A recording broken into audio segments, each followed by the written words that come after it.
In the early 1960s, during the late autumn edging into early winter on the North China plain, the sky seemed especially vast and distant. The sunlight had lost its former warmth, turning pale and feeble. Wherever one looked, this boundless land was withered and yellow, as if forgotten by time itself.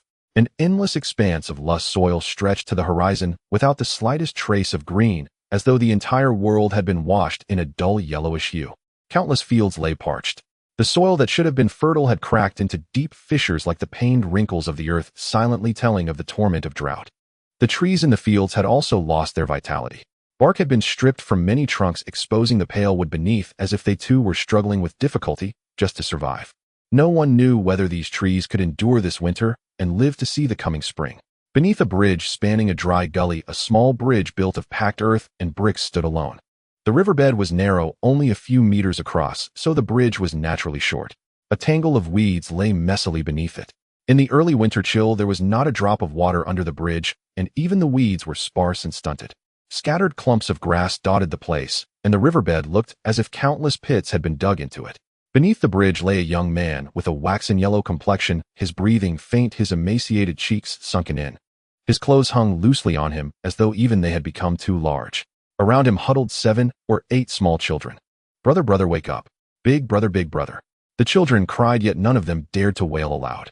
It was as if they no longer had the strength. Their sobs came out in broken, intermittent whimpers. 7 or 8 weak little voices chirped in Yang Zhiyuan's ears. Among these children were both boys and girls, their voices so faint it seemed they did not dare to call out loudly. The oldest appeared to be only 13 or 14, while the youngest was merely 3 or 4 years old. They were dressed in rags, some clearly wearing clothes several sizes too large. Many garments were riddled with holes, with clumps of dark cotton padding poking out here and there. As if afraid the cotton within might escape, they had tied several lengths of straw rope around their clothes. A dull buzzing filled Yang Zhiyuan's ears. His head throbbed with a stabbing pain as though pierced by needles. With great effort, he pried his eyes open and saw 8 pairs of eyes staring back at him. Who am I, who is me, and at the moment of my birth was I still myself? Where was this place, and why were there so many little beggars before his eyes? "Brother, you're awake." A tender voice with a Lushi accent sounded.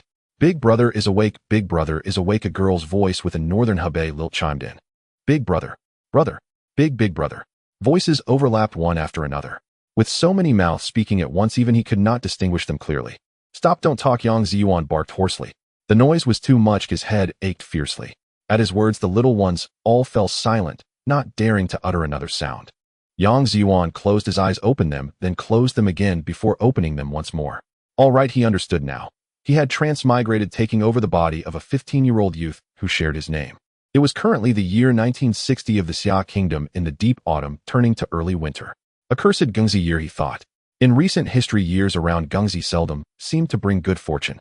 1840, 1900, 1960, 2020.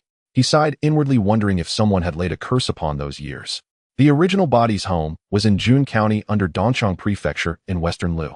That happened to be the same region as the later Yang Zhiyuan's own hometown, yet in his previous life, he had never heard of this particular Yang Zhiyuan. Perhaps this was a parallel world. The province of Lu had fallen into severe drought the year before last. The original Yang Zhiyuan, along with his parents and uncle, had held on in their native village for 2 years. Their family had never been large to begin with. On this great plain, they lacked the advantage of those who could rely on mountains or the sea to survive. Even drinking water had become a problem. Ordinary folk could still manage by digging shallow wells, but they possessed none of the deep well technology of later generations, able to reach dozens or even hundreds of meters underground. They did not live right beside the Yellow River, but it was not far away, and word had spread that even the Yellow River had run dry for dozens of days. One after another, his parents, uncle, aunt, grandfather, and grandmother passed away, and many in the village also perished. Originally, he would never have escaped. Seeing that he was only a child, and that he had a younger clansman at his side, both of them on the verge of starving to death, someone took pity. In secret, they slipped him a few pieces of dried sweet potato and urged him to flee. Along the road, there were crowds everywhere and men patrolling and seizing people. The original Yang Zhiyuan and his clan cousin Yang Zhiyuan never even considered clinging onto a train or anything of the sort. They could only hide by day and come out at night to search for food. When darkness fell, they would curl up in sheltered riverbeds, or in pits and gullies, or in thickets of wild grass in lonely groves. Along the way, the original Yang Zhiyuan's heart softened into that of a saint. He took in 7 more children, one after another. In the end, he had practically become the grandfather of 7 gored brothers. No, rather the eldest brother of 7 gored children. Adding in his own clan younger brother Yang Zhiyuan, that made 8 under him. Beneath him stood 8 little Vajra guardians. Among the 7 gored children, there were both boys and girls, more boys and fewer girls. Such a wretched time. It was not that the original body did not wish to rescue more girls, he simply had no strength left. He himself was 15 turning 16 after the new year, less than 1.70 meters in height, weighing at most 70 or 80 jin. Yang Zhiyuan, his clan younger brother and his uncle's child, stood a little over 1.70 meters and looked sturdier than him, though only by so much. He was just 14. The eldest of the other children was a 13-year-old girl named Zhou Hong. The second, called Qi Erwa with no formal given name, was 12. The third child, Lu Hongjuan, was 10. The fourth, Qin Shitu, was 10 as well. The fifth, Li Xixing, was 8. The sixth, Zhang Guden, 7. The seventh, a little girl named Chu Xiaoya, was only 5. He had nearly assembled a set of surnames from the warring states. Among the 7 children, only 2 were girls, and adding in the 2 brothers, that made 9 children in total, with just 2 girls among them. Zhou Hong, the eldest girl, was comparatively fortunate. When he had found her, she had merely fainted from hunger and failed to keep up with the larger group. But all of her immediate relatives were already gone. As for the 7th child, Chu Xiaoya, she had clearly been thrown into a gully and abandoned. He had picked her up only a few days earlier in a roadside ditch. Had he not given her a little water, she would have died then and there. Of these 7 gored children, 6 had lost all of their immediate family. The smallest 5-year-old, Chu Xiaoya, did not even know whether her parents or grandparents were still alive. The name Xiaoya had been given to her by the original Yang Zhiyuan before that she might not even have had a proper name, and had only called herself Yaya. The original boy himself had been a remarkably good child, obedient to his parents' last wishes to live on and raise his younger brother Yang Zhiyuan. He was determined to act like an elder brother, choosing to go hungry himself so that his younger brother could have one more bite to eat. Later, when he took in these other children, he likewise tried his best to let them have just a little more food whenever possible. Rather than say he was leading them, it was more accurate to say that a band of orphans had huddled together for warmth, struggling with all their might simply to stay alive. Struggling, that was exactly what it was. If they did not struggle, then perhaps the next day, or even that very night, one of them would simply be gone. The original Yang Zhiyuan had likely been starved past the point of return before the later Yang Zhiyuan's soul crossed over into his body. For this previous self, Yang Zhiyuan could not help but raise a mental thumbs up. In such an era when he himself was on the brink of starving to death, he still dared to shelter so many children. All he could feel was heartfelt admiration. But elder brother, you overestimated your own abilities. Otherwise you would not have starved to death. Though his spirit was admirable, his approach in the view of the later Yang Zhiyuan had been somewhat misguided. One should only eat as much as one's bowl can hold. Without the strength of diamond, one should not attempt to handle fine porcelain. Yet things had already come to this, and Yang Zhiyuan would never abandon them. As his stomach burned with hunger, and he racked his brains over what to do, a crisp chime sounded in his mind. Ding, system space has been activated. His stomach burned as if a blaze were raging within, ribs clinging to his spine from hunger. The sensation was so unbearable that Yang Zhiyuan felt he might collapse at any moment and vanish from this world forever. His agony was suffocating when suddenly the chime, ding, system space activated, fell upon his ears like a divine hymn. Xiaoyong, do you have any water? Give me a sip, he rasped. Yang Zhiyuan picked up a filthy gourd, uncorked it, and carefully fed Yang Zhiyuan a few mouthfuls of water.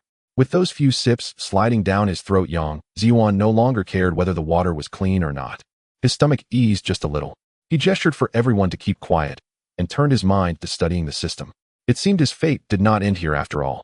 Otherwise, he would have become the shortest-lived transmigrator in history. The system space, he realized, was a growth-type space. Inside was only 1 square meter of fertile farmland stretching infinitely high into the air above. There was no miraculous spirit liquid like marrow-washing elixirs, and certainly no super-soldier injections. There were no invincible cultivation manuals, no warehouse where time stood still, just that single square meter of good soil. The system's prompt stated that he could capture or collect existing species of plants and animals to upgrade the space. Beyond that, there was no other information. Fine then. He knew nothing of what this space was truly capable of. But what could one possibly plan on just a single square meter? A pile of little children stood before him. Was he supposed to feed them all with that single square meter of land? Since it could be upgraded, should he try? Yet that heap of children in front of him was not easy to fool. He had to send them away first. Second brother, eldest sister, each of you take 3 kids and go along both sides of the gully to look for things, he instructed. Whether it's grass roots or loaches you dig out of the mud, it's fine. Just make sure you bring at least one of each kind of thing you find, but you're not allowed to climb out of the gully and into the fields above where people farm. These days there were people guarding the edges of the fields if the winter wheat had just been sown, and everyone feared the seeds would be dug up and eaten.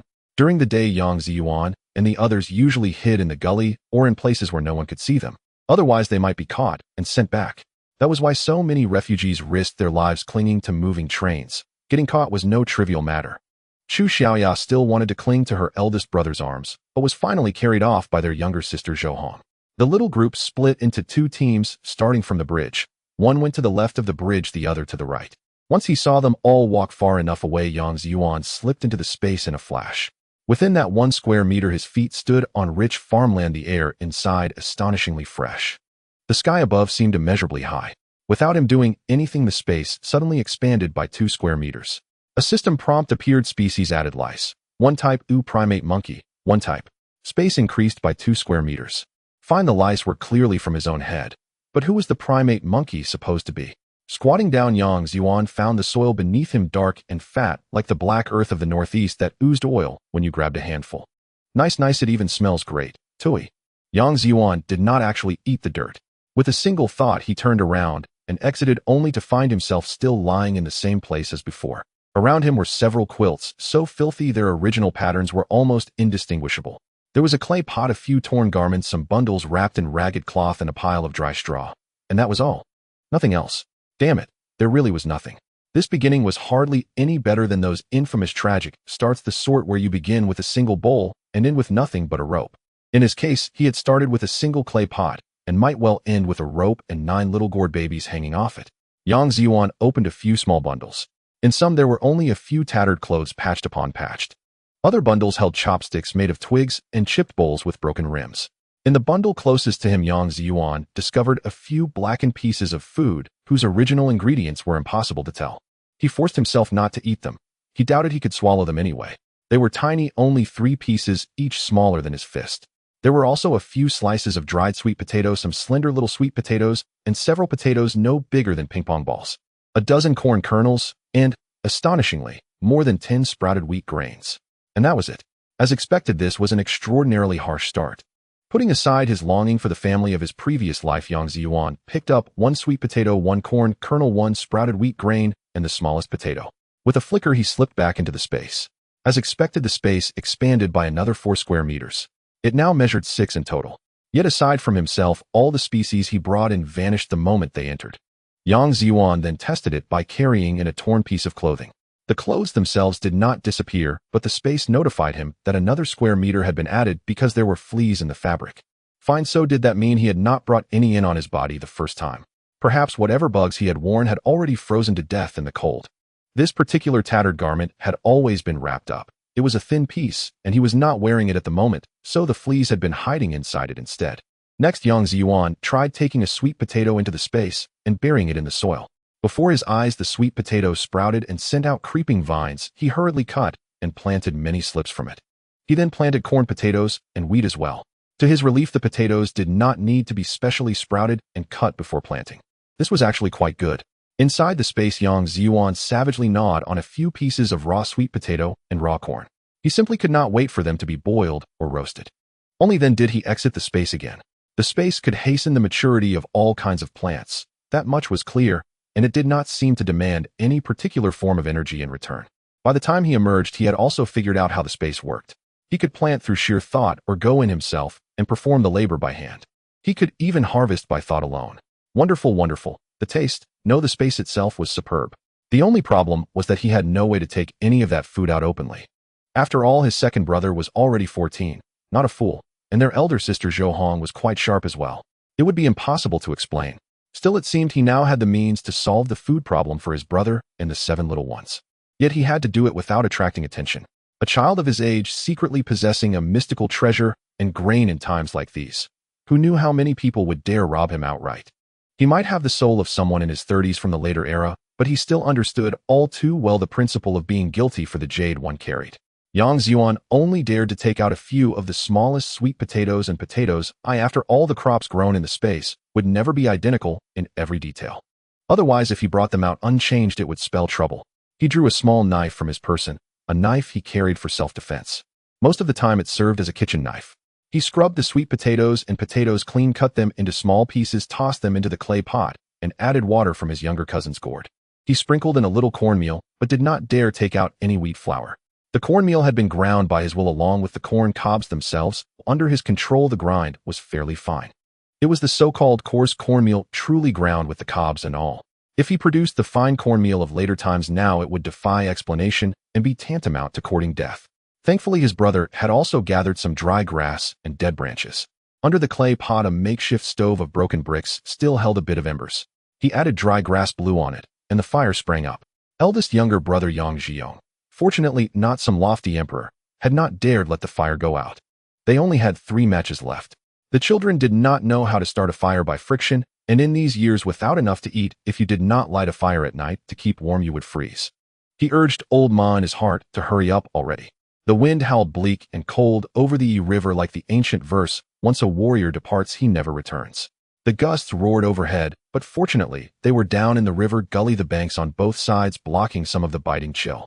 From time to time, wailing gusts rose in his ears like ghosts crying and wolves howling. Yang Zhiyuan leaned against one side of the bridge arch watching the fire while his consciousness remained focused, constantly manipulating the space within his mind. Within that space, a single seed or a single patch of land could only be planted once per day. Otherwise, even with just 6 square meters, Yang Zhiyuan believed he could cultivate enough wealth to rival the richest man alive. He harvested 2 gene of wheat flour and 2 gene of cornmeal from a square meter each, and 30 gene of potatoes and 30 gene of sweet potatoes from 2 square meters each. Carefully calculating, he realized the wheat and corn were based on yields of over 1,000 gene per mu, while potatoes and sweet potatoes were calculated at 10,000 gene per mu. Converted down, 2 square meters of potatoes or sweet potatoes should indeed give such a harvest. It really did come out to around 30 gene. Not bad at all. These were yields comparable to the higher outputs of later generations. It seemed the soil within the space was truly fertile. Yang Zhiyuan added a few more dry branches to the stove, then found a thicker branch, snapped it in half, and used his small knife to whittle one end into a crude point. Nearby, he began digging up all sorts of grass roots. To avoid bringing along insect eggs or earthworms, he tossed clods of soil together with the roots straight into the space. He also collected some tree roots and saplings, taking at least one of every kind he could find.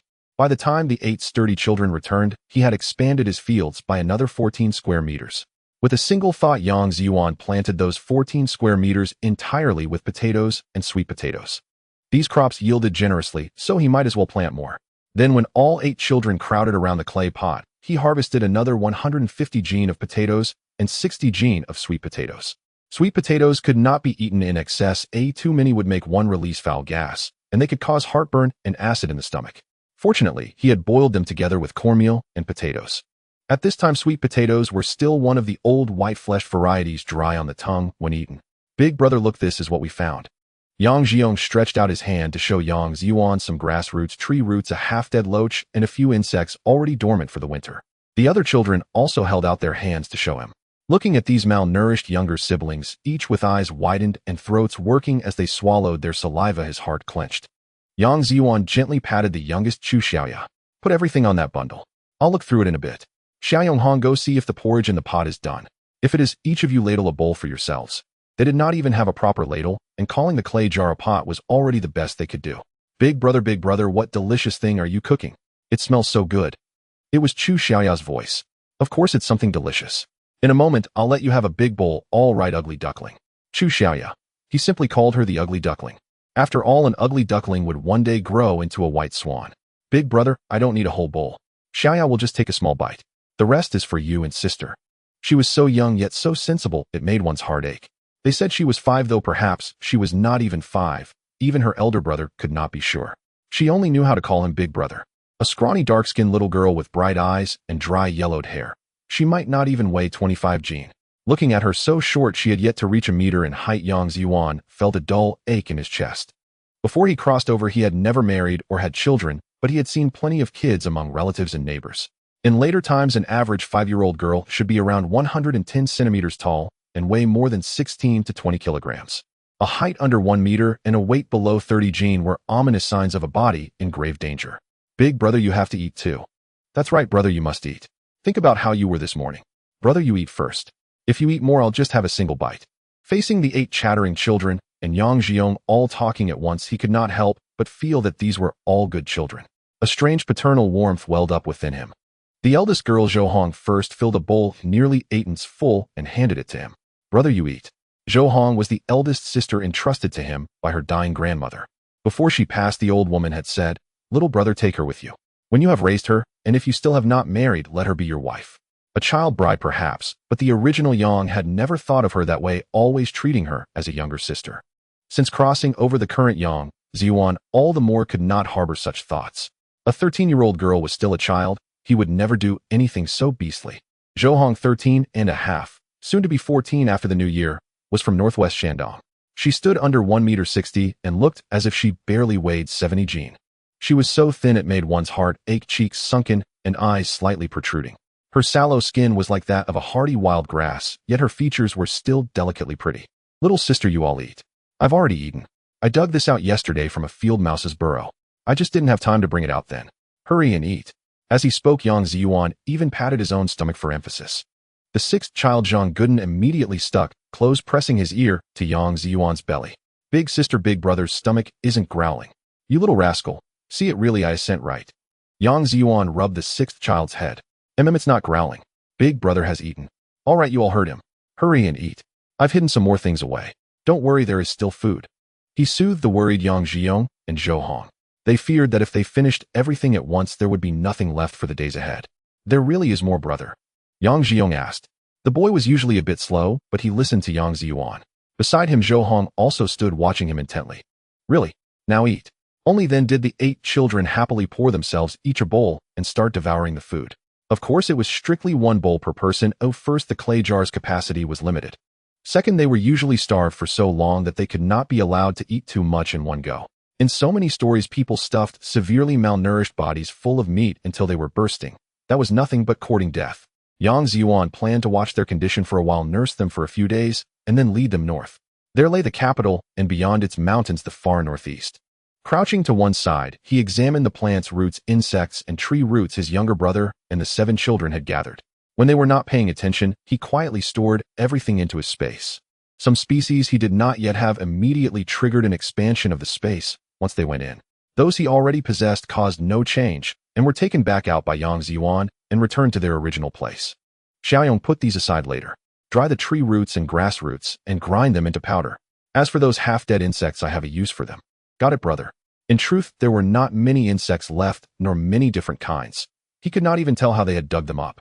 In the late autumn and early winter, most were half-dead, and some of the species repeated. Yang Zhiyuan's mind remained fixed on the space. It expanded by another 10 square meters, bringing the total to 30. Within it, he noticed a new creature emerging from the soil.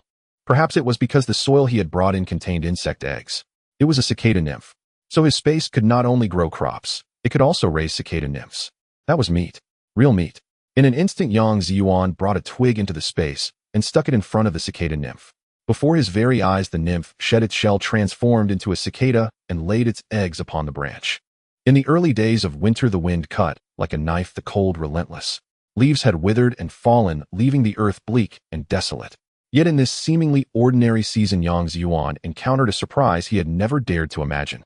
Yang Zhiyuan did not know how many eggs a single cicada could lay, but he did know that if they could eat some cicada nymphs roasted every day, everyone's nutrition would quickly recover. Yang Zhiyuan himself was very fond of eating these cicada nymphs, and moreover their shells could be sold for money. Of course, he did not like the ones that had already shed their skins. It was said that people in Zhe province liked to eat the cicadas that had turned black, and they sold for a high price. Yang Zhiyuan could not appreciate that kind of delicacy. He only liked the nymphs that had yet to shed. It was like sweet tofu pudding. Yang Zhiyuan simply could not enjoy it. One place, one custom, that was all. The best way to prepare cicada nymphs, in his view, was to first soak them in salt water until they died, marinate them for a few days, then wash them clean and deep fry them in oil. Just thinking about it made his mouth water. Yang Zhiyuan buried the branch that already held cicada eggs in the cornfield. With a single thought, the cornfield expanded by another 10 square meters. Inside the spatial realm, processed flour and cornmeal floated in midair, gathered into compact spheres. Yang Zhiyuan had no flour sacks or anything of the sort. The harvested sweet potatoes and potatoes were the same, sorted into piles and suspended in midair within the space, and they did not affect the light at all. Within this space, Yang Zhiyuan's will was law. If he wished to harvest tender corn appeared. If he wished for mature ears, then mature ears it was. As for the cicada nymphs, he harvested them in the state of just having emerged from the soil before they had shed their skins. Otherwise, once they shed and turned black, he simply could not stomach them. With a single thought, he could control the harvest of every crop and every cicada nymph at any time. By right, time in such a spatial realm should have flowed swiftly. Yet the produce he had already harvested and left floating in midair remained unchanged exactly as it had been. It seemed his space was truly extraordinary. Moreover, the instant something was produced, he knew its total yield and quantity at a glance. For example, from the 10 square meters of corn he had just planted, he had harvested 20 gene of cornmeal. At the same time, he had harvested 800 cicada nymphs. Since he had not willed them to change, they did not change, nor did they lay eggs. With a thought, 10 cicada nymphs dropped onto 10 corn stalks. After they finished laying their eggs, Yang Zhiyuan stored away those 10 corn stalks. With another thought, the remaining corn stalks gathered themselves into bundles and floated in the air. The sweet potato vines and other plants did the same. The dried potato vines had already crumbled back into the soil. The wheat stalks were the same. In this space, everything could be harvested at a single thought, yet each crop and each cicada nymph could only be harvested once per day. Just now he had inserted a single branch into 1 square meter of fertile land and obtained 800 cicada nymphs.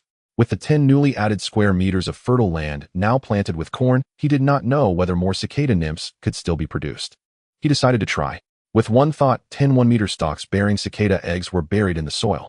As expected, more than 7,000 cicada nymphs were produced again. What was more, they were all quite large, weighing at least 100 gene in total. That was 100 gene of meat, precious beyond measure in an era where people starved to death.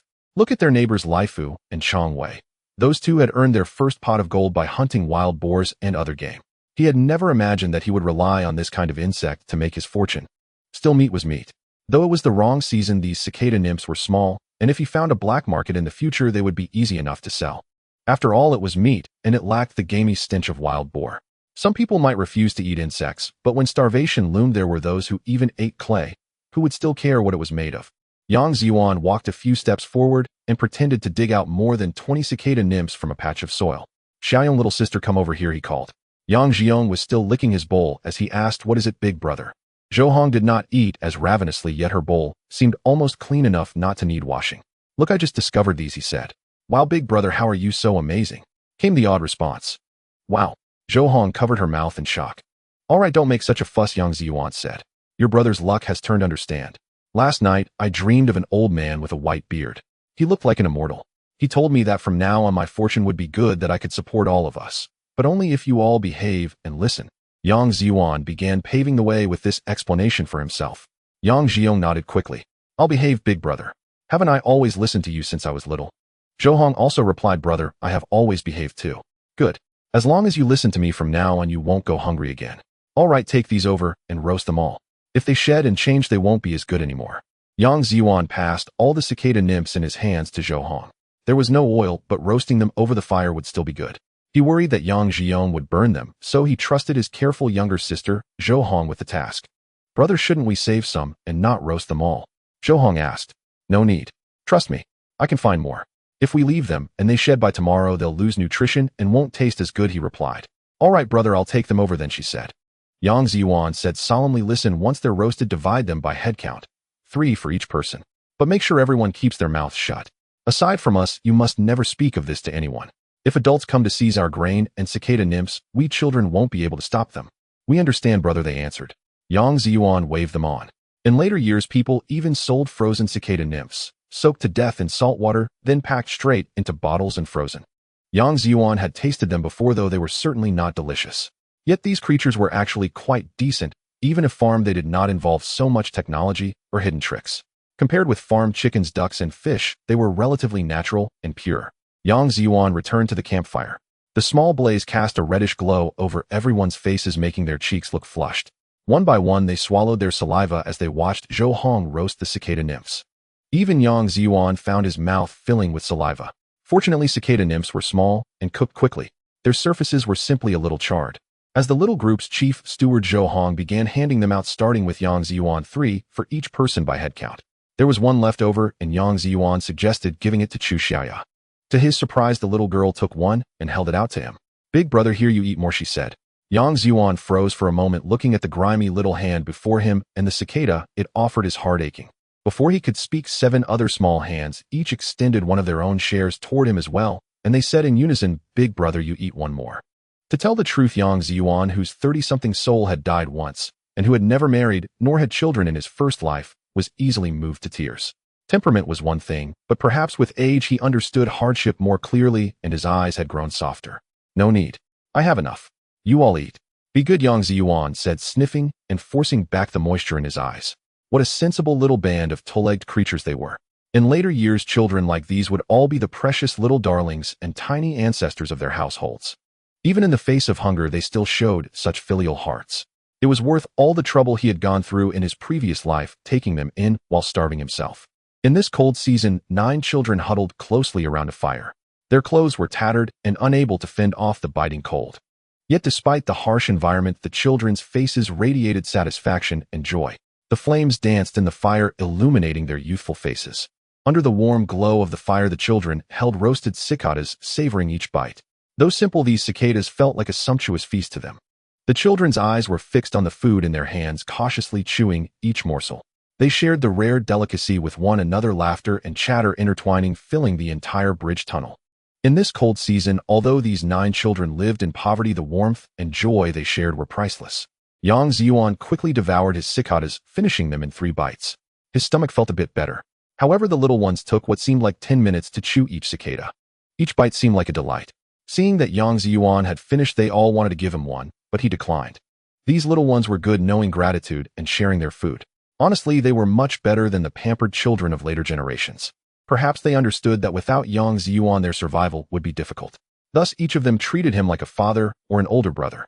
After all, in this era the men in the household consumed more food, while women and children ate less. The strong laborers needed to eat more to work hard, while women and children had to save food for the men. In a time of food scarcity, the main pillar of the family must eat well, otherwise no one would work and no one would earn money to support wives and children. Yang Zhiyuan cautiously climbed to the riverbank, observing the surroundings. Fortunately, there were no people near the bridge tunnel. However, in the distance, the farmlands were barren, revealing deep furrows. Yet there were still militia men guarding the area. Yang Zhiyuan dared not show his face. If discovered, he would be sent home. Perhaps returning home would offer some space to survive. However, Yang Zhiyuan did not want to go back. Being a time traveler, he was unfamiliar with some people back home, and the drought was severe. On this flat land devoid of mountains and rivers, sustaining himself and 8 children seemed impossible. It was said that a farmer in Zhejiang province was exposed as a secret agent after taking a joyride on a bicycle. In this red era, it was wise to live cautiously and unobtrusively. Additionally, his space required many plants and animals to expand. The plains have very few species, while mountainous areas are rich in biodiversity. Thus, Yang Zhiyuan contemplated heading to the mountains, as he now realized he had traveled from northwest Shandong into Hebei, heading north. Although the exact location was unclear, he would inquire later. Furthermore, this place should not be far from the capital. The 4, 5, 6, and 7 children were taken in by him as he journeyed north through Hebei. It was challenging to travel during the day, how everyone was weak and needed to eat more to regain their strength. They needed to find a small county or somewhere to exchange supplies, gather information, and then continue north. In this era, having seen so many novels, he was eager to see the capital. Not only did he want to visit the Forbidden City, but he also wanted to observe the people there. Moreover, the population there was large, with many elderly and wealthy individuals. With his space and food, he could gather more supplies. This small team was in dire need of supplies, lacking even a pot, with their clothes in tatters and their cotton jackets thin. It was only early winter. If they entered deep winter, they might freeze to death even before starving. They could not enter the nearby villages as each one was guarded by militia. They had no surplus food and were barely holding on. For his group of children, the danger was too great. Winters in this era were extremely cold. They needed to move quickly and find shelter. Otherwise, they would truly freeze to death. Yang Zhiyuan climbed back under the bridge. He approached Yang Zhiyuan and asked, "Xiao Yong, where did you get the water in that gourd? Let's check how much water we have left." Yang Zhiyuan picked up the gourd and shook it, then looked at Zhou Hong. Zhou Hong also had a gourd and performed the same action. "Big brother, there isn't much water left. I filled this from a small puddle in the ditch yesterday." "Brother, there isn't much in my gourd either. It was also filled yesterday." Alright, in his past life, Yang Zhiyuan was from the 80s and grew up in the countryside, where he even drank settled rainwater as a child. People in this era had sturdy bodies, partly due to less pollution. No wonder he noticed a slight muddy taste when drinking earlier, but pollution was minimal in this era, and it wasn't the season for parasites to breed. Occasional sips were not a big deal, but he still needed to be cautious in the future. Yang Zhiyuan said solemnly, "In a while, May will boil all the water. Empty one gourd for me. I will go find some water. From now on, everyone should drink boiled water or cooled boiled water." We must not drink unboiled water, understand? Okay, brother. You two keep an eye on them. I will find a way to get some water, and don't leave or let anyone spot you. It's best to gather more dry grass and branches for use at night. After giving them instructions, Yang Zhiyuan took an empty gourd and walked along the riverbed into the distance. Looking at the sun, he could roughly determine that the river ran in a southeast-northwest direction. He walked several hundred meters along the winding riverbed without discovering any water. Once they were out of sight, he stored the gourd in his space and continued to scout ahead. He needed to find some water and explore the path. He hoped to locate a village to gather supplies or to see which route was easier to navigate, occasionally climbing up the riverbank to check the surroundings. The outside was a vast plain stretching endlessly. Occasionally, he could see a few villages, but each was guarded by militia. On the plains, even a single militiaman could oversee a large area. After walking for a long time, Yang Zhiyuan finally spotted a small puddle at the bottom of a ditch. It was about 5 or 6 centimeters deep and less than a meter long. The water was fairly clear without any bugs or murkiness. Yang Zhiyuan dug a deeper hole beside the puddle. He intended for the water from the puddle to filter into the hole he had dug, planning to fill the gourd when he returned. Since the riverbed was made of mud rather than sand, it could filter quickly. Fortunately, due to drought, the surrounding soil wasn't muddy. Yang Zhiyuan walked past and continued forward. After traveling over a mile, he suddenly spotted a gray animal darting past and diving into a nearby pile of dry grass. Yang Zhiyuan quickly moved forward. It should be a wild rabbit. In his past life, he caught many rabbits as a child. However, most of those were caught by the small dog he raised. In the plains during winter, there were no crops in the fields, and even running in a winter wheat field was not an issue. Using a small dog to catch rabbits on the plains was much easier than in the mountains. With a few people and 3 to 5 small dogs, the teamwork in catching rabbits was truly remarkable. Because rabbits would make sharp turns, a single small dog found it hard to catch one, but 3 to 5 small dogs could easily do so. In his past life, Yang Zhiyuan often feasted on the rabbits caught by his uncle. Back then, Yang Zhiyuan enjoyed plenty of rabbit meat at his grandfather's house. His uncle was adept at trapping rabbit burrows at night. In winter, he would head out with a couple of friends bringing a dog and a shotgun, and they could catch dozens or even hundreds of rabbits in a single night. The harvest was brought back in burlap sacks, and a few would be sent to his grandfather by his aunt. Yang Zhiyuan recalled seeing the yard filled with rabbit skins hanging from 2 iron wires when he was around 7 or 8. Of course, back then there were no gun bans and fewer pesticides were used to eliminate rabbits. Later, as chemical fertilizers and pesticides became commonplace in the fields, the wild rabbits, pigeons, and chickens dwindled significantly. Now that Yang Zhiyuan had crossed over to this era, there were actually quite a few wild rabbits, but many people were also hunting them. However, many lacked the proper skills and did not have dogs, making it difficult to catch them. Yang Zhiyuan quickly moved forward, clearing away the dry grass, and indeed found a rabbit burrow. He first dug some dirt to block the entrance and began searching for other openings nearby. A wild rabbit burrow typically has 3 entrances and sometimes even more. He needed to locate the other entrances before using smoke to drive them out. Soon, Yang Zhiyuan found 2 more entrances. After blocking them, he assessed the situation and realized that the first entrance was the easiest to work with. Rabbits do not eat grass near their burrows. The first entrance had plenty of dry grass, making it easy for him to kneel there and block the hole. In the space, he had a burning thick branch. Although there was no open flame, now covering it with dry grass and blowing on it would quickly reignite it. He then climbed up to the riverbank to check both sides of the shore. Fortunately, there were no nearby people. They probably wouldn't notice, but the smoke might attract attention. This was a concern. After some thought, he decided it was better to be cautious, although he could store the rabbits in his space before anyone arrived. However, there was also the possibility of them discovering his younger siblings. After all, the smoke would produce a lot of vapor, and when he cooked under the bridge, the smoke dissipated quickly, making it hard for others to notice. Yang Zhiyuan decided to mark the spot by sticking a dry branch at the entrance, planning to return later in the evening. He could also see if there were any other rabbit burrows nearby. After all, rabbits have a strong reproductive capacity. It would be best to catch several more to see if he could raise them in his space.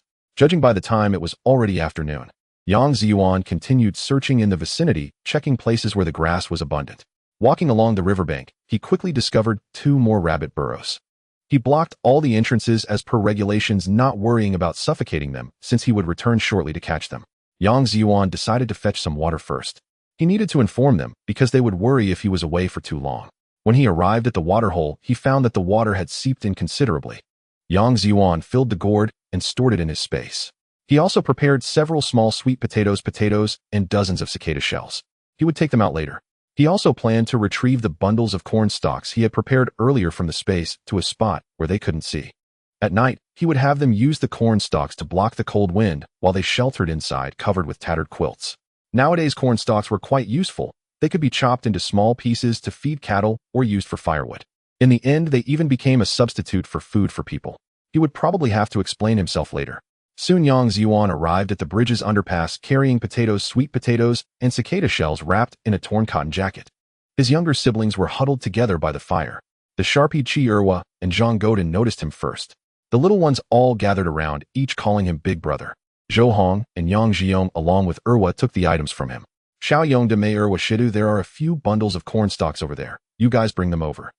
Quickly the gourd and 4 bundles of stalks Yang Zhiyuan had left were brought over. Big Brother, where did you get these? You're amazing. All right, no more questions. I met a kind-hearted person and traded some sweet potatoes for them. We need to return the corn stalks when we leave. Demei, hurry and prepare these. I still need to go out. I found a rabbit burrow, and I plan to go get it before dark. Really, Big Brother? They'll go with you. Me too, Big Brother. Me? And me? While hearing about the rabbits, the little one's eyes lit up like hungry wolves. Dazhuo and me. I can catch rabbits too. You just forget it. All right, you all hurry up and use the stalks to block the wind. You're not allowed to go out this evening. Demei, do we have any salt left? No, brother. Not a bit. While this was a bleak start, there wasn't even a pinch of salt. Xiao Yong de Mei, you two can't go out at night. You need to keep an eye on them. I still need to figure out a way to get some salt, so you can't move. Wait for me to return in the evening. Just behave. Looking at his younger siblings who seemed eager to try, Yang Zhiyuan could only say sternly. Just as Yang Zhiyuan sat down, Samuel Lahongjin pulled out a roasted cicada shell from his pocket and handed it to him. Brother, I saved this for you. You eat it. Brother, I saved some for you too, me. And me. I have some too. While none of the little ones could bear to finish the previous meal's cicada shells. Only Yang Zhiyong scratched his head, feeling embarrassed, and said, Brother, I have none left. It's fine. He'll eat what I've prepared. You guys don't need to save any for me. Big Brother won't starve. But I'm glad my younger siblings are so considerate. Little did they know on the way Yang Zhiyuan had already nibbled on a few raw sweet potatoes and tender corn. However, he felt very gratified that these kids were so thoughtful. Yang Zhiyong was at that age where he could eat a lot, so it was normal he didn't leave any behind. This kid was rather simple-minded and didn't have many tricks up his sleeve. He was probably starving and couldn't resist. This time, he had brought extra cicadas. He needed to make sure they ate enough to replenish their strength. Otherwise, if they had to walk too far, they wouldn't make it. Soon after finishing the meal, Yang Zhiyuan set out on his journey again. He instructed them all to stay behind while using corn stalks to block the wind from both sides. The fire was burning beneath them, covered with a dirty quilt. Though it was called a quilt, it was just a thin layer, only 3 thin blankets. Yang Zhiyuan took some stalks apart and placed them over the blankets while the little ones huddled together. On either side were Zhou Hong and Yang Zhiyuan, with the little ones in between. He tucked in the corners of their blankets, hoping they wouldn't catch a cold in this weather, as it could be life-threatening. Yang Zhiyuan soon returned to the water hole, filled the water again, and stored the gourd in his space. He was close to the first rabbit burrow now. By this time it was already getting dark. Winter nights fall early. Yang Zhiyuan was not afraid of being discovered anymore, as he thought he would try to see if he could store the smoke in his space. Otherwise, if the wind changed direction, it would be uncomfortable for him to be smoking. On a chilly early winter evening, the biting cold wind seemed to freeze one's very marrow. Yang Zhiyuan stood at the entrance of the first rabbit hole, his clothes billowing in the gusts, yet his attention was wholly focused on the rabbit hole before him. This rabbit hole was situated on a riverbank overgrown with wild grass where the surrounding vegetation had withered, leaving only a patch of desolate yellow. Yang Zhiyuan crouched down and excavated the first entrance, carefully inspecting the situation at the hole. He took out the rough wooden stick he had prepared in advance, which had sparks. As the hay and leaves ignited, Yang Zhiyuan appropriately poured a little water from a gourd onto some of the grass. Otherwise the flames would soon diminish, leaving only smoke. Watching the thick smoke billow, Yang Zhiyuan cautiously blew the smoke into the rabbit hole, allowing it to permeate the entire cavern. As the smoke spread within the cave, Yang Zhiyuan envisioned the rabbits fleeing in panic from the smoke. He waited quietly, hoping the rabbits would be driven out by the smoke. Noticing that quite a bit of smoke had entered, and seeing that the grass and leaves were nearly burned up, he knelt at the hole, using his tattered clothing to cover the entrance. While the smoke swirled, Yang Zhiyuan observed the other 2 entrances, and no smoke emerged from them, and he sat next to the fire to draw the smoke into the space. This was much better. He was no longer afraid of being overwhelmed by smoke. Soon a rabbit should crash into the tattered clothing, and Yang Zhiyuan would promptly collect it into the space. Continuing to block the entrance, another rabbit followed, and soon 3 or 4 had come. There were both large and small ones, and Yang Zhiyuan quickly gathered the rabbits from the other 2 holes. In total, Yang Zhiyuan caught over a dozen rabbits, all contained within the space. He buried the sparks completely in the soil to avoid leaving any trace. As Yang Zhiyuan slipped into the space, he discovered that it had expanded by 10 square meters, perhaps due to the larger animals he had brought in. However, this additional space was pastureland. Well, what kind of traversing hero has a pasture of only 10 square meters? Although it came with grass, it seemed a bit too small. Raising rabbits in such a limited area might prove difficult. 13 rabbits, 5 large and 8 small. The first one that entered might have vanished into the space. Not bad, you lived grandly and died honorably. Although you left no last words or remains, you provided a living space for your wife or husband and the neighboring rabbits. Rabbits, I will set up a monument for you later. Great rabbits, you shall remain immortal. Yang Zhiyuan chuckled to himself. The rabbits were a bit dazed when they first entered the space, but they quickly adapted to their new environment. Yang Zhiyuan noticed that the grass they had gnawed on would recover immediately after being eaten, and they wouldn't run into the fertile fields. This space was truly magical. Then came the visible growth and reproduction. In the blink of an eye, 13 rabbits had become 4 to 3, an increase of 30. Moreover, they were all adult rabbits, each appearing to weigh around 5 to 6 pounds. However, rabbits could only breed once a day and could grow but not reproduce infinitely within a day. Looking at dozens of rabbits, Yang Zhiyuan exclaimed, not bad, not bad, they are truly plump. With a thought, a male rabbit was skinned and prepared. The rabbit skin would not be processed by itself. He set it aside, using his mind to keep it stretched in a flat state. The rabbit entrails were discarded, vanishing into nothingness, buried in the fertile fields.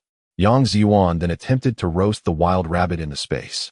As he pondered how to ignite the fire, it suddenly flared to life with a mere thought. In the empty, fertile plot of land, a fire blazed with a wild rabbit suspended above it, slowly rotating as it roasted. Well, this is impressive. Indeed, I am a deity of the space. I will never again worry about running out of matches. Soon the wild rabbit was expertly roasted without any seasonings, and Yang Zhiyuan's body was truly hungry. Meanwhile, he buried a few potatoes and sweet potatoes in the fire, continuing to process one more. The rabbit, after being slaughtered, weighed about 3 to 4 pounds, and Yang Zhiyuan quickly finished it off. Licking his fingers, he exclaimed, wow, delicious. This body was severely lacking in nutrition. Unfortunately, he had eaten 2 meals of potatoes and sweet potatoes during the day. Although rabbit meat isn't very fatty, for someone who has been starving, eating meat directly could lead to stomach issues.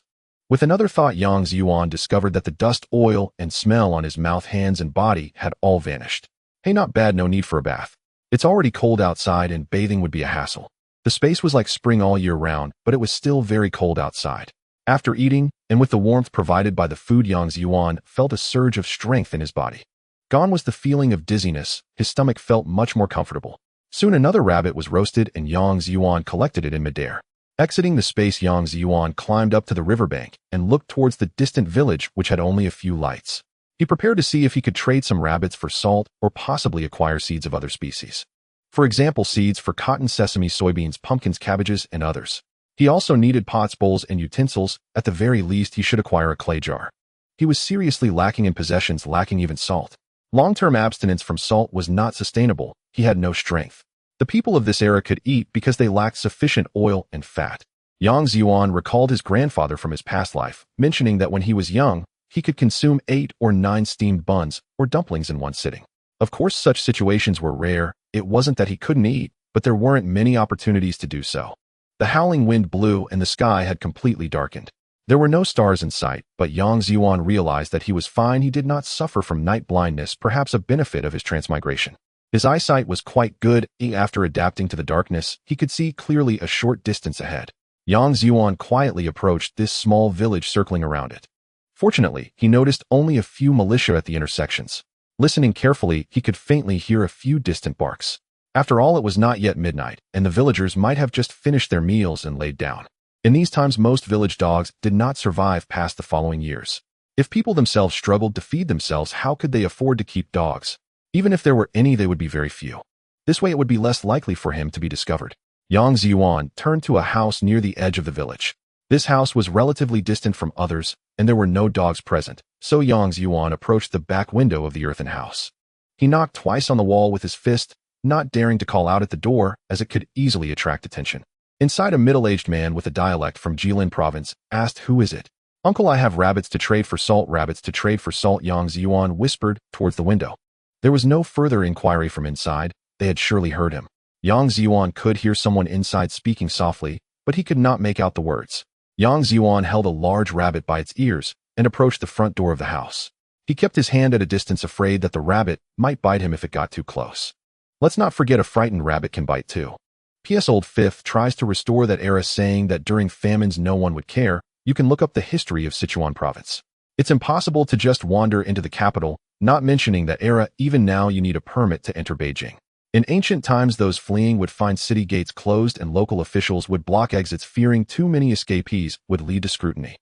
The cold wind of early winter sliced through Yang Zhiyuan's face like a knife, causing him to shiver involuntarily. His clothes appeared thin, seemingly unable to withstand the onslaught of this chilling air. Yang Zhiyuan wrapped himself tightly, crouching in front of someone's door, his body trembling slightly. His hands were freezing and felt itchy, his lips tightly clenched. It was truly cold, as they were still in late autumn.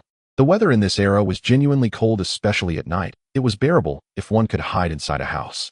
On the vast plains, he could only lean against the door of someone else's home. Otherwise, there was nowhere to escape the wind. The hand that wasn't holding the rabbit was fine, but the one holding the rabbit was starting to feel numb and nearly lost all sensation. Forget it, I'll just put it into the space to warm my hands. It was a bit foolish of me to take it out so early. Later, when someone opens the door, I can just take out the rabbit. He quickly stuffed his hands into his sleeves, stamping his feet and shuffling about. Yang Zhiyuan gently knocked on the door again. Soon he heard a sound as someone approached. The person didn't rush to open the door, but asked quietly through it, "Who is it? What do you want?" Forgive me if my accent from Jilin province is not very clear.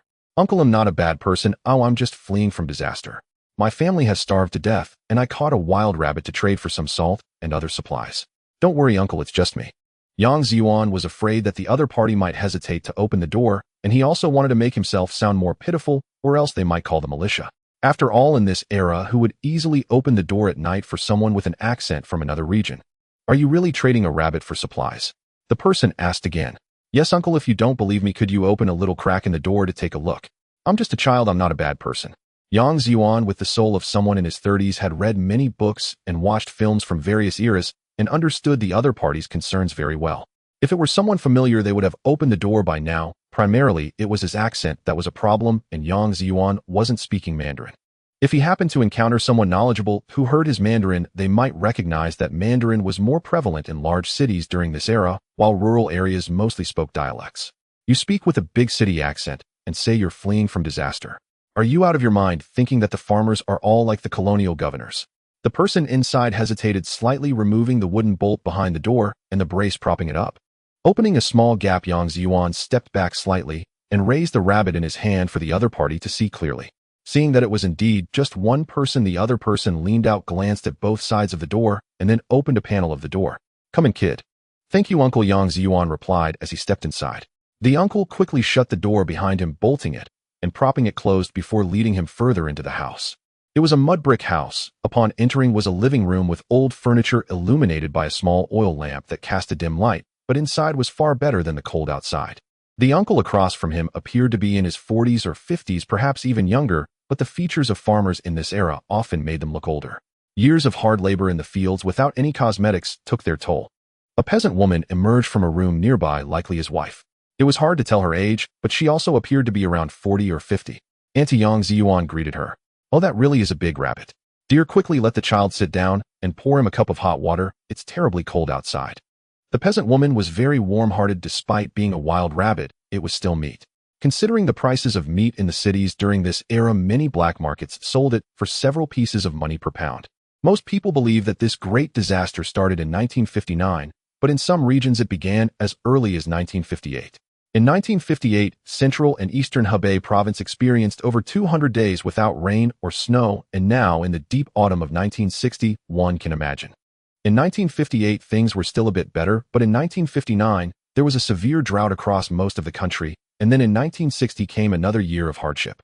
Many places say it was a 3-year disaster, but it actually lasted from 1958 to 1962, 5 years in total. However, some areas were more severely impacted than others. At this time, a single rabbit could fetch 10 or more pieces of money on the black market. This was a special year, so one should not compare it with ordinary times. Seeing a large piece of meat, the peasant woman was naturally very enthusiastic. Not knowing if they had a kettle for warm water, Yang Zhiyuan spoke up, Uncle Annie, I'm not thirsty, please don't bother. Yang Zhiyuan still had a bit of a guard up. 10 pieces of money was still a lot in today's rural areas. The middle-aged man quietly asked, where are you from? What happened to your family? What do you want to trade? It seemed he still had some suspicion about Yang Zhiyuan's identity. Yang Zhiyuan briefly explained his situation in this life, stating that both his grandparents and his parents were gone, speaking the truth to elicit sympathy. He had run away from his village with others to escape the disaster, and he had no salt, no pot, and could almost say he had nothing except for the thin cotton clothes on his back. He didn't mention his younger cousin and other children. Hearing about Yang Zhiyuan's plight, the middle-aged man squatted down, puffing on his pipe. Alas, this cursed year of disaster. The woman wiped her eyes and asked, "Child, what do you want to trade for?" "I want to trade for some salt, or maybe some usable water hyacinth, a clay pot, bowls and chopsticks, or even some seeds would be fine. Any seeds will do, or even some old clothes." Yang Zhiyuan knew that trading for an iron pot was out of the question in the village during this era. "Young man, look at us. We're also victims of the disaster, and our home is very poor. You're trading meat, which is valuable in these times. I don't have any money at home. Let me see if I can find something to trade. If I can, I will. If not, I won't take advantage of your ignorance, okay?" The middle-aged man looked at Yang Zhiyuan with a sincere yet hopeful demeanor. "All right, uncle, I'm indeed lacking everything, otherwise I would keep this meat for myself." Good, good. Wife, hurry and look for something," the middle-aged man called to his wife. The couple began rummaging through the house. It seemed there were a few children in the inner room. Perhaps they didn't have pants to wear and didn't come out. After a while, the couple produced a woven basket, a clay pot, grass, shoes, and coarse salt. This family was also in dire straits. Aside from a few benches and a table, there was no other furniture in the main room. Alas, the people of this era truly suffered. After some time, several items were placed in front of Yang Zhiyuan. There was a basket, a pair of straw shoes woven from wheat straw, a clay pot, a clay basin, half a pound of coarse salt, a few sorghum seeds, and about a pound of some unknown food that looked like a paste. After that, there was nothing else. To be honest, these items were not worth much, or perhaps only that pound of paste-like food had some value.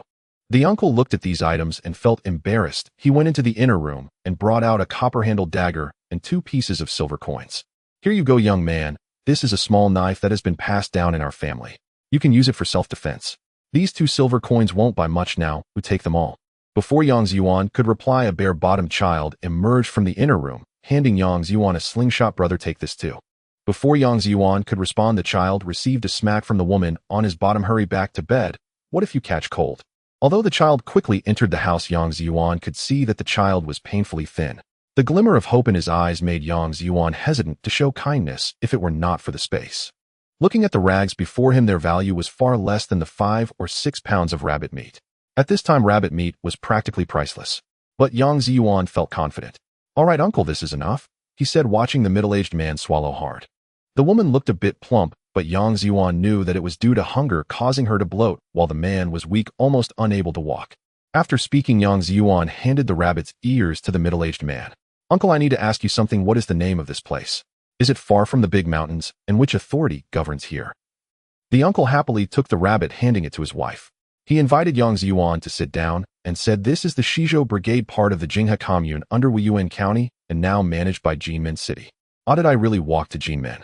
That can't be right. According to the memories of my previous life, it was only a few days after leaving Chicken Peeling City." After chatting a bit more, Yang Zhiyuan understood that this area was assigned to Jinmen in 58, roughly corresponding to the later Hejin city. He was quite good at geography, so he figured out the approximate location. This place should belong to the territory of what would later be Songzhou. After clarifying the approximate location of Wuyuan County, which was about 15 miles north of here, Yang Zhiyuan took his leave and went out. He used the basket to carry the pottery jar. The few grains of sorghum were directly stored in the space. He put coarse salt, the dagger, and the silver dollar into the pottery jar while holding the basin with one hand. Yang Zhiyuan declined the 1 pound of dark flour, and he didn't even take the slingshot from the child.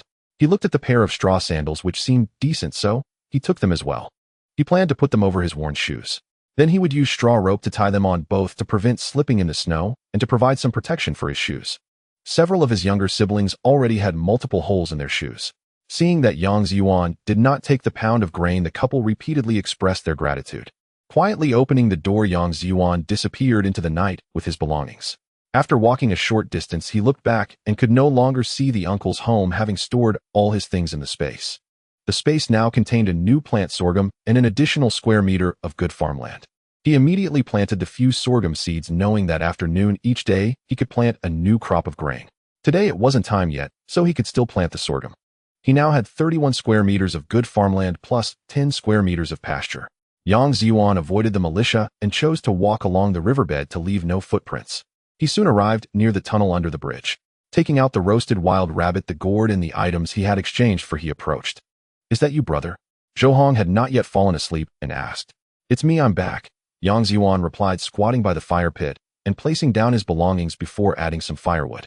Seeing that Yang Zhiyuan had brought a lot of things, Zhou got up, but her movement woke everyone up. "Brother, eldest brother, big pot, hey, I'm back. You all stay put in your blankets, it's cold outside, don't come out and catch a cold. Look at the rabbit meat your big brother brought for you. Wow, it smells so good. I can smell it, brother." "Me too, I can smell it too." "Big brother, can I have a bite?" asked the fourth child, Qin Shirtu. The fifth child, Li Xixing, and the sixth child, Zhang Godin, chimed in. "Big brother, just a small bite, even a tiny piece will do." The other siblings looked at Yang Zhiyuan in turn. Zhou scolded, "No way, we need to save it. Tomorrow we will shred it and cook it with sweet potato porridge." The eldest sister seemed to be someone who could manage things. It wasn't that she was stingy. If Yang Zhiyuan didn't have space, they would still save it. After all, there were so many of them. What the eldest sister said makes sense, but it's okay to eat a little less tonight, Yang Zhiyuan said. "Brother, let's eat the rabbit meat tomorrow. We've already had 2 meals today, and that's enough." Zhou pouted. Yes, this era was not a disaster year. In the rural areas, people generally only had 2 bowls of thin porridge a day when it was off-season, let alone during a disaster year.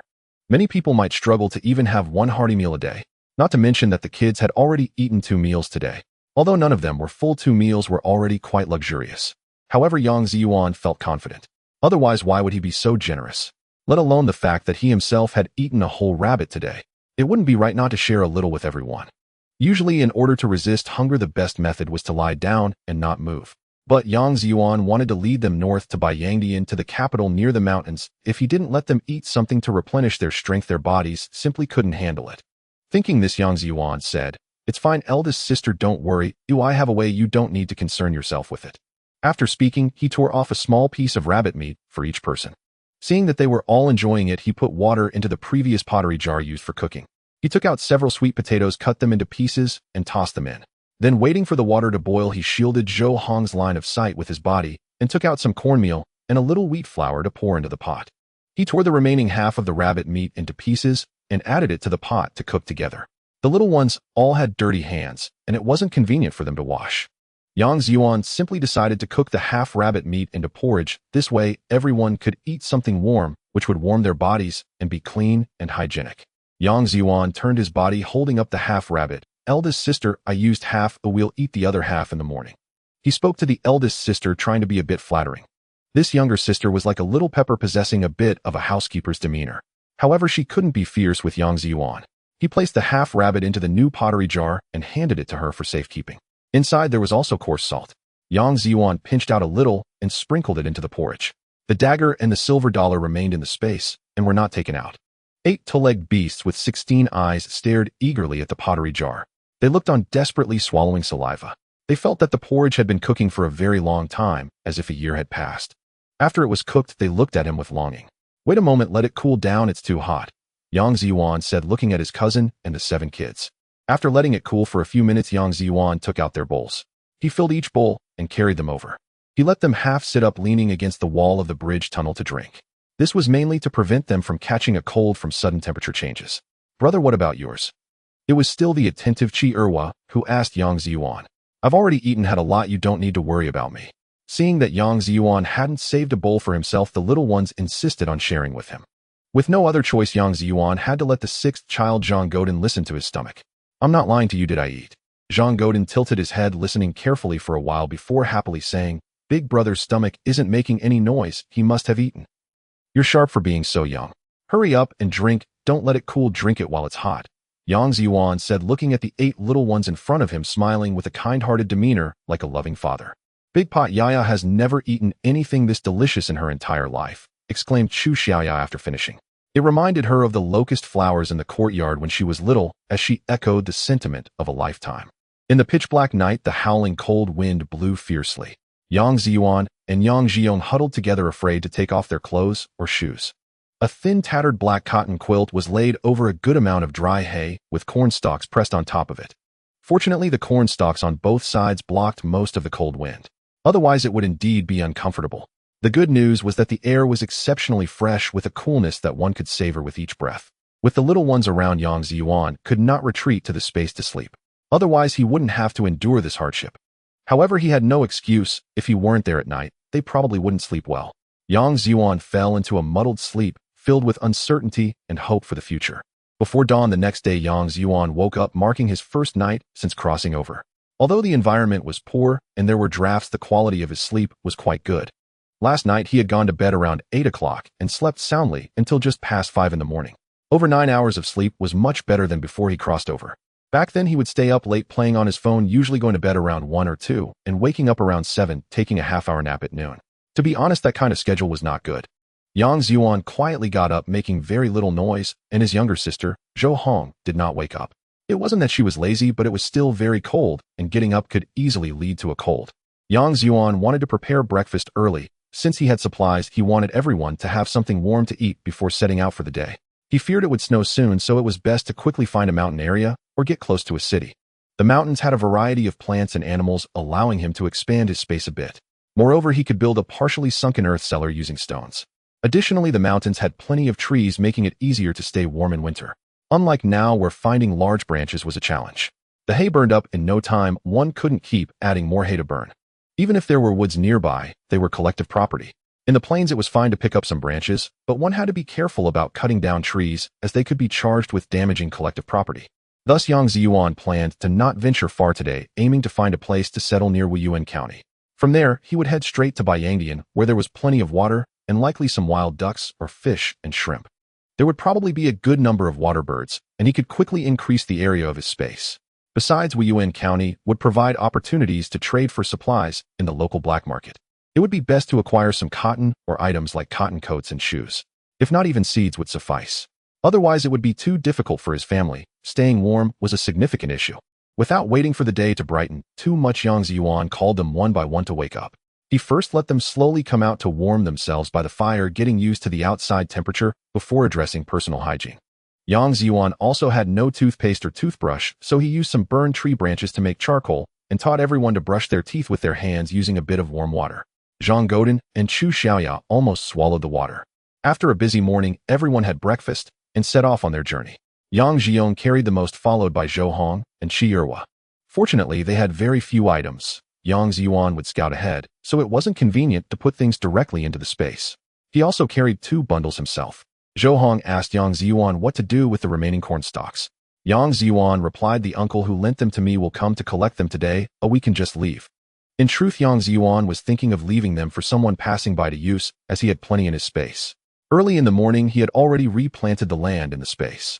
The wild rabbits had also multiplied to over 100, but they were crammed into a 10 square meter pasture, leading to a situation where there were rabbits, but no grass. If they continued to develop, the rabbits might outnumber the grass. As dawn broke not long after, Xiaoya couldn't walk anymore, so Yang Zhiyuan gave his bundle to someone else to carry. He tied one bundle to his back. This way he could free up his hands. The group of 9, each holding a dog stick or a cane, slowly made their way towards Zhiyuan County. Fortunately, the previous night, that uncle had informed him that this dry river flowed north, passing about 3 to 4 miles south of Zhiyuan County.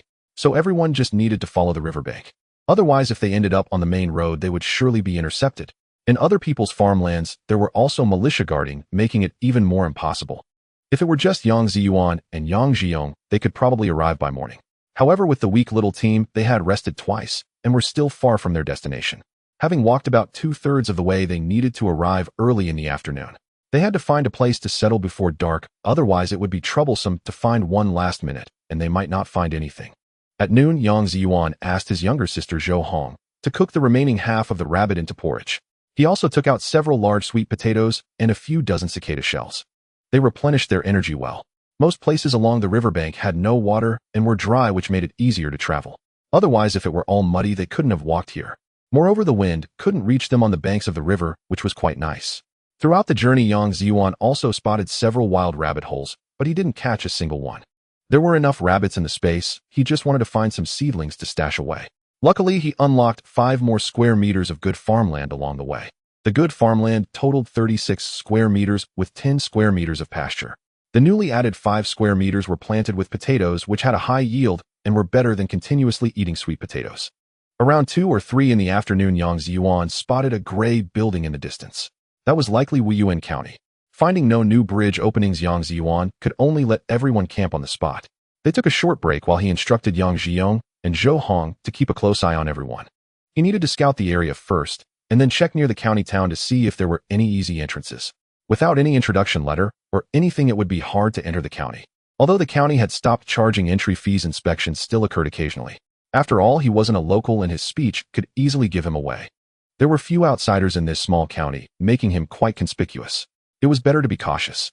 Yang Zhiyuan walked along the main road towards the county.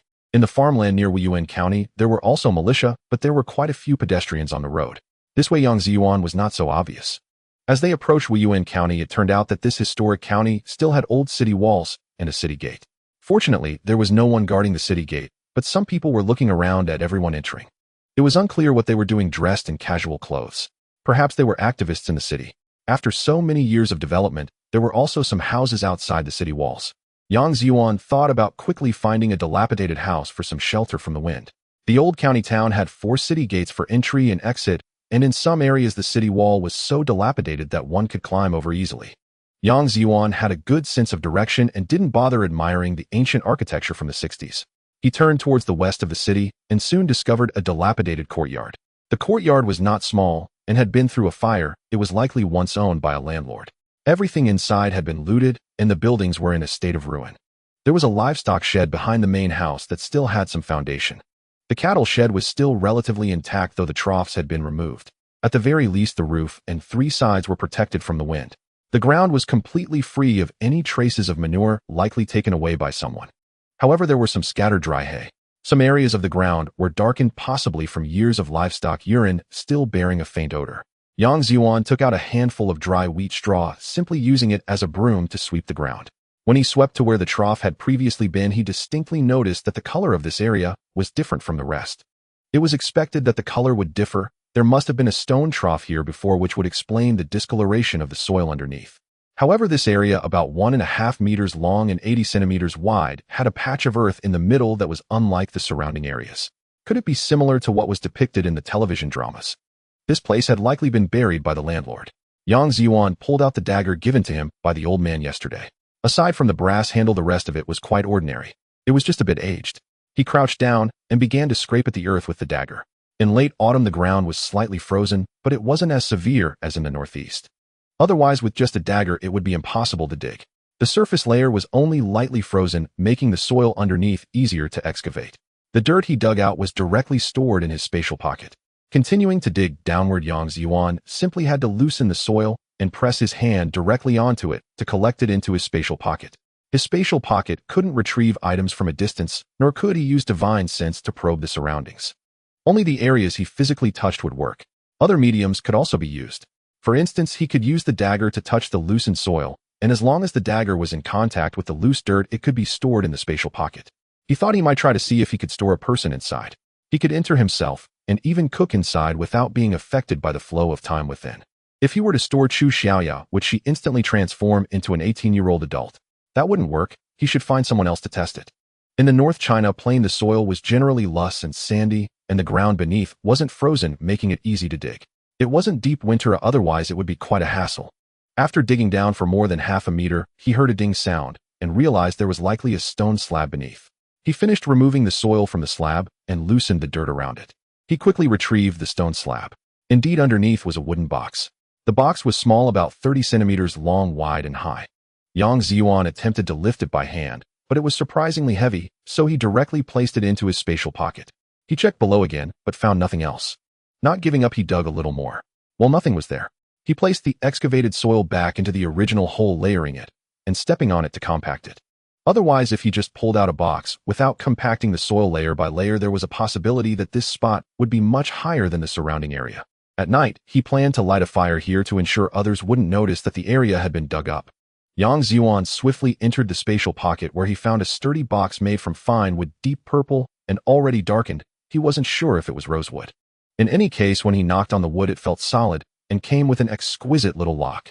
With a thought, Yang Zhiyuan unlocked the small lock. Lifting the box's lid, he saw it was wrapped in bright yellow fabric. As he untied the small bundle, Yang Zhiyuan was nearly dazzled. No wonder it was so heavy. It was filled with small yellow fish. He picked one up just as he was about to bite into it. The result was that this roughly 25-gram small yellow fish vanished into the spatial pocket.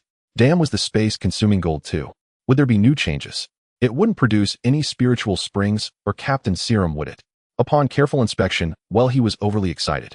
His spatial pocket had formed a tiny hill, indeed a hill the kind made of stone with a height of less than 5 meters. The hill was completely bare, not a single hair. Would it absorb another one if he took another? Anyway, he had money but nowhere to spend it, so Yang Zhiyuan picked up another one, but nothing happened. Fortunately, otherwise in the future taking out some gold might get absorbed by the space. Since the space could absorb metals, why didn't it absorb the brass-handled dagger and his own small knife that he had sharpened? Could it be that the space favored the rich? Well, that's possible. Counting, there were 19 small yellow fish and 10 larger yellow fish. In total, it weighed about 3.7 kilograms. Below there were also some silver coins, 4 pieces, each worth $50, with each piece weighing 26.6 grams, which means 5. Adding 3 kilograms to the 3.7 kilograms. Oh, and there were still 2 well-sealed packages wrapped in oil paper, each wrapped in several layers of cloth. Upon opening one, he found a jade bracelet, but before Yang Zhiyuan could identify the water type, it disappeared again, consumed by the space. This time Yang Zhiyuan realized he could now use divine sense to probe the area within a 10-meter radius. Even underground, he could reach 10 meters, he could even do it through walls. This was good enough, regardless of the water type. Even if it were imperial green, it was all fine. In this lifetime, he wouldn't lack money. Anyway, it didn't look like it was imperial green earlier. When Yang Zhiyuan opened the second one, it also didn't have such high quality. It had a bit of emerald and a bit of white. He couldn't understand it. Anyway, the space only absorbed one kind, and it was quite humane, waiting until he unlocked it and held it in his hand before absorbing it. After absorbing the bracelet, there were no new changes in the space, but he felt a bit stronger. That was pretty good. First, he needed to fill the pit, tidy up the cattle shed, and put out some corn straw to block the cold wind from that side with the fence. It was getting dark. He had to hurry to pick up his younger siblings.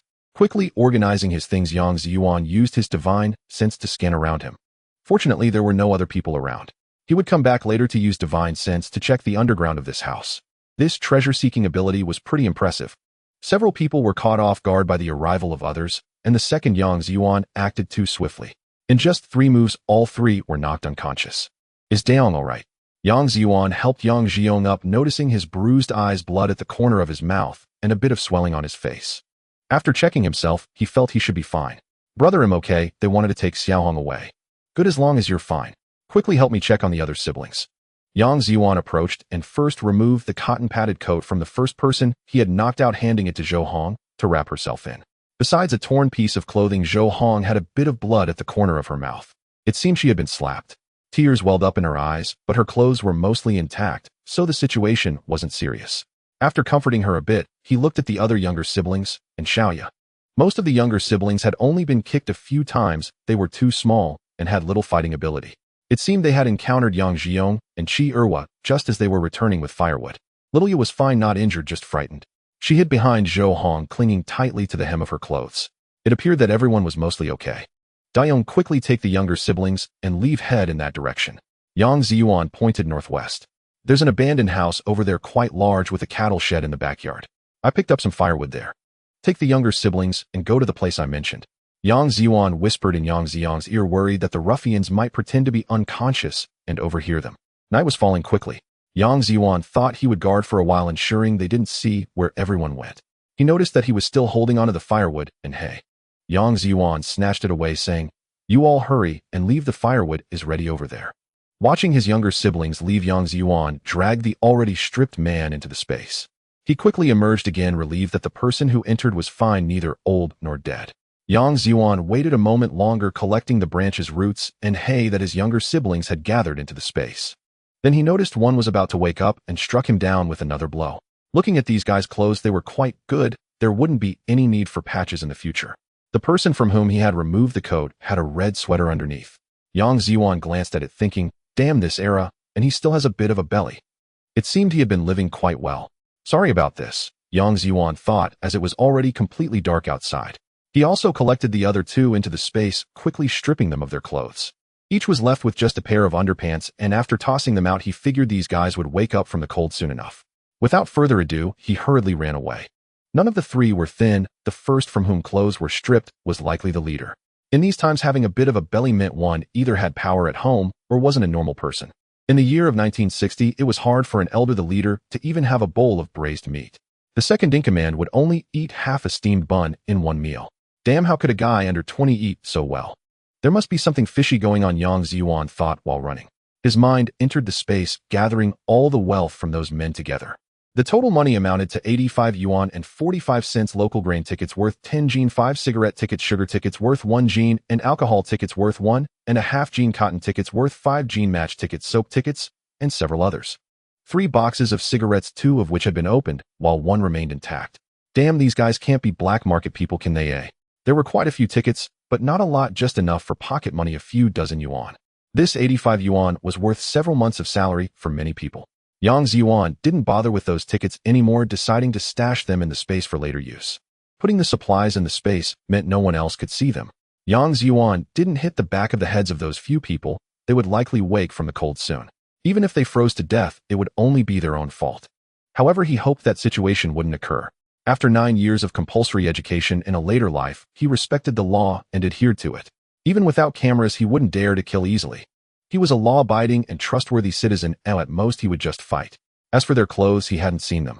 If they froze to death, that would not be his fault. As long as no one provoked him or bullied his younger siblings, Yang Zhiyuan wouldn't act rashly. Little did he know that within minutes of leaving, the 3 guys had woken up in succession. By this time, Yang Zhiyuan had already vanished without a trace. He soon arrived at the cattle shed, finding that his younger siblings had already started a fire. "Eldest sister, are you all right?" Yang Zhiyuan said, handing 2 cotton-padded coats to Yang Zhiyuan. "Brother, you're back. We were all worried about you." "What were you worried about? Didn't you see I picked up 2 cotton-padded coats?" Several little ones gathered around Yang Zhiyuan. Zhou seemed much better now as she stepped forward to stand in front of Yang Zhiyuan, saying, "Brother, I'm fine." Yang Zhiyuan patted her shoulder. "Good, as long as you're fine. It's all my fault for not being by your side and letting you suffer." Zhou felt embarrassed, saying, "No, it's not your fault. Besides, you can't always be by my side." "Well, as long as you don't blame me, what happened today? Didn't I ask Daong to keep you company and wait for me?" Yang Zhiyuan asked again. Daong scratched his head, saying, "Brother, at first we were waiting for you, but as the sky grew darker, I was worried you wouldn't find a suitable place to land, so I thought to look nearby for some dry grass or branches for firewood. I took Erwa with me and didn't go far. Not long after, I heard a commotion and the crying of Xiaoya, so I hurried back." Zhou added, "Yes, big brother, those 3 wanted to grab me and act like thugs. I slapped one and he hit me and tore my clothes. Then brother Zhiyong came back and fought with them. The little guys also picked up sticks to join in, but they were kicked away." Zhou was upset, but thankfully she didn't have the look of a person who had been bullied and only cried as she was ready to fight back. She was indeed a little firecracker. Yang Zhiyuan nodded and asked, "Did you all check?" "No injuries or anything," Zhou replied. "When we got here, we all checked, and everyone is mostly fine." "That's good. Kids these days are quite resilient, especially those who have struggled on the brink of death. It's fortunate that it wasn't serious." Little Yo was now tightly hugging her elder brother's leg, looking up with a pair of dark, pitiful eyes at Yang Zhiyuan, saying, "Big pot." Yang Zhiyuan flipped his hand, producing a roasted sweet potato, and then took out several others from his pocket and arms. These were freshly roasted in the space.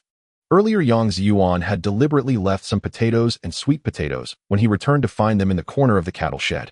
Then he pretended to go out, made a circle, and brought back dozens of cicadas, urging Zhou and Yang Zhiyuan to quickly prepare a meal. With food available, the little ones instantly perked up. Getting beaten was better than going without food. They all knew too well what it felt like to be hungry. Each of them had family members who had left due to hunger. The children might be both hungry and scared now. Yang Zhiyuan decided to spend some time with them first and search for the black market later in the deep of night. With the space available, he could rest inside, as due to the difference in time flow, sleeping for 1 minute in the space equated to a much longer sleep outside. This meant his time was equivalent to double that of others. In the future, he could cause more trouble over an extra night. Zhou and Yang Zhiyuan were cooking nearby. Several little ones huddled close to Yang Zhiyuan, cradling the little girl, the ugly duckling. In the pitch-black night, a somewhat drafty cattle shed became their temporary home. Fortunately, it was early winter, so the cattle shed had no foul smell. Otherwise, during summer, the flies and mosquitoes would have been unbearable. "Big brother, can we stay here?" Chiyerwa asked. "Yes, big brother, this place is quite nice." MHM, the other children nodded in agreement. It seemed that being beaten today did not affect them. They were satisfied with a dilapidated cattle shed, mainly because they previously had no place to shield themselves from the wind and rain, often sleeping outdoors. Even the streets of small cities were not an option. They could only stay in the wild. Many villages were inaccessible, and occasionally kind-hearted people, seeing their plight, would offer a small sweet potato or some dried yam. They couldn't spare much more. "So do you think this place is good?" Yang Zhiyuan queried in return. "It's good if it can shelter us from the wind and rain." "Exactly, it's quite good, big brother." Me too, me too. The little ones were easily content. What about you, Mei and Dio? Yang Zhiyuan asked them. Zhou Hong stirred the mixed grain porridge in the pot with 2 branches. Big brother, I think this place isn't quite right. What if those few people come across us today? Yang Zhiyuan, squatting nearby, was tending to the fire. Big brother, I'm not afraid. If they come again, I will fight them. Me too. Qi Erwa clenched his fist. Lu Hongjun and Qin Shitu also stood up. Me too. Li Xixing and Zhang Godin felt the same. The last one, the little girl in Yang Zhiyuan's arms, said, Big brother, I can do it too. Haha. Seeing everyone still had spirit, Yang Zhiyuan replied, Not bad, everyone has courage. If we face any bullying again, we'll just deal with them together. No need to be afraid, but we can't stay here for long. First, we have no land, and as you can see, the surrounding area is still in drought. Second, when we ask for food, they can't give us much. Third, this place is someone else's territory. If those 3 people come back with more people, we won't be able to resist. So we need to find a good place. I'll get some big rooms for everyone later, how about that? The little ones actually looked up to Yang Zhiyuan. They couldn't think of so much ever since Big Brother woke up. He spoke more reasonably. He could also bring back so much food, so they decided to listen to Big Brother. Okay, I'll listen to Big Brother. Me too and me. Yang Zhiyuan patted each of their heads. They were so obedient, and he felt they were teachable. All right, everyone wait for dinner. I'll go take a look nearby. Oh, don't let anyone else follow. Preventing the others from following, Yang Zhiyuan planned to explore the desolate house. He wanted to see if there were any treasures in the other rooms or underneath them. With his divine sense, Yang Zhiyuan essentially had a radar with a 10-meter diameter in the dark, covering both the sky and the underground for 10 meters. If he were to go treasure hunting in a deserted village or an old house in the future, that would be impressive. This desolate house seemed somewhat like a courtyard in the capital. It had 3 courtyards. However, all the rooms appeared to have been burned by a great fire. After the fire, all the burnt beams and wooden doors and windows were completely taken away. The cattle shed was located on the left side of the first courtyard, surrounded entirely by earthen walls. At this time, large livestock were naturally important property for a family. Upon entering the desolate house, Yang Zhiyuan took a wooden stick and looked around. He wanted to see if he could find anything useful for the future. As a result, he discovered that the blue bricks used in the house had all been stripped away. It was truly cleaned up thoroughly. He could only check if there were any items underground. There were no significant discoveries in the front yard. This used to be a place for servants. Entering the second courtyard under the ruins of the main house, there were indeed some items. They were located just a few tens of centimeters beneath the ground on the eastern side of the main house. There was a lot of soil here, consisting of debris from the bricks or the roof that had fallen. It was quite soft and had not frozen. Soon Yang Zhiyuan dug it open to reveal a small box containing 2 small goldfish and some yuan data coins. Not bad, a good start, let's keep searching. He also searched the side room and found some old toys for children buried in the soil. The family didn't know whether they had fled or perished. These toys were best left alone. It was better to treasure hunt for gold and silver to bring himself joy. The atmosphere of treasure hunting in a desolate house was quite thrilling. Even if he couldn't spend what he found, he could keep it for future use or give his siblings a little safety net. Finally, he arrived at the third courtyard. This should have been where the main family lived. With careful investigation using his divine sense, he soon made a discovery. There wasn't much under the main house, but beside the entrance on the eastern side, there seemed to have been a plant or a pomegranate originally planted. Something was buried underneath. Within 10 meters underground, regardless of whether there was a box, Yang Zhiyuan could clearly investigate what was inside.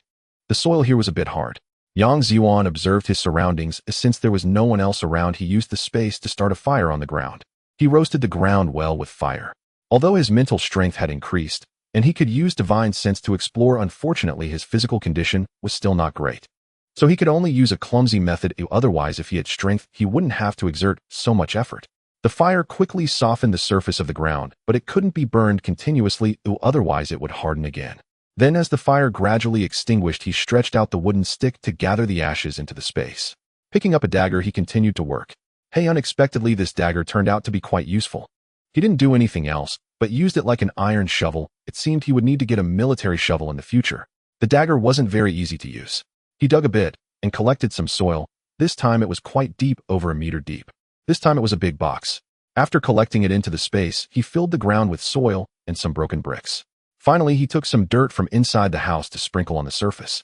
In a flash, Yang Zhiyuan entered the space. This wooden box was quite good. It had been buried for who knows how many years and showed no signs of decay. However, there were iron nails reinforcing the edges. It was a large iron lock. With a thought, Yang Zhiyuan opened the large iron lock. Inside, there was more silver than gold, along with some women's jewelry. On top was a cloth bag, inside of which was an oil paper package. It was wrapped in many layers, and when he opened it to his shock, it contained records of the house owner collaborating with the Japanese or dealing with the Taiwan Islanders over the years, similar to a diary. What kind of respectable person writes a diary? While he was still a trader, no wonder his house was burned to the ground. He wondered if the ancestral grave had been dug up. After a glance, Yang Zhiyuan felt too lazy to continue reading and hurried back to eat with his younger siblings. In a small cowshed, 9 children warmly shared a dinner of roasted sweet potatoes, roasted rabbits, and a bowl of mixed grain porridge. Yang Zhiyuan had no bag, otherwise he could have taken some cornmeal and flour to store for Zhouhong. After dinner, he planned to visit the local black market and advised the children to sleep first. He warned them not to go out tomorrow, as the small county town was not large, and it would be troublesome if they were recognized by those 3 little rascals. That night, Yang Zhiyuan carried a basket and upon leaving the cowshed stored it in his spatial storage. With the enhancement of his divine sense, he quickly located a small black market near the southeast corner of the county town. The black market was small, with only about 40 to 50 people selling scattered goods. Surprisingly, there were more buyers than sellers, and many people were bundled up tightly in the cold. Yang Zhiyuan wrapped himself up so that only his eyes were visible. Just as he prepared to approach, 2 men emerged from behind a tree. Buying or selling? Selling, he replied. 1 dime.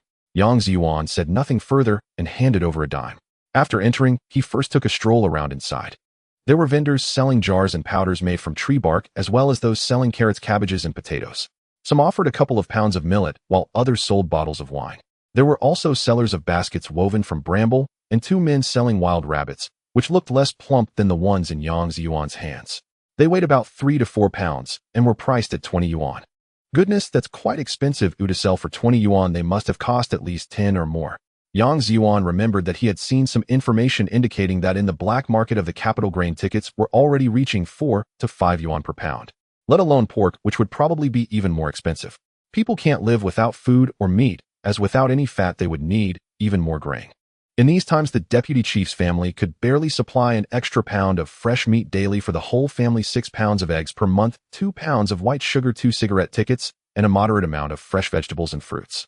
For families with many members, like 7 or 8 people, they could only have 1 pound of meat a day, totaling 6 pounds of eggs a month.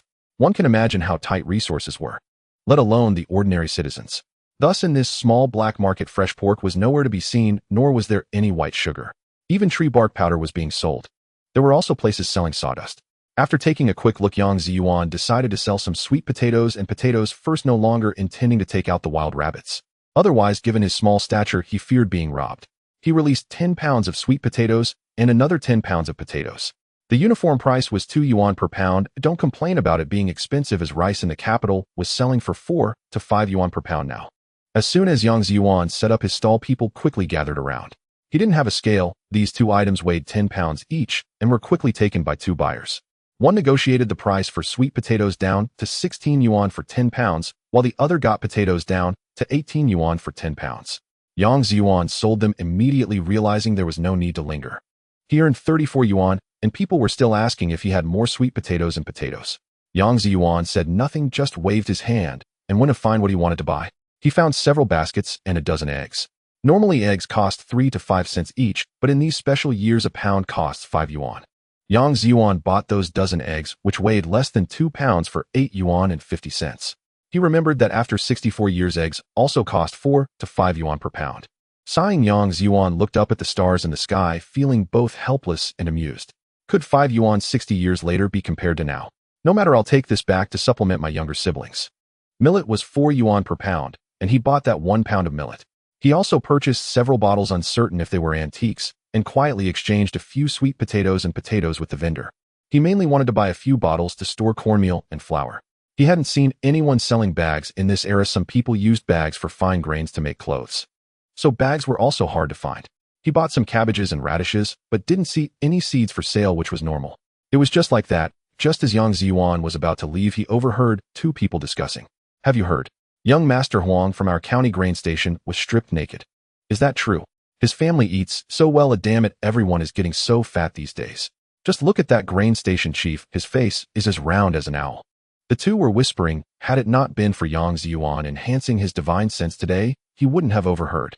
The 2 clearly knew each other and were very close to their stalls. Most others were standing at a distance. When someone made a transaction, they would briefly turn on a flashlight, covering it with black cloth, using the dim light to check. But not everyone was like him, without night blindness, able to see most things by moonlight. The first one who spoke continued, "Keep it down. Who doesn't know about our county? Damn, who knows how much grain he embezzled? That young man bullies this and that in the county every day. He deserves it this time. That's right, the heavens have eyes. Sigh, I heard that they bullied a girl who was fleeing starvation some time ago, and the girl ended up committing suicide by jumping into a well. Yeah, I heard that too, but it's utterly heartless. Yes, in these times we can only endure. Just hang in there." Upon hearing this news, Yang Zhiyuan nearly leaped up. Fortunately, he had returned quickly today. Otherwise, his younger sister Zhou Hong could be in serious danger. In these times when people are starving, many wouldn't remember those things at night. Only those who are full and have nothing to do would think of such things. Yang Zhiyuan did not linger any longer and prepared to leave, transferring items from his basket into his spatial storage one by one. As he reached the spot where the two men were standing guard, they glanced at him and then squatted back down. "Do you think our boss is freezing out there?" Yang Zhiyuan overheard another piece of news. So one of those three rascals was the boss of this small black market. It seemed he had to find a way to deal with this gang. The family was from the grain station and was still running a black market. If they weren't bringing grain from the grain station to sell in the black market, nobody would believe it. In these times, such behavior is referred to as profiting from the national disaster, and another saying is trampling on human life. Yang Zhiyuan was filled with rage and said nothing as he turned to leave. He hadn't walked far when someone followed him, and it was one of the black market people. Damn it, they wanted to blackmail him. "Oh, I bought a watch last year." 3 people followed him, each sturdier than Yang Zhiyuan.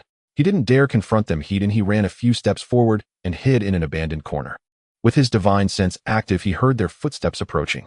A stick shot out directly, and whoever was hit by it was immediately pulled into his spatial storage. In an instant, all 3 men were inside. After waiting for a while, he found no one else behind him. Yang Zhiyuan continued to take a detour back to the cow shed.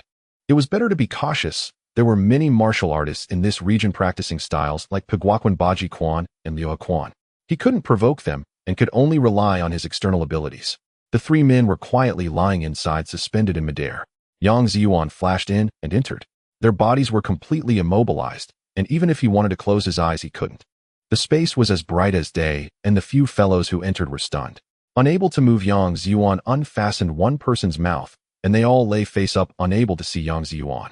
The space expanded to include 4 more square fields reaching 40 square meters, along with a 10 square meter pasture and a 50 square meter rocky hill. Soon he planted radishes directly into the soil without seeds, and surprisingly they yielded seeds. The same went for the cabbage, which still had its roots, making it easy. He also planted millet and used a square meter to plant a few pumpkin seeds he had traded for. After the harvest, without taking a close look, Yang Zhiyuan prepared to interrogate.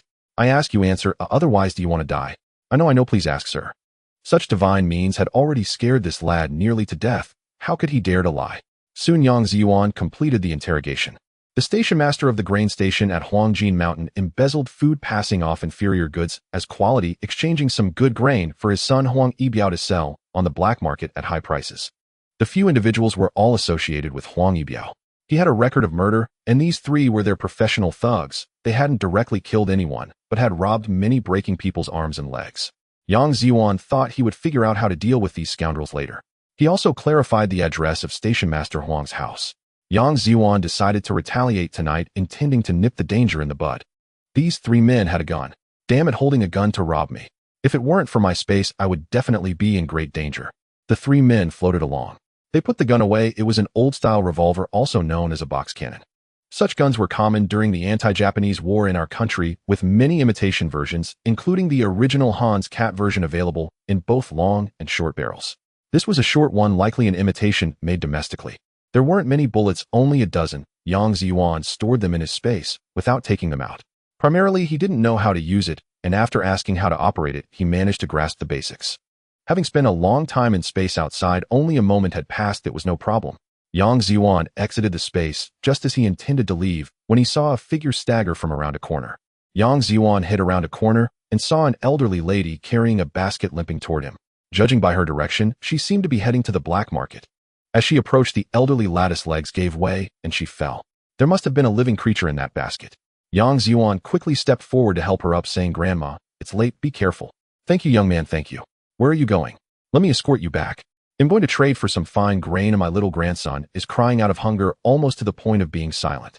The elderly lady choked out. "Grandma, please lean against the wall. Oh, why are you out alone at this hour? If your eyesight is poor, a fall would be terrible."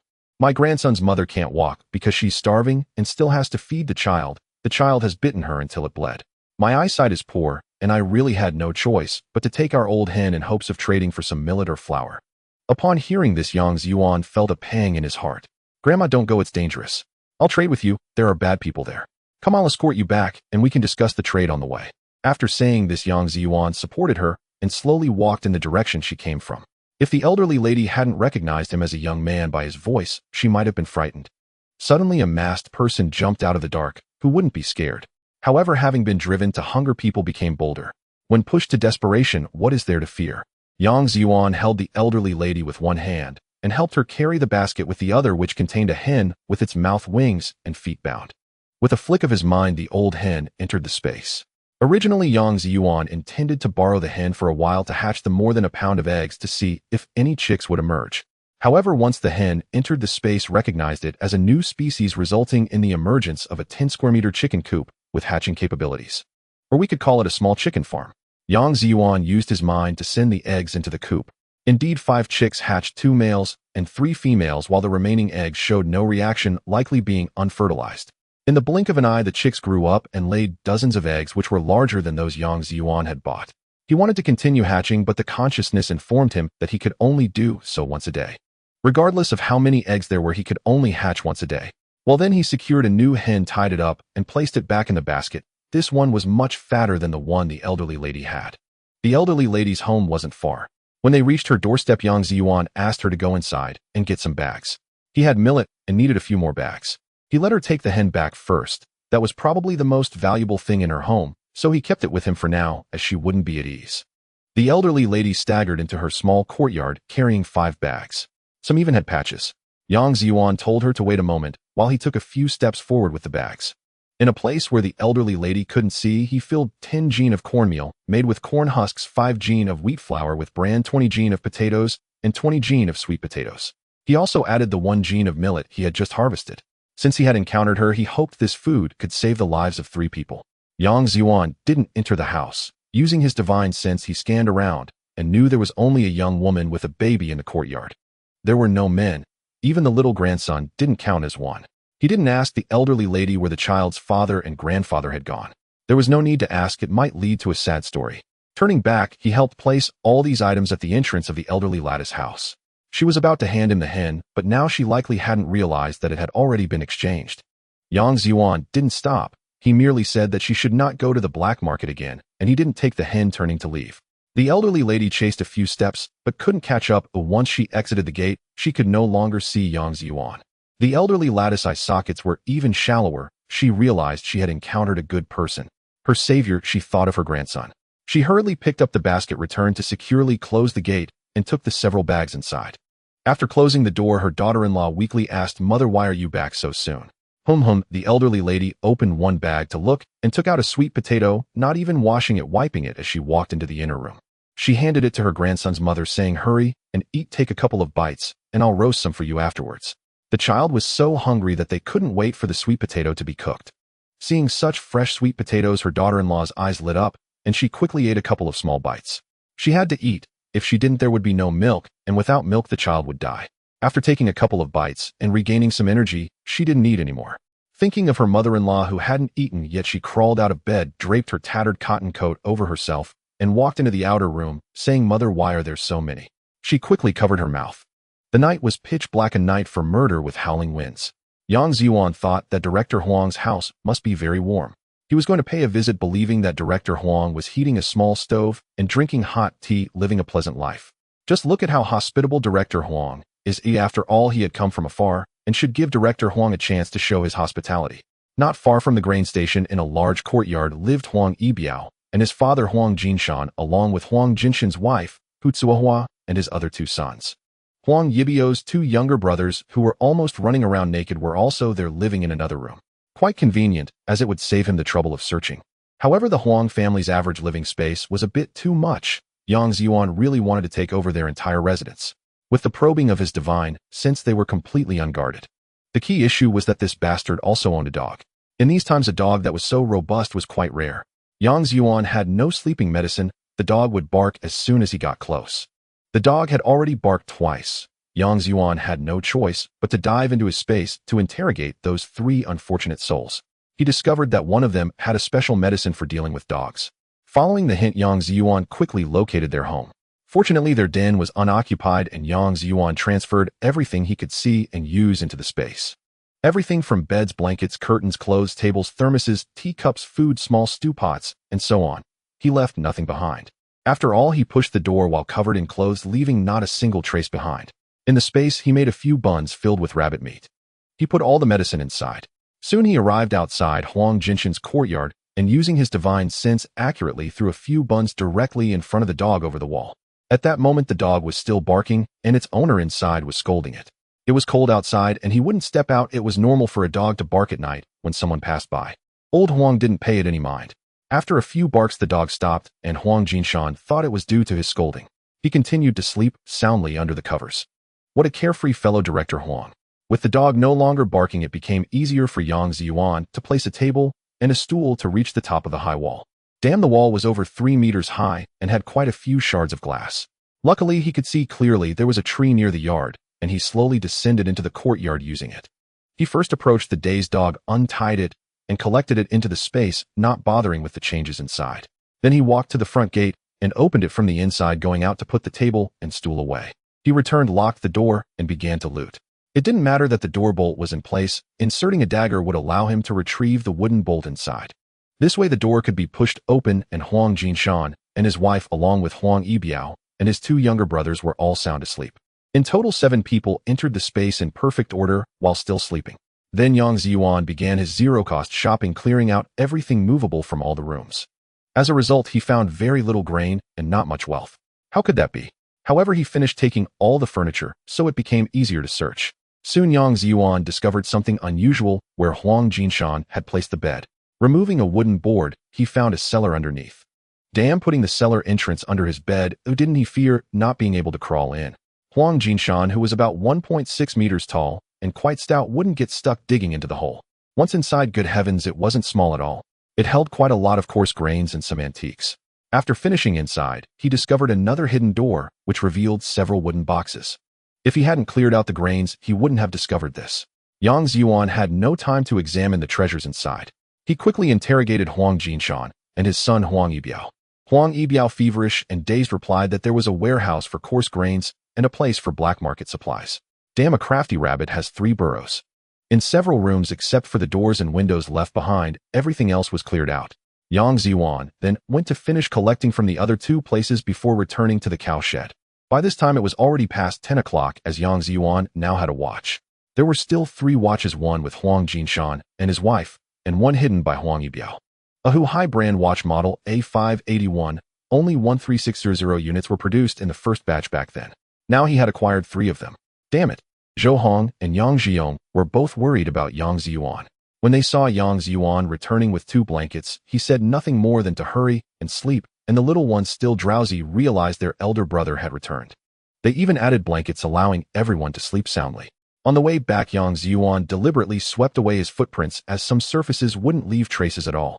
Mainly, he swept the entrance of the residence. With crumbling walls, there were many places to enter as long as no one discovered it. He had to leave this place quickly tomorrow. He could not stay here for long. Who would remain near the scene after a zero-cost shopping spree? If not, he should set off before dawn tomorrow. Yang Zhiyuan first used his mind to check the changes in the space. Sure enough, it was a wave of abundance. After the big yellow dog came in, he didn't know if the space thought he was a descendant of wolves, but the pasture increased by 40 square meters, becoming 50 square meters. Could it be that the space increases according to the volume and weight of the animals? Yang Zhiyuan wasn't too sure. Damn it, several fat mice had also been absorbed. They must have been collected when gathering grains. Damn it, what a waste.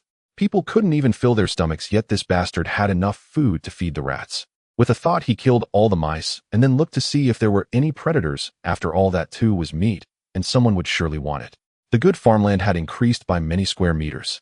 Inside, there were more varieties of crops: mung beans, yellow beans, cowpeas, red beans, broad beans, peas, sesame, peanuts, eggplants, chili peppers, tomatoes, green beans, cucumbers, watermelons, sweet melons, winter melons, and many more. Damn it, how did this big yellow dog have so many seeds? Was he planning to start a seed station? After further questioning, Yang Zhiyuan learned that the big yellow dog was saving these for selling at a high price in the black market during times of disaster. After all, everyone was struggling to fill their stomachs, and many would plant extra crops in hidden corners of their fields. As a result, Yang Zhiyuan benefited from it all. He also collected a flower cat which was absorbed into the space and 5 hens that were currently laying eggs in the chicken coop. Luckily, the big yellow family had no large livestock, otherwise they would have faced a calamity too. Thus, Yang Zhiyuan's space underwent a significant transformation.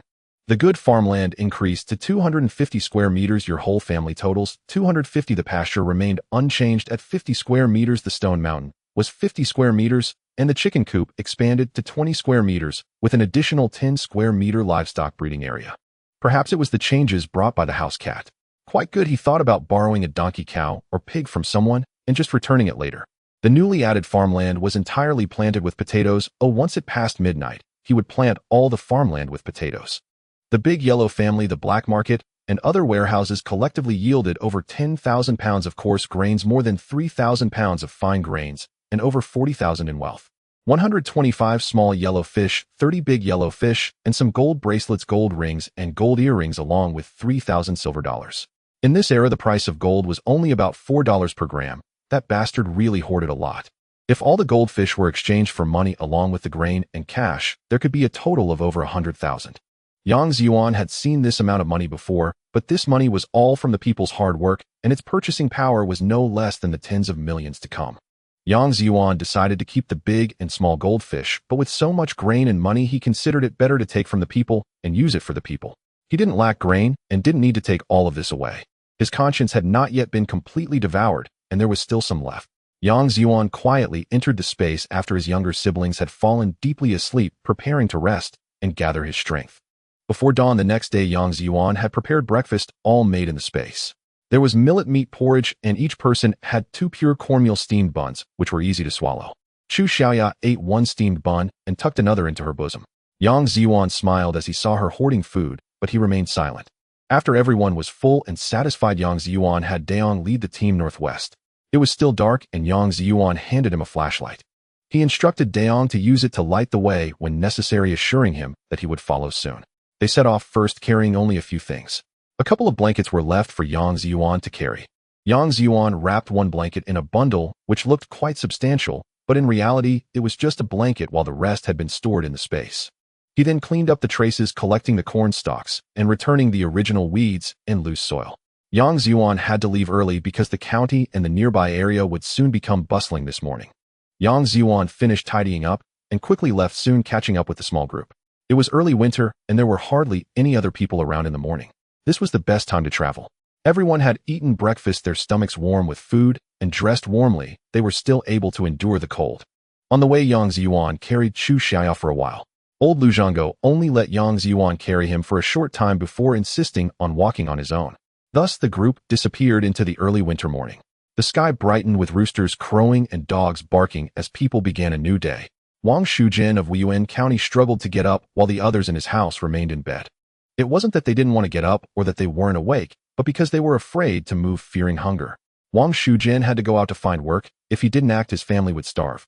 Shivering, Wang Shujin opened the door and rubbed his eyes. He discovered a bag in the yard. He hurried over, opened it, and saw dozens of potatoes, and under them several dozen pounds of coarse grain. After hesitating for a moment, Wang Jinxing immediately took it inside. He pressed the door shut with his back. Opening the bag again for a glance, it wasn't a hallucination, it was indeed food. Meanwhile, many poor families discovered this situation as well. Some found 20 yuan among the coarse grains, while others found 30 yuan, depending on the size of the household. The common people remained silent, many kneeling with tears in their eyes, muttering prayers.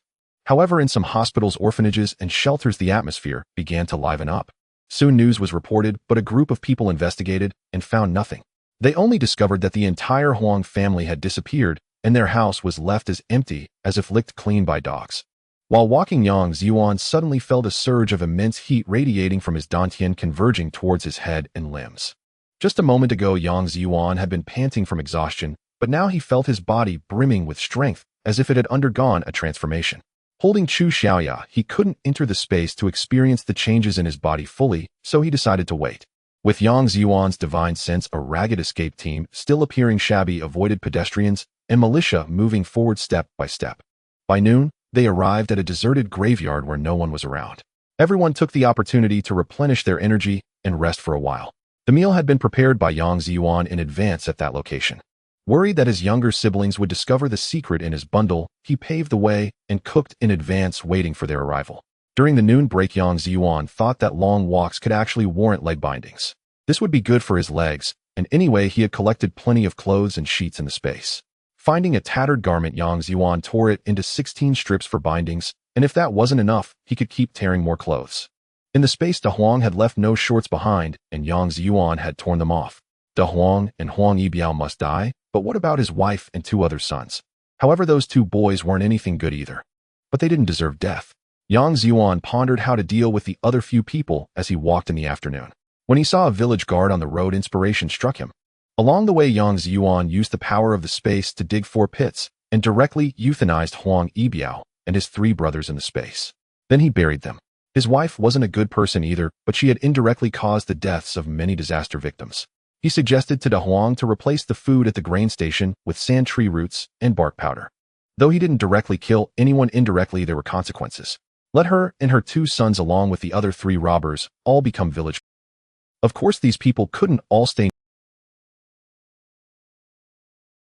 You want to guard, yet they also need food to sustain you. A life and death are fated, so don't blame me.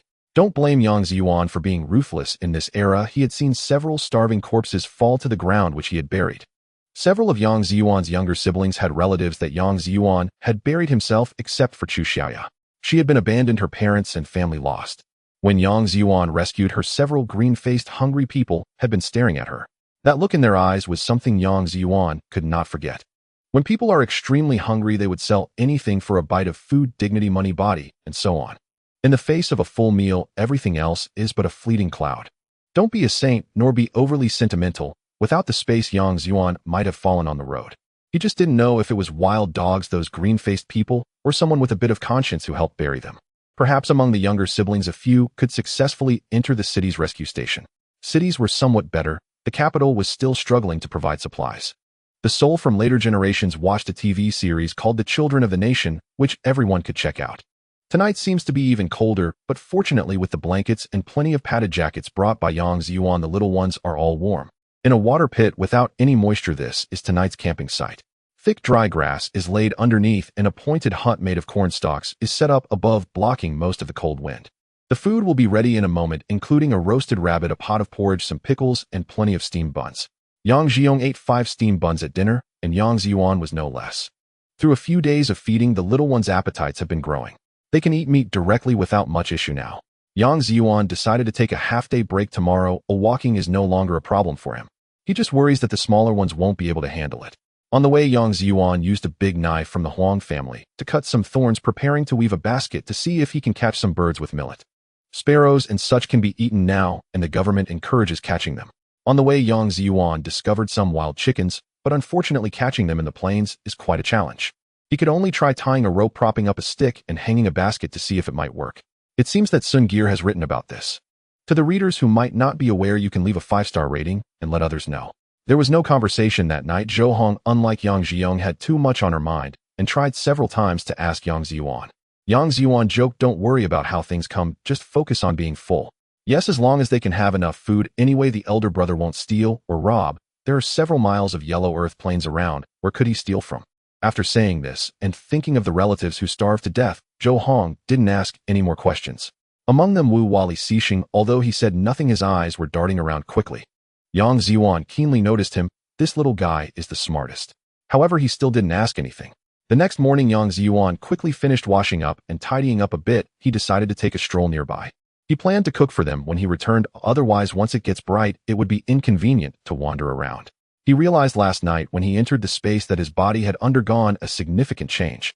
His physical fitness had improved greatly. He tested carrying over 100 pounds of sweet potatoes in a sack, and he could easily manage it. His height also increased by a few centimeters, but fortunately his pants were already long enough. He just needed to let the legs down a bit. He had also scavenged quite a bit of thread and needles the night before, planning to have his little sister mend the torn clothes of his younger siblings. After wandering for a while, Yang Zhiyuan discovered a fruit orchard ahead. At this season, there were hardly any fallen leaves in the orchard, and no one was guarding it. Yang Zhiyuan walked in. In his past life, Yang Zhiyuan's hometown was a rural area, and his family had a pear orchard. He could recognize these fruit trees and cut several branches with a small knife. There should be several varieties of pear trees. These can take root if inserted as cuttings. He could also dig up some young apricot seedlings from the apricot trees and transplant them. Yang Zhiyuan carefully searched around the peach trees and found 3 peach pits which he tossed into the space. He also found a few grapevines and collected some cuttings. These can also be rooted successfully. Yang Zhiyuan was focused on searching for other varieties. Suddenly, he heard soft footsteps coming from behind him. Yang Zhiyuan quickly turned around holding the vegetable knife in his hand. What do you want? Hey, you are quite alert, said an old man appearing to be in his 60s, tall and lean, but looking quite energetic. What are you doing? Yang Zhiyuan did not run away. The old man was only discovered when he was over 3 meters away, indicating that he had not paid attention to his divine sense. It seemed that this old man had some skills. I wanted to ask what you are doing. Why are you holding a vegetable knife in our team's orchard? Are you trying to damage our fruit trees? The old man scolded, his voice loud and his gaze sharp. It's a misunderstanding, old man. I'm just gathering some branches to plant them in my yard after I find a suitable place. Yang Zhiyuan hurriedly lowered the knife and extended a grape cutting in his hand. After all, he did not damage the team's orchard, he only took a few branches. The old man took a few steps forward, and Yang Zhiyuan stepped back a few paces. The old man's presence was imposing and seemed impressive. He approached the grapevine, took a look, and saw that the roots and trunk had not been damaged. You are not a local, are you? A refugee? The old man asked again. Yes, old man, I am a refugee. I came in just to see if I could find some seeds or something, and I was thinking of gathering some branches to plant later. Oh really? That damned fate, but fortunately you met me. Otherwise, if you had been caught stealing some fruit tree branches by someone else, you might have been arrested. Really? I was just gathering some branches. I am not causing any damage, Yang Zhiyuan stammered in fake terror. You think so? A few days ago, an old man in our village went to the production team's livestock shed and collected half a basket of cow dung. He was locked up for 3 days and was criticized. Oh well. Yang Zhiyuan was left speechless. Indeed, many things are collective now. Even if he didn't damage any fruit trees, if he encountered someone who took things too seriously, he might really get arrested. Don't think it's a joke. Yang Zhiyuan once saw a document about a meritorious official who was transferred to a local leadership position with a low education level. When he saw the best building in the county town, he thought it was built during the Japanese occupation and insisted that everyone must tear it down. As a result, a bunch of bootlickers took it down overnight. What seems absurd in later years was common in this era. Seeing that Yang Zhiyuan was really a bit scared, the old man shouted, "Come follow me, I'll take you to eat something." Looking at Yang Zhiyuan, who was in rags and had a dirty face, the old man might have felt a kind heart. No need to leave now, thank you, old man.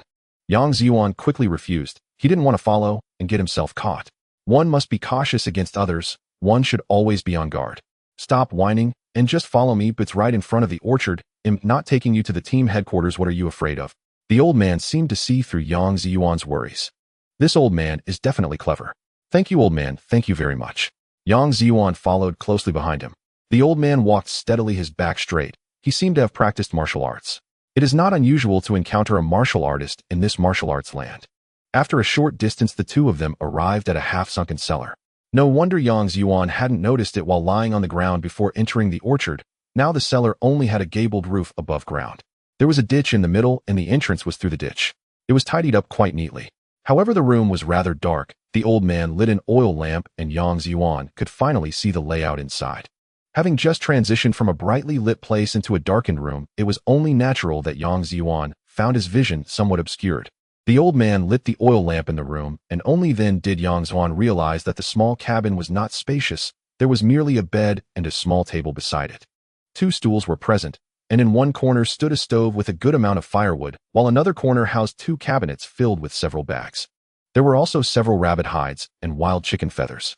The old man took out 2 steamed buns from the cabinet and handed them to Yang Zhiyuan, also pouring him a cup of hot water. Sit down and eat. After you finish, tell me where you came from and where you intend to go. Yang Zhiyuan took out a clean cloth to wrap the 2 buns before tucking them away in his pocket.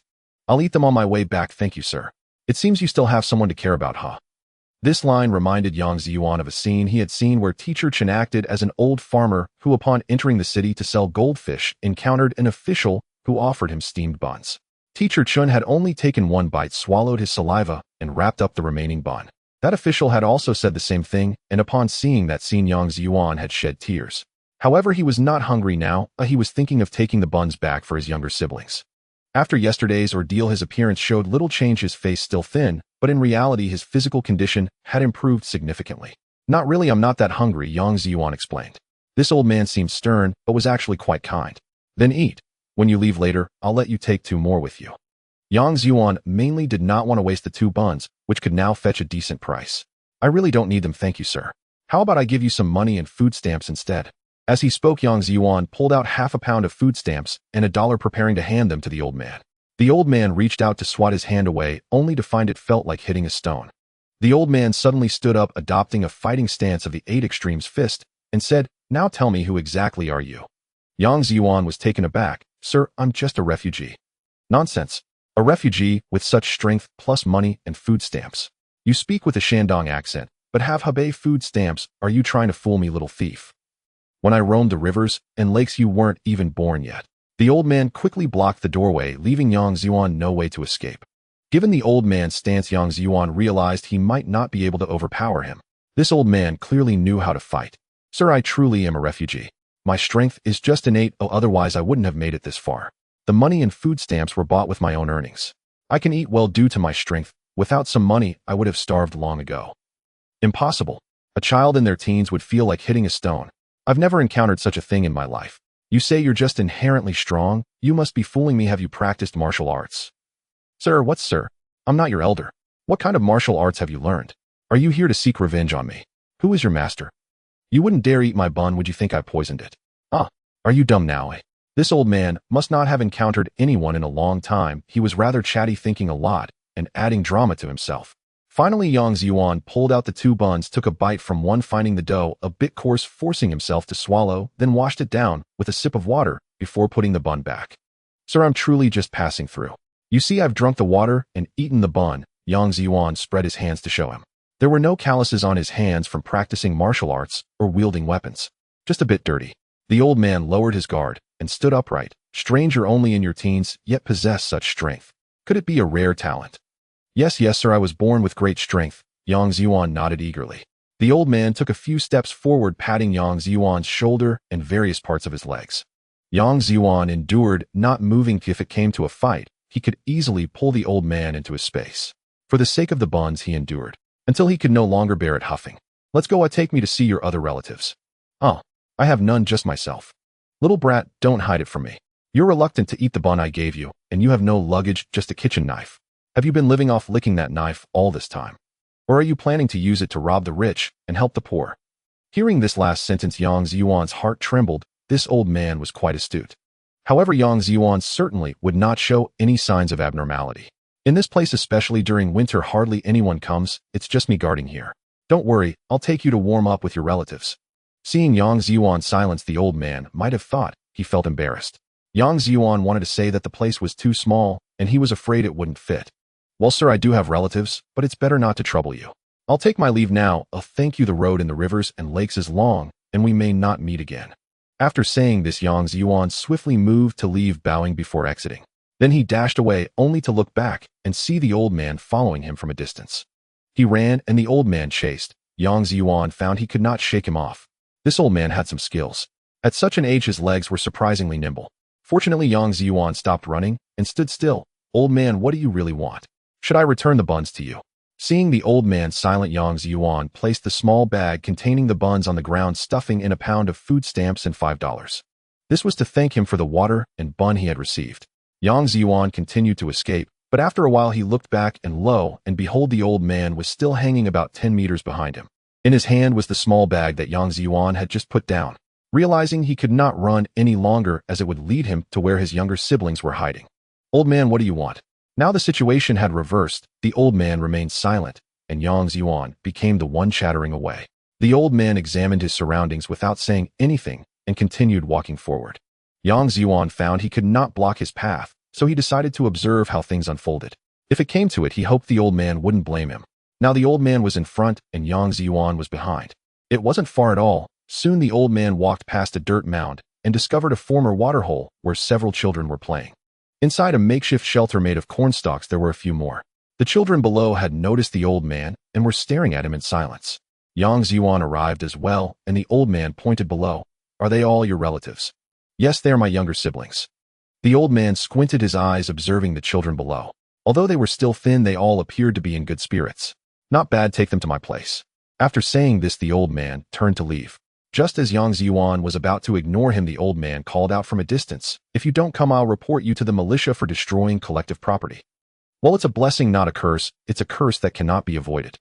I could easily escape, but these younger siblings of mine cannot unless I expose the secret of my space. This stubborn old man is truly wicked. Watching the old man strut ahead with arrogance, Yang Zhiyuan called out to his younger siblings, "Children, come along with me to enjoy a grand feast." The little ones began to pack their bags, with Yang Zhiyuan finishing the task, ensuring everything was in order, leaving no trace behind. Soon a big group arrived at the old man's residence. On the way, Yang Zhiyuan took a moment to glance at the space, noticing a new orchard had appeared, covering an area of 100 square meters, filled with 3 pear, apple, peach, apricot, and grape trees each. However, the fruit trees looked as thick as arms and had yet to bear any fruit, but it seemed likely that they would bear fruit by tomorrow. Without peaches and apricots, let alone pears and jujubes, it said that jujube trees could be sold for money. I should inquire with the old man later to see if there are any in this orchard. At this season, it's hard to find other fruits, but it would be easy to gather some dried red jujubes. To avoid exhausting the old man with food for my younger siblings, Yang Zhiyuan thoughtfully prepared a bag of coarse grains. A jar of cicada shells and some wild rabbits would suffice, he thought, as he placed the jar of cicada shells in front of the old man along with the bag of coarse grains. The little ones were bustling around in the underground kitchen, chattering nonstop. The old man was taken aback and led him out of the underground kitchen, saying, "Kid, it seems you have a great fortune. You don't need to tell me. I want to ask how you managed to raise so many children. Everyone has their secrets. How about learning martial arts from me? I see you have remarkable bones. You're an excellent candidate for martial training." "Not really. I can barely fill my stomach, and besides, where would I find the time? I need to take them north to the mountains. It wouldn't be appropriate for so many to stay and eat at your place." "What do you mean, not really? I'm already at an age where I don't have many years left to live, and I don't have a single disciple to pass on my skills. Can you bear to leave an old man like me without a legacy?" "Old man, you don't look like someone in their 60s. If it's just me here, I could truly learn from you. Worst case, I could clear some land, and after a year or two, I could also be a strong laborer. Your group won't say anything, but I have so many younger siblings, and they're all so young. Leaving them here, especially in these times. What if they eat me out of house and home? It's fine in winter when no one comes around, but what about spring and summer? How can I hide that? Even if you don't take a single grain from the group, they won't believe it." The old man chuckled, stroking his sparse beard. "You're clever. I like that. Have you been educated?" "I understand some characters. I attended school for a few years." In this era, simplified characters were not yet widespread, and many old scholars still used traditional characters. Yang Zhiyuan recognized many traditional characters, but couldn't write them well. Thus, he could only say he attended school for a few years and had a basic understanding. If he struggled with writing later, it would be easy to explain, as the former owner of this body had indeed learned a few characters. Unfortunately, he didn't even finish middle school. The teacher was often too hungry to teach, sometimes barely able to hold onto the desk while lecturing. Most students had to go out looking for food, leaving little time for classes. That's fine. You have a kind heart, but can be ruthless. You're decisive in your actions." "What do you mean?" Yang Zhiyuan sensed that the old man knew something. "Food stamps money." The old man didn't dwell on this issue further. Yang Zhiyuan's heart jolted, wondering if the old man had noticed the space. It seemed the events of last night had reached the old man's ears very quickly. Observing Yang Zhiyuan lost in thought, the old man said, "Rest assured, stay here for a few days. If I truly wanted to capture you, you wouldn't last around." Yang Zhiyuan thought to himself, "If I could capture you in one move, let alone a round." But he replied, Yes, you are indeed wise and powerful, esteemed elder. So will you learn or not? But why are you so insistent on forcing me to learn martial arts?" Yang Zhiyuan inquired. "Having sheer brute strength without knowing how to control it. I'm teaching you martial arts to save you, foolish boy." "Well, that's a strong reason. But I won't stay long here. I must take them to the capital in a few days." "In such a hurry?" "Yes, it's about to snow, and I can't keep bothering you, esteemed elder." The old man pondered for a moment, then said, "All right, it depends on how quickly you learn. They'll teach you some techniques for exerting force and methods for training, and the rest is up to you."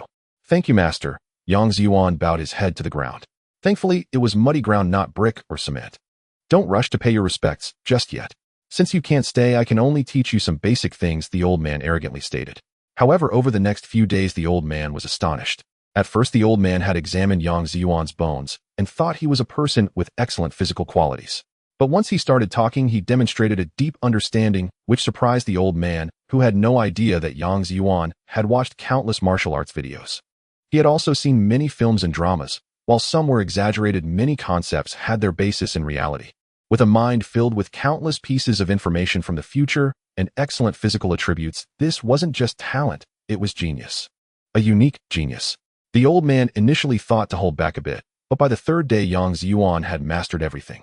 Others who normally learn martial arts had to build their bodies for years before formally learning techniques. Squatting in a horse stance was meant to train a martial artist's legs. Most people would struggle to hold it for a few minutes, but Yang Zhiyuan had been transformed by the gratitude of thousands into a force of belief. He squatted for 2 hours straight without moving. Additionally, Yang Zhiyuan had offered the old man plenty of fine tobacco and liquor from his space. The old man became increasingly pleased with teaching such a virtuous disciple, pouring his heart into the instruction. He even took the opportunity to teach Yang Zhiyuan a few more moves. During these days, Yang Zhiyuan stayed with the old man, while his younger siblings resided in another old man's storeroom. It was a well-concealed cellar where the old man had hidden a substantial amount of food. Otherwise, he wouldn't have dared to bring so many people, there wouldn't have been enough room. Yang Zhiyuan's space also expanded a bit. The farmland in the space reached 330 square meters, equaling half an acre, and the orchard added walnuts, jujubes, plums, and other varieties of pears, peaches, and apricots. The orchard also grew to 300 square meters. Other than that, there weren't many changes. Wild rabbits would stop reproducing once their population reached a certain number based on the area. It seemed new species had to be unlocked. 3 days passed, and on the fourth morning Yang Zhiyuan quietly woke everyone up.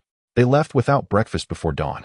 After chatting with the old man last night, Yang Zhiyuan learned the old man's full name was Li Qingxuan, and he was a disciple of the legendary sharpshooter Li Shuwen. Li Shuwen was a master of the 8 extremes fist during the Republic era, and also practiced the 6 harmonies long gun, hailed as the sharpshooter Li Shuwen. In the capital, he also had a senior brother named Wu Lei who does not play football. Yang Zhiyuan decided to bring him a football as a gift with the letter given by the old man. As Yang Zhiyuan made a move, the old man noticed him, though he remained lying still. Although he was told not to formally accept him as a disciple, the old man couldn't help but teach him all his skills. He knew he would leave not wanting to cause trouble for himself.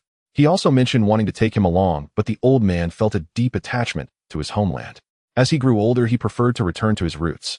Looking at the cellar filled with a considerable amount of grain and hanging over 20 smoked wild rabbits along with hundreds of cicada shells pickled in jars, the old man's eyes reddened. That little rascal, does he think I don't know he has secrets? Yang Zhiyuan also left behind a few hundred grain coupons and money that the old man could use. Gazing at the direction Yang Zhiyuan had departed, the old man lingered for a long time. Even as the wind blew against him, he stood motionless. Last night during their chat, Yang Zhiyuan had asked him if he had a wife or children. The old man spoke ambiguously, ultimately warning him, women are like tigers. Well, I didn't need your advice. Oh, I understand better than anyone. After 2 days, Yang Zhiyuan finally saw the vast expanse of the Baiyangdian water area. In early winter, Baiyangdian stretched endlessly, its surface resembling a gigantic silver mirror peacefully embedded in the earth. Indeed, some areas were already frozen. As the temperature gradually dropped, the lake began to freeze, initially only at the shallow areas by the shore. Gradually, the ice spread towards the center of the lake, ultimately covering the entire surface with a thick layer of ice. Baiyangdian, with its 1,000 miles of ice, donned a silvery coat, resembling a fairy tale's world of ice and snow. The reeds trembled in the cold wind, their withered yellow leaves rustling, as if recounting the coldness and loneliness of winter. However, it was precisely this cold wind that startled the countless birds hidden among the reeds. They flapped their wings, rising from the thicket and streaking across the chilly sky, bringing a touch of life and vitality to this silent winter. Fortunately, this place was not dry. There was plenty of water, and the variety of flora and fauna was immense, even in winter. With space at hand, the world was at my command. This place needed to be stayed in for a few days. With abundant reeds, large water areas, and a small population, it was easy to find a place to settle without drawing attention. Over 200 species of birds are known to inhabit Baiyangdian. There are more than 40 types of fish and shrimp and various plants, including algae, reeds, lotus flowers, water scallions, water hyacinths, and water chestnuts, among hundreds of species. This is the largest wetland in the North China Plain. The species diversity is extremely rich, though there might not be as many birds in winter. However, wild ducks should be quite tasty. Currently, there is no first or second level of protection. Collect, collect, collect. A few days ago, Yang Zhiyuan also spent some time learning martial arts from the old man, and a couple of youngsters learned some moves too. The old man hoped they could protect themselves in the future, as there was no time to catch birds. This time should be sufficient. He just feared 3 days might not be enough. This place is too vast. For convenience, Yang Zhiyuan also crafted a snowboard. It was just right for gliding over the ice. Concerned that other areas might not be frozen, he only allowed his younger siblings to stay close to the campsite. He was collecting species all over the world. Fortunately, Yang Zhiyuan's physical condition had improved, otherwise he wouldn't be able to explore too many places. After staying for 4 or 5 days in this year of drought, winter had fortunately not brought heavy snow. Otherwise, at this time of year, heavy snow would have fallen long ago. Currently, the space consists of 500 acres of fertile land. There is a 50-acre poultry farm, a 10-acre livestock farm, a 50-acre pasture, and a 50-square-meter rocky hill. The wetland spans 10,000 acres. The space now seems endless.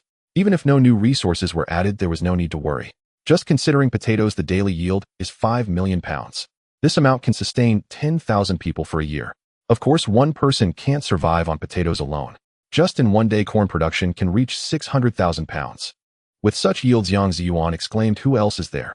For details, please refer to the movie by Zhou Xingqi, specifically the pants sewing segment. Everyone has been enjoying a feast lately, with blue shrimp, wild carp, grass carp, Crucian carp, brim, and eels among others. Wild ducks, and many other types of birds. I'm afraid everyone will criticize me for the word count various bird eggs. These species can survive and reproduce in Yang Zhiyuan's space in the future. There will be no shortage of meat in the future. With so many varieties, he can alternate daily. Sometimes Yang Zhiyuan would lament that he had never eaten such a variety of fish and birds in the 21st century. He was better off than the nearby fishermen. Others couldn't catch birds at all. They lacked food and space. Yang Zhiyuan could simply scatter grain and attach a sheet with a rope hiding far away. As long as there was bait, the birds wouldn't escape. Then he would reach his hand or a rope into the lake, and both water and fish would rush into the space. The water in the 10,000 acres of wetland was primarily sourced from Yang Zhiyuan. Much of the water was produced by the space itself. Yang Zhiyuan looked around and took a secret sip. It didn't possess any purifying or enhancing effects. It can only be said to be pollution-free with good water quality. Otherwise, once the market opens, he should create a brand of mineral water specifically selling water infused with various types of waterfowl and grains. Are minerals and grain waste considered substances? Haha, that will be discussed later. There are still 20 years to go. By 1980, I will be 35 or 36. By then, would I still be struggling? Shouldn't I be starting to raise birds instead of retiring? In 1978, it was still tough. Launching a business in the 1980s came with many challenges.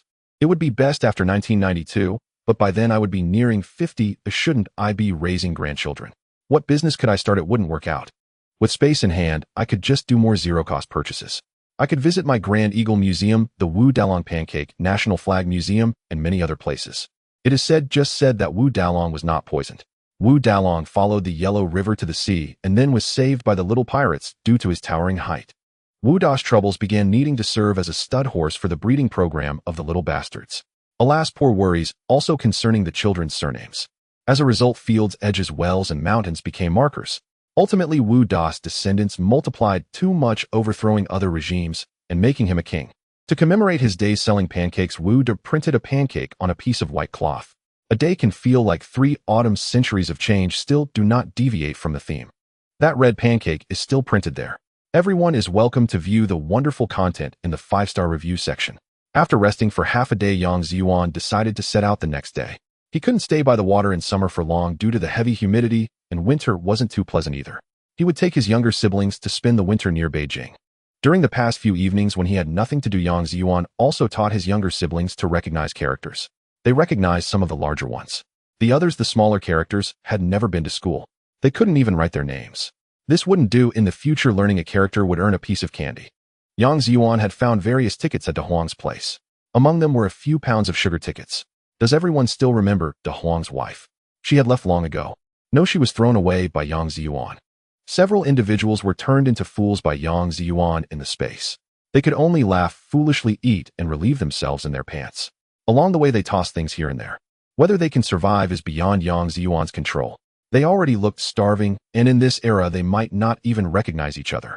One of the nerves in their brains was severed by Yang Zhiyuan, and it was the kind that could not be healed. After a long journey through heavy snow, they finally arrived at the capital city of Guanyang. This is the area closest to the mountains in the southwest of the capital. The reason for the space's insistence on coming to the capital is to see Lai Fu and Chang Wei, and also because there are many people here in this large city. It's easier to sell one's own grain. Carrying so much grain every day, Yang Zhiyuan felt an immense pressure, fearing he might collapse one day. There is also a rich variety of species in the mountains.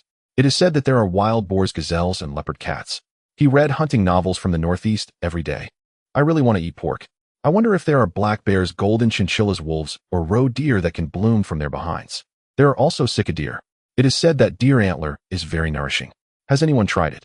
Yang Zhiyuan, being a young virgin, thinks too much. If he indulges, he would probably need 30 pairs of underpants for a month. If not, he would wrap them with tape to avoid waste. The heavy snow fell like someone was dumping snowflakes from the sky, and the group of 9 finally reached a cave that Yang Zhiyuan had prepared in advance. This is not a deep mountain. There are signs of human habitation just 4 or 5 miles away. However, this area has many stones and sparse forests, making it highly unlikely for ferocious wild animals to exist. The cave was prepared by Yang Zhiyuan half an hour in advance. It covers an area of about 40 to 50 square meters. The entrance is small, and blocking it with a few stones at night poses no problem. There are also ventilation holes left inside. A stone table and several stone stools were made, and the innermost area was covered with straw corn stalks and wheat straw. There are also several quilts. Inside the cave, Yang Zhiyuan brought out a lot of food. Although it was still coarse grain, the proportion of corn husks and bran was much less. There were also a lot of smoked fish, smoked wild ducks, and wild chickens. Finally, he didn't have to cook himself. Dayong and the 7 little brothers finally arrived. At the entrance, everyone stomped their feet and shook off the snow from their bodies. Chi Erwa jumped up happily after entering and said, "Big brother, is this going to be our home from now on?" "Wow, I like this place too. There's no wind coming in. It's a good place." "Wow, this big pot, this bed is so big." The ugly duckling looked at the 2 underground bunks divided by Yang Zhiyuan. 2/3 of the area is for the boys and 1/3 is for Zhou Hong and the ugly duckling. There was also a stone partition in the middle. After so many days without a bath, Yang Zhiyuan was still thinking about how to set up a bathing area. Unfortunately, drainage isn't very good, but fresh water is finally not lacking due to the heavy snow outside. The snow could be directly boiled in a pot soon. In an era with minimal industrialization, the snow is very clean. Unlike 60 years later, Yang Zhiyuan not only dared not eat snow, but also dared not roll snowballs. Mainly because he couldn't roll them anymore. When he was young, snow could easily be rolled into snowballs. It's strange. Is there any science student who can tutor me? See you in the comments section, and remember to give 5-star reviews. If you don't give me one, I'll throw snowballs at your window. Li Xixing ran a circle and came to Yang Zhiyuan's side. "Big brother, this place is great." Yang Zhiyuan smiled and patted his head. "Yes, it's quite good, so let's stay here for a while." "Well, stay here for now, but after a few days we will have to move. I will find you a better place. We need to build a big house in the future with a bathing area, a kitchen, a heated kong, a pigsty, and a chicken coop." Zhou Hong, who was cooking, heard and said, "Really, big brother? I really like raising chickens." "Of course it's true. It will be ready soon. Once the snow stops, I will go nearby to find a suitable place." Yang Zhiyuan said seriously. "Thank you, big brother," Zhou Hong said with full anticipation. Not only do they need to find a good place, but they also need to find a place nearby with people. Why? Because everyone needs to communicate with others, and Zhou Hong is about to grow up. Some matters need women to teach her. It's not suitable for him, and she can learn to recognize characters. She also needs to learn how to make clothes and do some sewing and mending. People need interaction, otherwise many things cannot be learned. Yang Zhiyuan has space to ensure he won't starve, but in the future these younger siblings will have their own lives. They will also marry, have children, and lead their own lives. He might travel to many places for the sake of space development, and he cannot be limited to one location. For the next 2 years, he can still wander under the pretense of fleeing. But a few years later, during the buzzing period, it will be more troublesome. He also needs to have a profession to cover his tracks. Otherwise, if he can support so many people, there will definitely be envious eyes and reports. Just think about that farmer in Zhejiang province who was questioned after riding a bicycle and making a big show. Also in the 80s in the capital, an old man who had no job every day was caught for eating meat and was also interrogated as a spy. The Smallfoot detective team, the people's eyes are sharp. Don't eat well in the city every day. That's not showing off, it's courting death. It's fine for one person, but with 8 others to care for one, must be extremely cautious. Watching Zhou Hong cook, Yang Zhiyuan dug out a place to hide grain where Zhou Hong sleeps. In case Yang Zhiyuan goes out and is not here, they must hide the grain if they meet anyone. Outside there were only some inedible coarse grains. Zhou Hong quickly finished cooking steaming cornmeal dumplings mixed with white flour with a bowl of fish soup for each person. There were also stewed wild ducks and fried free-range eggs, and now there were only free-range eggs. The oil had long been prepared with soybean oil and peanut oil. Later, Yang Zhiyuan planned to learn how to make tofu, dried tofu, tofu skin, and so forth. Dried bean curd and soy milk are simple. Those who can't make soy milk should hydrate their brains. He has watched videos before, but has forgotten some details. Moreover, he doesn't have any brine for tofu. Both brine and gypsum can be used to make tofu, but he doesn't have any.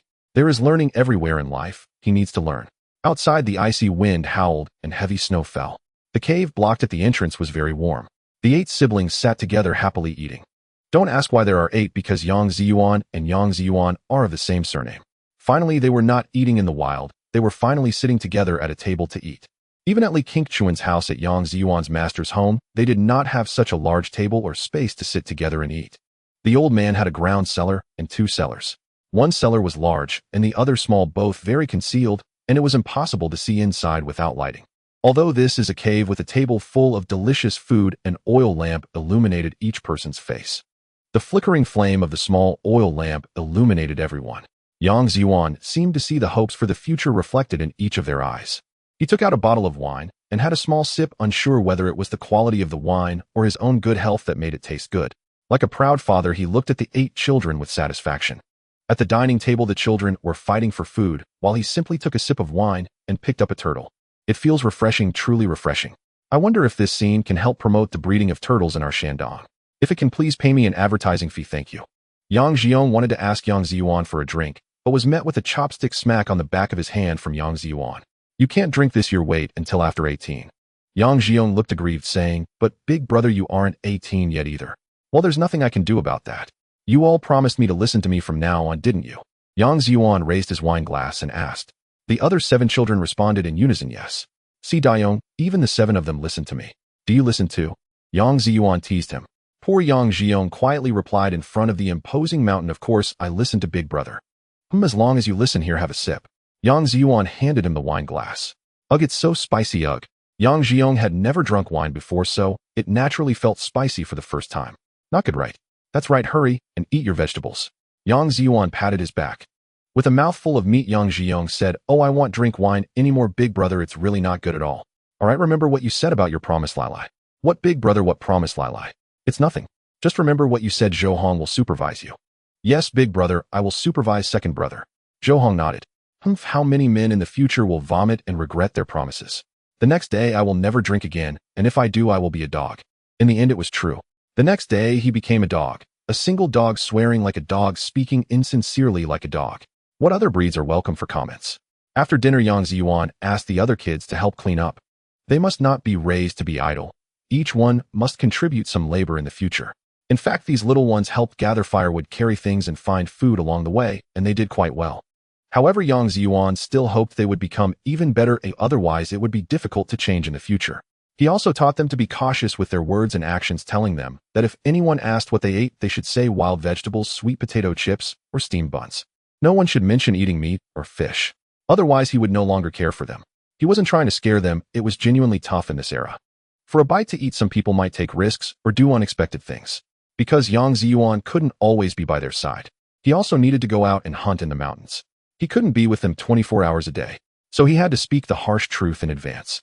The older kids were alright, but only Chu Xiaoya was the youngest. He also asked Zhou Hong and a few other younger siblings to keep an eye on her. There's a saying, don't discipline children before meals, and don't discipline wives before sleep. Mentally, he was in his 30s, yet this group of kids was indeed like his own children. So he spoke some serious words after dinner. When everyone fell asleep, they quickly forgot Yang Zhiyuan's sternness. Although a fire was lit at night, it was still a bit chilly in the cave. With no other entertainment, they quickly burrowed into their blankets. The ground was covered with thick, dry grass. Even though turning over would make noise, there were plenty of blankets, so it was still quite warm. Yang Zhiyuan had not yet fallen asleep when the little girl crawled into his blanket. She quietly climbed to Yang Zhiyuan's ear and whispered, Big Pod, I will keep it a secret, I won't tell anyone. Alright, my little duck is the best. Big brother trusts you, now go to sleep. After saying that, Yang Zhiyuan hugged the little girl and fell into a deep sleep. Perhaps Yang Zhiyuan let down his guard, and the next day, he woke up only when the sky brightened. The other little ones were also sleeping soundly. Fortunately, the little girl didn't drink too much soup at night, so there was no bedwetting. Some time ago, the little girl had been short of water and food. How could she have wet the bed? But they needed to be careful in the future. The weather was too cold, he could enter his space to fertilize, but the younger siblings could not. So he must prepare a toilet. He was too hasty yesterday, and this room was not perfect. He needed to find a new place in the next few days.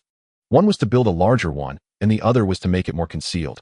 It would be best to have a large team or village to shelter them. Yang Zhiyuan moved the big stone at the cave entrance. The cave entrance was already somewhat concealed. It was not noticeable from the front, so others wouldn't discover it from afar. In the morning, after a night of heavy snow, the entire world was covered in white. A gust of fresh cold air hit Yang Zhiyuan, making him shiver involuntarily. Standing at the cave entrance and gazing into the distance, he saw that the distant mountains and land were covered with thick snow, a silver-clad landscape, resembling a dreamlike white world. In this pristine snowy ground, occasional black spots could be seen, which were exposed rocks or trees. Looking further away at the end of his vision, he could vaguely see some houses scattered across the vast snowy land, as if they were toys casually discarded by nature. The roofs of these houses were also covered in snow, and only the wisps of smoke rising from the chimneys gave a hint of life. The scenery was beautiful, but it was indeed cold. He thought it might be difficult to climb the mountain. However, because of the heavy snowfall, it would actually be easier to find places with smoke, making it easier to locate villages in the mountains. But he had to be careful not to step into the ravines. It was all right. He would craft 2 wooden boards and bind them to his shoes. He would also make 2 snowshoes, knowing that the snow was freshly fallen and quite soft. However, the more it was like this, the less likely he would encounter people. In fact, it would be better to wait a day or 2 until the snow's surface froze before setting out. But Yang Zhiyuan didn't want to waste time, and besides, he had everything in his space and wasn't carrying much weight. His physical strength was good, so why wait? Yang Zhiyuan found a nearby spot and dug 2 snow caves to serve as toilets. One for Yang Zhiyuan and one for Zhou. He had given the food to Zhou yesterday, and that food would last for 3 or 4 days without issue. "Big brother, do we have to go out today?" Zhou asked worriedly, having never been apart from Yang Zhiyuan for more than a day. Hearing that he might be gone for 3 or 4 days, Zhou thought Big Brother might not want them anymore. "Don't worry, Big Brother will definitely come back. It could be a day, at most 3 or 4 days. I want to find a good place for everyone to settle down, otherwise this place is too close to the village below and can easily be discovered." "All right, Big Brother, just be sure to be safe and be careful. We'll wait for you to come back. Xiaoyong and Demi, keep an eye on them and try not to leave the cave. Stay inside and move around. I'll try to come back as soon as I can. Big Brother will wait for you." A crowd gathered at the cave entrance to bid farewell to Yang Zhiyuan, watching as he quickly vanished from sight. Yang Zhiyuan had a layer of straw sandals over his shoes, and his space was stocked with several more pairs. He was primarily worried about getting his cotton shoes wet. His eyes were also covered with a thin black gauze to prevent snow blindness. He had 2 cotton mittens on his hands connected by a string. He could hang them around his neck, holding a stick in one hand as a makeshift snow stick, walking through the mountain with 1 foot deep and the other shallow. Right now he was climbing the mountain, unable to ski, but would be able to when coming down later. The mountains were covered in a vast expanse of snow, much more difficult to traverse than the mountains in northeast China. Gathering plant species was out of the question, as most were buried under the snow from the heavy snowfall last night. The snow was half a foot thick, making it better to wait until spring to gather. The reason for not entering the city was that with so many children, they would only be arranged into a relief station, and the food was likely not good. He could sell wild game to find work and secure a household registration in the capital, but that would not solve the registration issue for 9 people all at once. Moreover, eating something decent in the city required extreme caution. Working in the city was uncomfortable. Earning a few dozen yuan while supporting 8 children seemed unbelievable. There were too many informants in the city, or rather there were too many good people. It was better to first settle in a remote mountain village nearby, and then figure out a way to enter the city. Walking in the snow and climbing the mountain was exhausting, but only the strong could endure. Yang Zhiyuan did not feel tired, but he sensed he was walking slowly. After walking a while, he would turn back to glance occasionally, marking a tree nearby. He feared he might get lost. Thus he continued along the mountain path for over an hour until he crossed a ridge and saw a road below. The winding road spiraled deeper into the mountains. This was good. There was a path, much better than struggling over the peaks. Not far ahead on the mountain road, there was a village with quite a few houses, about 100 households. However, he would have to detour around it. Yang Zhiyuan hoped to find a small village with only a few dozen, or even just a dozen households. The more secluded, the better. The more people, the more gossip. To be honest, he had only seen a few wild rabbits and wild chickens from a distance, along with some birds. He had not seen any other wildlife, such as leopard cats, wild goats, or wild boars. They were likely all hunted down by locals. People were starving, and with a few guns they ventured into the mountains, unable to hunt. How many golden tabbies had been hunted? He recalled seeing a report that thousands of golden tabbies had been shot since the establishment of the state. In northeast China and South China, they had become a rare protected species. It was said that there were still golden tabbies in the Pingchong area, but he was unsure if it was true. However, that place was not closed, so it was better to wait for another opportunity to go there himself. Perhaps he simply did not know how to track, as he had not encountered much wildlife along the way. He wondered if they were hiding due to the heavy snow, or if they had been hunted too much. The mountain path wound upward, becoming narrower with every step. By 3 in the afternoon, the path gradually disappeared. Perhaps there were still narrow trails, but they were covered in snow and invisible. Yang Zhiyuan found a hillside, climbed up, and got to a higher position to observe his surroundings. Many people now cooked 2 meals a day, or it was likely that they were starting to prepare the second meal. He could not see any houses, so he hoped to spot some smoke rising from cooking.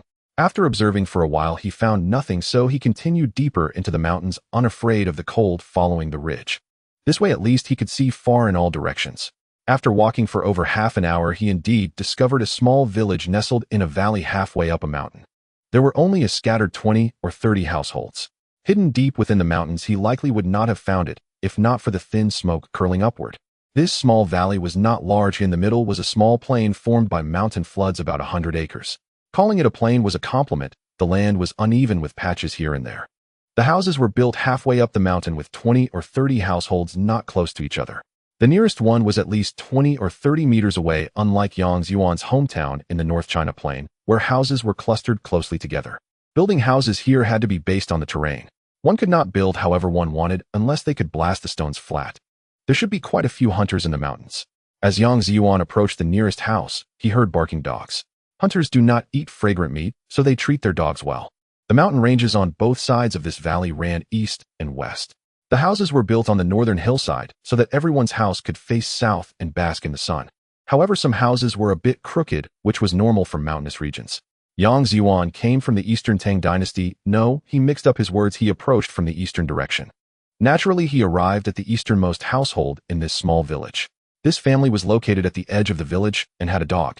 Even before he got close to the house, the dog began to bark. Yang Zhiyuan tossed his hand, and a burlap sack appeared on his back. The sack was used to conceal his intentions. Depending on the situation, it would contain whatever he needed. Woof, woof, woof. Is anyone home?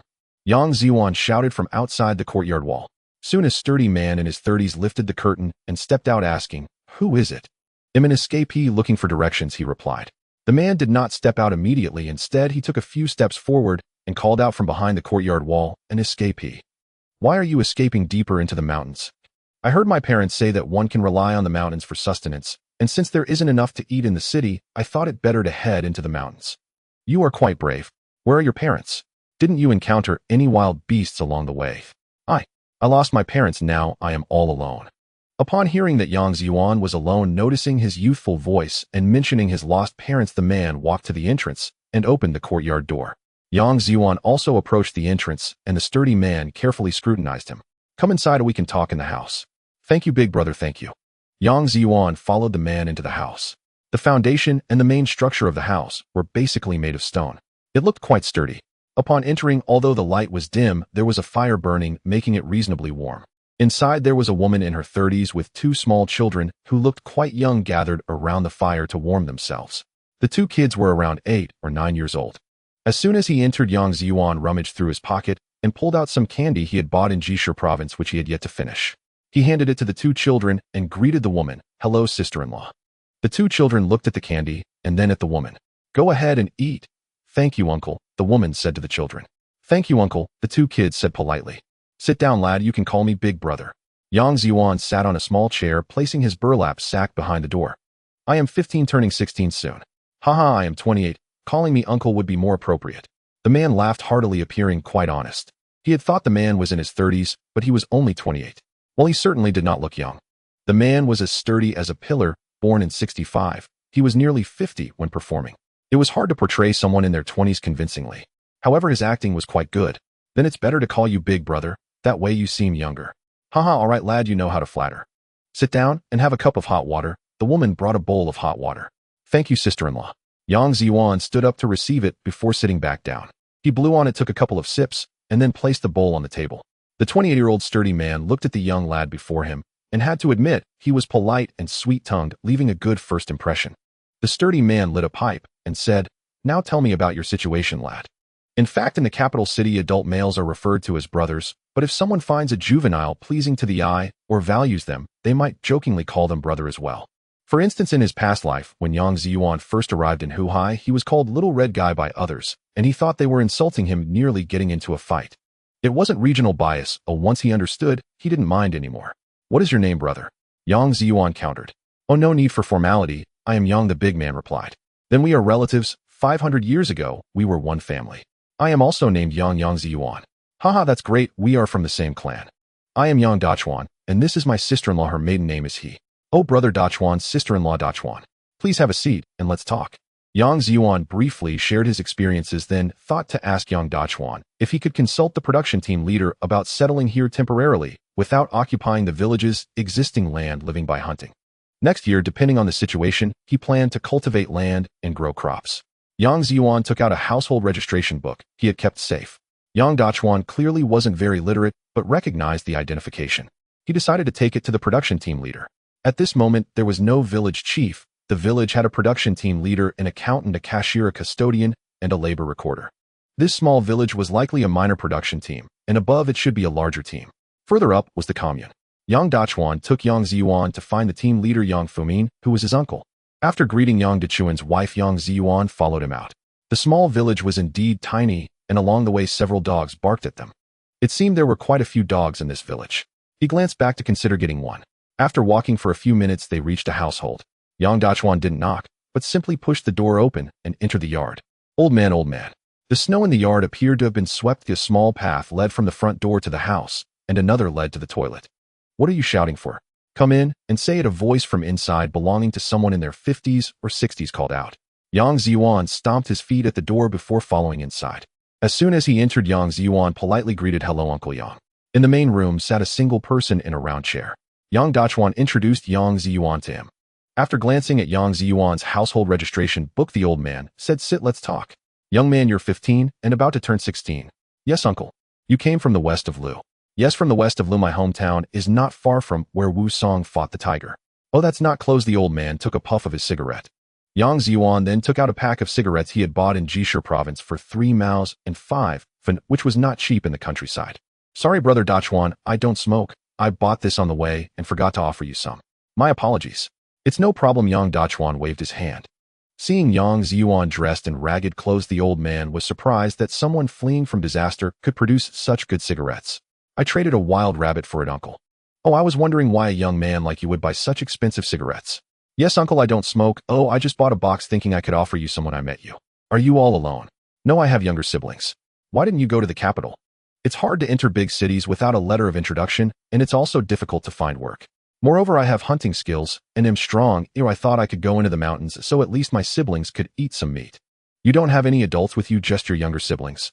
"Yes, just one cousin and the others I picked up on the road." "How many?" "2 younger sisters and 5 younger brothers." "You are a righteous man." The old man gave a thumbs up. "I didn't think that much. A saving one is better than none.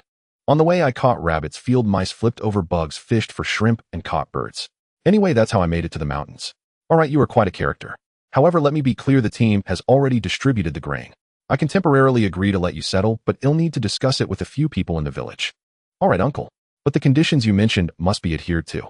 "Agreed. First, I want to occupy the village's arable land, just temporarily settle. Second, if I continue to stay next spring, I will cultivate land and live by hunting, avoid trouble, and not take advantage of the village's collective resources." "Uncle, I still have a rabbit here smoked. Please take it for a supplement."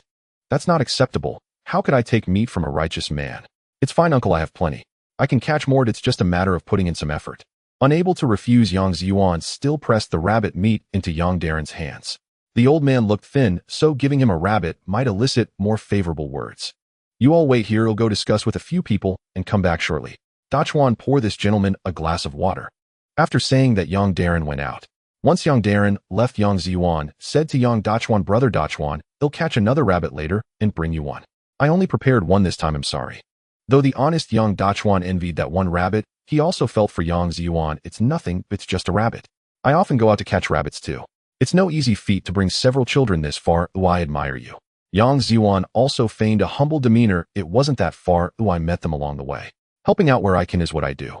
I was fortunate to have brought them all successfully." "Where are they now?" "Oh, they're outside the mountain. Just found a broken cave to make do. They'll go back and bring them in later." "Do they have food?" Yang Zhiyuan still worried about them. "Yes, I left some for them." "All right, that's good." As the two talked, soon Captain Yang Famine returned with a few people. There was the accountant Yang Fuming, as well as the cashier, custodian, and labor recorder. The few people must have discussed before arriving. Taking a look at Yang Zhiyuan, they indicated that as long as he adhered to the agreements made earlier, he could temporarily stay. For settling down, they would need to observe further. That was fine as long as he brought some grain and meat later. It wouldn't be a big issue. Grassroots officials wouldn't make promises lightly. There was an old house at the west end of the village, the main structure still standing, but the previous owners had left before the nation was founded. The roof had long been leaking, so they could let Zhiyuan take a look. For the night, they could temporarily stay at Zhiyuan's house, but he would need to prepare his own food. After thanking the several officials, Yang Zhiyuan took Yang Zhiyuan to the west end of the village. This was a small courtyard in the mountains. The main structure consisted of 3 stone rooms with broken doors and windows, and one could see the sky directly above. By now it was getting dark. In winter it turned dark around 5 o'clock. Yang Zhiyuan planned to let Yang Zhiyuan go first, otherwise it would be difficult for him to handle things. Thinking of this, Yang Zhiyuan pulled out 2 potatoes and 2 sweet potatoes from the sack and handed them to Yang Zhiyuan. Brother Zhiyuan, I feel really bad about troubling you all the time. Please go home and rest. I'll clean up by myself. Oh, I need to hurry and bring my younger siblings over. I'll stay here tonight. No, Zhiyuan, how can I take your food? Besides, this place isn't suitable for anyone to stay overnight. Ew, I can't let you freeze. No, you must stay at my house tonight. At this moment, tree bark, grass roots, corn husks, corn stalks, corn cobs, rice husks, and some algae could all be referred to as substitute food. Don't even mention potatoes and sweet potatoes. They are excellent by today's standards. Saying this, Yang Zhiyuan insisted on taking Yang Zhiyuan to stay at their home. After some insistence, Yang Zhiyuan pulled out a cotton quilt from the sack, saying, "Look, Brother Zhiyuan, I came all this way like this. Don't worry, I'll light a fire tonight. There's no shortage of firewood around here." Yang Zhiyuan rubbed his eyes and glanced at the sack. He thought to himself that the sack could hold quite a lot. Seeing that Yang Zhiyuan wouldn't budge, he finally said, "All right then, just be careful tonight. I'll come help tomorrow morning." After finally sending off the enthusiastic Yang Zhiyuan quickly surveyed the house. It would be hard to fix the roof by himself. However, with Yang Zhiyuan coming to help tomorrow, it shouldn't be a big issue. There were no tiles, and the house was basically empty. He used his divine sense to probe the ground. There were no treasures to be found either.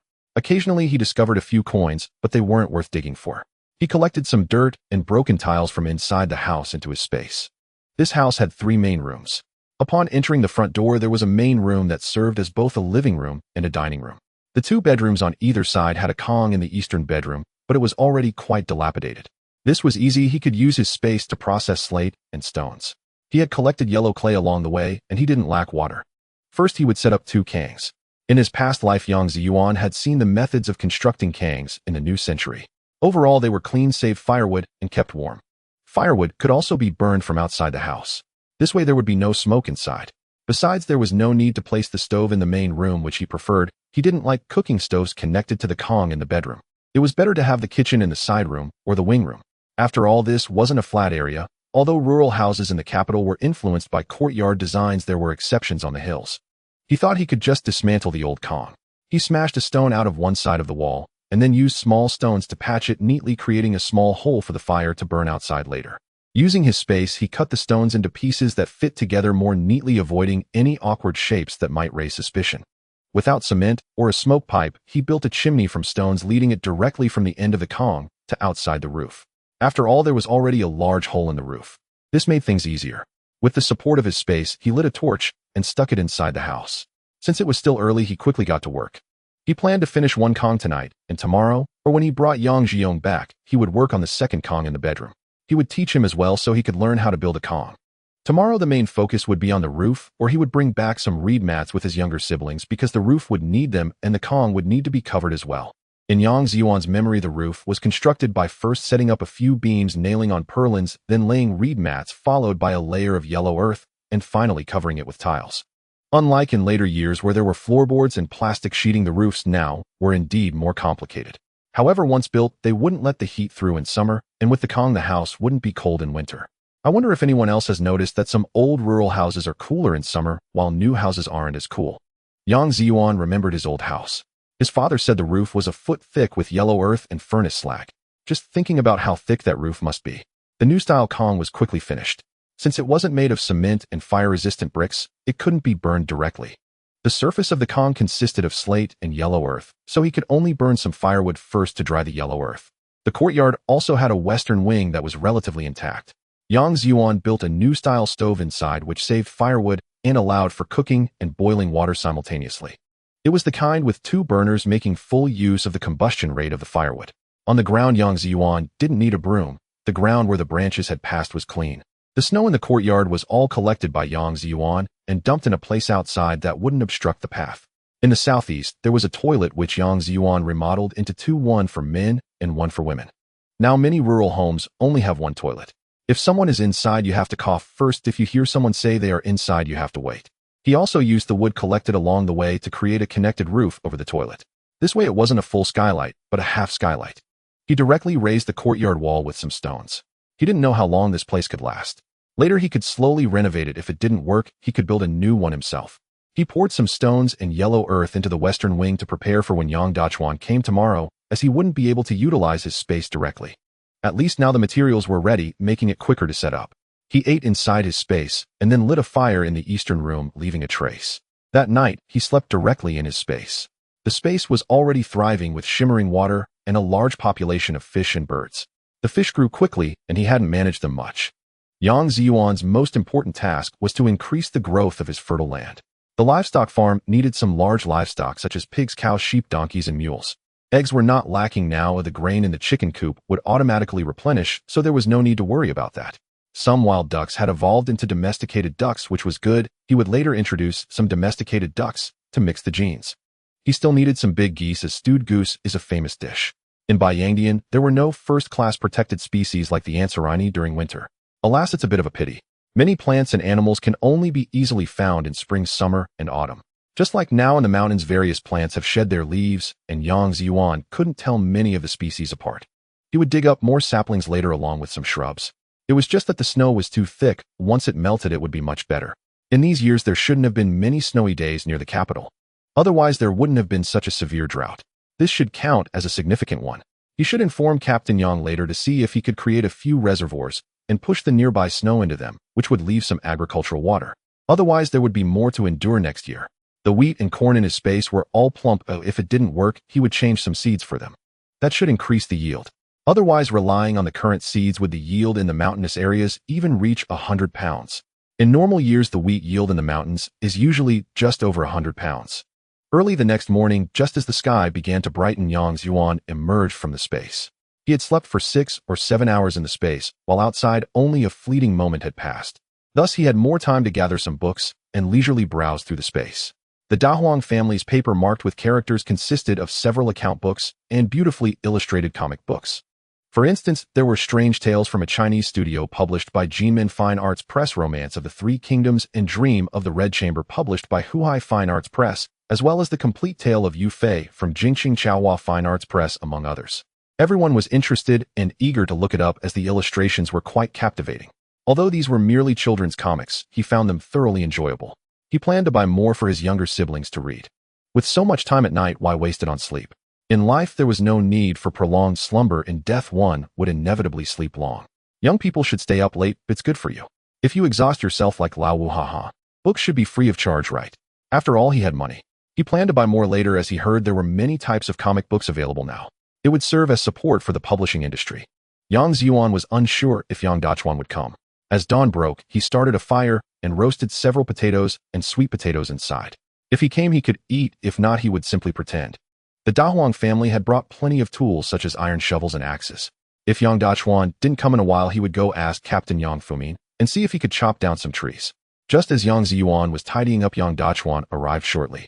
Not only did he come himself, but he also brought along a sturdy young man in his 20s. Xiaoyuan, I'm here to help. This is my brother Yang Yang Zhiyuan introduced warmly. Brother Zhiyuan, calling brother feels a bit awkward. I'll just call him Urge directly. Urge does sound a bit awkward. Go ahead and try it yourself, Yang Zhiyuan remarked as he glanced over. Wow, you're tidying up quickly. Impressive. Come on, lend a hand here. Yang Zhiyuan stopped them first. Brother Zhiyuan, Urge, no need to rush. I've basically tidied up. I wanted to ask where I can chop trees and where to buy tiles. As he spoke, he handed over the roasted potatoes and sweet potatoes to them. The two quickly refused, and after some insistence, they finally accepted. Each of them ate a sweet potato, leaving the rest untouched. The potatoes were a bit dry. It would have been better with some water. Noticing the others hadn't touched theirs, Yang Zhiyuan planned to let them take some when they left. You can chop any dead trees you find in the surrounding forests as long as you can carry them back. The tiles need to be purchased at Xianjin village down below. The brigade there makes tiles. However, the people down there are not so willing to deliver. Even if they do, they'll only bring them to places without roads. For the rest, you'll have to carry them back yourself. Yang said while eating a sweet potato. That's fine. Brother Zhiyuan, can you help me calculate how many tiles I need for the house and the annex? Can you two help me run an errand? I'll give you the money you need. Just have them deliver to where there are no roads. I'll carry the rest and go chop the trees myself. No need. One person is enough. I can help you carry the tree, Yang Zhiyuan said. No need, brother Zhiyuan. I can manage by myself, I'm quite strong. After speaking, Yang Zhiyuan picked up a stone mill weighing about 200 to 300 pounds in the yard. The two brothers looked at Yang Zhiyuan in astonishment. Yang Zhiyuan brushed off the dirt from his hands and tried lifting it himself. He could only move it slightly, but couldn't lift it. Impressive. Brother, you're amazing. Zhiyuan, your strength is indeed impressive. Yang Zhiyuan advised Yang Zhiyuan to be careful when he went to chop down trees. Don't worry, brother Zhiyuan urged, I'll be fine. How much money should I give you? Let me calculate. About 30 yuan should be enough. Yang Zhiyuan took out 35 yuan, suggesting they buy a bit more. The two of them should go together, and it would be best to take an axe or something for protection against wild beasts. Don't worry, Zhiyuan. We go often and know how to hunt a bit. He stuffed the sweet potatoes and potatoes into the two brothers' hands. He asked them to eat on the way. They had no doubts about Yang Zhiyuan being able to take out so much money. They had heard yesterday about Yang Zhiyuan bringing 8 children across thousands of miles to get here. If he didn't have some ability, how could he have made it here? This guy, though young, was quite capable. Yang Zhiyuan intentionally revealed some of his abilities to dissuade others from coveting him and to demonstrate that others wouldn't dare to bully him easily. After all, he was a newcomer. He had heard yesterday that this Yang Zhiyuan was primarily populated by those who had moved here to escape the chaos of war. The Yang family was a large clan with 6 or 7 households along with several other surnames. After the two left, Yang Zhiyuan fashioned 2 small stilts and strapped them to his legs. With his feet firmly on the flat tops, the bases were square with a cross-section of 2 square centimeters. This way he wouldn't have to worry about slipping. Every step would create a pit. Thus Yang Zhiyuan made his way into the forest on stilts. In truth, the naturally dead trees in the forest were not suitable for beams and furniture. Wood for beams and furniture should ideally be felled while the trees are still alive and then dried in the shade inside the house to prevent cracking. If conditions allow, it's good to coat them with tung oil. He was merely looking for an excuse. On the way, he dug up some shallow snow shrubs, some climbing plants, and young saplings. He wasn't there to fell trees, he was there to dig up various seedlings. He symbolically gathered a few dead trees to use for cover. With the increasing number of shrubs and the addition of saplings, a small forest naturally formed in the space. The area wasn't large, just about 100 acres, but there could be hundreds of plant species in the forest. Fortunately, he had collected some on the way yesterday, and today he gathered quite a bit more. Many he could simply chop a section off and directly plant in the space. There was no need to struggle to dig them out. Some of the very small saplings could be pulled out directly. Watching the forest form, he noted some of the wood was ready for use while he still needed to find a few larger trees in the mountains for the main beams. The trees in the space could serve as supports, but the main beams would need a few more days to grow. Soon Yang Zhiyuan returned to the small courtyard. Since no one was watching, he placed a large pile of wood in the yard. Yang Zhiyuan had another meal and decided to head down the mountain. One reason was to welcome brother Yang Zhiyuan, and the other was that he intended to return today, claiming he was going to buy some things. It was just right that he could bring them back together tomorrow. For instance, grass mats, iron pots, saws, and the like. The saw might be borrowed from the village, but the iron pot would definitely not be. He would have to go down the mountain to buy it, and then trade some grain for essentials, such as soap, washing basins, towels, toothpaste, and toothbrushes, as well as cooking materials like soy sauce and vinegar. Although the Zhiyuan family had contributed some, he couldn't just take it out. Besides, it wasn't much, he still needed to procure some more. The sunlight was bright on a winter noon, warming the body and creating a sense of comfort. It is said that snow does not feel cold, but the melting snow is chilly. In this era, the weather was already colder than in later times, and snow would take at least 7 or 8 days to completely melt. In an appropriate place, Yang Zhiyuan put the bag back into the spatial storage. He took out his snowboard, strapped it to his feet, and used 2 sturdy wooden sticks as ski poles sharpened at the ends. He wore a black veil over his eyes through which he could see the path ahead. Without sunglasses, he wondered if he should use ink to make a pair, laughing at the thought. At the very least, it blocked the wind. His transformed body was impervious to the cold, almost as if it were immune to the elements. He moved swiftly, quickly reaching a small path that lacked a proper road. In the distance, he saw his brother Yang Zhiyuan and a cart unloading tiles. They could only deliver it this far, which was decent enough. Brother, your snowboard is really impressive. You come down the mountain so quickly, Yang Zhiyuan said enviously. I will make one for you two later, but it requires some skill. Going too fast can lead to crashing into the mountains. Yang Zhiyuan said seriously. That's fine, we are familiar with this path. We can use it when the snow is thick. Without snow, it would be better to walk. All right, I will make 2 for you when I return. I need to go pick up my younger siblings, or I will take them up the mountain tomorrow. As for these tiles, I will carry some back on my way tomorrow. You two head back, first brother Zhiyuan, second brother. Okay, brother, you hurry along. Don't worry about us, Yang Zhiyuan replied. All right, brother Zhiyuan, second brother, I will go first. After I finish tidying up, I will treat you both to a meal and drinks. Sure, brother, take your time. What Yang Zhiyuan did not know was that after the two left, they helped carry some tiles back using a shoulder pole. The tiles were packed in burlap sacks and secured with ropes, each carried steadily along the mountain path. Yang Zhiyuan looked at the cart and felt a twinge of envy. They had just invited him to ride along, but he found it too slow. If he weren't afraid of the cow disappearing into the spatial storage, he would love to borrow it.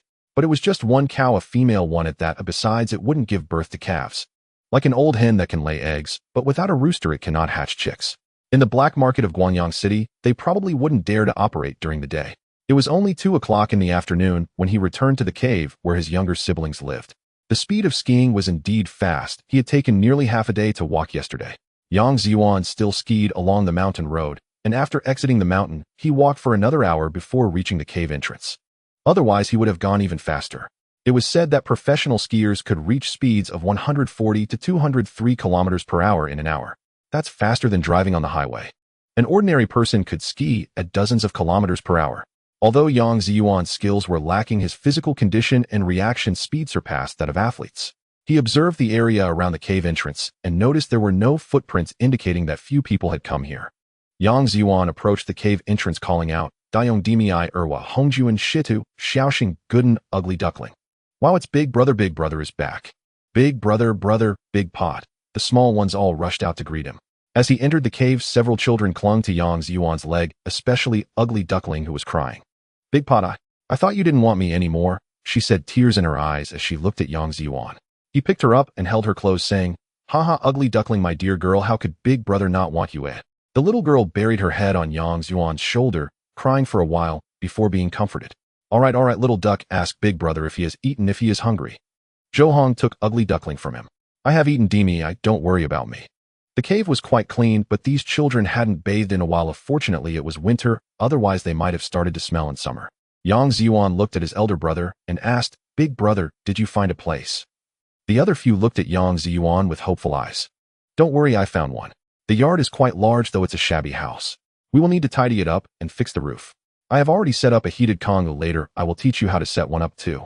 This way it won't be cold inside the house, and everyone can sleep on the heated Kong, no longer having to sleep on the ground, Yang Zhiyuan said with a smile. Yay, sleeping on the heated Kong. Sleeping on a big Kong. Sure too, and Gooden jumped up in excitement, while several other little ones clapped their hands joyfully. For these orphans, having a place to shield them from the wind and rain, even if it was just a cave or a cow shed, was worth celebrating. If they could have a few hearty meals, that would be even better. Like animals, their most basic need was to be fed. Unlike humans who have so many desires and pursuits. The basic need for these orphans was to have a stable place to stay, somewhere to get something to eat, even if it wasn't enough to fill their stomachs, as long as they wouldn't starve. After chatting with everyone for a while, he had a little something to eat. Yang Zhiyuan said goodbye, mentioning that he would go to Guanyang City tonight to buy some items in exchange for some daily necessities. Although reluctant, the little ones had to let Yang Zhiyuan go. Their big brother had said he would return tonight, so that was all right. Yang Zhiyuan advised them to rest early as they would need to travel tomorrow. It was several dozen miles from Guanyang County City, quite far. Looking at the terrain, it seemed higher in the west and lower in the east. He could also ski towards the northeast direction of Guanyang City. In this environment, there was a road. It would be good to have a horse. Although it was cold, it might be faster than driving. Because cars could skid while horses wouldn't, unless their hooves were nailed on ice or on very smooth roads. In the flatter areas, Yang Zhiyuan tried his strength and found he could ski too. At the very least, it was faster than walking. The snowboard had a large surface area, making it less likely to sink into the snowdrifts. As dusk approached, Yang Zhiyuan finally arrived at Guanyang City. Guanyang City had walls and was known as the City of Guanyang, which was built rapidly during the Jin Dynasty as officials urged the common people to shorten construction time. As a result of the constant urging, the craftsmen forgot to leave drainage holes for rainwater. It was fine as long as it didn't rain, once it did, the flooding inside the city would be severe. By this time, there were already quite a few houses outside Guanyang City. It was in ancient times when houses had to be built inside the city, and at least outside the city the rain wouldn't cause fish to breed indoors. With cannons and airplanes, some old cities were demolished for urban development. For example, the capital city, which was a bit regrettable. In fact, the walls of the royal city were mostly torn down during the Republic of China. The outer city walls were gradually demolished until the year 69 after the founding of the nation. Certain individuals with the surname Gua and Russian experts unanimously supported this. Liang Lin and others opposed without success. Oh, alas, what a pity. Experts from the old country believe that city walls are useless. Nowadays, large-scale weapons like cannons and airplanes can easily destroy them. For the sake of transportation and urban development, some city gates and arrow towers in the capital were dismantled during the early days of the nation. One can only say that each to their own. If they were still around today, there might have been more places for photo ops. However, not dismantling could also lead to complications regarding transportation. Fortunately, the city walls of Guanyang are still standing.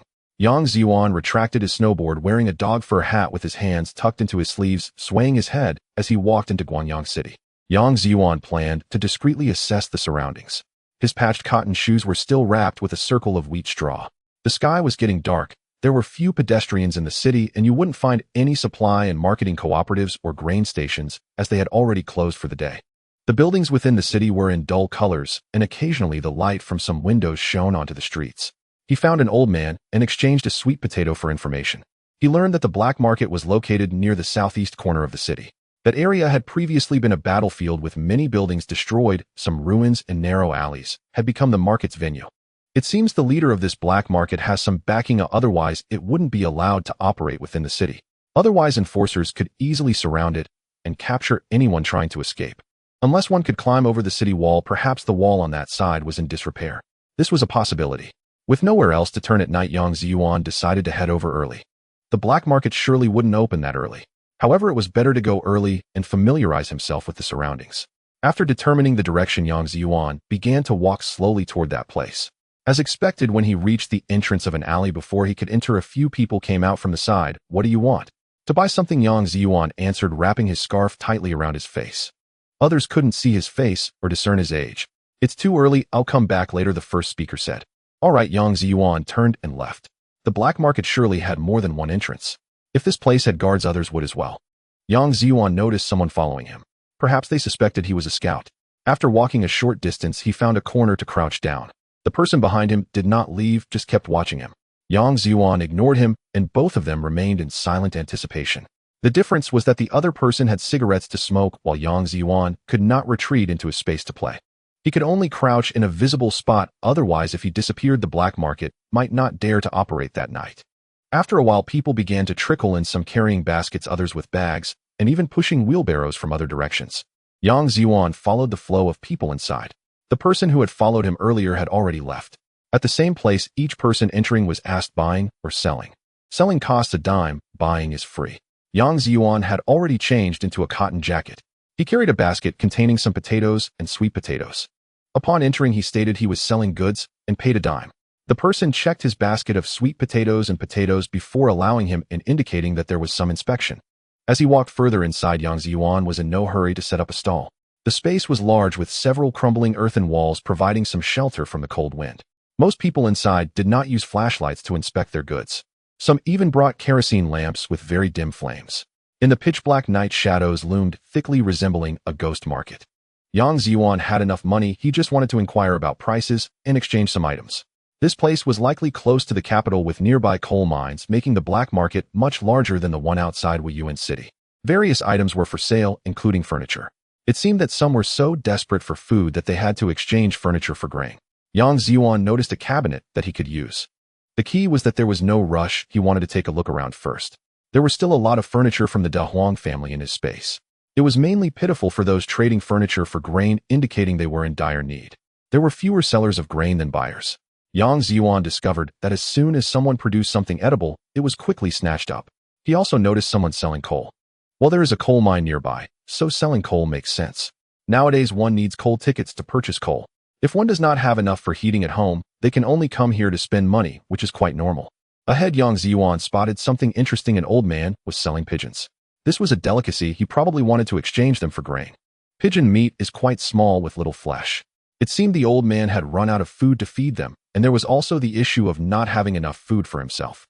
He had just taken them out and hadn't even removed them from the cage yet. Yang Zhiyuan quickly approached, "Sir, what can I exchange for them? Do you have any grain?"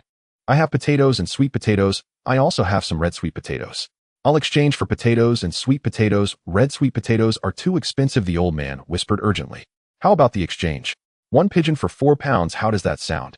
While pigeons do have meat, it isn't much. A typical pigeon weighs about 6 or 7 tails, roughly a pound. Some varieties can weigh over 2 pounds, but those are raised for meat. Different types. In the black market, pork is about 5 or 6 yuan, while pigeon meat is slightly more expensive, around 7 or 8 yuan. Earlier, he had asked about potatoes and sweet potatoes, which were priced between 2 yuan 2 jiao and 2 yuan 5 jiao, while red sweet potatoes were slightly sweeter and priced between 2 yuan 7 jiao and 3 yuan.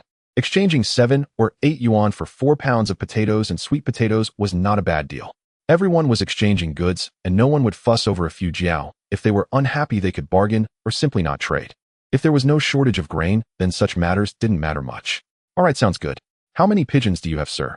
I have 3 pairs. Great, I'll take them all. Do you have a bag? I do. How will you carry them?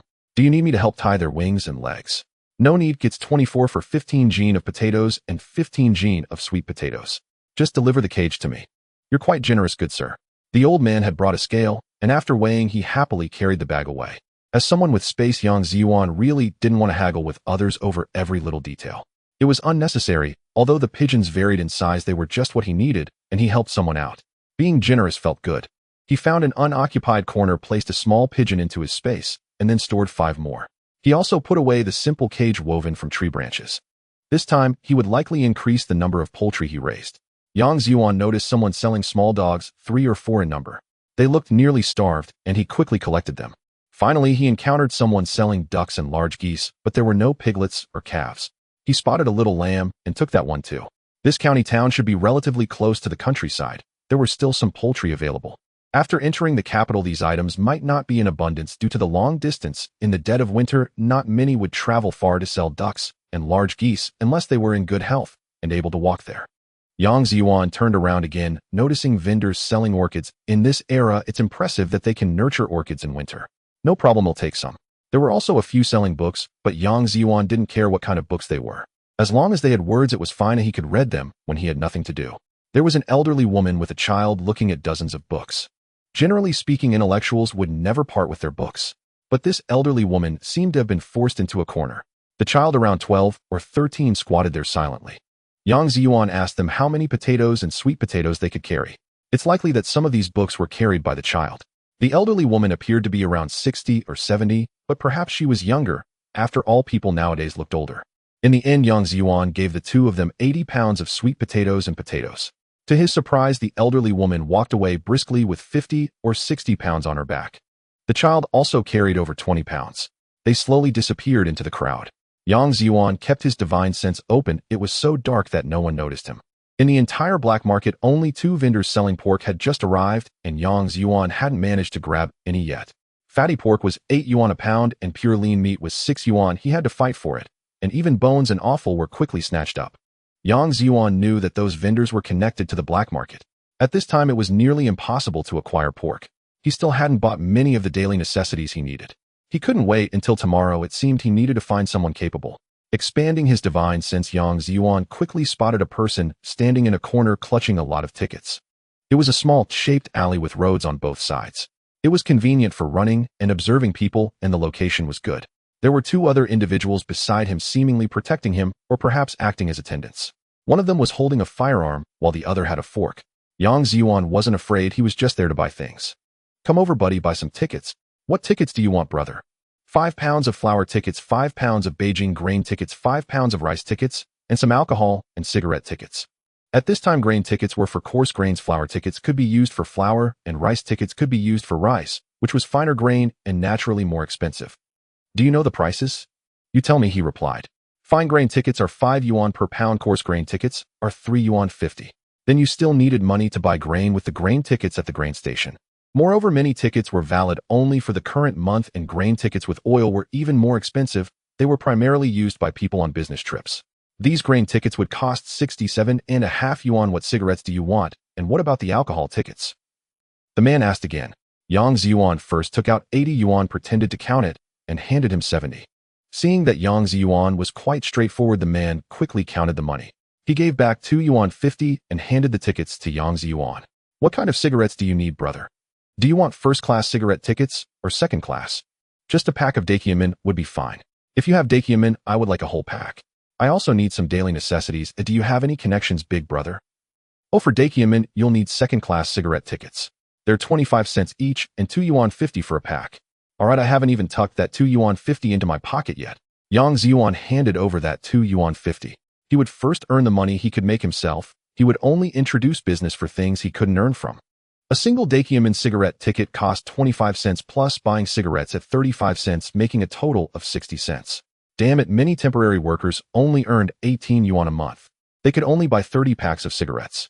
Usually these cigarette tickets were issued. A first-class cigarette tickets were for officials above level 17.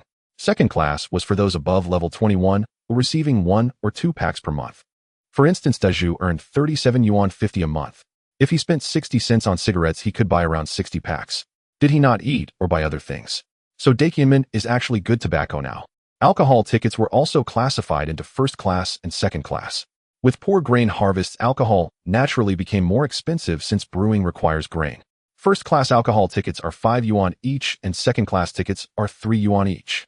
The man quickly replied, "Alright, I'll take 10 second-class tickets. Forget about the rest. First class is too expensive. I can't afford it." The guy counted the tickets while mumbling, "That's enough, brother. You can still afford to drink." How many people can't afford to drink nowadays? Where am helping my brothers buy them? They've gone to buy other things. The man chuckled quietly, "Oh, I thought so." Yang Zhiyuan handed the money to him again, took the alcohol tickets, and tucked them into his pocket. "So, big brother, can you introduce me to someone?" Sure. What daily necessities do you need to buy, brother?"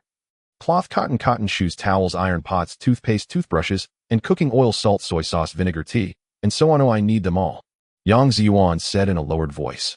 "Brother, many of these items also require tickets. I have tickets here. I've already bought quite a few tickets from you today, big brother. If you can introduce me to someone, I can buy the items directly and give you a referral fee. Is that okay?" Yang Zhiyuan tempted him. "Then thank you, brother, for your generosity. How much do you think?" This implied a question about how much referral fee. "Big brother, you tell me," he replied. "How about 30? That's too much, big brother. That's equivalent to a month's salary for a person, and you're just asking someone to show me the way." Yang Zhiyuan negotiated. "How about 25? 15? 15, that's too little, make it 20. Alright, 20 it is. My name is Dabiao. In the future, brother, please continue to take care of my business." "Alright, big brother, next time I'll come with my brothers to support your business." Yang Zhiyuan meant to say that he had people and his brothers were coming too, so don't target him. "Okay, Xiaoxi, take this brother to Lao Huang. Just say we introduced him." "Got it, brother," said the one standing aside holding a fork. With spatial abilities, Yang Zhiyuan wasn't afraid. Xiaoxi led him through twists and turns until they quickly reached a plump man named Huang. "Great, another Huang. Is he related to Da Huang?" After introducing the person, Yang Zhiyuan asked if he could prepare these items as he needed them tonight. Fatty Huang replied, "No problem, it will take half an hour." Yang Zhiyuan then handed 20 yuan to Xiaoxi. Xiaoxi left directly, indicating that the two were quite familiar with each other. If things go wrong, they might be from the same family. Many of the items he needed had to be bought from supply and marketing cooperatives or department stores. This Fatty Huang seemed to have connections in this regard. Some of these items required tickets, and those that did needed extra money. It was quite normal. Fortunately, they weren't grain products, so the prices weren't so outrageous. For example, normally, if you took a grain ticket to the grain station, you would only need to pay 16 or 17 cents for a pound of grain. However, without a grain ticket, you couldn't buy any. In years of famine, a grain ticket in Beijing could sell for 3 or 4 yuan a pound, which meant you would have to spend 4 or 5 yuan to buy a pound of grain. What does that mean? Daz's monthly salary is 37. 5 yuan, or if he hadn't stolen a bit from the kitchen, he would have starved to death long ago. Ordinary people in these times rarely received grain tickets. Generally urban residents had a certain quota while the rest had to buy at high prices. If Uncle Sin hadn't exchanged fine grains for sweet potatoes to eat, it would have been very difficult for their family. Bored, Yang Zhiyuan and Huang Pengzi began to calculate the prices of everything. Toothpaste for 10 costs 3. 9 toothbrushes for 20 costs 6. 8 soap for 10 costs 6. For matches, 10 boxes cost 1. 5 towels, 20 pieces cost 16. Socks and cotton shoes, 20 pairs cost 56. And quilt covers, 5 pieces cost 54. Printed bed sheets, 5 pieces cost 45. Cotton 50 jean cost 150. Iron thermoses, 5 cost 40. Hot water bottles cost 10. Aluminum pots cost 12. A large iron pots cost 25. And oil, salt, soy sauce, vinegar cost 10 without tea. The supply of tea leaves is very limited. Yang Zhiyuan plans to grow tea trees later. These data took Lao Wu a long time to check. For example, the 24 centimeters aluminum pot is actually about 7.9 yuan, but this is the black market. The price will definitely rise a lot. Cotton is probably 1.5 yuan per jean, but the black market price without tickets doubles very normally. I hope everyone will come more for Lao Wu's hard work. You all understand, my friends. Lao Wu tries to keep it realistic, otherwise it's too outrageous and I myself find it awkward to read. Not counting is one thing, but when calculated it's shocking. Spent over 430 yuan, equivalent to Shazu's annual salary. Lao Wu announced that in the future Shaju could serve as a unit of measurement. 1 Shaju is 37.5 yuan a month. Yang Zhiyuan spent a few more yuan to buy some sugar cubes, as well as pencils and notebooks. After more than half an hour, all these items were transported on 2 tricycles. In fact, Yang Zhiyuan didn't need to buy so much cotton. However, he still bought it. He couldn't take everything from the space. That would be too outrageous. In any case, the money can't be spent all at once. If you don't spend it, it's a waste. Yang Zhiyuan had the items sent to a nearby dilapidated courtyard. He gave the money to Huang Pengzi without any complications, as Yang Zhiyuan had left 2 dogs raised in the space nearby. Pretending there was someone inside, the delivery man left without saying a word. The dogs were just bought 3 puppies that quickly grew up after being placed in the space. To reduce their breeding and excessively rapid aging, the time flow for the 3 dogs was restricted in the space. Using his thoughts, he ordered the dogs inside not to breed for the time being. If 3 large dogs were enough, there was no need for more. He recalled all the items back into the space, and on the way back he saw someone with a few bottles of liquor and loose wine trading for food. Yang Zhiyuan traded some potatoes for all of it, for bottles of erguo too, and a jar of loose wine. When he came out, before he changed into a new coat so that he wouldn't be recognized. The snow was still heavy, otherwise having a bicycle would be quite good. It took over 2 hours to return, reaching the cave just before midnight. On the way, Yang Zhiyuan noticed that the poultry farm in the space had increased. Now there are 1,000 acres of good farmland, 80 acres of poultry farming, and 30 acres of livestock farming. 100 acres of forest, 100 acres of pasture, and the Rocky Mountain has turned into 500 acres. Perhaps it was due to not a small amount of stones being installed, many of which might contain trace metals and rare elements. There is also a wetland of 10,000 acres. After returning, Yang Zhiyuan, Yang Zhiyong, and Zhou Hong woke up.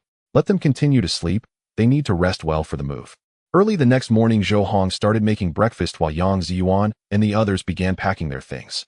They only needed to bring food, bedding, clothes, and earthenware. Yang Zhiyuan did not plan to collect the dry grass or corn stalks. He would leave them. In the future, this place could also serve as a resting point when passing by. When leaving, he would just block the entrance with stones. However, large animals could block it while small animals would have a hard time. He added an extra layer of straw sandals to each person's shoes. The group began their migration again. When they reached the intersection of the mountain road, Yang Zhiyuan instructed them to continue walking slowly behind. In front was the ox cart he had arranged. The ox cart pulling the tiles from yesterday. Yang Zhiyuan had told him yesterday to wait here early today to help haul some items. Yang Zhiyuan hurried forward, and the old master was indeed waiting for him in a sheltered spot. With a shake, Yang Zhiyuan suddenly had several bundles on him. Did you wait anxiously, old man? Not anxious, not anxious. Just these few big bundles. All those items were wrapped up, and the quantity inside was not visible. Only a few exposed pieces could be seen. Yang Zhiyuan went up to offer a cigarette and stuffed in a few pieces of candy. Also, old man, my brother and sister will arrive soon with a few more bundles. Good, then let's wait a bit more. A few little ones quickly appeared in Yang Zhiyuan's line of sight. He ran over to help them with the ragged items. The ox cart was very strong. Even with all these things loaded, it was not heavy. After discussing with the old man, all the smaller ones sat on the ox cart. He planned to give the old man a few extra gene of food. In this era, rural people cherish large livestock. Moreover, this ox cart belonged to the production team, so he couldn't let them go back without a proper explanation. Then Yang Zhiyuan, Yang Zhiyong, Zhou Hong, and Chiyerwa walked. The ox cart moved slowly, swaying, and it was almost noon when they reached the place where the tiles were placed yesterday. Going further, there were no main roads, only narrow paths and mountain roads. Yang Zhiyuan unloaded the items and immediately noticed that there were fewer tiles. Strange, Yang Zhiyuan didn't say a word. He then gave the old man some food, and the old man left. A fire was started nearby. Everyone took a short rest and had something to eat. Then Yang Zhiyuan had Yang Zhiyong prepare a wooden stick for everyone, sharpened at one end, which could be used as a walking stick and as a weapon in case they encountered wild animals. He fixed a few large bundles to himself. For convenience, it was better to use a shoulder pole. He found a small tree with a diameter of about 10 centimeters. He chopped it down. It was several meters long and could be used as a shoulder pole. He hung most of the bundles on the shoulder pole and took out some burlap sacks, distributing the tiles according to the ages of the younger siblings so that everyone would carry some. There was no way they could only let them suffer a bit. The little ones did not complain. Even Chu Xiaoya carried a total of 10 tiles and followed along. After a while, Yang Zhiyuan put the ugly duckling on his back. Big brother, when did you become so strong? A few younger brothers asked. Of course it was after I learned martial arts. The little ones were all secretly amazed. Oh, ever since Big Brother woke up from his coma last time, he truly became more and more powerful. So impressive, so enviable. Originally, Yang Zhiyuan thought he would quickly run back and forth a few times, but he was afraid they would encounter wild animals. He could only walk slowly with them. Patting his head, Yang Zhiyuan thought to himself how foolish he was. When they reached a bend, he had already created some distance from them, and they could no longer see him. The little duck was dozing off on his back. Fortunately, he was wearing thick clothes. Yang Zhiyuan bent his little fingers and blew a loud whistle. 3 large dogs appeared at Yang Zhiyuan's feet. With the support of the space, the dogs were very spirited. Dogs are inherently intelligent. The ugly duckling was startled awake by the whistle and immediately saw the 3 large dogs. Wow, big dogs. Yes, big dogs. The younger brothers and Zhou Hong heard the whistle and thought something was wrong, quickly walking a few steps. Wow, big dogs. Is Big Brother a wolf or a dog? Yang Zhiyuan was a bit scared. The few of them stood together and Daong asked. Yang Zhiyuan found it strange to hear this and thought to himself how he wanted to kick him. Yang Zhiyuan sometimes acted foolishly, speaking without thinking, yet he was his own cousin, simply referred to as the younger brother. Yang Zhiyuan tempted the simpleton. As a result, Yang Zhiyuan actually came over and was kicked several times by Yang Zhiyuan. I told you to ask whether the elder brother is a wolf or a dog. I'll make you ask. I told you it was wrong. I told you it was wrong. After being kicked several times, the boy still hadn't figured it out. Zhou Hong understood quickly and laughed heartily, while among the other fools, Li Xixing reacted the fastest. Big brother, you should ask whether these 3 are wolves or dogs. Asking this way wouldn't get you beaten, right? Li Xixing pointed at the 3 big dogs circling around Chu Xiaoya. I'm still smarter, my 5th baby. Everyone come over and touch them, it's fine. Once we get into that mountain village, we'll say these dogs have been with us for a long time, and we found them on the road, you know. Got it, big brother, got it, brother. I know too, Big Pot. Can I ride the big dog? Chu Xiaoya innocently asked. If it weren't for the rugged mountain path, using dogs to pull a sled would be possible. Unfortunately, the road was not easy to walk. If it weren't for tying some dry grass, who knows how many would fall. With the snow supporting them, everyone could walk more steadily. You'd better not ride. If you can't hold on, you might fall off again. You guys walk slowly. With these dogs protecting you, you have nothing to fear. I'll go ahead first and come back to get you later. Just as he was about to set off, he saw Yang Zhiyuan and his brother coming from afar with 2 shoulder poles. The 2 approached, and Yang Zhiyuan stepped forward a few paces. Brother, you're up. These are your younger siblings behind you. Wow, such strength. Hey, 3 big dogs. The 2 brothers spoke as if they were performing a comedy skit. Dachuan's second brother, come here, greet Dachuan and the second brother. Yang Zhiyuan turned his head and shouted. After a brief introduction, Yang Zhiyuan learned that the 2 brothers had helped carry back a load of tiles yesterday, and they had made another trip this morning. No wonder there were fewer tiles. These 2 brothers were quite decent, warm-hearted, and genuine. It was worth buying them drinks. The 2 brothers wanted to take some burdens from Yang Zhiyuan's load. Yang Zhiyuan didn't allow it, letting them take some tiles from the smaller Zhang Godin, Li Xixing, Lu Hongjuan, and Qin Shitu. Yang Zhiyuan, with a dog in tow and carrying Chu Xiaoya, walked quickly and steadily ahead.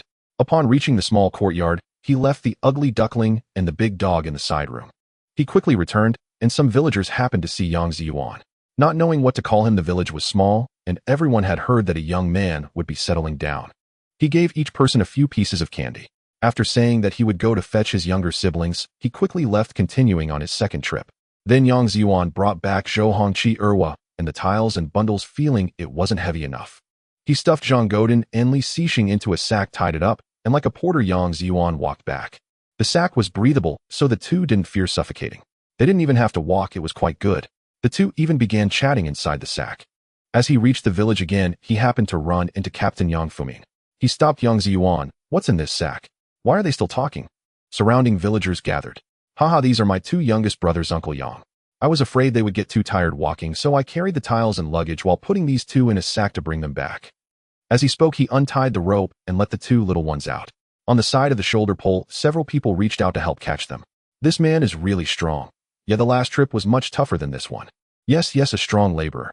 Villagers around praised Yang Zhiyuan one after another.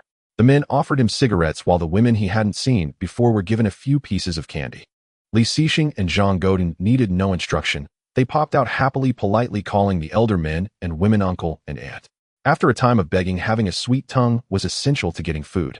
Yang Famine took the cigarette, and after Yang Zhiyuan lit it for him and helped light several others, he said, Uncle, elder brother, aunt, sister-in-law, I need to go busy for a bit. I still have to make another trip. All right, you go ahead. Need any help?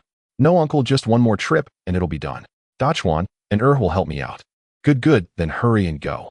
Yang Zhiyuan took the two younger brothers, pushing the front of the shoulder pole with his hands, as these two little ones hadn't gone back into the sack. They could only walk like this, resembling Sun Wukong carrying a burden with a golden rod. The back was heavy, so he needed to press down on the front of the shoulder pole. Those who had once carried a bucket of water on a shoulder pole should understand. Soon he set down this load, went into the inner room to take a look, and indeed found the tiles that Yang Zhiyuan and Yang had helped carry, which hadn't been seen in the courtyard. The two were indeed earnest. Just as Yang Zhiyuan was about to leave for the third trip, several men carrying shoulder poles followed behind, saying they were there to help. It seemed that this village had made the right choice. Most of the villagers were quite simple and kind-hearted. After all, he had just given out a few cigarettes and a few pieces of candy to the women. Seeing everyone so enthusiastic, Yang Zhiyuan didn't want to refuse any longer. Not long after moving forward, he encountered the remaining few people. Some swapped shoulder poles with Yang Zhiyuan and his brother, while others helped carry a small burden. Because there was nothing left to carry. The younger siblings, who hadn't walked much on mountain paths, must have been exhausted today. Yang Zhiyuan took out 2 sacks, one for Zhou Hong and Qin Shidu, and the other for Lu Hongjun and Shi Erhua. Just as he was about to carry them, Yang Zhiyuan asked with a bitter smile, "Big brother, what about me? You walk by yourself?" Yang Zhiyuan replied unkindly. "Don't, brother, my feet hurt too." Yang Zhiyuan smiled bitterly, feeling aggrieved. Indeed, just carrying the other younger siblings would make Yang Zhiyuan feel wronged. Originally, this kid was still the original body's cousin. Yang Zhiyuan was just teasing him. "All right, let's rearrange according to age. The 2 oldest go in the back sack, and the 3 youngest go in the front sack." Quickly adjusting their positions, the front sack with 2 or 3 children was a bit cramped, so another sack was added. Thus, several helpers were left dumbfounded, watching Yang Zhiyuan carry 5 children and still walk ahead of them. Even if the 5 children were thin, they would weigh around 300 pounds plus a tree branch about 10 centimeters in diameter, serving as a shoulder pole, which was not light. It's not that people nowadays can't carry 300 pounds, they've just never seen such small but capable ones. This was already the 3rd trip on the mountain path. During this period, most people possessed significant strength for work, not just short-lived strength, but enduring stamina.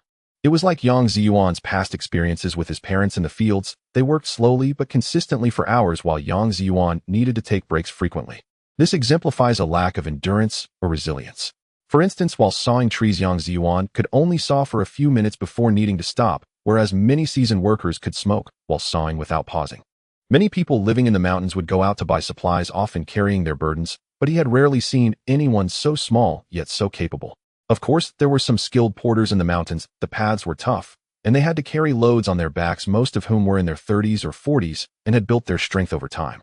Look at the laborers from Huogua City. They worked tirelessly year-round, easily carrying burdens of 100 or 200 pounds.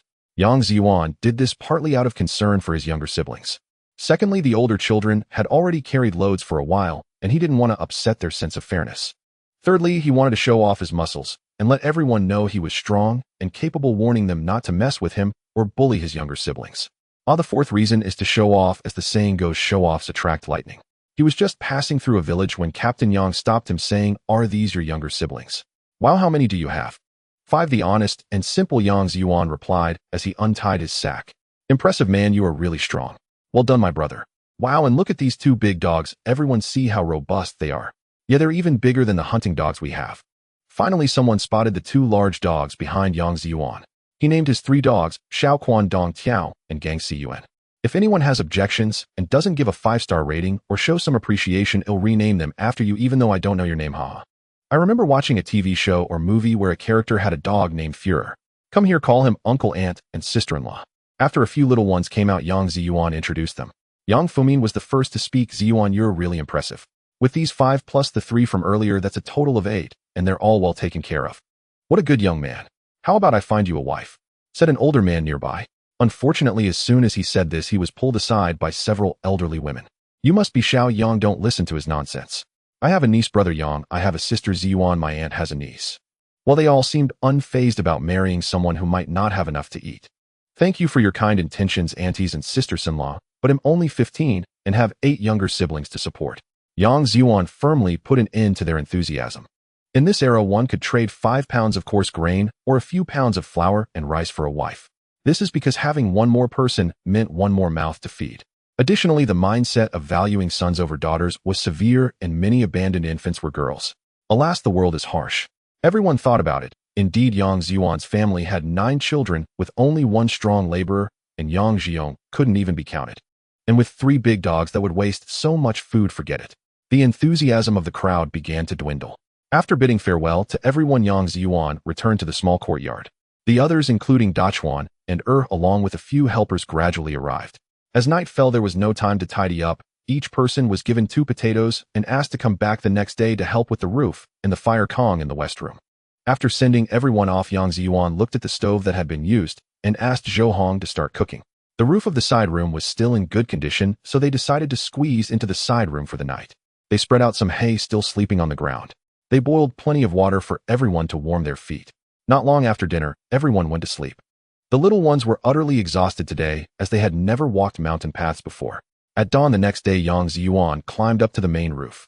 He quickly constructed a ladder from what a simple task completed in a second. Then he began to tidy up the tiles and clear away some of the rotten mud. The snow had long been swept away, preventing any slipping.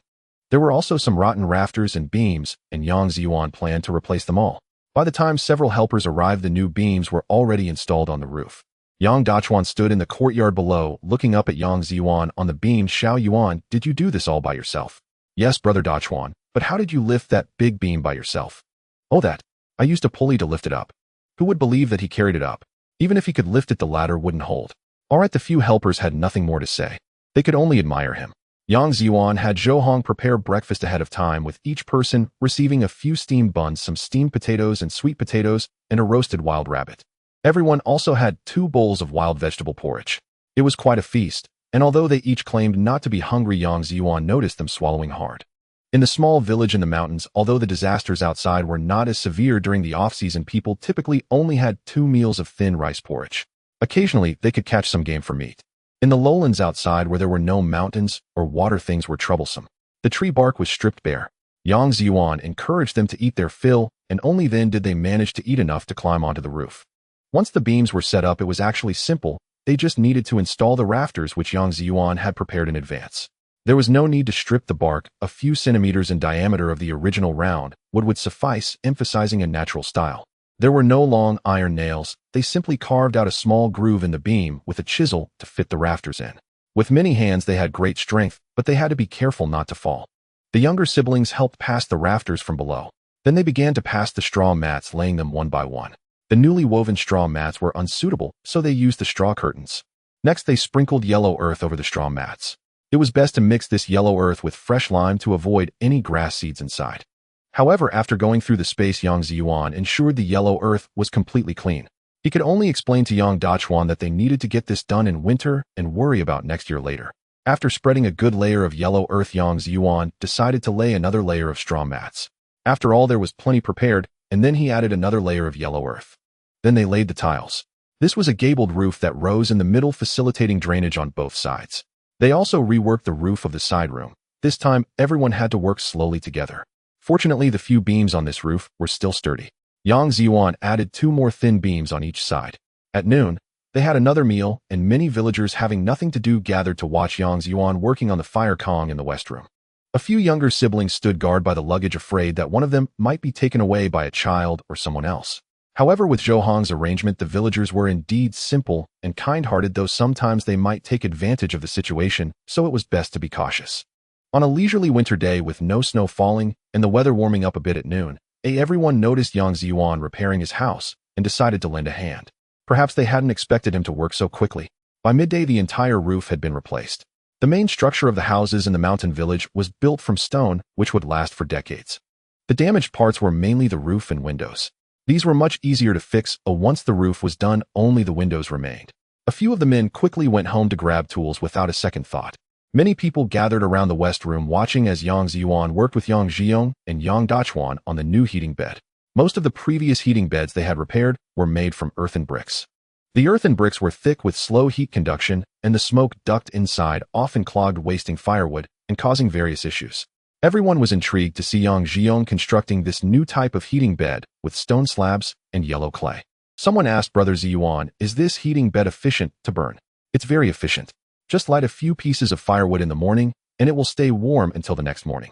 I haven't connected it to the cooking stove yet, otherwise I could heat the bed while cooking." "Is that true? Does it really save firewood?" Once I finish it, everyone can come and see for themselves. Really? Okay, I'll come by in a couple of days. If it works, well, I'll ask Brother Yang to help me build one too. Sure, no problem.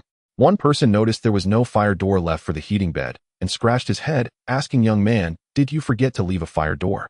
"No, uncle, you didn't see wrong. The fire door is on the outside. I can burn it outside so it won't smoke up the house, keeping it clean and sanitary. There won't be any smoke inside, and I can just block the fire door with a stone. You can also remove the ashes outside," Yang Zhiyuan added. Someone standing outside ran out to take a look and confirmed that both walls had fire doors. "I checked, the things can go in through the fire door from outside." "Really? Let me take a look," someone said. "Come on, let's go see."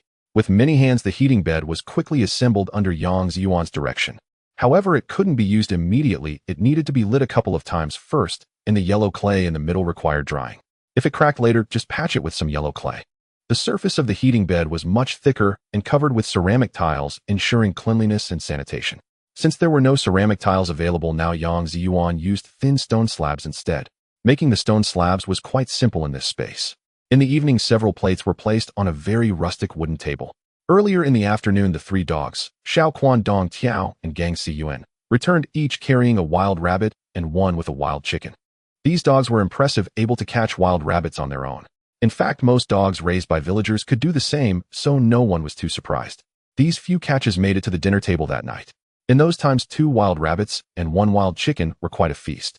1 wild rabbit was saved for the younger siblings while he drank with the helpers and Captain Yang Famine. Those who didn't help felt embarrassed to stay for dinner. In those times, no family lacked food. Many city dwellers had to bring grain coupons when visiting others. The few guests at Yang Zhiyuan's place were about to leave, but they stayed due to the strong hospitality. There was a roasted wild rabbit, a braised wild chicken, a plate of fried cicadas, and a stir-fried batch of bird eggs. For meat dishes were quite impressive. Even the stir-fried bird eggs could be considered a meat dish. Additionally, there was a dish of pickled cabbage hearts and a stir-fried potato strips.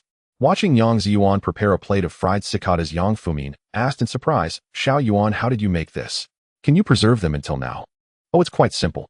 I caught them in summer, soaked them in salt water, and stored them in a deep cellar. In winter, they won't spoil." Yang Zhiyuan said this seriously. In later times, without refrigerators, it would be hard to preserve food. Brothers with cellars could try this method. "All right, no wonder you can support 8 younger siblings. Impressive." Captain Yang Famine gave a thumbs up again. The dishes were lavish, and everyone quickly filled their stomachs. Then they slowly began to drink. After a few rounds of drinks, Yang Zhiyuan noticed that everyone had barely touched the cicada dish. Yang Zhiyuan really liked it, but felt shy to keep taking more. He decided to save it for snacking with drinks. He also noticed the occasional glances from everyone and seemed to understand. Yang Zhiyuan didn't eat much afterward. At this moment, Yang having had a bit too much to drink, asked, "Brother, that heating bed looks great. Can I get one for my wife at home too?" Everyone's faces changed at this comment. This was Yang Zhiyuan's cooking skill. They couldn't steal someone else's work. In those times, people valued their reputation quite a bit. One should not learn others' skills without permission, nor should they use such skills to undermine others' work. Yang Famine pulled Yang saying, "You've had too much to drink. If you want a heating bed, just ask Zhiyuan to help you build one. Pay him fairly, you can't just do this." "It's fine, Uncle Yang." Now that mentioned it, I was just about to say something. This skill, while difficult, is not impossible to learn. Uncle, my siblings and I have just arrived, and we are grateful for everyone's kindness giving us a place to stay in this cold winter. I plan to teach this skill to the people in our village.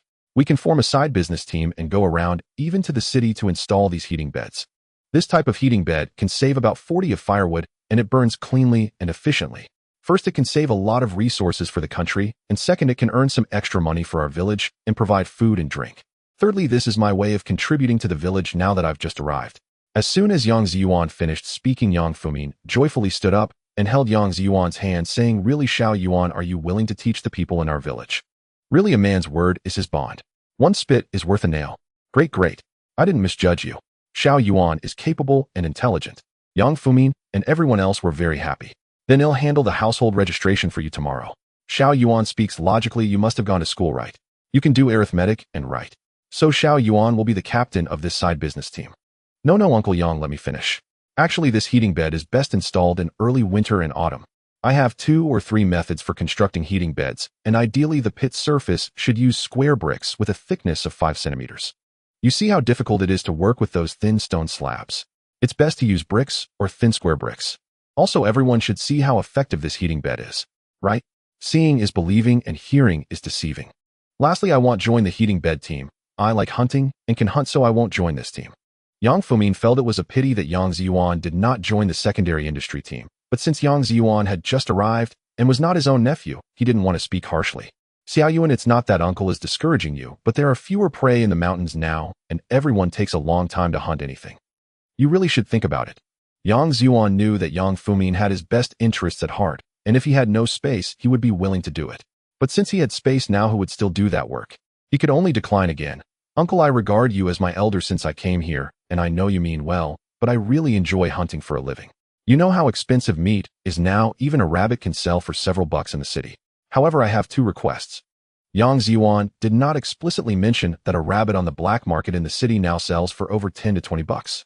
It's likely that everyone who often hunts is aware of this. It was inappropriate to speak deeply so soon after arriving. Aren't there just two requests? You can say them. Even if there are 3 or 5, I will agree to them. First, my younger siblings cannot be bullied for no reason. Second, I want to ask if there is a teacher in the village who knows how to read. I want my younger siblings to learn to read at the very least, so they won't be completely blind to the world in the future. What kind of request is that? It's quite simple. You have already contributed greatly to the village by coming here. Who dares to bully you? Anyone who does, I will break their legs. And you can rest assured about our village, Zhiyuan. Everyone here used to seek refuge deep in the mountains. In the past, there were bandits, and everyone was united. Don't worry. That's good, thank you, uncle. There's no need for politeness. As for the teacher you mentioned, our village's accountant, who is also my cousin Yang Fuming, knows quite a few characters. He studied in the city for a while, but returned because he couldn't stand the behavior of some people. He has read a lot of books, so teaching a few children is not a problem. Great, that's wonderful. I will invite Uncle Fuming tomorrow. A group of people ate and drank, and it was only around 8 or 9 o'clock when they dispersed. Before leaving, Yang Zhiyuan distributed some of the cicada shells to everyone. He had guessed early on that everyone wanted to take them back for their children to taste. One batch was fried while everyone had already tasted wild rabbits and wild chickens, but no one had eaten cicada shells in winter. A few people hesitated to refuse. In the end, they all accepted. After sending a few people off, Yang Zhiyuan returned to the side room. The Kong in the east room would be ready to burn tomorrow. Tonight, he would have to sleep on the floor in the living room or the side room. As for the children, what they had to eat was actually not bad. Although there were no wild chickens, there were wild ducks. Yang Zhiyuan and Zhou Hong accompanied Yang Zhiyuan as they sent everyone off. After closing the main door, Zhou Hong helped clean up the dining table. 6 plates and 24 miscellaneous steamed buns were eaten clean. Not a bit was left, and the plates were even wiped down. This practice of not wasting food may seem unhygienic, but the attitude is commendable. Yang Zhiyuan had also drunk a bit of wine. After a simple wash, he went to sleep. He had worked hard all day and was indeed a bit mentally exhausted. He slept until morning, got up, washed up, and boiled a pot of water. Then he called a few kids to wake up, wash up, and start exercising. During this period, Yang Zhiyuan had been practicing martial arts in the space. Today, he brought everyone to practice together. After half an hour of warming up, he began to guide them. The others were relatively strict, but only Chu Xiaoya was standing crookedly, though her spirit was commendable. After a while of activity, they started to make breakfast.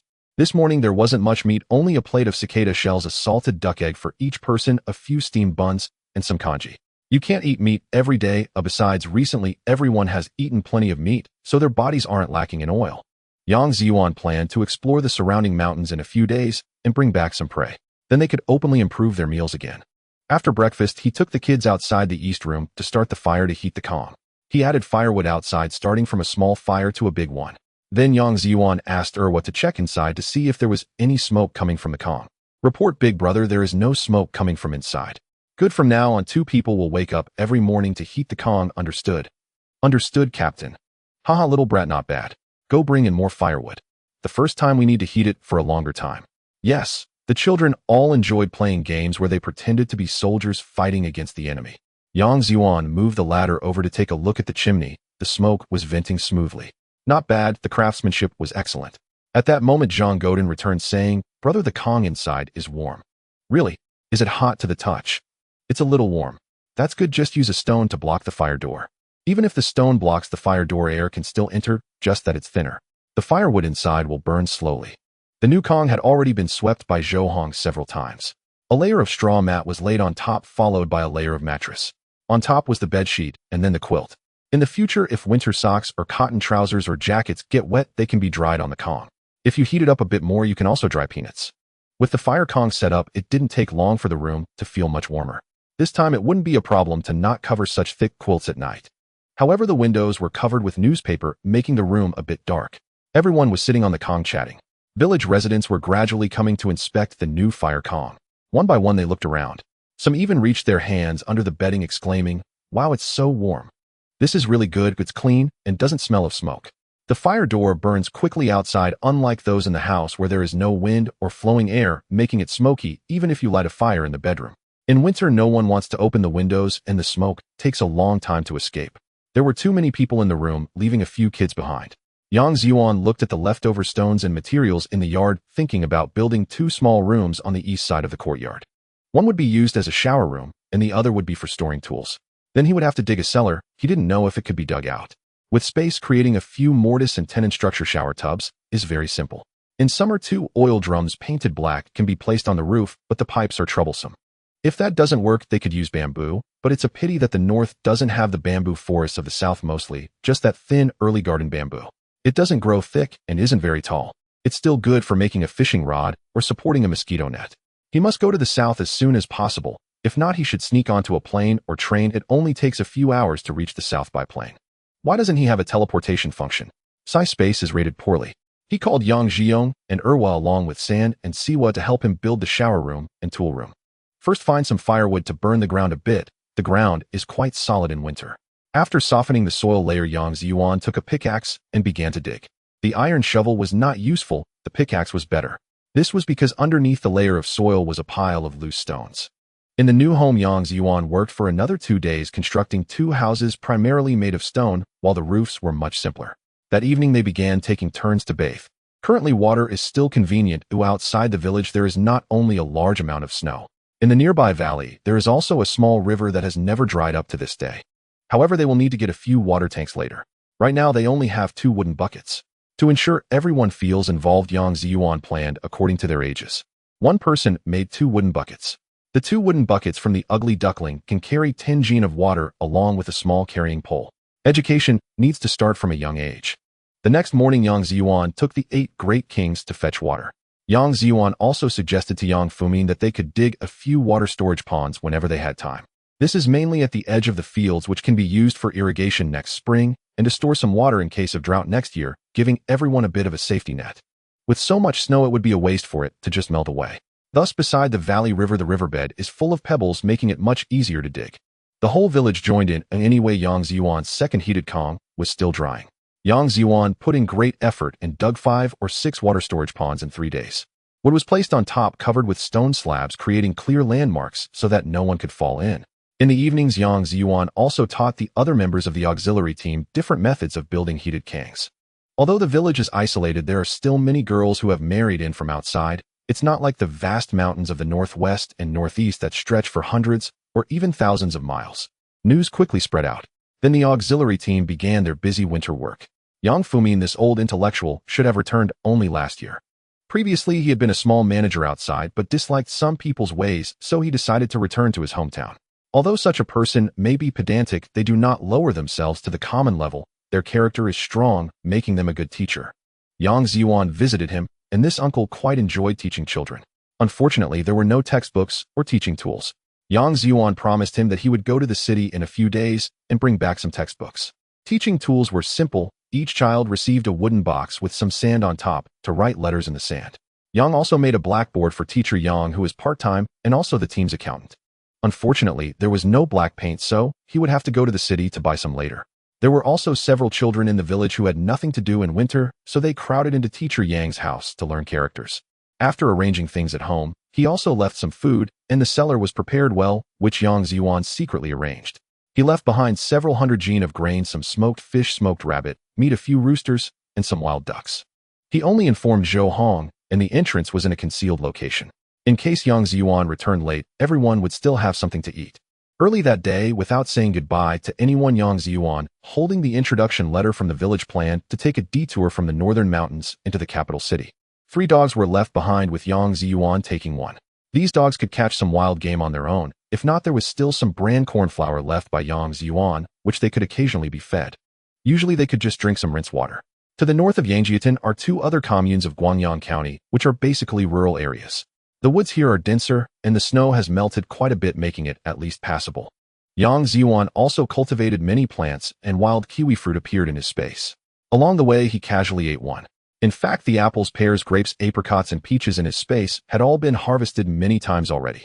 The fruits ripen every 3 days, but it's not easy to take them out now. Apples and pears are still fine, walnuts are also okay, and so are the big red dates. Others are too conspicuous, it's better to keep them for himself. Looking back at where to sell them, Yang Zhiyuan thought that once ripe they would all float in midair, not rotting and staying fresh. With Xiaoquan following, he indeed managed to catch quite a bit of wild game. He encountered several nests of wild boars, and Yang Zhiyuan caught 3 young ones, 2 males, and 1 female, which was enough. 1 male would help open up the space, and having 1 male and 1 female would be perfect for them to be mates. A dog's nose is sensitive, who, despite his unimpressive name Xiaoquan, is indeed a good dog. He is far superior to those hunting dogs described in Northeast hunting stories. Along the way, Yang Zhiyuan activated his divine sense, and with the good dog Xiaoquan by his side, it was as if he had a cheat sweeping through everything. Wild boars, deer, and even spotted cats, blue sheep, and yellow weasels. Various animals emerged after several days of hunger due to the heavy snow. As Yang Zhiyuan walked and admired the scenery, he suddenly heard the sound of a gunshot. He quickly crouched down. Another shot followed, indicating the shooter was not close, probably behind a small hill. Yang Zhiyuan climbed up the hill with Xiaoquan. A glance revealed several wolves. Were they not delivered right to his door? He was worried about not finding any new species. However, judging by the gunfire, the marksmanship wasn't great. Not a single wolf was hit, and that person seemed to be in a bit of danger. Yang Zhiyuan quickly ran down. In reality, it wasn't far. Because of the mountain in between, the gunshots couldn't travel far. It was still an old cannon for shooting sand. No wonder it had such poor lethality. The 5 wolves noticed Yang Zhiyuan while he was still several dozen meters away from the hunter. Afraid of being mistaken for the target, Yang Zhiyuan shouted, "Friend on the opposite side, I'm here to help you. Don't shoot recklessly. Do you have a gun? Be careful with bare hands." This was also a young man. His voice indicated that he was just a kid. Before he finished speaking, a yellow hunting dog pounced forward. Yang Zhiyuan also jumped in. The woods were a bit dense and visibility was somewhat obstructed. They only heard a few barks from the dog and howls from the wolves. From behind the trees, Yang Zhiyuan emerged carrying a wolf. The big yellow dog wasn't scathed, though it had a lot of blood in its mouth. The young hunter rubbed his eyes. Could it be that I imagined it? Who is this commander so fierce? Are you all right, big brother? The strong man is king after all. This kid looked larger than Yang Zhiyuan. You saw it, fine, Yang Zhiyuan boasted. What about the other wolves? They ran away, just leaving this one. That's good, said the young hunter. It seemed he had been frightened a moment ago. He immediately squatted down on the ground. Hey brother, can you disembowel the wolf? I need to feed the dog, and how did you come here? I can just wait a moment, and it will be done. The youth took a moment to rest, then pulled out a dagger from his waist and handed the crude gun to Yang Zhiyuan. He began to bleed the wolf and disembowel it. This kid was quite bold. Although he had just had his life saved, he directly handed over the gun, not fearing that Yang Zhiyuan might be a bad person. Perhaps this kid was also thinking of letting Yang Zhiyuan be on guard. Soon he let out the wolf's blood, slit open its belly, and took out the wolf's internal organs. Yang Zhiyuan fed the wolf's heart and lungs to Xiaoquan. The intestines were hung on nearby branches. Don't ask Yang Zhiyuan why he did this. Just ask that he learned it from Northeast hunting stories, paying respects to the mountain god. Looking at the many pieces of meat to feed the dog, it seemed this kid felt a bit pained. Don't be sad, this meat is all for you, I don't need it, Yang Zhiyuan said, looking at the frail little figure. No, that's not what I meant. The little hunter quickly waved his hands. What do you mean by that? If I say it's yours, then it's yours. Why all the fuss? People from the mountains are a bit rough. There's no need for all this back and forth. Then thank you, big brother. You're welcome. You need to stuff some snow into the wolf's belly and use your hand to smear the inner cavity with snow. Why? The little hunter questioned. Don't ask me, I don't know either. It was what the person who taught me to hunt said. Okay, I'll listen to you, brother. After saying that, the little hunter dragged the wolf's body to a snowbank nearby. Hey, how old are you? I'm 18. What about you, brother? Oh, I'm 19. Yang Zhiyuan said this with a serious face. Standing at 176 centimeters, he hadn't washed his face recently and looked a bit tanned. He could easily pass for 20. Brother, what if I'm 19? Haha, then I would be 20 this year. The little hunter chuckled, actually quite clever. Just now he had been leaning against a big tree while shooting. If he hadn't come with his decent marksmanship, he could have climbed a tree in time and saved his life. Who told you to save me and still kill the wolf barehanded? Calling you big brother is only right. The little hunter resignedly said. By the way, big brother, what's your dog's name? It's really impressive. Is it called Dahuang? No, Dahuang is another dog. This one is called Xiaoquan. Why is it called Xiaoquan? Was it born by the little spring? No, you can ask the readers why it's called Xiaoquan. Why ask them? What if they don't tell me? Then take your old gun and go find them. Just remember to go at night. Why should I go find them? All right, where do you get all these whys? Are you done packing? Once you're done, we can go. Leaving blood here might attract other wild animals. All right, big brother. Yang Zhiyuan returned the gun to him while carrying the wolf himself. Little brother, are you called 100,000 wise? Why? Okay, let me change the question. What's your situation? How come a little guy like you is in the depths of the mountains? It turned out this kid was called Wei Shenma. Well, I thought he was called Sujima. You're a Wei Shenma, isn't that still a Y? From a small village 5 miles to the north, he had a pair of parents at home. Remember, not 2 pairs, just 1 pair of parents, and 3 younger siblings. A few days ago, his younger siblings were starving. His father went hunting in the mountains, but it snowed heavily, and he slipped and broke his leg. His mother was also too weak from hunger to walk, and every household in the village was struggling. Well, as if adding insult to injury, now he also had to treat his leg. Unable to do anything after waiting for the snow to melt for a few days, Wei Shenma, who had never really learned to hunt, picked up the old foreign gun at home. He went out to forage, and not long after encountered 5 wolves. Thankfully, it wasn't 7 wolves. 7 wolves can not only hunt, but also tie your pants. Poor little thing, the pitiful child. Yang Zhiyuan shouted to Xiaoquan, go. Wei Shenma was still confused, but Xiaoquan quickly returned with a rabbit. With a snap, it bit the rabbit's neck. Yang Zhiyuan told little Wei to put it in a bag to carry. Thus they arrived at the doorstep of little Wei's home in this small village with only a dozen households. Little Wei had already carried 5 or 6 rabbits and 7 or 8 wild chickens. There were several types that Yang Zhiyuan, having never seen before, simply tossed into his own bag. Actually, they entered the space. Yang Zhiyuan took out 10 pounds of cornmeal, 20 pounds of sweet potatoes, 20 pounds of potatoes, and 5 pounds of millet from his bag. This was how he entered Wei Shenmo's home. Upon entering the courtyard, he could see that this place was even more dilapidated, even poorer. Words fail to describe it. It turned out Wei's mother had been ill for a long time. This small village has very little land, and most families rely on farming and hunting for a living. The mountains are also dry, leading to a scarcity of food for wild boars, which have damaged quite a bit of crops. Well, as if adding insult to injury, several strong laborers in the village had also been injured by wild boars. Truly, it is a tragic situation. No wonder the neighbors have no compassion. Everyone is struggling. The door was not locked. It opened with a push, and several of little Wei's family members were lying on the bed. There were no words. Not good. Yang Zhiyuan went up and reached out a finger. Fortunately, there was still some breath. Yang Zhiyuan took out 10 pounds of cornmeal. Go boil a pot of porridge immediately. Little Wei panicked and stumbled out. It'll be quick, it'll be quick. He was a bit incoherent. Yang Zhiyuan took out a few pears from the space, squeezed them one by one, and fed them some sweet pear juice through their slightly open mouths. Worried that 1 pear wouldn't be enough, Yang Zhiyuan squeezed a few more. Originally, he planned to directly cook a pot of millet porridge in the space, but he was afraid little Wei would suddenly come in and find it hard to explain. He had to give up on that. After feeding them some sweet pear juice, they would each drink a bowl of corn porridge, and it would be all right.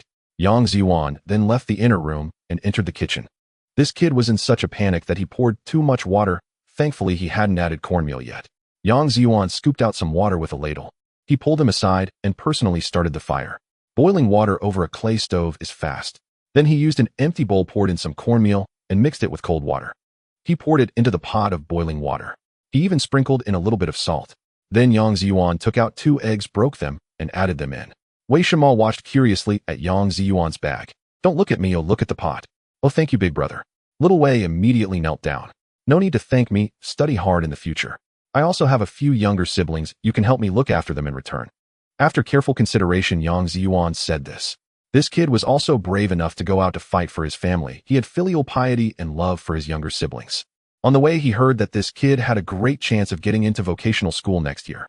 After graduating from vocational school, he could also help look after his younger siblings. He might need to wander outside for a long time in the future. It wouldn't be possible to stay in this small village forever. He would open up a few acres of good land for his younger siblings when he returned. In the future, this place would also be a household registered in the capital, who said the land in the mountains is hard to cultivate. I have space to get some black soil from Rangwu. We don't know much about the Northeast. Then I must thank Big Brother for saving my life and the lives of my whole family. All right, it's ready. The pot is done. Okay, Big Brother, my life belongs to you from now on. If you say to go east, I won't go west. If you say to chase rabbits, I won't chase chickens. Isn't your little rhyme too good? Do you want to go to graduate school? Why go to graduate school? Yang Zhiyuan poured the corn paste into a ceramic basin, quickly stirring with a spoon in hopes of cooling it down. After stirring for a while, he took several bowls and 2 wooden spoons into the bedroom. A few people were still conscious, but in a dazed state. Yang Zhiyuan and Xiao Wei began to feed the corn paste to each person, giving each one a bowl. It seemed that their breathing had stabilized, indicating that there were no major issues. Yang Zhiyuan asked him to keep watch while he went to clean up the rabbits and wild chickens. He left all the entrails, cleaned them up, and removed the skins of the meat. He would see how they wanted to handle it later. It wouldn't spoil in this weather. Whether to smoke, stew, or pickle, it was up to their choice. Yang Zhiyuan thought about helping this village and needed to find an appropriate reason. Remembering what Xiao Wei said about his mother being ill, he pondered for a moment. He came up with an idea. Soon Xiao Wei came out and called Yang Zhiyuan, "Brother, my parents have woken up and my siblings are also awake." Yang Zhiyuan looked up at him and said, "Good, let them rest a bit longer. Later give them some more corn paste. They need to regain their strength and shouldn't be active right now." "All right, I understand, brother." Yang Zhiyuan didn't go directly back into the bedroom. After all, the situation had changed. Earlier, they were all lying in bed, covered with blankets, motionless, and the situation was urgent. Now that they were awake, he didn't know if they were dressed, so it wouldn't be appropriate to go in recklessly. In these times, many rural families only had clothes for the adults. Some children didn't even have clothes to wear, running around naked in summer and staying home all day in winter. Such situations were still common in early 21st century rural areas. Little girls of 5 or 6 still wore split-crotch pants, while little boys wore a short-sleeved shirt on top and were completely bare below. It wasn't that there were no clothes available in the early 21st century, it was just that children easily got their clothes dirty. Besides, not everyone had enough clothes to change every day. After a while, it seemed that Xiao Wei's father had regained some strength. Xiao Wei beckoned Yang Zhiyuan to come into the inner room. He saw Wei Shenmo's father wrapped in a worn-out cotton coat, leaning against the wall, while several others remained in bed, peering out from under the covers at him. Old Wei clasped his hands together and said, "Thank you, Brother Yang, for saving my life. I am weak and unable to move, so I asked my eldest child to bow for me. The Wei family will offer incense to you in the future, and I will spare no effort if you need anything." Old Wei spoke with deep sincerity and seriousness. Upon hearing his father's words, Wei Shenmo was about to bow again when Yang Zhiyuan pulled him back. No, Uncle Wei, there's no need to be so polite. Xiao Mo has already bowed to me. He recognizes me as his elder brother, and it is only right for me to care for your family." After a round of polite refusals, Uncle Wei finally gave up on that thought. This family knew how to be grateful, which was a good sign. Yang Zhiyuan chatted with Old Wei for a while before understanding more. Old Wei was a veteran, having joined the guerrilla forces in Jilin province in 39, but he had poor luck and was injured after only a few battles. He injured one leg, and at that time the guerrilla forces lacked medical supplies. The leg was not treated in time, resulting in a permanent limp. He then escaped back to his hometown, but at that time the Japanese were still very powerful, so he hid in the mountains. On the way, he encountered Wei's mother, who was begging for food. The couple feared the Japanese would find out about them or the returning villagers would discover them, so they hid deep in the mountains. During the war, Old Wei had seen enemy motorcycles and was very curious and envious. After returning in 42, he had his first son and named him Wei Shenma, followed by a second son Wei Shenta, a daughter Wei Xiaozhuan, and another son Wei Shenshe. "All right, Uncle, you certainly know how to name." When Wei Shenma started school after the founding of the nation, he completed 4 years of elementary school, 3 years of junior high, and 4 years of middle school. He was about to enter vocational school, but the family had already run out of food. Old Wei's wife was suffering from illnesses caused by years of scarcity and continuous childbirth. During good years, it was fine. Old Wei had a limp, but still hunted, farmed, and sold a bit of game to support his eldest son's education. However, since the disaster years began, the grain yield had decreased, and with his own frugality, his health deteriorated further. A few days ago, when it snowed and there was nothing to eat, he went hunting, but was weak and slipped, injuring his foot. It seemed that misfortunes never come singly. Looking at Xiao Wei's family, they were veterans who had contributed, but now the country was also in dire straits. Since he had encountered them, he decided to help a little. Thus Yang Zhiyuan spoke up. "Uncle Wei, I came here fleeing from Shandong province and have settled in Yang Zhiyuan to the south of you. You know that place, right?" Yes, I've been there several times before." "Well, that's good. I indeed know what it feels like to go hungry. I have a way which involves hunting while gathering medicinal herbs. In these times, many people in the city are getting sick. However, I don't recognize many herbs and I'm not familiar with your land, so you can help me gather herbs in exchange for food in the future. You can also tell the other villagers, Uncle Wei. The more precious the herbs, the more grain I can offer. There are no restrictions on types. I will take any herbs, but the requirement is that they must have roots and be kept as intact as possible." "Really, you'll take any herb?" "Yes, not just herbs. I also need some grasses and various saplings." Old Wei asked curiously, "Why do you need grass and saplings? What's so strange about that?" "Haven't you heard, Uncle Wei? Experts in the city are researching which grasses and tree barks are edible. They have even studied various ways to eat spirulina. They have also researched a double steaming method where half a bowl of rice can yield a full bowl of rice in volume." "Really?" "Yes, Uncle, you can rest assured. I have my ways, and you can also go out to gather together in the future, which will minimize the risk of encountering wild beasts." Of course I want various wild beasts, but the prerequisite is that they shouldn't be killed. I want them alive. Even half-dead ones are fine as long as they don't die on me. Yang Zhiyuan reiterated his instructions. All right, we can set more traps. Eldest brother, go call Uncle Zhao and Uncle Zhang over quickly. Okay, Dad, I'm going now.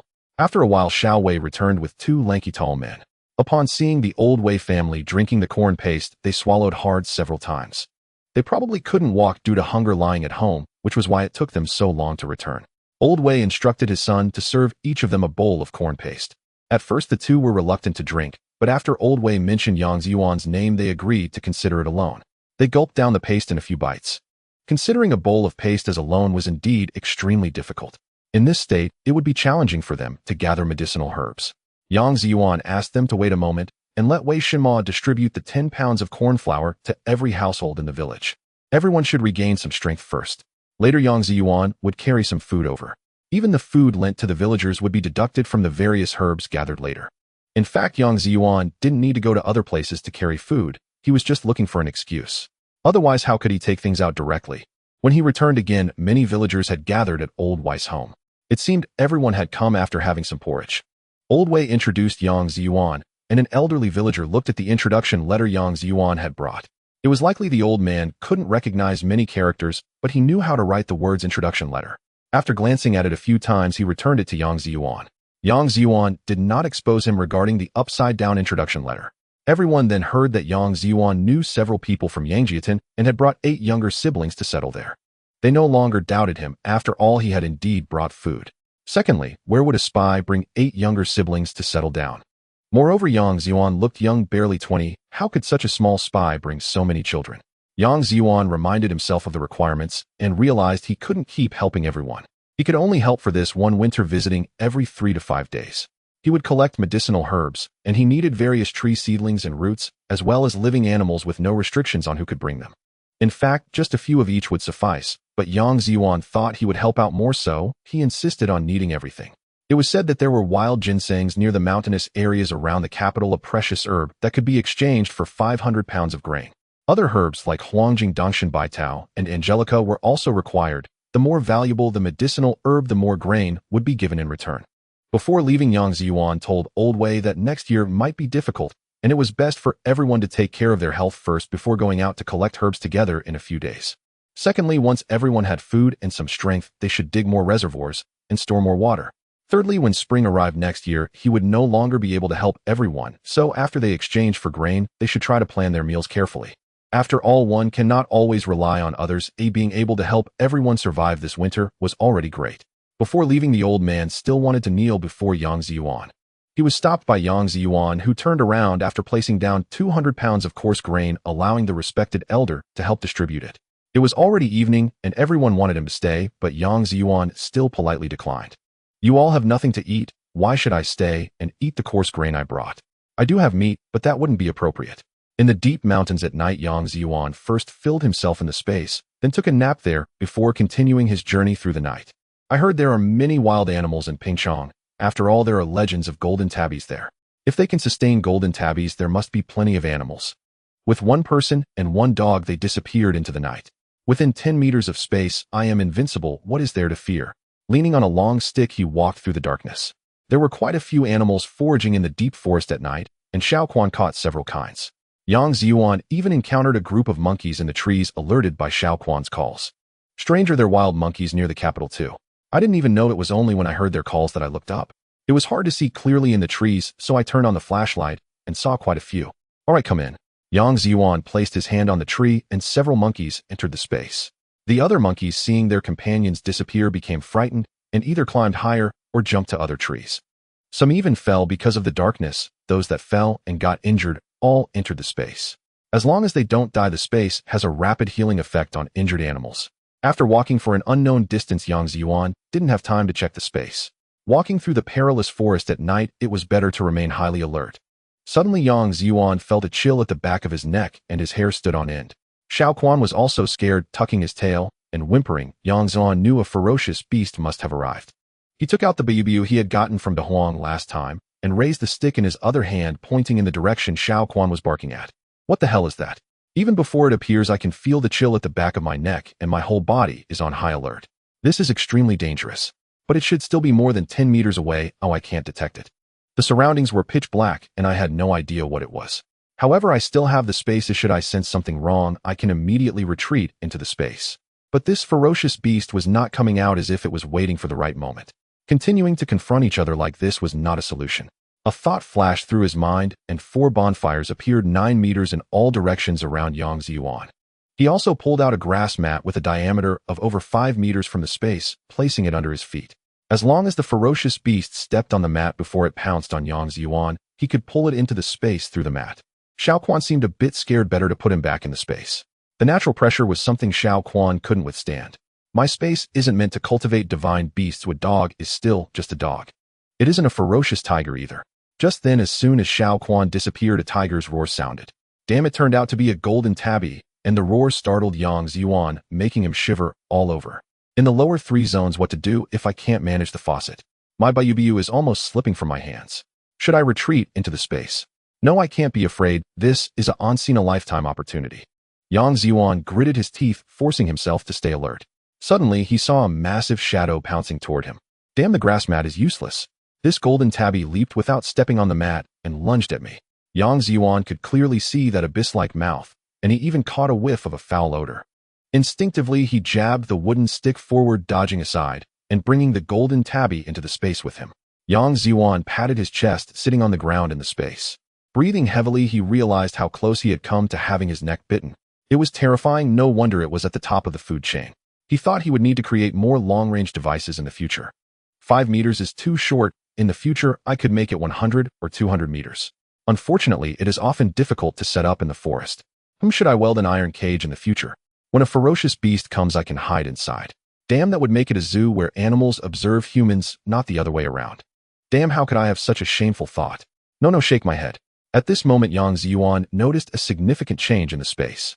First, he sensed the first piece of information in his mind. A new primate species was added, and the arable land increased by 10,000 acres. Damn, space, do you discriminate against me? When I first entered, I only unlocked 1 square meter, and the last primate was myself. Sigh, I underestimated humanity. With tears streaming down my face. The second was that the forest increased by 10,000 acres, which seemed to be the power of the golden tabby.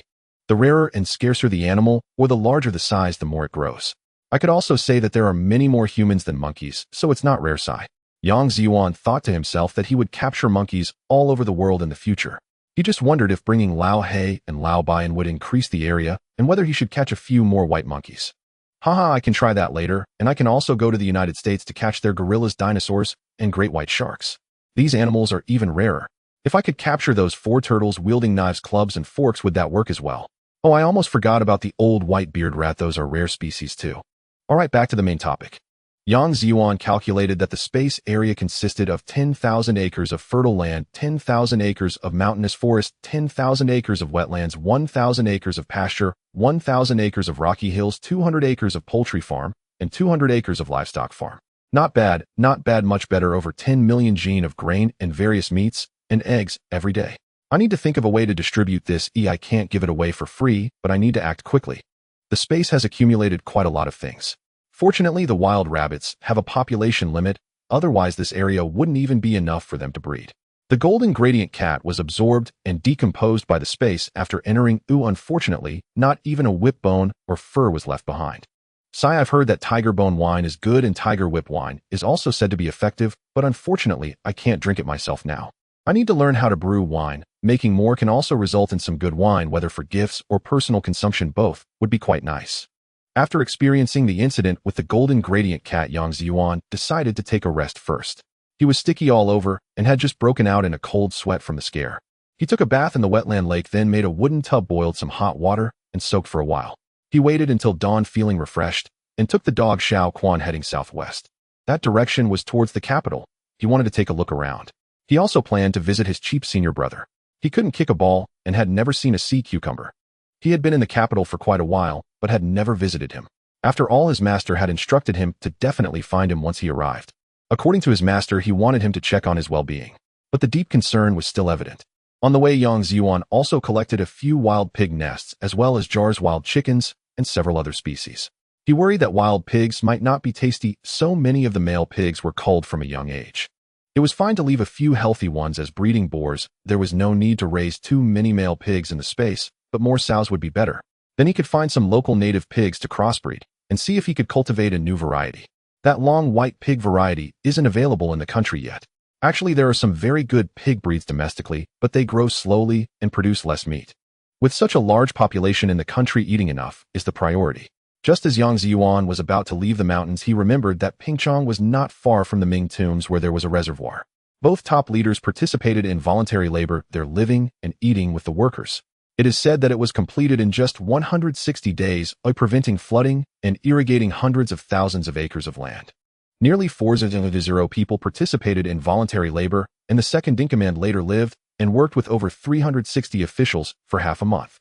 Among those participating in the labor, there were 8,600 cadres, all voluntary work without pay, and they had to cover their own travel expenses. Among nearly 4,000 people, only 2,000 were local farmers. Most were officials, soldiers, students, and other groups. At that time, people were poor, but their spirit and willingness to contribute were high. Unlike in later years when people participate in tree planting festivals, it's just a symbolic act, and every time a tree is planted it's still tied with a red ribbon, which feels very showy. After filming the news, they waved goodbye. When the evening television aired, everyone was fine. It didn't matter whether the tree survived or not. If it didn't, it would be easy.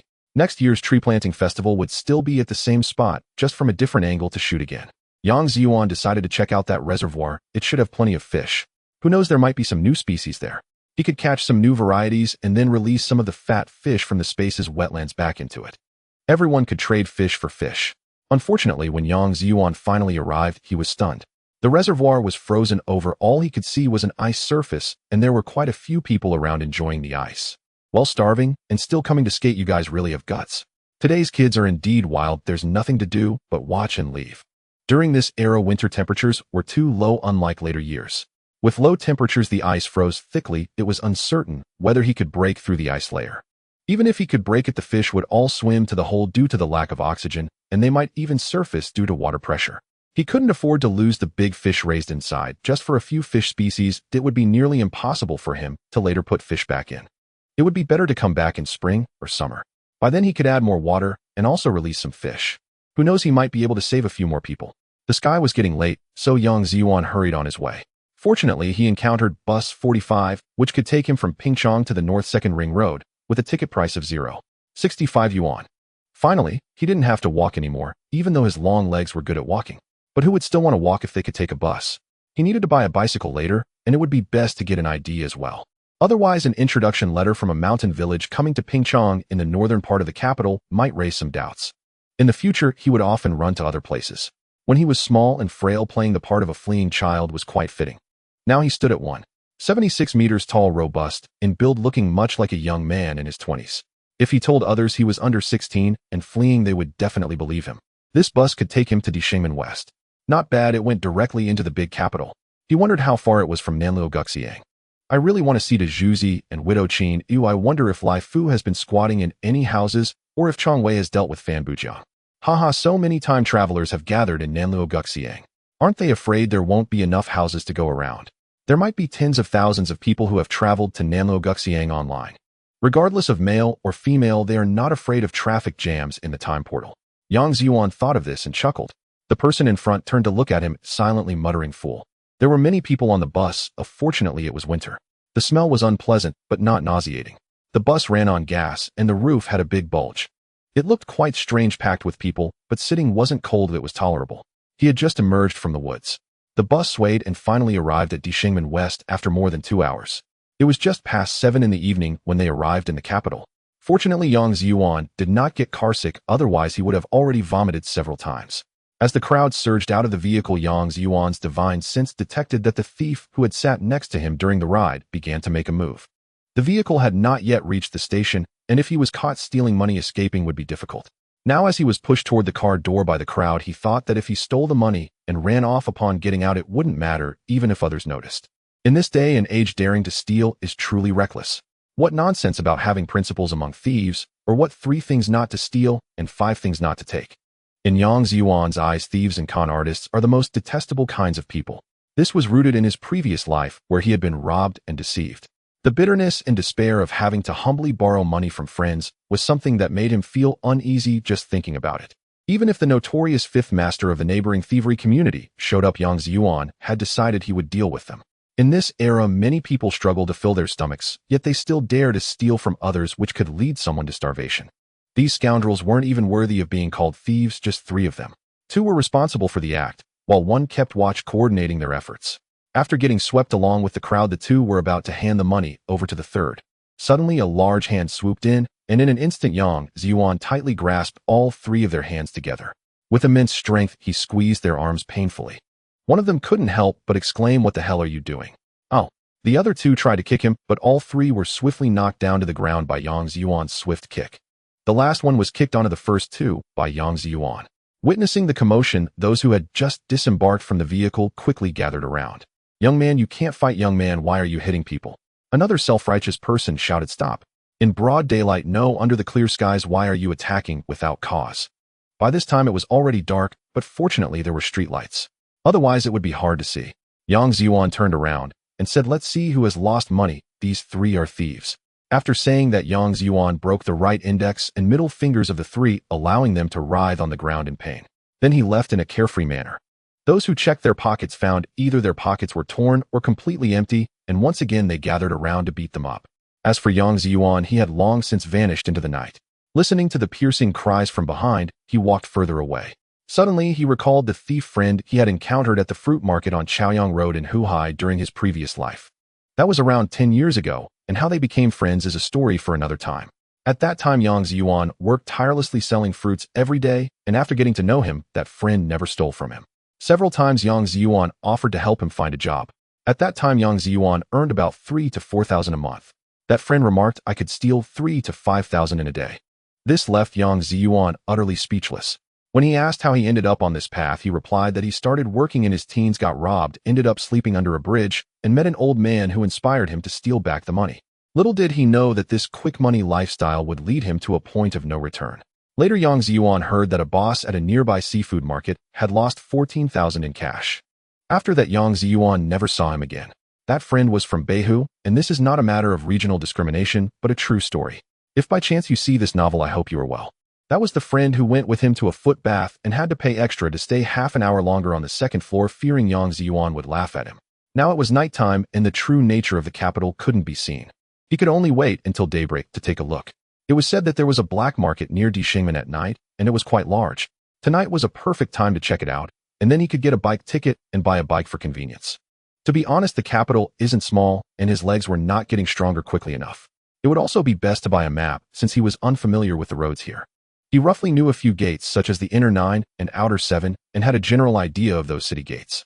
Dishengmen was to the north, and in ancient times it was the gate for military expeditions. He had thought this was the gate for victorious soldiers returning home.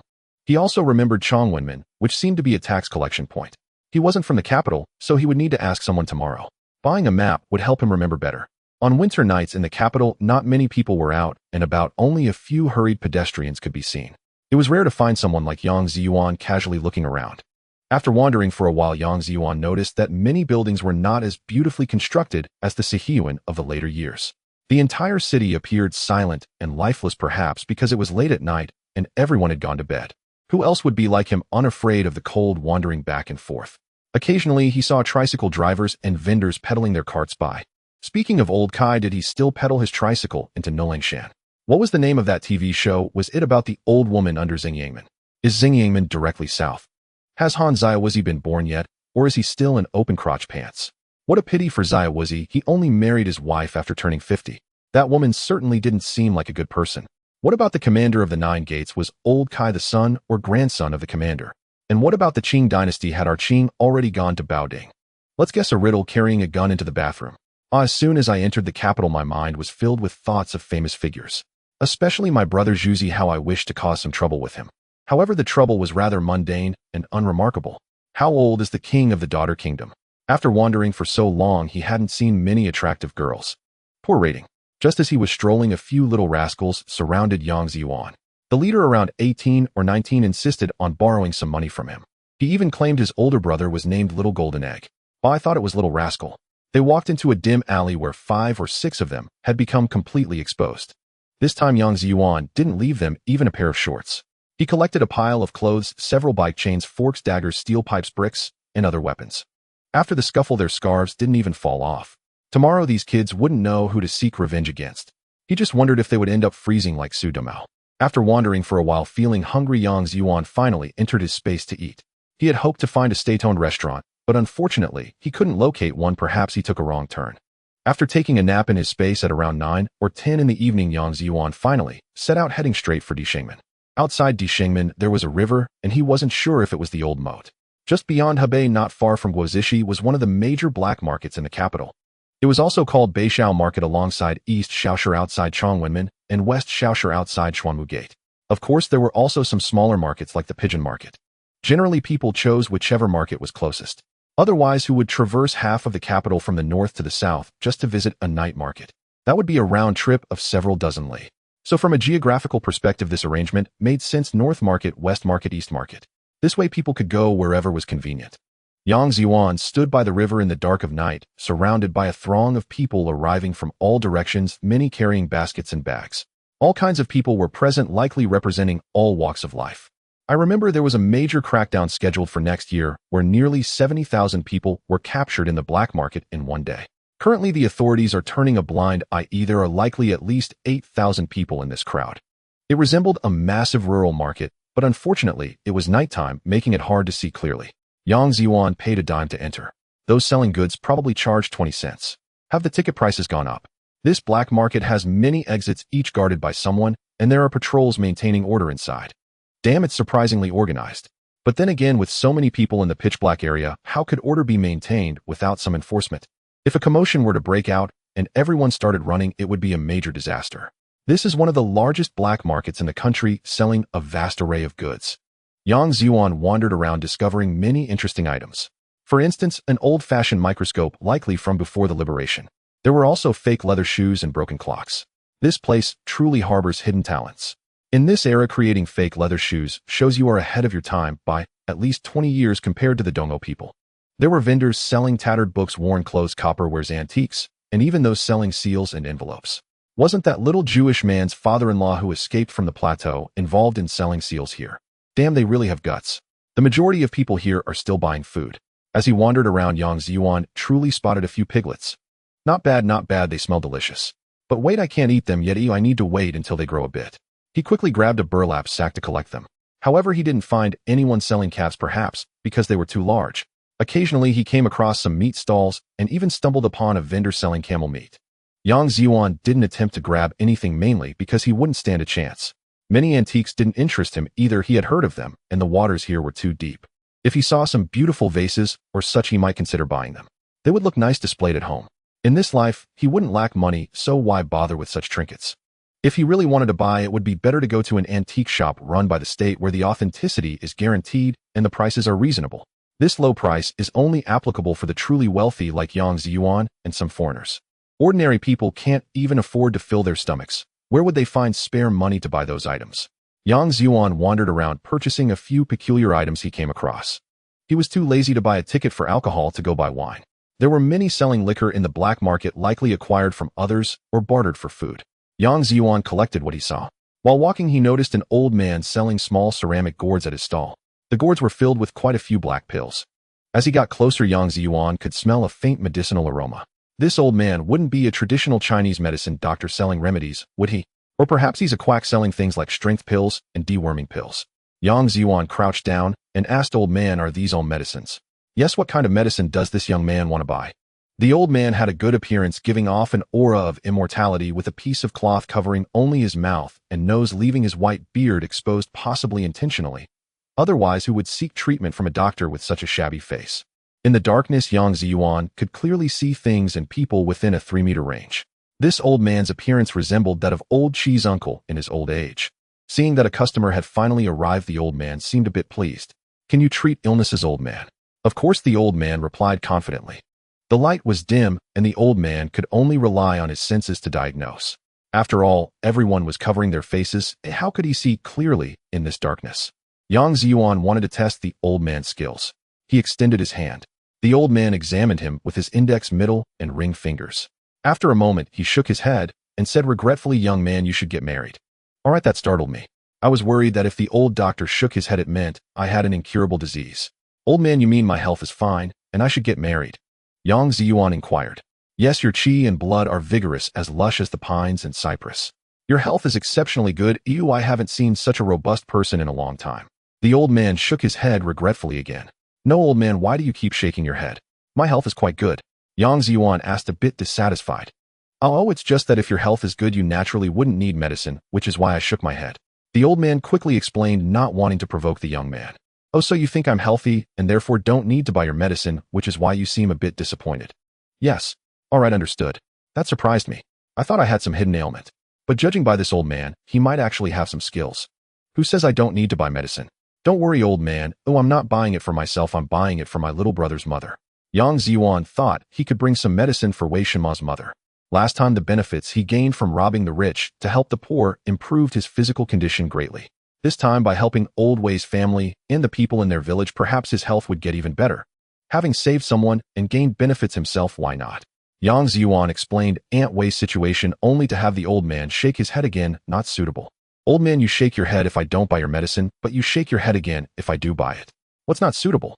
"Don't worry, young man. Traditional Chinese medicine emphasizes a personalized prescription. I haven't seen the patient yet, and given that the patient is so weak, I naturally can't prescribe medicine recklessly. So what should we do? Should I bring the patient down from the mountain? I'm just afraid she can't handle the journey." Then can you come up the mountain to treat her? I have a few younger siblings who also need to be checked. The money is not a problem."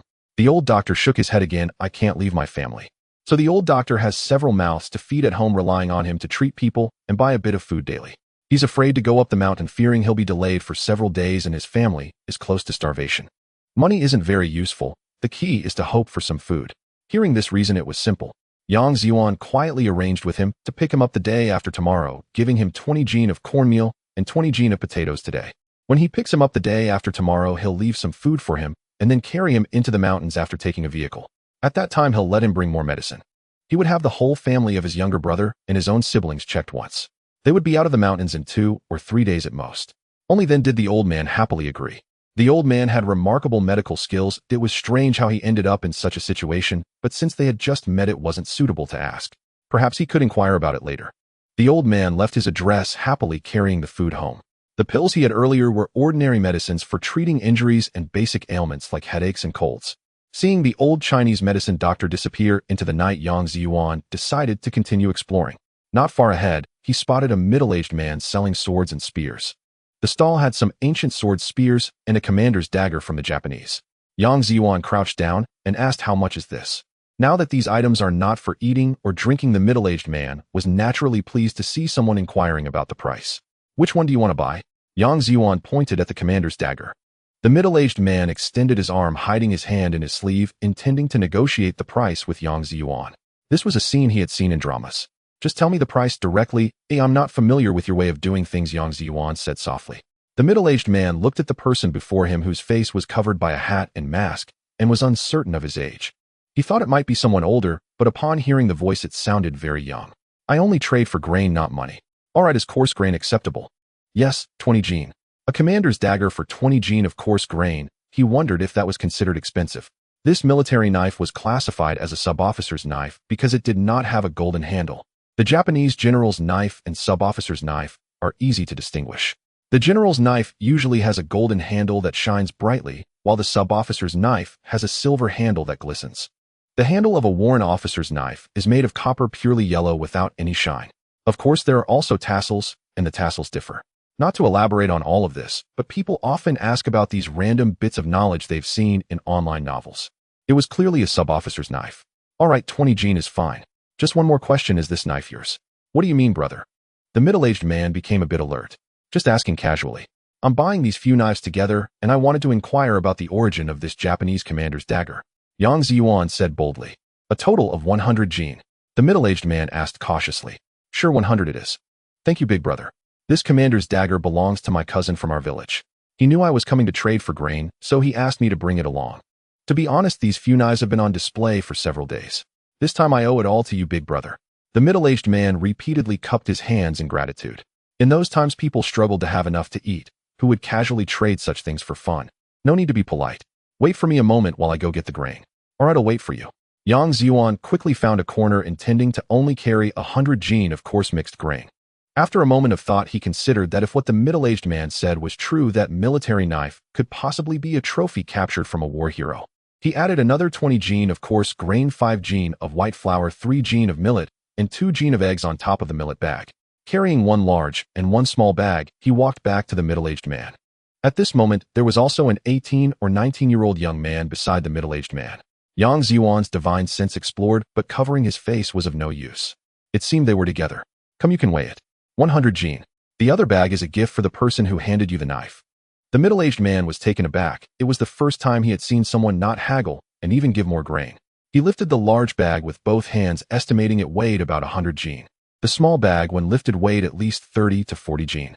Together, these two bags surely totaled 130 to 40 jin. He reached in to feel the contents and tasted it. As soon as he reached into the second bag, he felt the eggs. The middle-aged man paused and quickly pulled his hand back. Clenching his fists, he nodded gravely. Thank you, big brother.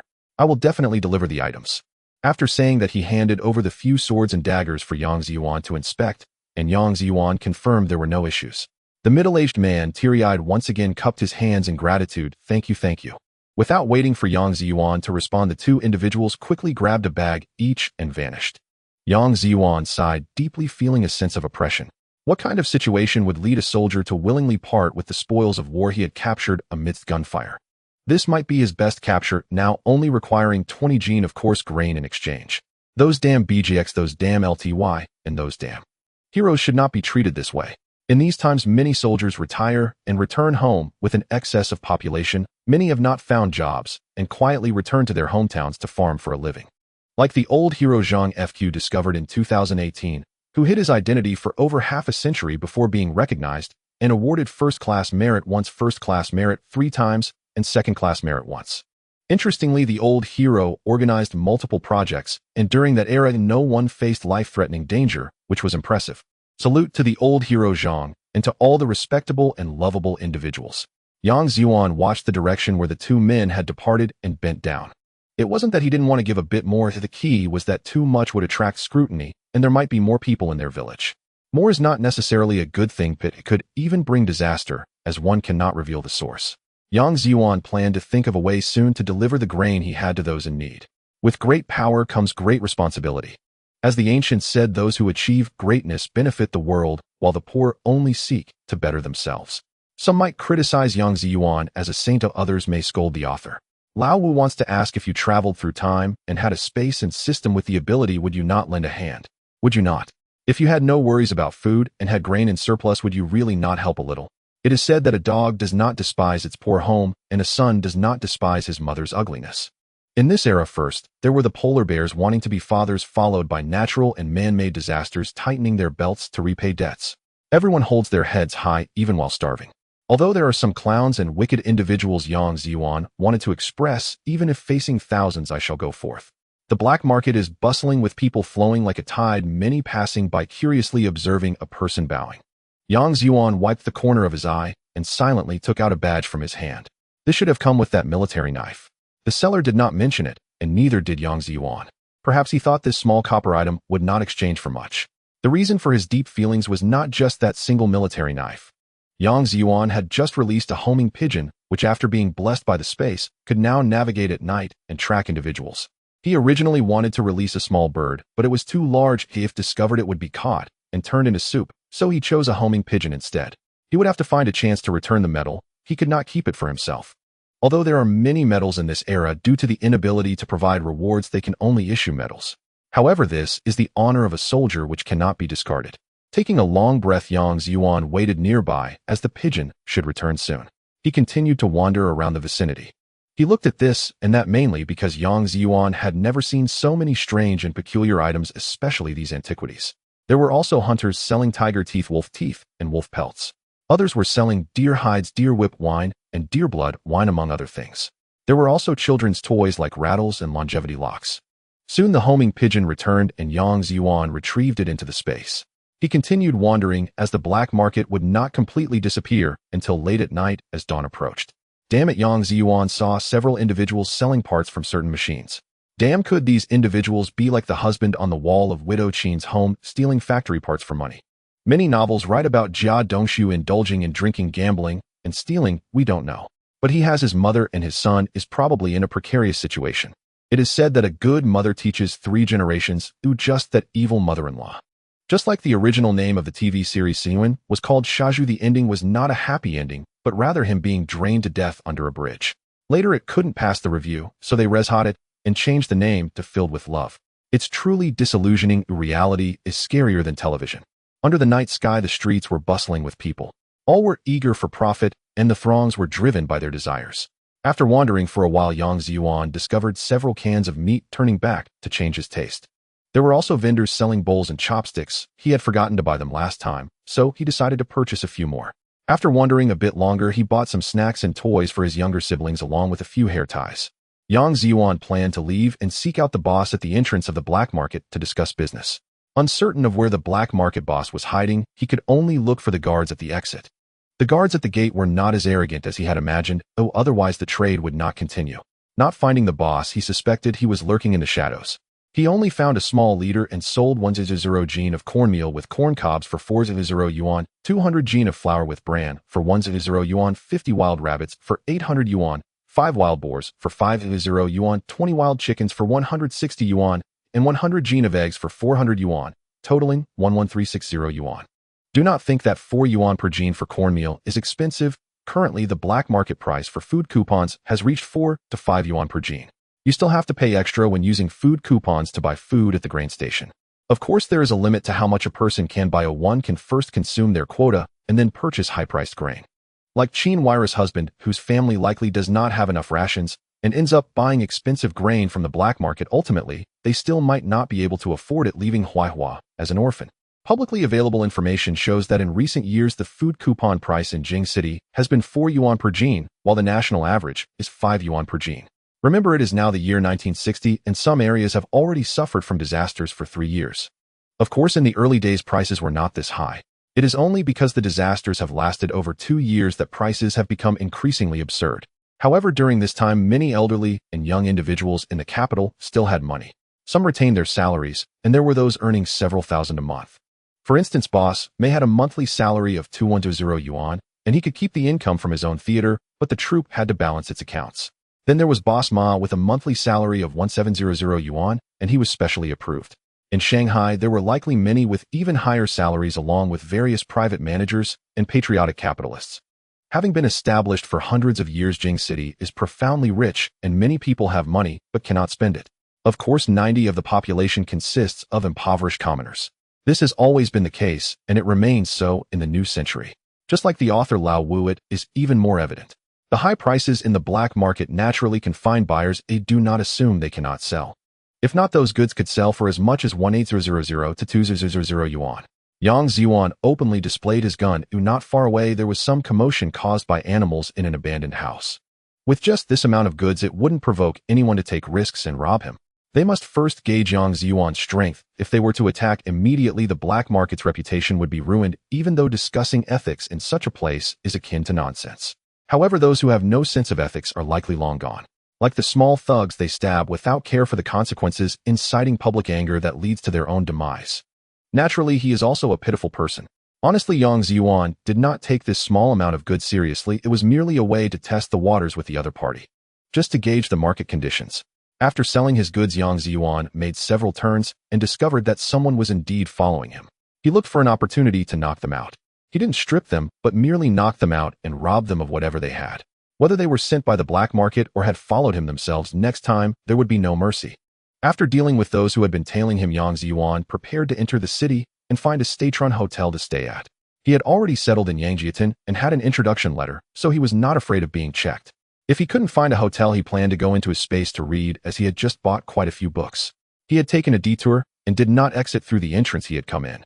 Now dressed in different clothes, he approached this new exit.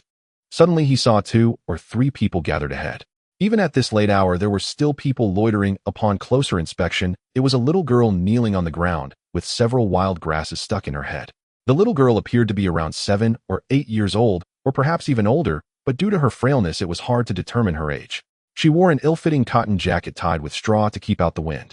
Her face was already frostbitten and purple, and she was shaking as she pleaded, "Please, please." Her hands were tucked into her sleeves, but she was close to collapsing, shivering all the while. The grass in her head signified a desperate plea for sale, indicating that she intended to sell herself with the money going to her family. This was often a desperate act by those trying to save loved ones or the homeless trying to survive. At this late hour, it would have been easier during the day with some street rescues. This child must have encountered some urgent or difficult situation. The three individuals surrounding her were thugs, grinning as they watched. There were no ordinary citizens wandering at such a late hour. The position where the little girl knelt was rather secluded, unnoticed by those entering or leaving the black market. Yang Zhiyuan rushed over and kicked the three thugs away, then picked up the little girl and pulled out an iron flask from his pocket. Inside was warm millet porridge. He cradled her in one arm and fed her a bit of porridge with the other. "Here, hold it yourself and drink. Do you have family? Which way are you going?" Yang Zhiyuan asked softly. The little girl took several sips and pointed toward the north with one finger. This meant they hadn't even reached the city, yet still outside. Only after entering Desolate to the south would it be considered part of Old Jing City. Of course, there were already many alleys and buildings in the vicinity. These had gradually developed during the late Qing and early Republic eras. For instance, this area is called Jiangfang Hudong, as pointed out by the little girl. Yang Zhiyuan walked into the alley, arriving at a dilapidated courtyard. In the courtyard, several houses had collapsed. In one house, where half the roof was missing, a person was curled up in the triangular area. Yang Zhiyuan set her down and asked, "Who is he to you? What happened?" "This is my sister-in-law, but she has a high fever." The little girl spoke in a Sichuan dialect, still able to count to 3. "Your sister-in-law? She has a fever, right?" Having interacted with Sichuan girls before, Yang Zhiyuan understood. He had thought it was a man, but it was actually this girl's sister-in-law. The person curled up had only a few tattered clothes covering them and no blanket hiding their face. They were tightly wrapped in those clothes. The face was dark and dirty, making it impossible to determine their gender. One cannot simply judge by hair length. Some homeless people's hair is longer than that of women. It is unclear how they managed to escape from Sichuan to the northern part of the capital. The most pressing matter now is to save the person, hoping the roof doesn't collapse. Yang Zhiyuan asked the little girl to wait for him for a moment. She tightened her grip on his clothes, worried he would leave. With tearful eyes, she looked up at him. Her gaze melted Yang Zhiyuan's heart. He then pulled out 2 roasted sweet potatoes, which he had actually taken from his space. "You hold these and eat. I will be right back. If you haven't finished one sweet potato, I will return quickly. I will fetch her a blanket and medicine very soon, all right?" Yang Zhiyuan tried to speak softly, gently prying her fingers open. Her small hand was tightly clenched, and he carefully opened each finger one by one. "All right, just relax. Haven't you already bought these for me? I will be back very soon." One spoke in a northeastern dialect, the other in a Sichuan dialect, both incredibly touching. Yang Zhiyuan even sounded a bit Sichuanese. He dashed out quickly, then headed back to the alley's entrance. In his arms, he held a large blanket, but he had no medicine and didn't know how to treat illness. However, in his other hand, he carried a larger wine flask. When the little girl saw Yang Zhiyuan truly returning, she finally allowed her tears to flow. She was feeding her sister-in-law porridge herself. However, her sister-in-law could not drink it at all. Her teeth kept chattering. Yang Zhiyuan helped her up and wrapped her sister-in-law tightly in the blanket. Then he went back outside to gather a bundle of corn stalks. He started a fire, feeling her sister-in-law's forehead was still very hot, and she had begun to mumble incoherently. Yang Zhiyuan let the little girl watch the fire while he rested her sister-in-law against his shoulder. He then took out a spoon from his pocket and filled it, forcing it into her mouth. Perhaps due to the warmth from the fire and the blanket, the woman's teeth were not chattering as violently. The aroma of millet porridge reached her mouth, and she instinctively began to swallow. After drinking half a pot of millet porridge, the person still felt drowsy and dazed. They decided they needed to go to the hospital or find that old Chinese medicine doctor to check, lest they burn their brain out. Though they were not quite sure of the hospital's address, they knew where the old Chinese medicine doctor's house was. It shouldn't be too far, otherwise they wouldn't have set up shop here. Moreover, before leaving, he had also mentioned how to get there. Yang Zhiyuan took a rope and tied the little girl's sister-in-law securely to his back. He then held the little girl in his arms and said, "Let's go see the doctor. I don't have any medicine and can't treat illnesses." The little girl said nothing, but nodded anxiously. Yang Zhiyuan took out 2 hats from his pocket, placing one on her sister-in-law's head and the other on the little girl's. Her sister-in-law was light, even with the blanket weighing less than 90 pounds. It should be noted that the blanket alone weighed about 8 pounds. The little girl was even lighter, quietly hiding in Yang Zhiyuan's embrace, clutching tightly to the flat wine flask and the 2 sweet potatoes he had given her. The sweet potatoes remained untouched. Yang Zhiyuan had not allowed her to continue eating on the way, as eating while exposed to the cold wind could lead to diarrhea or a cold. These are common sense practices, just like one should not immediately hold an infant after returning home from a snowy day. Before leaving, he extinguished the fire and covered the ashes with unmelted snow from the yard. In winter, with the wind blowing at night, it would be troublesome if nearby houses caught fire. Following the old Chinese medicine doctors, several markers, Yang Zhiyuan quickly arrived at the doctor's home. The front door had a distinctive feature: one of the door rings was missing. This was a typical courtyard entrance. The door was situated in the southeast corner, and Yang Zhiyuan tapped the remaining door ring. At that moment, Yang Zhiyuan heard footsteps approaching and turned to see a few patrolling law enforcement officers passing by, with the leader glancing over and saying, "Looking for a doctor?" "Yes, my sister has a high fever," Yang Zhiyuan replied. The officer shone a flashlight on Yang Zhiyuan, the person he was carrying, and the little girl. "All right, let me call for help." After saying this, the officer kindly knocked on the door. Perhaps this officer frequently patrolled the area and was accustomed to people seeking the doctor at night. In ancient times, there were night bans, but it was not forbidden to seek a doctor at night, especially now that the common people had a say. It could also be that the old Chinese medicine doctor often had experiences being called to treat patients at midnight. Soon the old Chinese medicine doctor opened the door. After taking a look at the situation, he did not recognize Yang Zhiyuan, as he had changed his attire, and welcomed them inside, saying, "Come in, come in." Upon entering the courtyard, there were side rooms on both the left and right, as well as a main room to the north. The main room had two small side rooms. Adjacent to the main door was the back room. The leader of the patrol helped to support the person into the back room and placed them on a wooden single bed before leaving. He did not greet the old Chinese medicine doctor, perhaps fearing it would disturb his treatment, or maybe he was just used to it.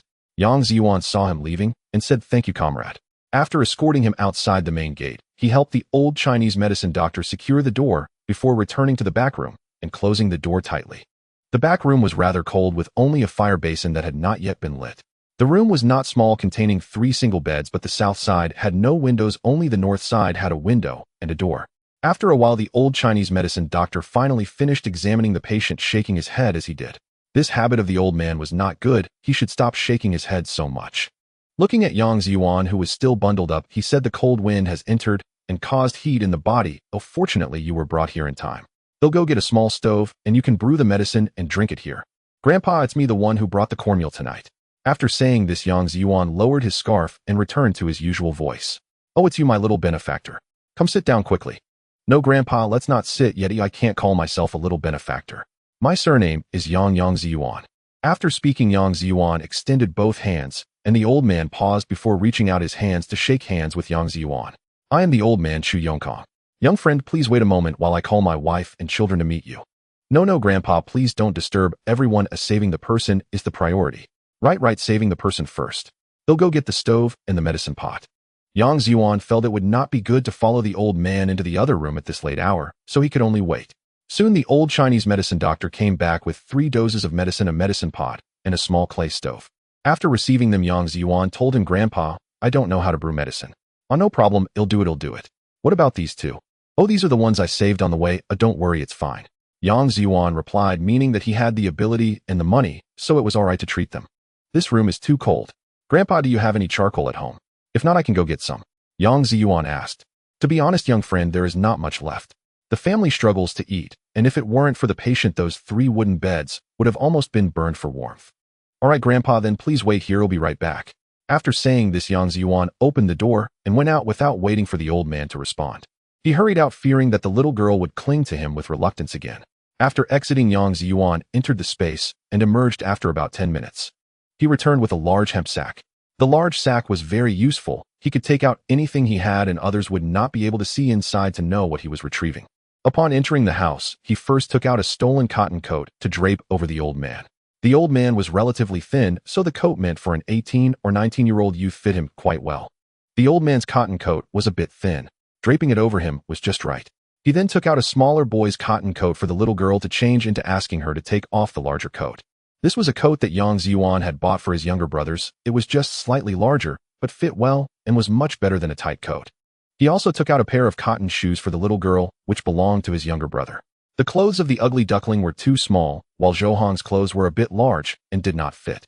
The little girl was taller than the ugly duckling, but her body was very thin. Wearing the clothes and shoes of Dogen was slightly larger, but it was still acceptable. From the hemp sack, he pulled out a thick quilt, a clay stove, a bag of charcoal, 2 bottles of wine, several handfuls of peanuts, a few potatoes, several sweet potatoes, a package of preserved cicadas, a small clay jar, a bag of millet, and several duck pairs. Watching Yang Zhiyuan pull out item after item, old Chu was dumbfounded. What a magic bag. It can hold so much, and in such a short time. This young friend is indeed extraordinary. We must take good care of him. I never expected that old Chu would still encounter a benefactor in my old age. Grandpa, are you tired? Let's have a drink in a bit. Yang Zhiyuan tempted him, pointing at the pile of food. Haha, tired. The older I get, the less I sleep. I can accompany the young friend for a couple of drinks. The old man happily replied while the old Chinese medicine doctor was brewing the medicine. Yang Zhiyuan lit the clay stove he brought. In the room there was a water tank, and he filled the clay jar with some water to boil hot water. Meanwhile, he roasted sweet potatoes and potatoes on the stove. The clay stove was too small, and with the clay jar sitting on it, there was not much space left. He could only place a few peanuts and cicadas in the gaps. Soon he used another clay stove to cook some millet porridge, waiting for the little girl and her sister-in-law to wake up before letting them drink some porridge. Yang Zhiyuan was unsure if they could eat before taking Chinese medicine. He hoped everyone would be understanding about his knowledge of traditional medicine. He was just worried that if she had no food in her stomach, taking the medicine would be uncomfortable. The little girl had been keeping vigil beside her sister-in-law without speaking. Finally, the medicine was ready, and the old Chinese medicine doctor poured it between two bowls to cool it down quickly. He then asked Yang Zhiyuan to support the patient's head, administering the medicine spoon by spoon. The patient had not yet awakened, but was aware enough to swallow what was being fed to her. Feed the patient the medicine and cover them with the blanket. Pull the little girl to sit by the small stove. Come warm yourself by the fire and tell me about your situation. The little girl pouted, her eyes glistening with tears, tightly biting her lip and remaining silent until tears began to stream down her face freely. At that moment, the old Chinese doctor entered with 2 wine cups and 2 small bowls of hot wine. After seeing the situation, he glanced at Yang Zhiyuan and then sat down with the wine cups and bowls. Yang Zhiyuan pulled the little girl into his arms and wiped her tears. Comforting her, he said, "It's all right, let's not talk for now. Just stay with me, I will help your sister, and make sure you get something to eat. Please stop crying." The little girl's face was a mess from crying. Her already dirty face now resembled a little flour bag. Yang Zhiyuan took out a handkerchief, mixed some hot water from the clay pot with cold water to dampen it, and wiped her face and hands. With her face cleaned up, the little girl looked somewhat pretty, but she was too thin, like a small bean sprout with bulging eyes and a bony face, her hair dry and yellow, and her arms as thin as bamboo sticks. After cleaning her up, Yang Zhiyuan washed the handkerchief and changed the water. "You go and wipe your sister's face and hands." The little girl's eyes sparkled with life. Holding the handkerchief, the little girl went to wipe her sister's face. After all, she was still a woman, and Yang Zhiyuan felt it was inappropriate. Yang Zhiyuan sat by the stove, and the old Chinese doctor quietly asked, "Young friend," while gesturing towards the little girl. This was to inquire about her situation and how she had ended up here. "After you left, I wandered around for a while. I found her kneeling alone at a small intersection with some grass stuck in her hair, so I carried her to an abandoned house where I found her sister, and then I came to find you, old man." Upon hearing this, the old man understood. The little girl was willing to sell herself to save her sister's life. Those from the older generation naturally understood. "Alas, in these disastrous years," he said, picking up the small bowl of hot wine to drink it himself. Yang Zhiyuan quickly raised his cup slightly lower than the old man's, clinking them together and taking a sip. He invited the old man to eat the roasted peanuts and the cicada shell. In Lu province, drinking is particularly refined. When facing someone older or of higher status, your wine cup must be lower than theirs when clinking them together, or else even if they don't say anything, they will feel you are being impolite. "It's all right, old man. They encountered me, and I will arrange everything well," Yang Zhiyuan said, chewing on peanuts. Seeing the roasted cicada shell, the old Chinese doctor took it and remarked, "Young friend, you are impressive." "Just a little trick," he replied. "Many people might not eat this kind of food, but people are so hungry they would eat mice, some even eat dregs and earth." Did the old Chinese doctor not know that cicada shells are a medicinal ingredient? Even if he had never dared to eat it before, it represented meat now, and he enjoyed it immensely. Yang Zhiyuan constantly observed the little girl, noticing she did not come over even after wiping her sister's face. He simply touched her sister's forehead, which seemed to have cooled down. She was sleeping soundly. It seemed the medicine was quite effective. He pulled the little girl over and handed her a cicada shell. "Do you dare to eat this?" "What do you call it?" "It's called me a Z," the little girl nodded. "Me a Z here if you dare to eat it. Have a few. There are also peanuts, and later there will be roasted potatoes and sweet potatoes. You can eat whatever you want, okay? Don't be polite, all right? Okay, I've already sold myself to you. I can work to exchange for food here." The little girl nodded in response, then prepared to pour wine for Yang Zhiyuan and the old Chinese doctor. Not sure if it was from her reading or from hearing others the story of selling oneself to save a relative, but just by this girl's courage in using such a method to save her family, she was indeed a caring and loyal girl worthy of his help. You should eat something first. In today's society, you can't buy people anymore, but I won't abandon you. We'll discuss this matter when your sister wakes up. You can call me brother, all right?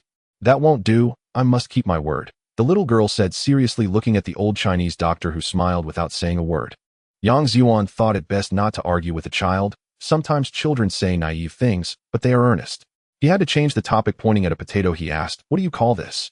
"Roasted sweet potato," she answered. "Oh, roasted potato, and what about this one?" "Roasted red sweet potato," she replied. And what about this?" "What is it called?" "This is called roasted peanuts." After asking a few questions, he successfully shifted the little girl's focus and handed her a roasted cicada shell. "Have some food first. By the way, what is your name?" "My name is Wei Guo or Wei Xiaogua," she replied. "Born in Shu, named Wei Guo, that works too.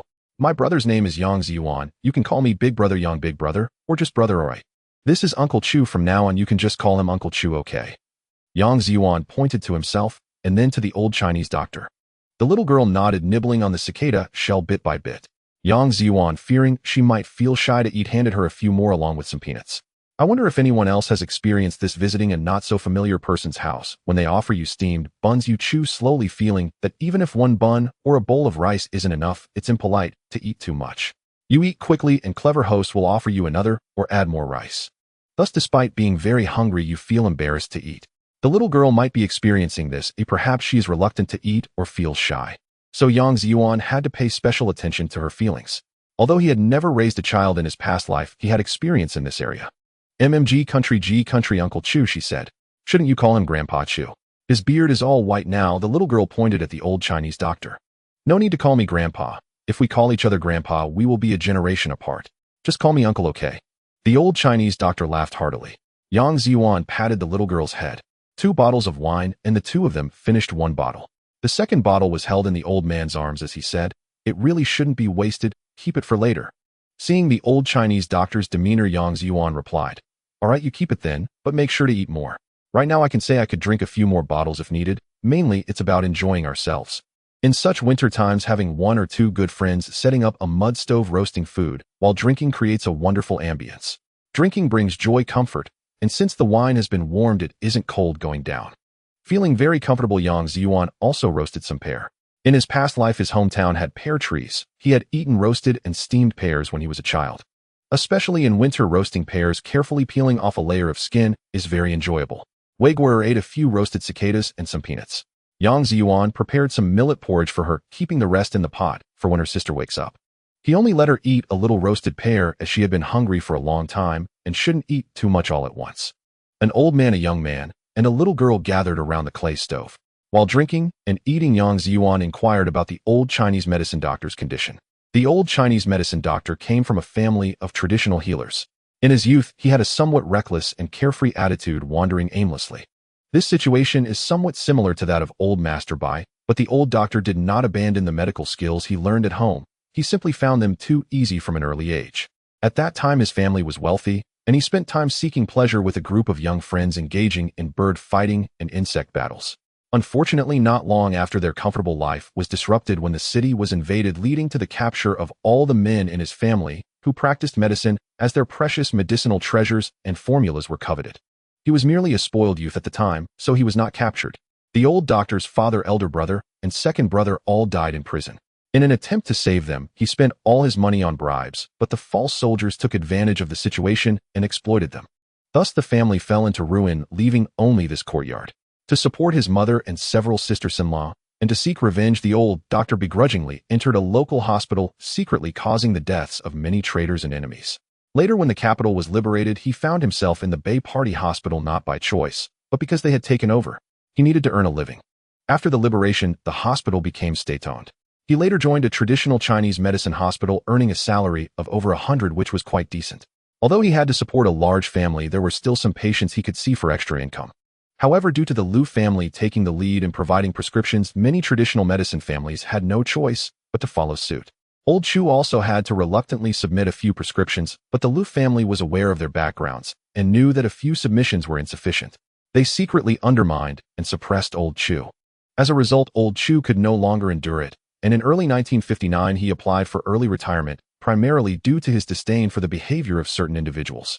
He initially thought that the calamity wouldn't be so severe, given that the capital was the heart of the nation and would surely receive nationwide support.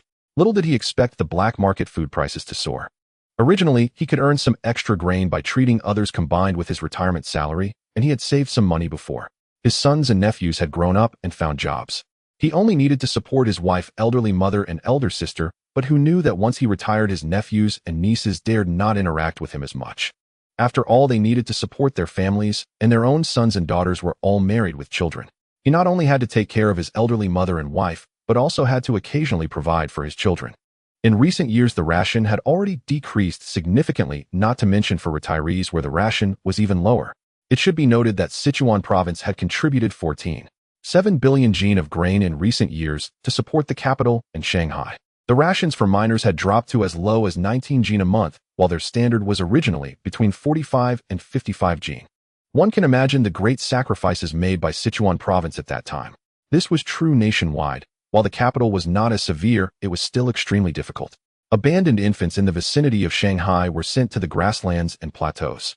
With the black market food prices in the capital being so high, one can imagine how old Chu was faring.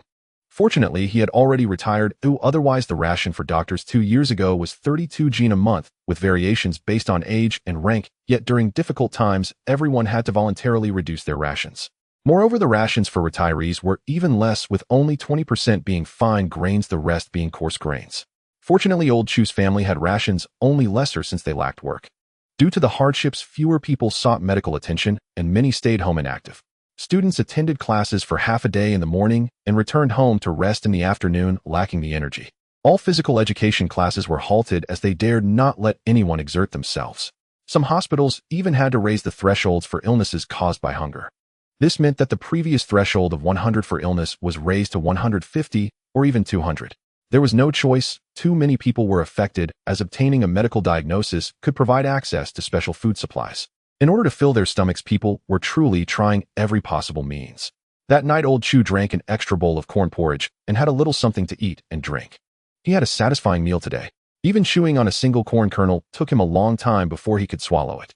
After being well-fed and watered with still some time before dawn, Yang Zhiyuan noticed that old Chu and the little girl were both extremely tired. Fortunately, old Chu went back to rest while the little girl was placed on a nearby single bed, and he watched over her.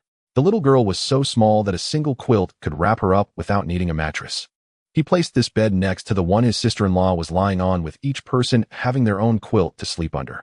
Yang Zhiyuan leaned against the small stove and read. After all, he had already rested in the space and wasn't tired. The next day, as dawn broke, Yang Zhiyuan heard the little girl and his sister-in-law stirring. She must have woken up. Yang Zhiyuan walked over and said, "Sister Tao, you're awake." The little girl had already told Yang Zhiyuan her sister-in-law's name, which was Tao Yuxiu. Tao Yuxiu opened her eyes, somewhat confused, looking at the spirited young man in front of her. She quickly felt her clothes. Her outer cotton jacket was gone, but her wool sweater was still there, and the waistband of her thin cotton pants was securely tied. Hearing him call her sister Tao, she came back to her senses and said, "Hello, where is this? Did you save us?" Luckily, Tao Yuxiu spoke Mandarin fluently. "Yes, Sister Tao, rest assured. This is a doctor's home, you don't need to worry." Tao Yuxiu glanced around the environment and then turned her head to see Wei Xiaohua. Seeing her sleeping soundly, she felt relieved. Tao Yuxiu struggled to get up. Yang Zhiyuan hurried over to support her, handing her the cotton jacket. The little girl must have worn it last night, otherwise it shouldn't be so oversized. He hadn't looked closely last night, but he could vaguely see that his sister-in-law was quite pretty. Unfortunately, she was so thin that she barely resembled a person, but her foundation was still there. "Thank you, young comrade. I will call you Brother Ya. Thank you for saving our lives. No need to be so polite, Sister Tao. Just focus on recovering. If you like, you can lie down a bit longer, and I'll make you some porridge." Tao Yuxiu clutched her stomach, her face slightly reddening. Oh, understood. She had slept for so long, and last night, she had both the thin rice porridge and the herbal medicine, so she needed to go to the bathroom after waking. Yang Zhiyuan handed her the cotton jacket again, and also took the one old Chu had draped over her yesterday for her to wear. "Put on more layers so you don't catch a cold, especially since you didn't take off your pants while sleeping last night." Her cotton jacket looked large, but was actually not thick at all. When she got out of bed, she wobbled a bit, and Yang Zhiyuan quickly supported her arm through her clothes. He opened the door to the back room and walked a bit forward. To the left, in the southwestern corner of the courtyard, there was a toilet. Yang Zhiyuan pointed out the location to her, and then returned to the backroom door. The courtyard was arranged this way: the southeast corner had the main entrance, and the southwestern corner had either a private toilet or a public one. This was old Chu's ancestral house, so it certainly had a toilet. In those large mixed courtyards, due to the high population and small living space, even the toilets would be demolished and converted into small houses for people to live in. Yang Zhiyuan certainly felt embarrassed waiting at the toilet door, so he stood at the door of the other room for a second or two before returning inside. Worried about her fragile health, he kept his divine sense focused on her, but then he heard the sound of a long stream. Alas, having too good hearing also had its downsides. He turned around and entered the kitchen to prepare some breakfast. This morning he should be able to meet Lao Chu's family, so he decided to make more. A large aluminum pot suddenly appeared in his hands. On the top he steamed 2 layers of steamed buns. Below he was cooking millet porridge, adding a bit of minced meat to the porridge. To avoid detection, he used meat from a wild boar rather than home-raised pigs. He only cut a small amount of wild boar meat, fearing that someone who hadn't eaten meat in a long time might suffer from diarrhea. He heard that the Statron grocery store nearby sold imported premium biscuits, premium candies, and premium snacks. In fact, this premium meant high price. It was said that premium biscuits and egg cakes sold for 8 to 10 yuan per pound. If one had grain coupons, 10 yuan could buy over 100 pounds of cornmeal. Consequently, there were often people who in extreme hunger would break into stores at midnight, eat their fill, and die from overeating inside. This was what extreme hunger could do: a small stomach suddenly filled to capacity, without the ability to vomit, leading to death. Some people would rather die from overeating than starve. They likely believed that dying from overeating offered a better chance at rebirth than starving to death, and they could drink 2 fewer bowls of mangpa soup. The pot was set on the stove, and Tao Yuxiu, already prepared, was walking towards the room. Walking unsteadily, she held onto the wall for support. Yang Zhiyuan quickly stepped out to support Tao Yuxiu, saying, "Sister Tao, take it slow, I'll help you." "Thank you, little brother," Tao Yuxiu smiled. They entered the room and closed the door. It was necessary to close the door. It faced north, and while she was fine, they would surely feel cold. The little girl was sleeping soundly, half her face covered by the blanket. Yang Zhiyuan softly said, "Sister Tao, lean back against the pillow for a moment and let me check if your forehead is still warm." Tao Yuxiu touched her forehead and said, "Much better, thank you, little brother. You've spent so much already. Once my sister wakes up, we will leave." "Where are you going? Is there family here?" "If you have family, you should get your illness treated first," Yang Zhiyuan responded. Tao Yuxiu, lying on the bed with the blanket over her legs, said, "Little brother, we fled from Sichuan province. We initially wanted to seek refuge in He with relatives, but couldn't find them. We heard they had moved to the capital, so we came here. However, all our belongings were stolen, and we fainted just outside the capital." "Do you know where your relatives work in the capital?" "I don't know." Tao Yuxiu shook her head. "Do you know his name and what he does?" "He was an excellent student and should now be a teacher, named Tao Yuzhang, my cousin." "What about your family?"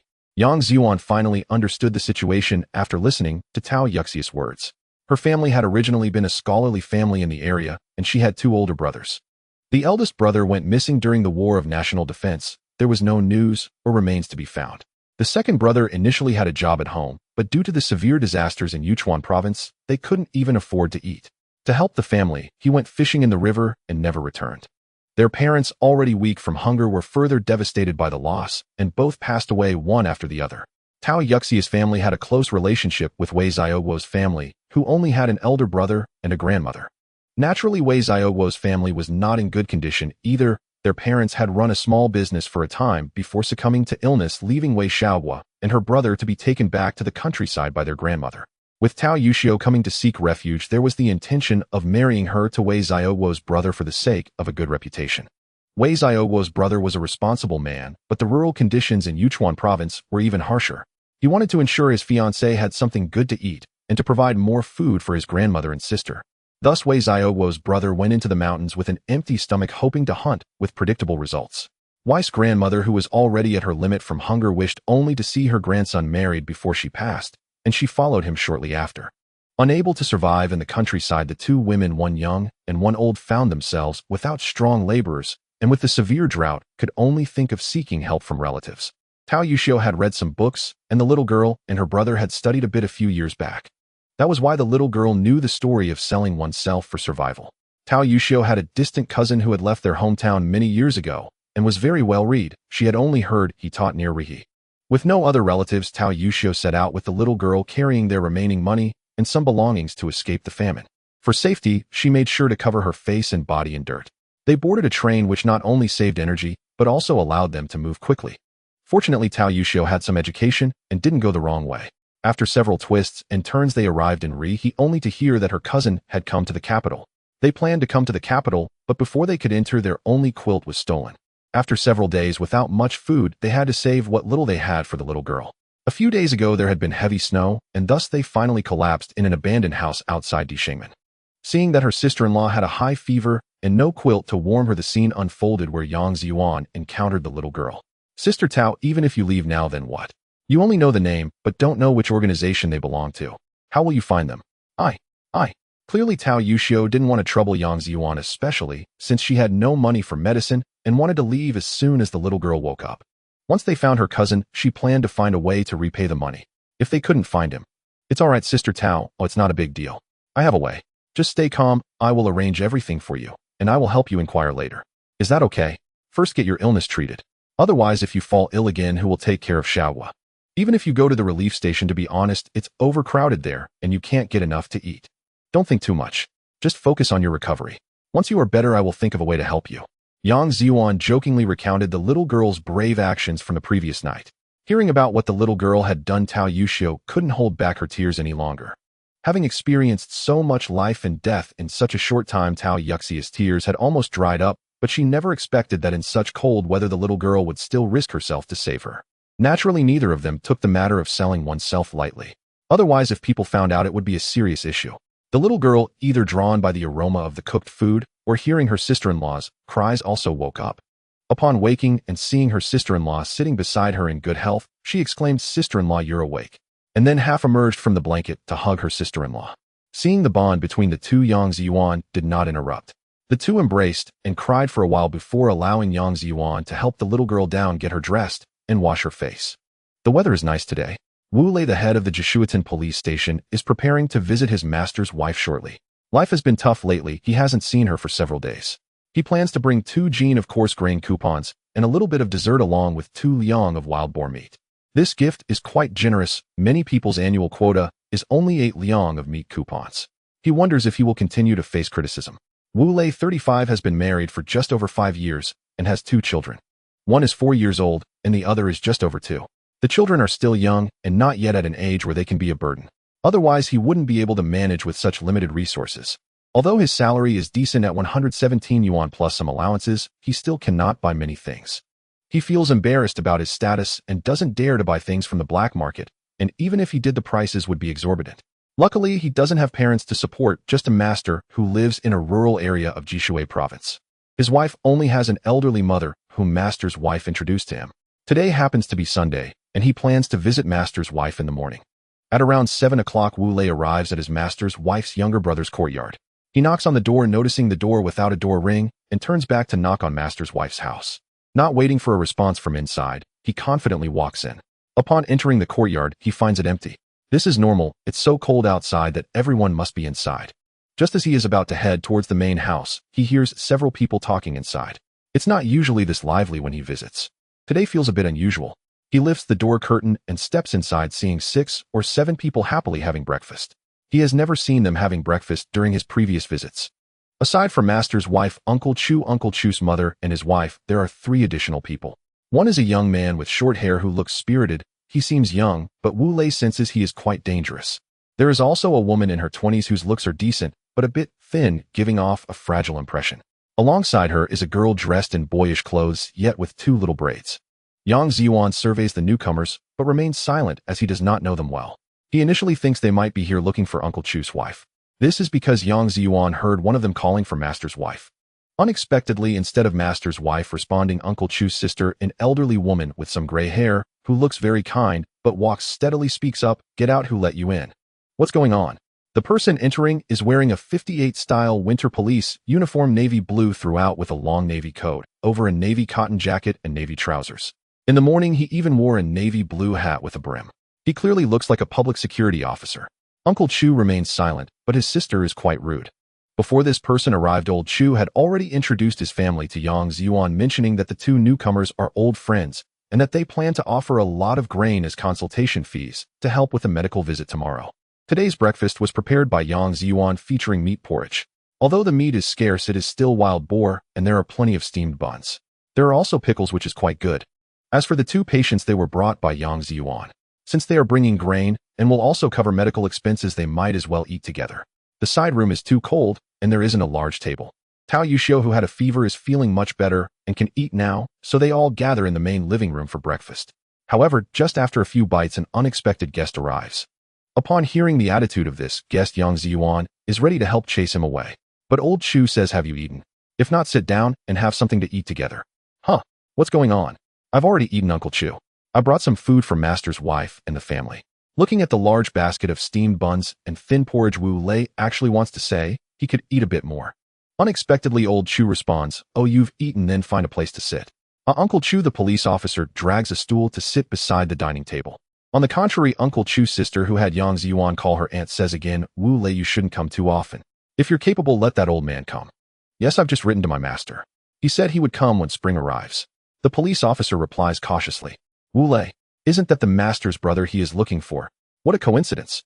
According to his master, the eldest disciple is named Wu Lei and is the head of the police station. What a coincidence, the master's wife he is calling is also likely his own master's wife. But why aren't the couple living together? Such a coincidence must be inquired about. Yang Zhiyuan puts down his chopsticks and asks, "May I ask if this comrade is Wu Lei, the head of the Jishuitan police station?" The others look at him curiously. "Yes, who are you?" "Oh, who I am is not important. An old friend mentioned that I should meet you and have a match. Do you dare to practice a bit?" Yang Zhiyuan says. That officer had already stood up when Yang Zhiyuan did. He asks loudly, "May I ask who this old friend is?" "He only said for me to beat you up first and then tell you." "Well, then I can only oblige you. Let's go." Saying this, he takes off his coat, removes his hat, and steps outside first. Seeing this, Uncle Chu grabs Yang Zhiyuan, who is about to go out. "Young friend, what's going on?" "It's nothing, uncle. Just a friendly match, don't worry." The others appear somewhat concerned, and Aunt Chu quickly finishes her bowl of porridge, saying, "Let's go, I've wanted to beat him for a long time." Well, even before the match starts, several spectators are already prepared. Most are worried about Yang Zhiyuan, fearing that even if he wins, he might still face trouble. Only Aunt Chu watches eagerly. Yang Zhiyuan raises his hand, and both Aunt Chu and the officer's eyes sharpen. What's going on? The stance taken by the officer is exactly the same. Before the officer can react, Yang Zhiyuan has already closed in. The two exchange blows, and in the blink of an eye, they have fought several rounds. Although Yang Zhiyuan appears young, he knows that the opponent is skilled and carries the aura of someone who has seen battle. Fortunately, he is still able to win against him. After 20 or 30 rounds, Yang Zhiyuan finally brings him down without caring about his pristine uniform. He gives him a thorough beating. Fortunately, it's only superficial injuries. With old Chu around, he can apply some medicine later. This old man has some Western medicine, or it seems he learned a few things in the Japanese hospital. While Yang Zhiyuan is pinning him down, the officer struggles to get up, but cannot break free. After the beating, Yang Zhiyuan stands up and extends his hand. "A Tai U, I apologize, senior brother. Also, that old friend is my master." "Exactly. Senior brother, you've learned to answer quickly." Seeing Yang Zhiyuan beat Wu Lei, Aunt Chu, who had been quite amicable towards him, shoots him a glare before returning inside. "Oh, this is master's wife. Oh, I still don't know what the relationship between master and him is. Are you really my junior brother?" Wu Lei grins, rubbing his sore behind. It's been a long time since he was beaten. This kid has such strength. Yang Zhiyuan pulls out the letter written by master and hands it to him. "Senior brother, take a look. This is the letter my master asked me to bring to you. The person mentioned inside is our master's wife, right?" "Indeed, our master's wife. Did master not tell you?" "No." Yang Zhiyuan shook his head, having learned only for 3 days with many things the master had not had time to explain. Wu Lei took the letter and upon seeing the envelope recognized his master's handwriting. He tore open the envelope, and sure enough, the first line was about being beaten up. The little junior brother is a new disciple of the master and might go to the capital, so Wu Lei should take care of him. "Senior brother, I offended you today. It was the master's instruction to beat you up first before anything else." Yang Zhiyuan quickly clasped his hands and bowed slightly. "It's nothing, just a minor issue. Come, junior brother, let's have a good chat about how master is doing lately. When did you join master? I did not hear about it in your last letter. How long have you been practicing martial arts, junior brother?" Yang Zhiyuan would not mention that he had only trained for 3 days. In reality, he had practiced for a long time in a different realm and had still managed to defeat him. Such boasting would make one lose friends. He merely stated that he had trained hard since childhood and was fortunate to have learned a few techniques from master. Wu Lei bore the beating without showing any temper, indicating a rather cheerful disposition. He must have spent a long time in the military, straightforward in character. It was no shame to be defeated by someone stronger. In the army, one always submits to the strong. He was quite pleased to have such an impressive junior brother. He immediately wrapped an arm around Yang Zhiyuan's shoulder as they entered the house. Yang Zhiyuan patted off the dust from Wu Lei's rear and back, saying, "Senior brother, what is the matter with our master's wife? Shouldn't I go in and apologize first? I only realized today that she is our master's wife. Before you came, I was still calling her Auntie." "Oh dear, indeed, one cannot offend her. Come, let's go in and pay our respects to the mother tiger, the master's wife. After saying that, the two entered the house one after the other.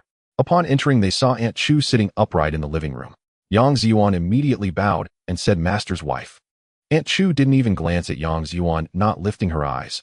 "I am not your master's wife, nor do I know that old man you mentioned." Well, this sounds like there's a conflict between the old couple. What happened? Did they have a fight? Is it a midlife crisis? Is their life not harmonious? In an instant, several thoughts flashed through Yang Zhiyuan's mind. He suddenly recalled that before he left, Master had said, "Women are like tigers." Well, it seems the old couple is arguing, the one doesn't know how to coax, and the other is throwing a tantrum. Goodness, the temper is quite fierce. One has retreated to their hometown in Jixing, and the other to their brother's home. Knowing well that one cannot reason with women, Yang Zhiyuan replied, "Please do not blame me, Master's wife. I just arrived in the capital yesterday, and it was only last night that I met Uncle Chu. This morning, if senior brother Wu Lei hadn't come, I wouldn't even have known where you live. It's all my fault for lacking manners and not coming beforehand to pay my respects. Please punish me, Master's wife." Facing this young man who had just treated him to a hearty meal, who had kindly saved him, and who had even advanced food for his brother the night before, Chu Peilon was not very angry.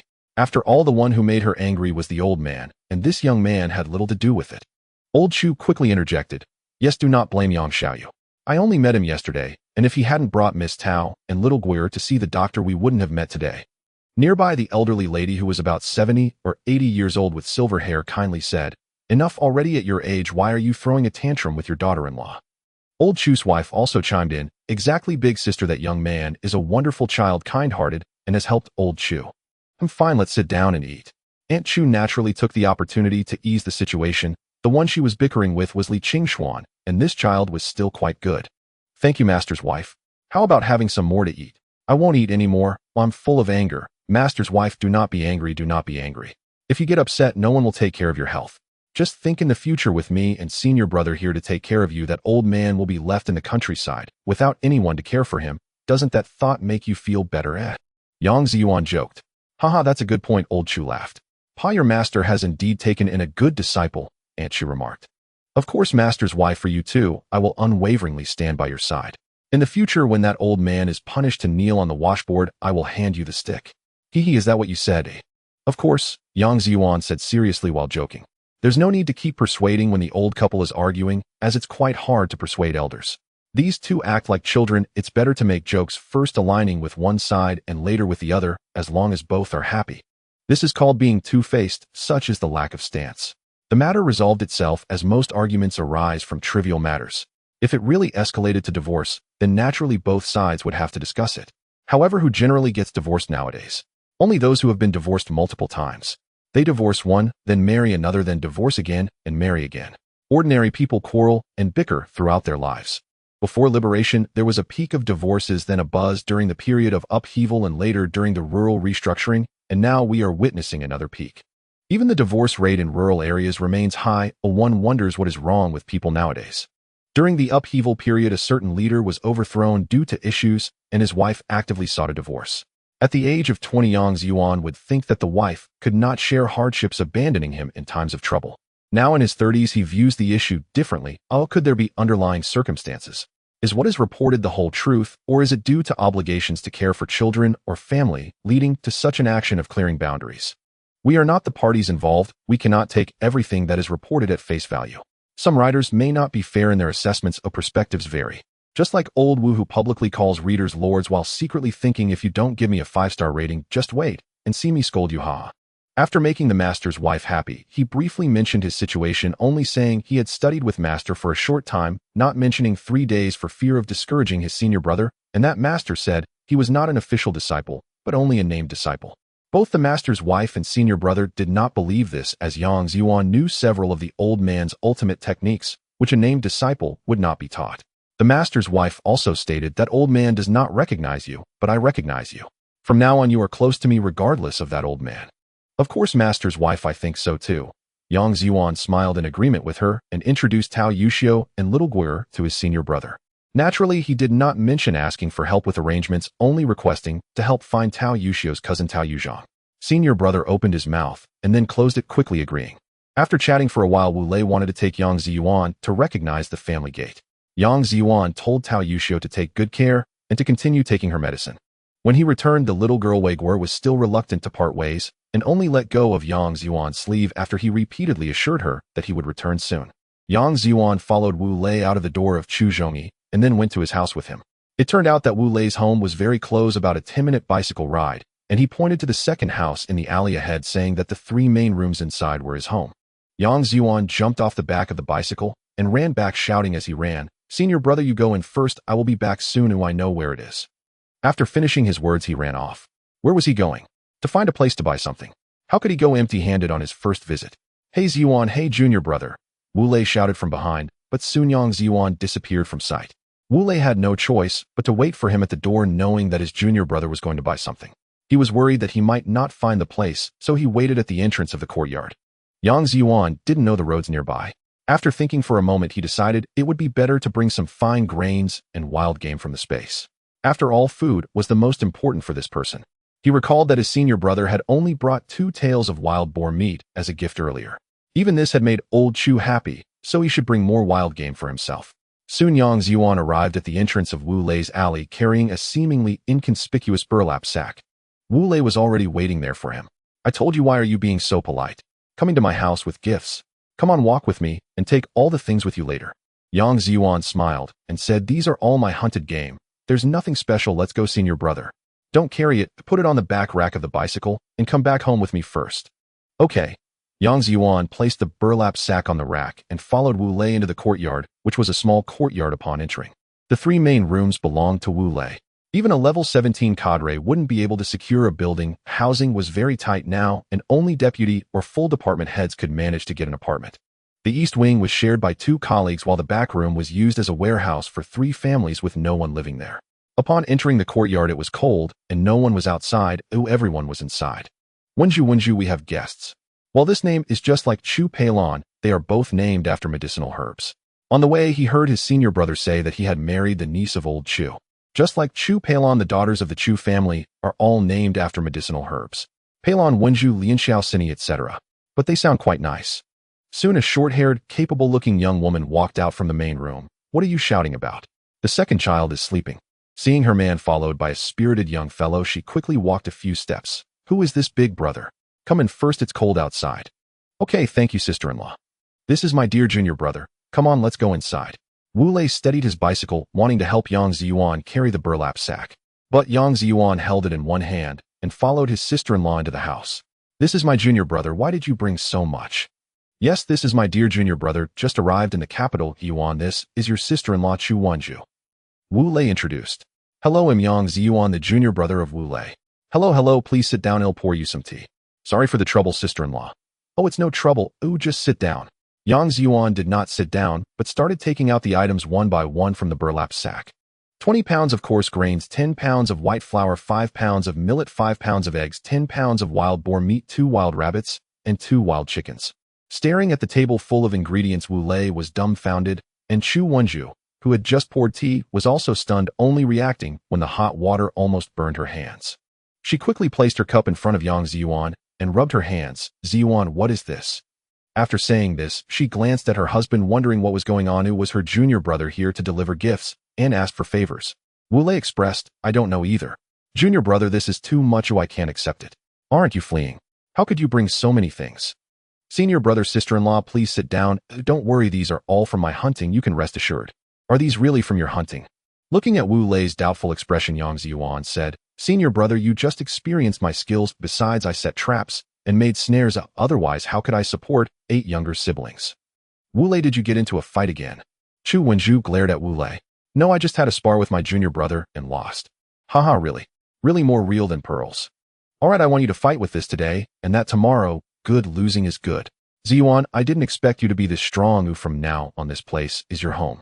Feel free to teach your senior brother a lesson whenever you can." "Okay, I will naturally listen to sister-in-law," Yang Zhiyuan jokingly replied. Looking at so much food in front of him, Wu Lei was also greedy, but still declined several times before finally having to accept it. When he touched the wild boar meat, Wu Lei's eyes lit up, and he said nothing. Seeing that Yang Zhiyuan sincerely sent it, the couple was finally happy to accept it. However, Chu Wenju said that they couldn't let Yang Zhiyuan suffer losses. Hearing that he supported 8 younger siblings, she insisted on giving him money. In the end, Yang Zhiyuan declined again, having already scanned the room. In the inner room, there was a 2-year-old child sleeping. In the other room, there was a little grain stored, not much, and the family had no meat, only a bit of lard. It seemed they had given the only 2 tails of wild boar meat to their mother-in-law's family. The furniture and other items were okay. Wu Lei's eldest son was not home, and a little child over 4 years old was probably out playing. In this era, children would run wild every day, not afraid of the cold or human traffickers. Human trafficking only became more prevalent in the late 80s and early 90s. At that time, many orphans existed, and if someone wanted a son, they could directly adopt one. Why would they spend money to buy one? There were even people who couldn't support their children and would send them away. It wasn't until the family planning policies began that child trafficking increased. In a parallel world, therefore, this country is quite strange. They limit property purchases and raise housing prices while restricting childbirth, leading to child trafficking. They loosened housing prices, resulting in a sluggish property market, and after allowing for a second child, it resulted in people being unable to support them. They prohibited tree planting, insisting everyone plant grains, but that year corn couldn't sell for a good price. The couple seemed to have a good relationship. Wu Lei chatted with Yang Zhiyuan while drinking tea, and Chu Wenju, seeing that it was still early, wasn't in a hurry to cook. From time to time, she would check on the sleeping second child and continue chatting with Yang Zhiyuan. The couple was very impressed that Yang Zhiyuan could bring along 8 younger siblings and successfully reach the suburbs of Beijing in this era. Wu Lei even offered to help with anything. Yang Zhiyuan repeatedly insisted that it wasn't necessary. Later, if he bought a bicycle, he would just need his senior brother to help register it. Now, after buying a bicycle, one needs to go to the police station to get a steel stamp, register it, obtain a license, and pay a tax every year, similar to the car plates and boat taxes of later generations. Wu Lei waved his hand, saying that these were small matters. Selling hunted game was actually not illegal. What the state was cracking down on was low buying and high selling, speculation, and hoarding. Many rural people sell agricultural products to supply and marketing cooperatives, which then mark them up for resale, which is reasonable and legal. As long as they don't engage in item speculation, it doesn't count as illegal. Yang Zhiyuan knew this, and Wu Lei was even clearer. Wu Lei also reminded Yang Zhiyuan to pay attention. If he had more game, he could sell it to the police station, as they were also lacking meat. The three were chatting when suddenly a little boy about 4 or 5 years old lifted the door curtain and ran in. "Dad, I'm hungry." As the little one entered, he called out "Daddy," only to notice a handsome uncle in the house. So handsome, with thick brows and big eyes, he couldn't help but think of a phrase handsome enough to shake the United Nations. "Dong, this is your father's junior, call him uncle." It seems this is the eldest son of his senior brother Wu Weidong. Wu Lei, 35 years old, started his career at 23 before the founding of the nation. After participating in several battles during the Liberation War, he followed the troops into the War of Independence. He returned to the country after suffering serious injuries in a major battle in 1955, and due to his injuries, he returned to the capital city, transitioning to a deputy director position at a police station. Later, his master introduced his niece to this nearly 30-year-old bachelor. Then the following year, Wu Weidong was born, and after 2 years before the disaster year, the second child, Wu Weinan, was born. "Hello, uncle." The little one seemed quite mischievous, but was also polite. Dong is really well behaved. "Are you hungry?" "Uncle has something to eat," said Yang Zhiyuan, pulling out a paper bag from a sack behind the door. As soon as Yang Zhiyuan opened it, a fragrant aroma wafted out. Inside were fried peanuts and dozens of fried cicadas. It's not that Yang Zhiyuan didn't take it out earlier, it simply wasn't there. The little one said he was hungry, and Yang Zhiyuan had retrieved it from his space using the sack. "Wow, fried peanuts. What are these?" "Bugs. These bugs smell so good." The little one's eyes sparkled with excitement. Wu Lei shot him a look filled with grievance, implying, "Why didn't you take it out earlier?" "Senior brother, don't blame me. I was planning to secretly give it to you to enjoy with drinks later without telling sister-in-law," Yang Zhiyuan said, handing some peanuts and cicadas to little Dong and asking him, "Are you brave enough to eat them?" "Wow." The little one sniffed the cicada, took a bite, and exclaimed, "Delicious, fragrant." "Zhiyuan, don't waste it on him. He can drink 2 liang with just a piece of radish and an iron nail. Later you take some back for my little uncle and grandma." Chu Wenju quickly wrapped the paper bag. "No need, sister-in-law. I still have some left, don't worry." Yang Zhiyuan replied. "What do you mean it's a waste to give me? This good dish must be accompanied by a pound of liquor. By the way, where did you get the cicadas this season, junior brother?" Wu Lei snatched the oil paper bag. "Senior brother, I have my own methods. You all don't have any dietary restrictions, right?" "What dietary restrictions? Back in the day, we even ate rats and mice." An apple turned around and still had more than half left. Upon saying this, Wu Lei appeared significantly subdued. Chu Wenju patted her husband's back, saying nothing, and did not snatch. Then he picked up Chu Weidong and said, "Let's go, mommy will chop it up and mix it into the steamed bun for a better taste." As for the apple story, Yang Zhiyuan had heard it before. Those were the most lovable people. "Senior brother, if you want to eat more, just look for me." Sioke Wulei said, taking a deep breath. As for the iron nail story, Yang Zhiyuan had witnessed it firsthand while working in Huhai in his past life. In a dormitory with 3 people, one from Shandong province along with 2 colleagues from northern Anhui. That noon, the 2 colleagues wanted to drink, but it was pouring rain outside the dormitory, and they had liquor but no food. In the end, the 2 didn't know where they found 2 iron nails. One licked an iron nail, while the other took a sip of liquor, and this way they finished a bottle of baijiu. All of them were talents. That noon, Chu Wanzhu made several dishes. Most of the ingredients were brought by Yang Zhiyuan. Just as the meal was ready, 2 male neighbors from the East Wing entered Wu Lei's home with meal tickets and 2 bottles of liquor. One was a police station instructor, and the other was a deputy director. Yang Zhiyuan was introduced to them, and they started drinking. The deputy director was the one Yang Zhiyuan had seen last night leading the patrol team, so he naturally didn't recognize Yang Zhiyuan now. Because Yang Zhiyuan's face had been wrapped tightly last night. Yang Zhiyuan took the initiative to mention it, and the other party then remembered. Chu Wenju first sent a platter of meat dishes to the 2 neighbor families. Then she returned to hold her second child, Chu Weinan, for dinner. It seemed that Wu Lei was getting along quite well with his colleagues. The meal lasted until after 1 in the afternoon, and the 4 of them drank 3 bottles. Wu Lei wanted to continue drinking, but was stopped by the instructor. This finally ended the drinking session. After the meal, while having a high foam drink, the instructor complained, and the deputy director expressed grievances, suggesting that if Yang Zhiyuan had more game meat, he must not forget to send some to the station. Of course, if they offered money and tickets, the money would definitely not be as high as on the black market, but about half of it would be similar. Who would be foolish enough to give it away for free to the police station? In nearby factories, wild boar meat could not be sold for less than 3 to 4 yuan per pound. For example, Director Li from the steel rolling mill dared to sell it for 4 to 5 yuan per pound. Can you believe it? Director Li liked to have a small kitchen made by Dejuzi. During this time, Yang Zhiyuan also inquired whether there was anyone named Chang Wei in the police world, and there indeed was, but he was just an old police officer, not that impressive. The third steel rolling factory also had someone, but he had never heard of Director Li, mainly because that area was not under their jurisdiction, so he wasn't familiar with it. Nanluo Guxiang also didn't fall under the jurisdiction of Jishuitan Police Station. It belonged to Jidaeku. It seems that I am not wearing anything from a novel world. I should inquire again about whether there are any Qin widows and Dejuzi around to see if I have come from a TV drama. If that's the case, let's not say anything else. I should at least let Dejuzi cook a few meals for me, and then reward him 10 yuan to perform a good show of Dejuzi beating Demao. Haha, Yang Zhiyuan's dark humor. If it really were a TV drama world, it would be a pity not to meet them. After Yang Zhiyuan promised to send meat in a few days, the 3 of them finally let him off. In the afternoon, after having tea, Yang Zhiyuan said he needed to buy a bicycle because he was leaving early the next morning, thinking it would be best to take care of this matter first. Before Wu Lei could speak, the instructor expressed his willingness to help get a bicycle ticket. Yang Zhiyuan replied, "No need, I already have one." The 3 of them tacitly did not ask where the ticket came from. Everyone knew, but simply chose not to speak. The black market could catch 70,000 people in a day next year. Think about how many colleagues and neighbors around them had been there, and the higher-ups had tacitly allowed it. However, next year, due to the high prices of goods sold inside, coupled with substandard goods being passed off as good, the rampant counterfeit goods, and the low buying price and high selling price, it was eventually cracked down on.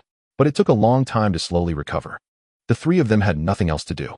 1 director, 1 instructor, and 1 deputy director all accompanied Yang Zhiyuan to buy a bicycle. With 3 big guys protecting him, petty thieves kept their distance from Yang Zhiyuan. However, it also made Yang Zhiyuan feel that these 3 people were overly enthusiastic and placed too much importance on him. With 3 of them, 2 section chiefs and 1 deputy section chief, accompanying him shopping felt a bit strange, but he couldn't quite put his finger on it. Was it merely for some wild boar meat? Going to the black market wasn't that serious of a crime. Many people went there, but he should still be careful. Speaking too much could lead to mistakes. Arriving at the department store, he bought a forever bicycle for 175, remembering that it would rise in price significantly in a couple of years and still required industrial coupons. Then he bought some household items, went to a Xinhua bookstore to buy some textbooks, stationary practice books, and some other books. Books didn't require tickets. They could be bought freely. He went to his senior brother's workplace to handle the bicycle registration stamped with a steel seal. The license plate and documents were completed before he left under the reluctant gaze of his senior brother. In the afternoon, riding the bicycle, Yang Zhiyuan returned to Grandpa Chu's house. Of course, the back seat of the bicycle was also loaded with 2 sacks. It was natural that he wouldn't forget to send something from his senior brother's house, and he was also counting on old Chu to help with the medical treatment. Tao Yushio was temporarily arranged at old Chu's house, tidying up. The little girl was also temporarily staying here. Actually, shortly after entering the mountain, Xiaoqian was released by Yang Zhiyuan. Lao Chu was still puzzled about where this dog had come from. Yang Zhiyuan explained that it was a hunting dog capable of finding its own food in the mountains.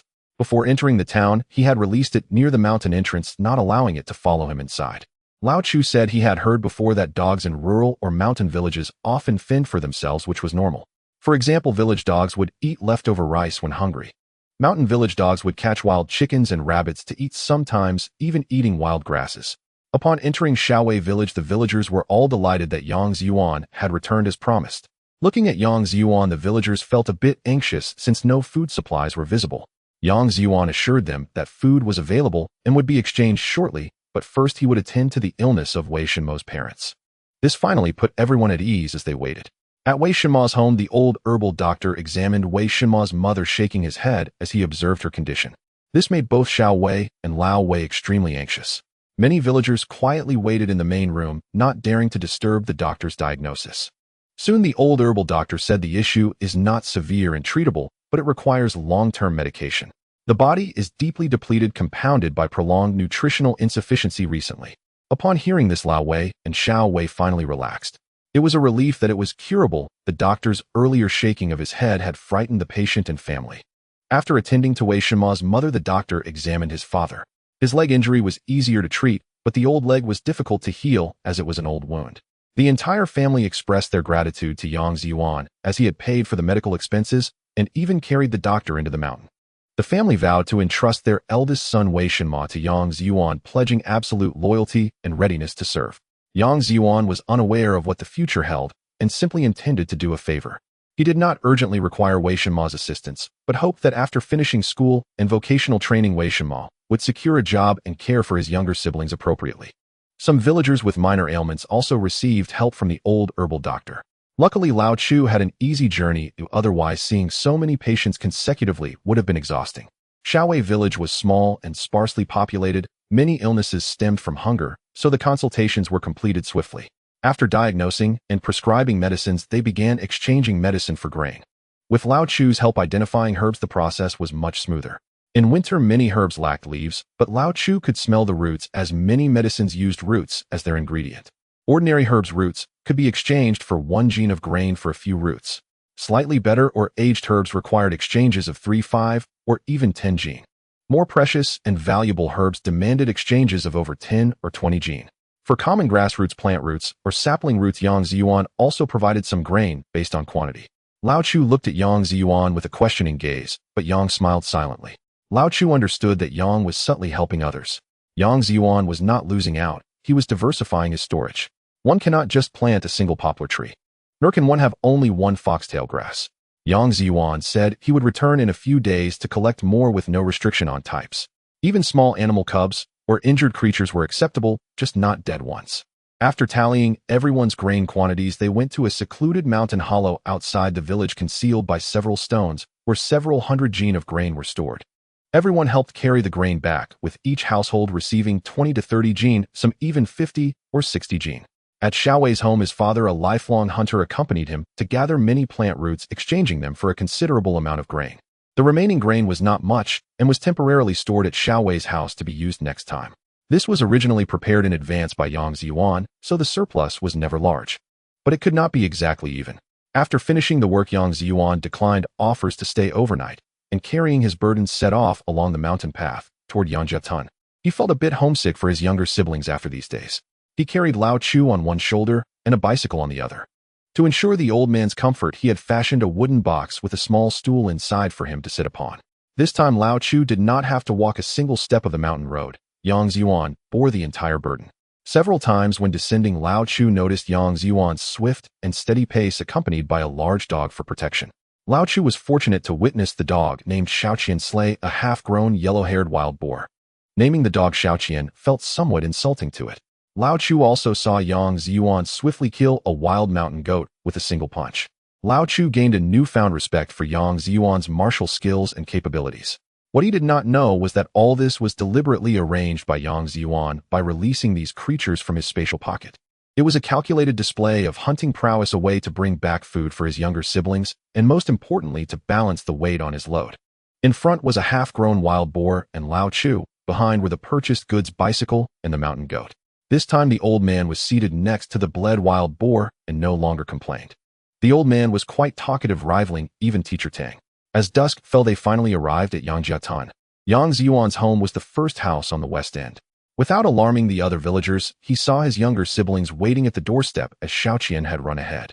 Before setting down Lao Chu, several children surrounded him, some crying, some laughing, some embracing, stirring the dogs in nearby households. The dogs barked continuously, and soon the entire village's dogs joined in. Many villagers came out knowing Yang Zhiyuan had returned with a doctor and brought dried vegetables from one household and eggs from neighbors converging at his home. They also had a small wild boar and a mountain goat. Yang Zhiyuan decided to host a feast that night. After inquiring with Zhou Hong and Yang Zhiyuan, he learned that no family had been bullied. On the contrary, because Yang Zhiyuan had taught them how to build Kong beds, everyone wanted to express their gratitude. That evening, tables were set in both the main hall and the kitchen of Yang Zhiyuan's home. The kitchen was for the younger siblings, while Yang Zhiyuan sat at the main hall's table filled with guests: Lao Chu, Yang Famine, Yang Zhiyuan, Yang and several villagers who had helped previously. About 10 people in total, and fortunately the table was a large long one, so they were not cramped. The wine was not fine, just some loose brew, but it was made from grain. It was decent.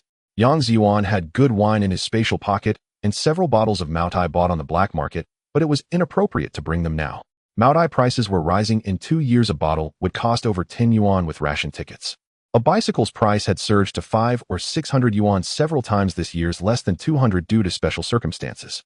When Lao Chu was young, he knew all walks of life and mingled well with villagers.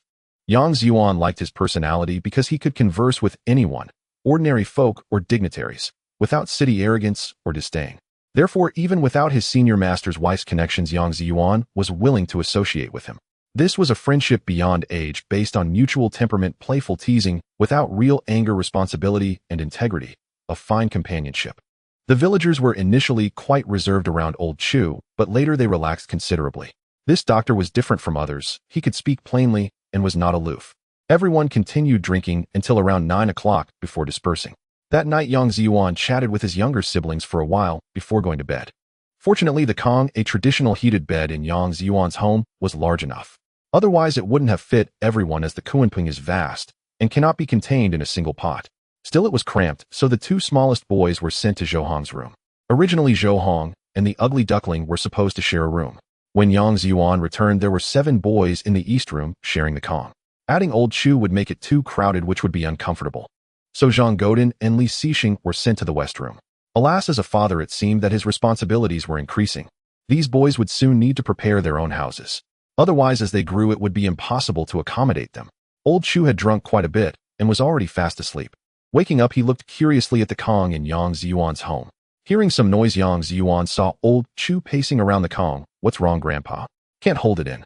The toilet is outside." "Huh, you're the one who can't hold it in. Let me see where your Kong is heating up. This Kong is so comfortable, there's not even a hint of smoke, and there's no fire door." "Haha," Yang Zhiyuan laughed, patting the east wall. "It's outside. If you want to see, put on your cotton pants and go out." "Really? That makes sense," he said, immediately putting on his cotton pants. He already had his cotton jacket on, but didn't have time to fasten the buttons, dragging on his cotton shoes as he exited the room. Yang Zhiyuan didn't mind him. He had already exercised with his younger siblings earlier. Soon he would bring the textbooks and materials to Yang Fuming. Right now, he was helping Zhou Hong make breakfast. His younger siblings all gathered around him, looking quite anxious after his few days away. Soon old Chu returned. Little friend, little friend." "Not Grandpa, why are you calling me like that? Just say what you need. Didn't you just call me a little rascal?" "No, I still want to call you little friend. After all, I have a request from you." "What request?" "I was just counting on you to help check my siblings' health." At that moment, old Chu straightened his back, realizing he had a request of his own. "Ahem. About that, your Kong." "I understand, Grandpa. I've taught all the men in the village. If you trust me, you can ask Yang Dachuan and Yang to help you out." "Really? It's just a heated Kong." Old Chu immediately grinned. "You see, this is why I say you're special," and he gave a thumbs up. Yesterday, he saw how they exchanged grain for herbs and roots. Today, he heard they also taught people how to make Kong, and he personally saw her 8 younger siblings. Upon seeing, he found that these orphans were not in bad shape. Their health was quite good. In his youth, he could not have done what this child was doing. This boy has compassion. Old Chu hadn't eaten yet and insisted on checking the siblings' health. In later times, health checks were also done in the morning on an empty stomach. He wasn't sure if traditional Chinese medicine followed this, but perhaps old Chu was eager to check them. Seeing that old Chu was willing to help, Yang Zhiyuan was naturally pleased. He thought to give old Chu more grain later and if he managed to get some rhino horn, he would ask him to prepare some in Gong Niu Huang, which was said to be quite expensive. The greatest function of his space was to produce grain in large quantities and cultivate seeds. The second was to quickly grow plants and medicinal materials. The third was to breed animals in large numbers. And Gong Niu Huang mainly requires Asian rhino horn, natural cow bile, and natural musk. The Asian rhino has long been extinct in the country. No one has seen it since 1922. Natural cow bile is the easiest to obtain among the three main ingredients. Although rare, many people have seen it. Musk is produced in a pouch between the navel and genitalia of male musk deer. Currently, there is no breeding technology, and many musk deer die after their musk is harvested. Moreover, these musk deer are primarily found in the mountainous regions of the northwest and southwest, with fewer in the northeast. Not many people, especially those who are not locals or practitioners of traditional Chinese medicine, have seen them. Furthermore, musk is extremely dangerous for women, especially pregnant ones, and can easily cause premature birth. This substance invigorates the blood and can easily lead to miscarriage. However, the Asian rhino, as well as some Southeast Asian small countries, still have some populations, but they are extinct domestically. He would definitely go there in the future. At that time, he would breed more in his space. He wanted Old Chu to be his herbalist, though he wasn't sure if he could do it. If not, it wouldn't matter. He could just find someone else to help.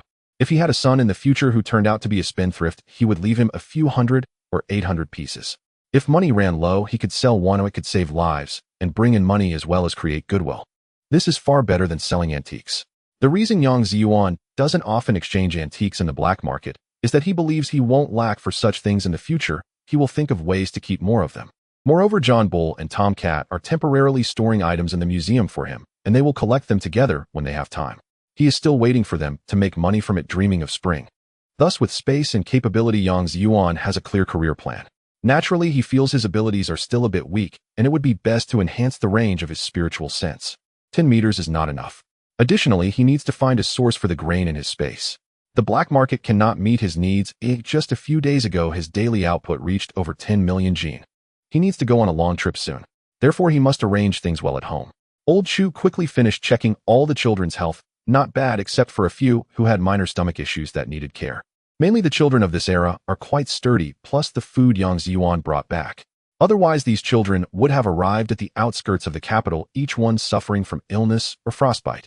After breakfast, some villagers also wanted to see if the doctor could check them or look at minor ailments. They cheered once they received permission from both Old Chu and Yang Zhiyuan. The main reason was that this doctor was hired by Yang Zhiyuan, and regardless of the cost, he brought everything over. Shouldn't they be grateful? Furthermore, Dr. Chu mentioned he would check for free, but the medicine would cost. Everyone needed to acknowledge Yang Zhiyuan's kindness. Watching Old Chu help with the consultations, Yang Zhiyuan first went to deliver textbooks and materials to Yang Fuming.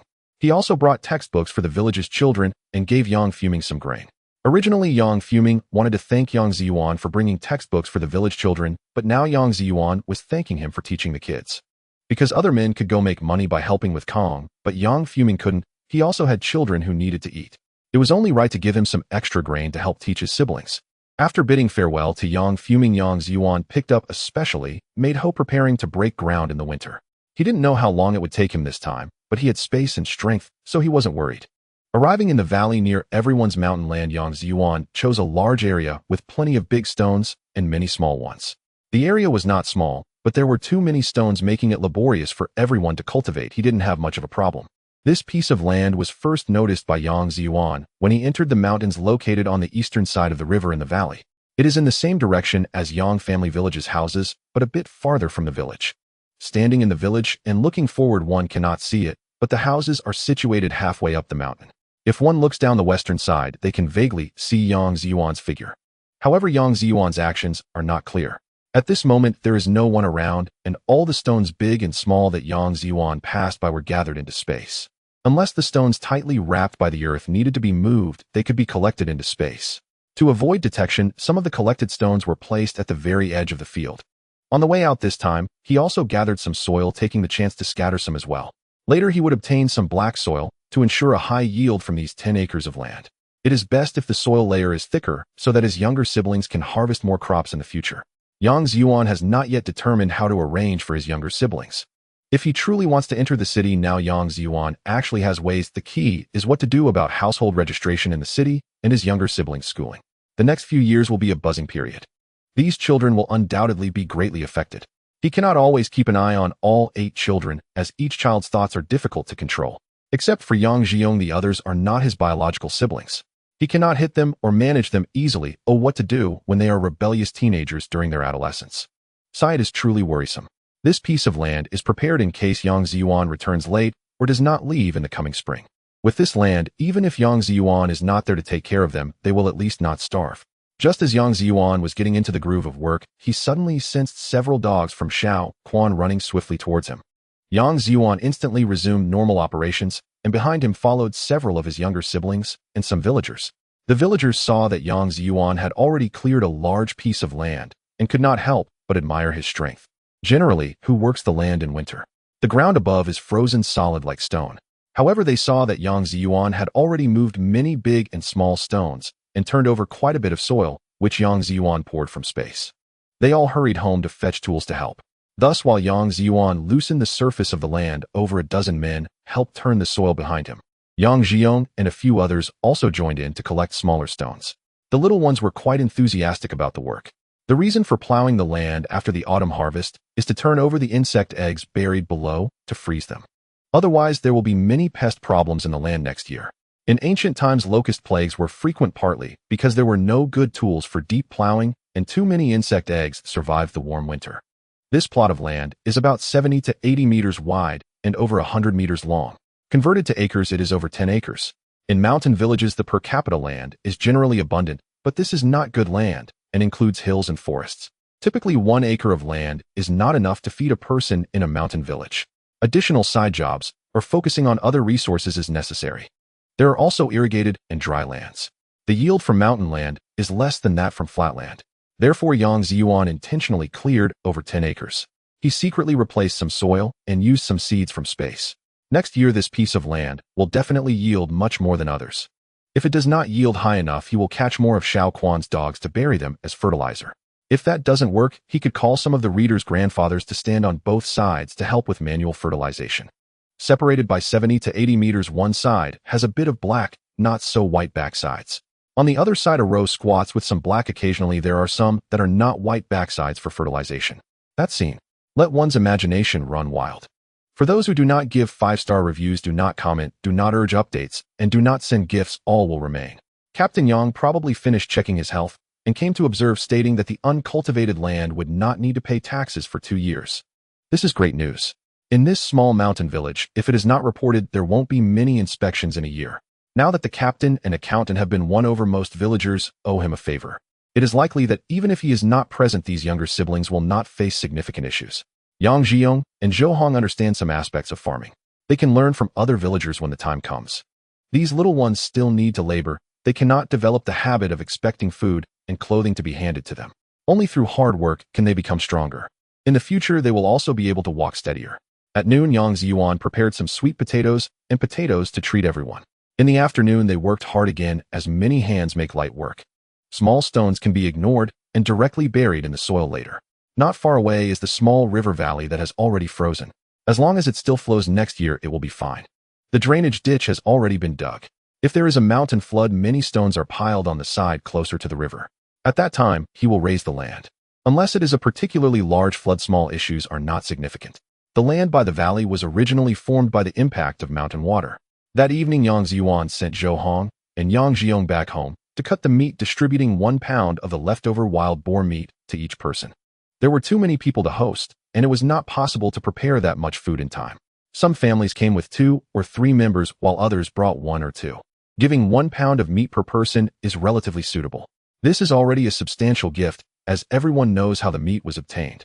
Otherwise, they would not be able to accept it. After all, this pound of meat sells for several yuan per pound outside. A day's work in the production team is worth only a few dime. Some are even worth just a dime. After receiving compliments all day, old Chu drank some wine with Yang Zhiyuan that night. Originally, Yang Zhiyuan wanted to invite a few companions, but they all did not come today. He felt embarrassed to visit a home with a group of orphans for meals, no matter how well they did or how rich they were. However, influenced by Yang Zhiyuan, someone started to clear land the next day. Previously, they could not fill their stomachs, but now the men can also go out to earn a little by working in winter, while the women with nothing to do in winter have been organized by Yang Famine to clear land. Although they are slow, they have cleared a lot of land by the end of winter. Next year, they might be able to harvest something. just as long as they do not harvest less than the seeds they planted. This is a topic for later. As dawn broke, Yang Zhiyuan prepared to enter the city again today to send off old Chu, and also to make a long trip. Zhou Hong and Yang Zhiyuan got up early to send them off. The other children were still asleep and unaware. Watching the eldest brother Yang Zhiyuan leave along with the little Quan gang and Dong Tiao, who stayed behind, Zhou Hong wiped her tears, knowing this time her brother might go farther. Otherwise, he would not have left Xiao Quan behind, and the cellar stored enough food for them to eat for over a year. Although Yang Zhiyuan usually seems foolish, his eyes were also misty with tears at this moment. He silently shouted, "Eldest brother, come back early. Don't forget to bring me meat buns." All right, his heart still treasures food. On the winding mountain path, not only was Yang Zhiyuan carrying old Chu, but there was also a bicycle. Along with them were 5 villagers, including Yang Dachuan and Yang carrying tools for the bricklayer. These people were going to help old Chu set up a new heated bed. In fact, many courtyard houses do not use heated beds. Wealthy families sleep in beds using stoves and charcoal in the room. However, during this era, there were many deaths from gas poisoning every year. Not using a heater means it gets cold, or whether it's honeycomb coal or a stove without a good tight exhaust system, it becomes very dangerous. This is why old Chu was so happy to see the heated bed. It produces no smoke indoors, is clean and hygienic, and most importantly, it is very warm. Many heated beds in the Northeast get cold by late at night, but this type can continue providing warmth until the next morning. For families with children and the elderly, it is simply a blessing. Moreover, it is particularly fuel efficient, which is a great advantage. After descending the mountain at the first village at the foot of the mountain, there was a village-run brick factory making bricks. They bought the necessary 8 bricks square, 2 pieces thick, to match the thickness of 1 red brick. The heated bed surface needs bricks. In fact, tiles would be best, but unfortunately, while tiles have become available, they are too expensive, and many rural brick kilns lack the technology. These 8 bricks are thin and can be used for both the heated bed and the stove, and they can also replace roof tiles. To allow for drainage, a slope is sufficient. The author's old house has such bricks on the auxiliary room. It's unknown if there are such bricks elsewhere. After buying the bricks, they were told that the distance was too far for delivery.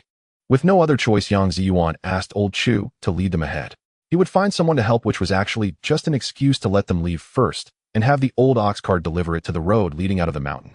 Loaded into the space, he took a different route back to the city on his bicycle. Yang Zhiyuan had already inquired about the capital, where 18 high-end restaurants did not require meal tickets. Since ancient times, the capital has been renowned for its dining industry, famous dishes and delicacies emerging in succession with meticulous cooking and carefully selected ingredients, each with distinct flavors. Before 1958, there were many old restaurants that could serve freely, but in 1959, due to a lack of grain, many old restaurants and small stalls closed one after another due to the lack of ingredients. Some state-owned restaurants could still barely maintain their operations. By the end of 1959, surrounding cities such as Tianjin, the capital of Hebei province, and Yuzhou had started requiring meal tickets for urban restaurants. As a result, many people with money but no tickets rushed into the capital specifically to eat, as the state-owned restaurants there only accepted money and not meal tickets. This was great. Some people ate at night and continued lining up to eat in the morning, then lined up again for lunch and repeated for dinner. Many families came together, causing a crowd that lingered all night. Many locals also joined the line. Later, when they saw the crowd at the municipal government, they realized it was too much and had a negative impact. Additionally, due to the tight supply of grain and oil, they began enforcing the collection of local meal tickets. National meal tickets wouldn't work, only local ones were accepted. As a result, the crowd gradually dispersed. However, they retained 18 high-end restaurants that only accepted cash and not meal tickets. This was for some overseas Chinese foreigners or wealthy patrons. 2 characteristics: delicious and expensive. The place Yang Zhiyuan was heading to was one of them, Suihua Building. There was also another hot pot restaurant called Donglishun in Donggan Market, but it was inconvenient to take away. It was better to go to Suihua Building. If that didn't work, he could still visit Datong Restaurant. Suihua Building is a Shandong cuisine restaurant suitable for Yang Zhiyuan's taste. It is said to serve fruitwood roasted duck scallion stir-fried, sea cucumber egg white chicken slices, turtle egg soup, oil-braised shrimp, deep-fried meatballs, and more. As for the flavors, the author won't write about them since he hasn't tried them except for the roasted duck that costs 29 yuan each.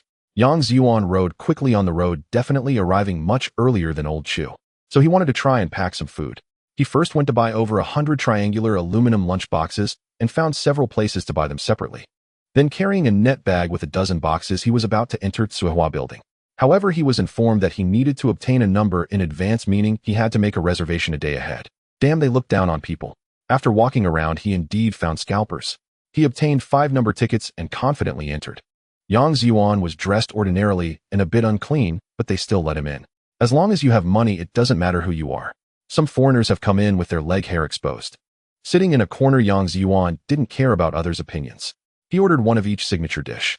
Soon he would see which tasted best. He ordered a few extra portions to take away. He even showed the manager his money in advance to avoid any embarrassing situations when others came asking for inexplicable reasons. He had seen too many embarrassing situations in restaurants. Enough was enough. In fact, most restaurants wouldn't behave like that. Every guest is a visitor who would bother to look down on this or that. Moreover, the diners next to him were all eating their own meals with none acting like entitled customers demanding to be kicked out just because they were dining alongside someone less affluent. Such scenarios are mostly imagined by impoverished authors. Everyone should not believe them. The author has also been to places with high per capita consumption previously treated by a company, and the hospitality there was excellent. Soon the dishes arrived, delicious, quite good. Unfortunately, the author couldn't describe it as he hadn't eaten it. It was much better than what he could make himself. Even though the ingredients in his space were excellent, he just couldn't replicate the flavor. The roasted duck came last, fragrant and crispy. He ordered 5 to take away, and since he didn't play football, he also ordered 5 portions of scallion stir-fried sea cucumber. He ordered 5 portions of oil-braised shrimp and turtle eggs as well. Waiter, the lunchbox is not enough. He'll pay first, then go buy more lunchboxes. Yang Zhiyuan walked around and came back with a large bag of lunchboxes into the restaurant. Soon Yang Zhiyuan was full and satisfied, carrying 4 or 5 lunchboxes to Old Chu's house. These lunchboxes and a roasted duck were for his master and her family. As for Dachuan, he could stick to eating steamed buns and stir-fried wild boar meat with cabbage. It was impossible for him to eat the most expensive and best dishes when he came to work. After all, at this time, a roasted duck costs more than 10 yuan. Their combined daily wages didn't even amount to this much. As soon as Yang Zhiyuan arrived and presented the lunchboxes, his master's wife greeted him with a smile. She remarked, "You are much better than your nonsensical master and that foolish senior brother." Yang Zhiyuan smiled back at the old lady, saying, "Of course, who would I side with other than my master's wife?" Little Guer and Tao Yuxiu were naturally very happy to see Yang Zhiyuan. The two of them were now dressed neatly, and their complexions had improved a lot today. They just happened to have a nice meal together.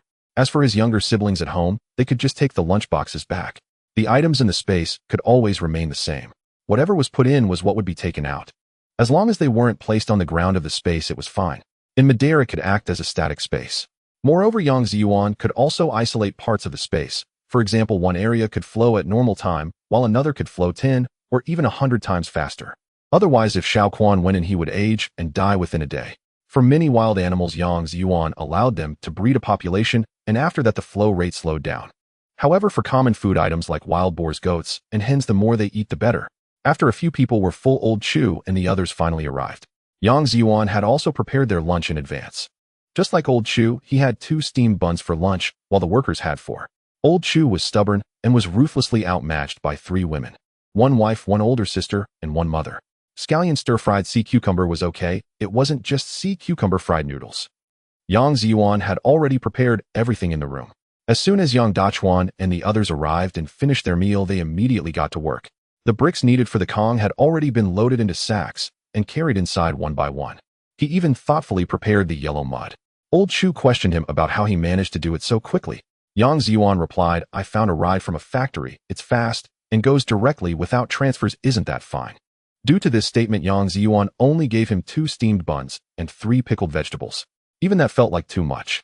Everyone knew that this was just a playful exchange between Yang Zhiyuan and Old Chu, and they did not interfere. Old Chu actually wanted to set up a Kong in every bedroom, but it wasn't practical. This way there would be no place for the original beds. In the main house, the 2 bedrooms and the back room each had 1 Kong set up. This required 3 Kangs, and fortunately, there was Yang Zhiyuan, the capable one.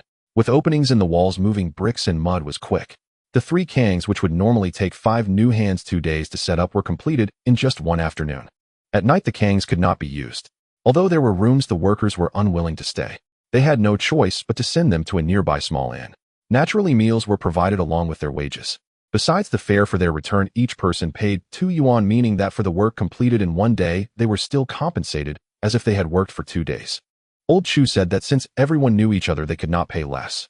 This made Yang Dachuan and the others very grateful.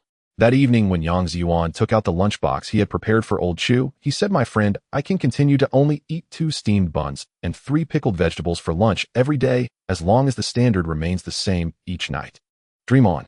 After Yang Zhiyuan finished speaking, he ran off. Naturally, old Chu knew what he was going to do, head to the black market. He had visited before, but due to Yang Zhiyuan's good fortune, he no longer had to work hard at the stall at night. Yang Zhiyuan was unaware that in his bedroom under his pillow old Chu had placed some money. Though it wasn't much, it was clear that he wouldn't let anyone eat and drink for free, even if Yang Zhiyuan stayed at his home. In the black market, Yang Zhiyuan sold goods worth over 10,000 yuan, received some gold as payment, and bought a few mosinagants along with over 1,000 rounds of ammunition. He certainly wanted to buy a Type 56 semi-automatic rifle, but since it was standard equipment that had just been issued, he decided against it. After leaving, Yang Zhiyuan noticed he was being followed. However, these individuals were different from the last group. They had standard pistols, short hair, and moved with precision. The leader was Deputy Director Du, whom he had met before and who had accompanied him for half a day on the streets. While he thought not to worry, he was well bundled up, and with his voice altered, they wouldn't recognize him. To prevent them from seizing their guns, he only kicked the last one down without knocking him out. Subsequently, Yang Zhiyuan decided to check on the man selling military knives. He released a carrier pigeon who, unafraid of the dark at night, he rode his little camel, a 28 type rifle, toward the northeast. After riding for more than 10 minutes, he arrived at the location indicated by the pigeon. It was a large village with over 200 households and more than 1,000 people. The man selling knives lived in the east of the village. There were many families nearby, but unfortunately, there weren't many dogs in their village. Yang Zhiyuan quickly approached the back of his house. By this time, most people in the village had gone to sleep. However, he could hear the couple inside their house talking through the wall. When will this life have an end? Look at our Daya area and our sons. They're all so swollen from hunger. They'll find a way. What kind of way? Last time they kindly sent so much grain. I didn't say we shouldn't keep it all, but couldn't you leave 10 or 5 gene for our own children? Other people's children are children, but our children aren't. Aren't our parents our parents? He understood. Oh, another one who knew how to sacrifice. Sigh. Many young people today may not know that some people would rather starve themselves and their own family members in order to help others. You can call them foolish, but please do not mock them. You are a cadre, you are a group member, but you can't use what you've worked so hard to earn to seek welfare for everyone, especially when you didn't plan it yourself. All right, this is still a grassroots organization member and cadre. Well, for that knife of yours and the metal. With a few thuds, several bags were thrown into his yard. Lindagwa heard the noise and quickly reached out to grab a Type 38 rifle from the wall. He moved with agility, approached the window, and listened carefully. There was no more sound. His wife said, Dagwa, could it be a thief? It shouldn't be. What do we have left to steal? Then get dressed and take a look. Okay, you put on some clothes, it don't catch a cold. Lindagwa quietly opened the door and observed he did not find anyone else in the yard. Only then did he step outside with his gun without lighting the oil lamp in the house first. Otherwise, he would be exposed and the enemy in the dark would put him in danger. Years of battle experience told him it was safe. He saw several dark shapes by the earthen wall to the west of the yard. It was hard to see clearly, but as he approached slowly, he realized they were not people. They were several burlap sacks, all filled to the brim. Lindagwa checked the surroundings again in the dark. He didn't overlook even outside the main gate, but found no one. With that, he slung the gun over his back and carried one sack into the main room. He made several trips, bringing all 5 sacks into the house. Only then did he light the oil lamp, and his wife came over. The couple locked the door to the main room before they untied one of the sack openings. Indeed, it was all golden corn kernels inside. The second sack was filled with wheat plump grains. The third sack was full of potatoes. The fourth was all sweet potatoes. The fifth opened to reveal an envelope blank with no writing on it.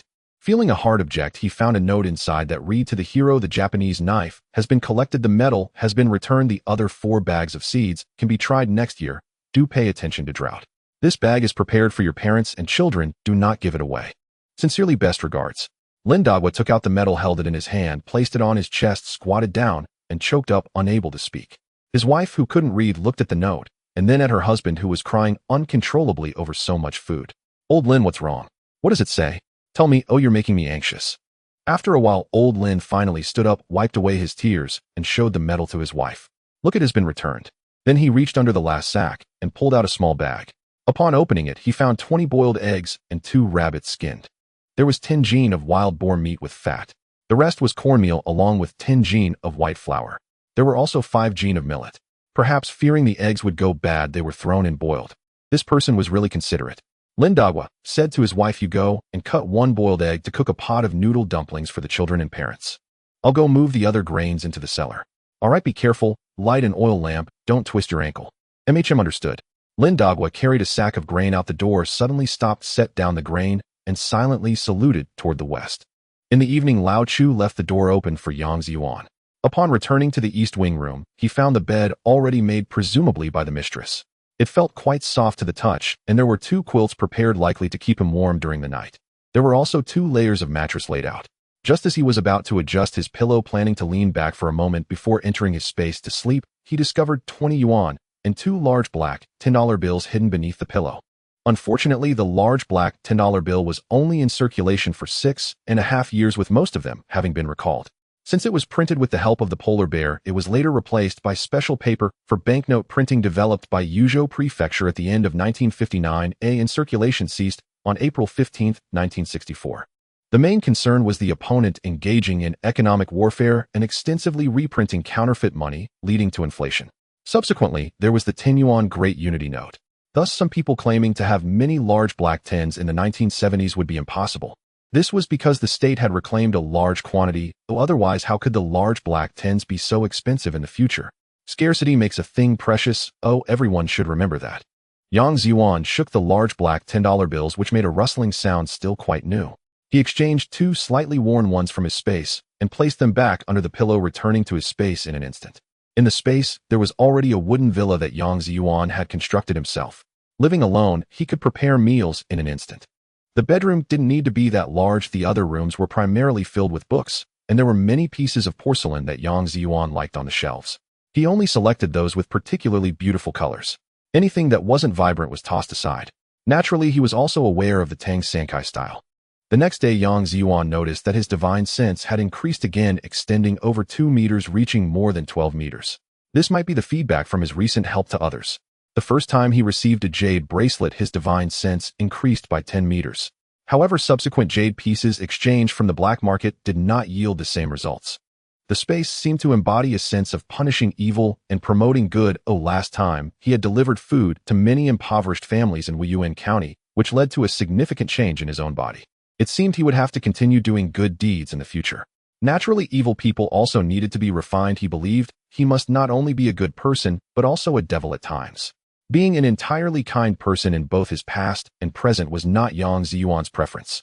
Worried he wouldn't make it back in time if he traveled far, Yang Zhiyuan hurried to the hotel to find his brother Yang Dachuan, asking him to bring back a few lunch boxes and to gather the people from Shaowei village together when they all had more life to share.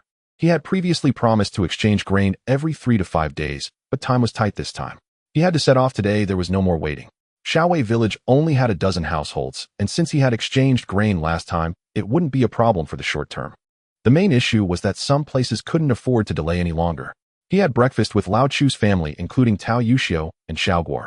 He also left a few dozen jin of coarse grains and some wild boar and rabbit meat for Lao Chu and instructed them to take good care of Tao Yuxiu and Xiaoguo, mentioning he would be back in the village for a few days. Xiaoguo, though reluctant to part, was eventually pulled away by Tao Yuxiu. Seeing Xiaoguo start to tear up again, Yang Zhiyuan could only bear the pain of leaving. Children are the most emotional. Lao Wu remembered when he was about 10 he clung to his 2 cousins and 1 cousin brother's bicycle, refusing to let them leave, dragging the soles of his shoes on the ground for quite a stretch. "How are you doing, cousin who married far away?" At 10 o'clock in the morning in the capital, on a flight to the provincial capital of the Central Plains, Yang Zhiyuan was observing from the luggage compartment. The luggage compartment was empty and freezing. Fortunately, he had his space to hide in. 2 hours later, they arrived at the provincial capital of the Central Plains. After refueling and checking, they wasted over an hour before reaching Hanwu, then continued to hustle, and finally arrived in Xiangqing before finally reaching Huaqing. After more than 10 hours, they arrived past midnight. Fortunately, Yang Zhiyuan had food in his space and could use the toilet. Otherwise, traveling far now is truly not easy. This was by plane, and they hadn't even reached the destination. In the future, it could take just 4 hours, fast and safe. After emerging from Huaqing Airport in the middle of the night, he found a ride to the city center. The next day, he found another ride to Baohan County. Then he rode a bicycle on the road, collecting some southern plants along the way. However, as he looked around, he noticed that the area seemed to have just experienced floods followed by severe drought. Yang Zhiyuan hastened to pedal faster. There were very few pedestrians on the road, and those who were there looked emaciated. Some were nothing but skin and bones. In December, it should not be this cold here, and there should be some crops in the fields, right? Even if rice cannot be grown in this season, there should at least be some vegetables. Later, he discovered that many ponds were dry and the fields were mostly filled with wild grass. The land was parched. It seemed that this area had not been spared from the calamity. At this moment, Yang Zhiyuan, dressed similarly to the locals, remained silent and did not eat anything from the area. He focused on pedaling and continued until he reached the seaside. In fact, some places had a river with a bridge to cross, but those areas were guarded by troops. Yang Zhiyuan also stumbled upon some people who, like him, were quietly observing the seaside. There were patrols in some areas by the sea, but the coastline was so vast there were many loopholes. Yang Zhiyuan took advantage of the daylight. Then he gathered many marine creatures on the beach, and a small pond of seawater began to form in his space. As the number of marine organisms increased, the pond size gradually expanded. Unfortunately, he couldn't find a fishing port, otherwise he could collect many fish. However, many fish in those ports were already dead. This was something he would have to think of a solution for later. As night fell, the sky had darkened, and the sea breeze was still strong. Occasionally, he heard some sounds that seemed someone was heading into the sea preparing to swim across. Yang Zhiyuan paid them no mind, realizing this was winter, and the sea was still quite chilly. It was better to row a boat than to risk being bitten by a shark.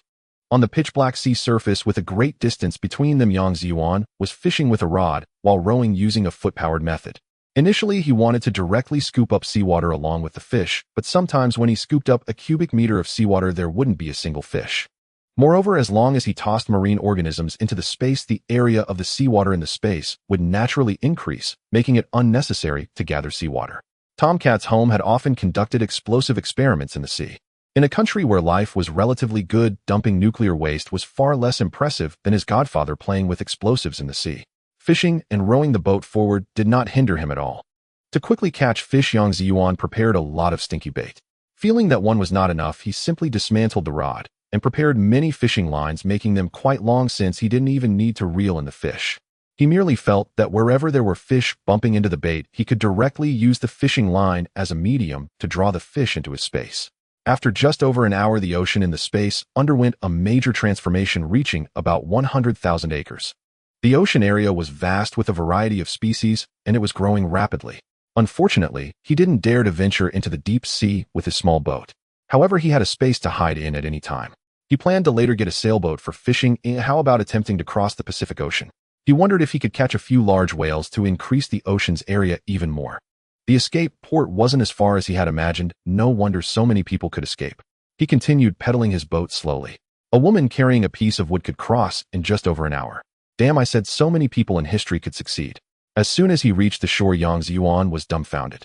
Why was it all mountainous terrain with only a few dilapidated houses? How far was this from the city center? Wasn't the port city supposed to be small? The black silhouette ahead appeared to be a mountain, right? Indeed, there were some mountains and rural areas on the island. The city center was still far away. So time to take out the bicycle and start walking. First, he needed to find a path and collect some plants and animals along the way. Yang Zhiyuan encountered some people on the road, clearly fellow travelers, though their purposes varied. What Yang Zhiyuan did not know was that over the past 2 years, many people in Guangdong province had been finding ways to swim over here. In fact, next year the top leader in this area would even issue orders to lower the conditions for departing from the province and city to the commune and brigade level. This meant that anyone wishing to depart could go to the brigade or commune to apply for a permit. Then everyone would take their permits and travel together towards several informal ports.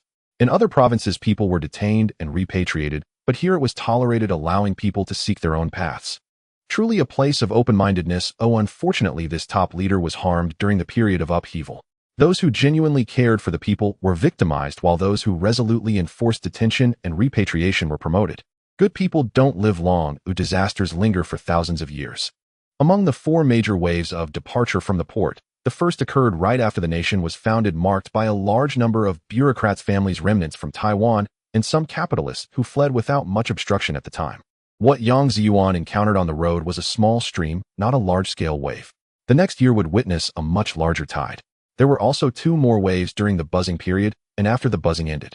A fugitive on the grassland could evade capture all the way from the northernmost point to the island of Hong Kong using a fake pass. Moreover, he not only became a renowned writer, but also turned into a father-in-law to a little Jew. Where can you reason about this? The world is vast and full of wonders. One can only say that reality is more magical than novels and television. On the way to the city, some refugees were astonished to see a person riding a mainland-style bicycle disappearing from sight. Impressive. Can someone even ride a bicycle over here? This must be the first person to depart from the port. As night fell, Yang Zhiyuan had his face covered, making it difficult for others to see his face. He rode along the road, heading towards the brightly lit area. Fortunately, the road here was easier to navigate. In the middle of the night, it was also rare to encounter any vehicles. There were about dozens of kilometers to travel, and the good road made it easier for Yang Zhiyuan to see clearly in the darkness. Thus he rode swiftly along the route. Having witnessed the splendor of modern cities, he was not interested in the vibrant nightlife of this port city from the 1960s. What remained was merely a sense of novelty, as since he had arrived it was best to get to work quickly. As he neared the city, he chatted with a few small gangsters about life. He acquired a bit of local currency. Then he stored his bicycle and hailed a taxi to take him to the area where many white-haired ghosts resided in the city. This was a gathering place for white-haired ghosts in apartment building. The night was enchanting with bright lights and bustling pedestrians. Unfortunately, this white-haired ghost apartment had just been openly robbed by a notorious thief. Not only was a substantial amount of money stolen along with gold and foreign currency, but their passports, some people's hair, and even women's cosmetics were taken as well. One blonde white ghost went to bed with long golden hair. Upon waking, he found himself completely bald, not a single strand of hair left. Truly detestable. Moreover, some people's new suits and leather shoes were taken along with all the food and drink, leaving not a single item behind. This was not merely theft, it was essentially moving house. It was as if the family was unaware during the move, even while those victims were sound asleep. 123, Shaxian Road, a European-style castle covering an area of 5 acres nestled against a mountain and facing the sea, complete with a swimming pool and lawn. It is one of the few luxurious residences in Asia where the future diving champion's daughter-in-law will also reside. This is a new mansion that Mr. He just purchased this year. Yang Zhiyuan came here intending to pay a visit to Boss He and do business with him. At this moment, the lights outside the mansion remained bright. There was a security guard at the main gate, likely hiding inside to sleep. Suddenly, the guard heard the doorbell ring, startling him awake. Who is it at this late hour? The guard impatiently emerged from the guardhouse, squinting at the person standing outside in the light. A foreigner with fair skin and blonde hair stood before him, over 6 feet tall, wearing straight trousers on the lower half and a rolled-up white shirt on the upper half, with a suit jacket draped over his right shoulder. "Sir, it's quite late. Oh, what business do you have?" To his surprise, the foreigner spoke fluent Mandarin. "I have a matter to discuss, looking for Mr. He." As he spoke, he slipped 500 Hong Kong dollars into the guard's hands. At that time, a typical employee in Hong Kong earned between 100 to 300 Hong Kong dollars a month. While the guard's monthly salary was certainly more than this, the $500 represented at least half a month's income. It is said that dealing with little ghosts can be troublesome, so it's better to resolve issues with money. However, the guard did not take the money and called out loudly behind him. Soon 2 bodyguards rushed over from other areas of the villa's yard. While seeing how neatly dressed these bodyguards were, they must have been patrolling the yard. Unexpectedly, the guard was quite loyal. It seemed that some complications were about to arise. When the 2 bodyguards arrived, they only saw a white man and did not take action, politely asking him to leave. In the end, the white man had no choice but to hand over an envelope to the guard, asking him to deliver it to Boss He. He insisted that he must meet him tonight as it was of great importance, and the foreigner spoke in a northern Chinese dialect. The guard suspiciously felt around the envelope, but did not open it before going to find the butler. He first found the butler on the first floor, who was awakened and puzzled by the presence of a Mandarin-speaking foreigner seeking the master at such a late hour. He wondered if there was really something important going on. The envelope felt hard. It seemed to contain a few solid objects. However, there should not be any danger, and it was not convenient for him to open it. Knowing what the master usually dealt with, he naturally did not dare to dispose of it casually. What if it was something significant? He took the envelope up to the 3rd floor to the master bedroom. Knock, knock. Several knocks sounded, and soon the door to the room was opened. Boss He was only 38 years old, in the prime of his life, and could easily be startled awake. "What is it?" "Butler who?" "Master, a white ghost is outside, but he speaks fluent mainland Mandarin and is requesting to see you. He has also prepared a letter." Boss He took the envelope and immediately sensed several hard particles inside. He squeezed the envelope and then opened it to find no paper, only a few seeds. Upon dumping it out and turning on the light, he saw that the seeds were plump, consisting only of grains like wheat, corn, and soybeans. Boss He thought for a moment, then let him in and please take him to the study. He then reminded Butler who be cautious. Butler who replied, "Yes, master." The blonde foreigner was of course a disguise of Yang Zhiyuan, who had crafted a wig from so much hair, which was quite simple to make in this space. He also used some cosmetics to transform himself into a tall white figure, adding a bit of blonde hair to his arms and the back of his hands. Upon entering, he was searched again, even looking inside his shoes. It was no wonder the guards were so cautious. If they weren't, Boss He would not have been able to grow his business so large in a city dominated by white supremacy. Moreover, many white people along with local and Taiwanese forces were keeping an eye on him. Being cautious is better than being like Li Huanghua, who was kidnapped with his son. As soon as he entered, Yang Zhiyuan's divine sense detected at least 4 bodyguards secretly monitoring him. These individuals appeared to be from the north. Entering a large study, simply decorated, he found quite a lot of materials and books inside. Soon someone brought in tea. Just as he sat down, Boss Hua dressed formally walked in. 2 bodyguards stood to his left and right. Boss Hua, I apologize for disturbing you at this late hour. He spoke in authentic mainland Mandarin. There were certainly foreigners in Hong Kong who could speak Cantonese, but now there were too few foreigners who could speak Mandarin. Yang Zhiyuan stood up and bowed slightly. Boss Hua's sharp eyes scanned Yang Zhiyuan. He did not shake his hand, as it was still uncertain whether they were friends or foes. He directly asked, "May I ask where you are from, and what does this letter mean?" "An overseas wanderer here to help my hometown through hard times." Looking at the white face of Yang Zhiyuan claiming to be an overseas wanderer, Boss Hua naturally did not believe it. Seeing the other party staring at him, Yang Zhiyuan understood their intentions without needing to respond. In front of the 2 bodyguards, he effortlessly peeled off a thin layer of film covering the hair on the back of his hand. He cast a glance at the 2 bodyguards beside him and gestured discreetly towards the 4 bodyguards who were secretly monitoring him from behind. Boss Hua immediately understood that the person had used some special materials for disguise. Arriving late at night and so skillfully disguised he hadn't noticed, even while sitting directly across from him. It seems the newcomer must have something very important to discuss. "Away, Alan, you 2 go outside and keep watch." "Yes, boss." The 2 bodyguards finally left, and the 4 hidden watchers also departed. Each of these individuals had a distinct aura.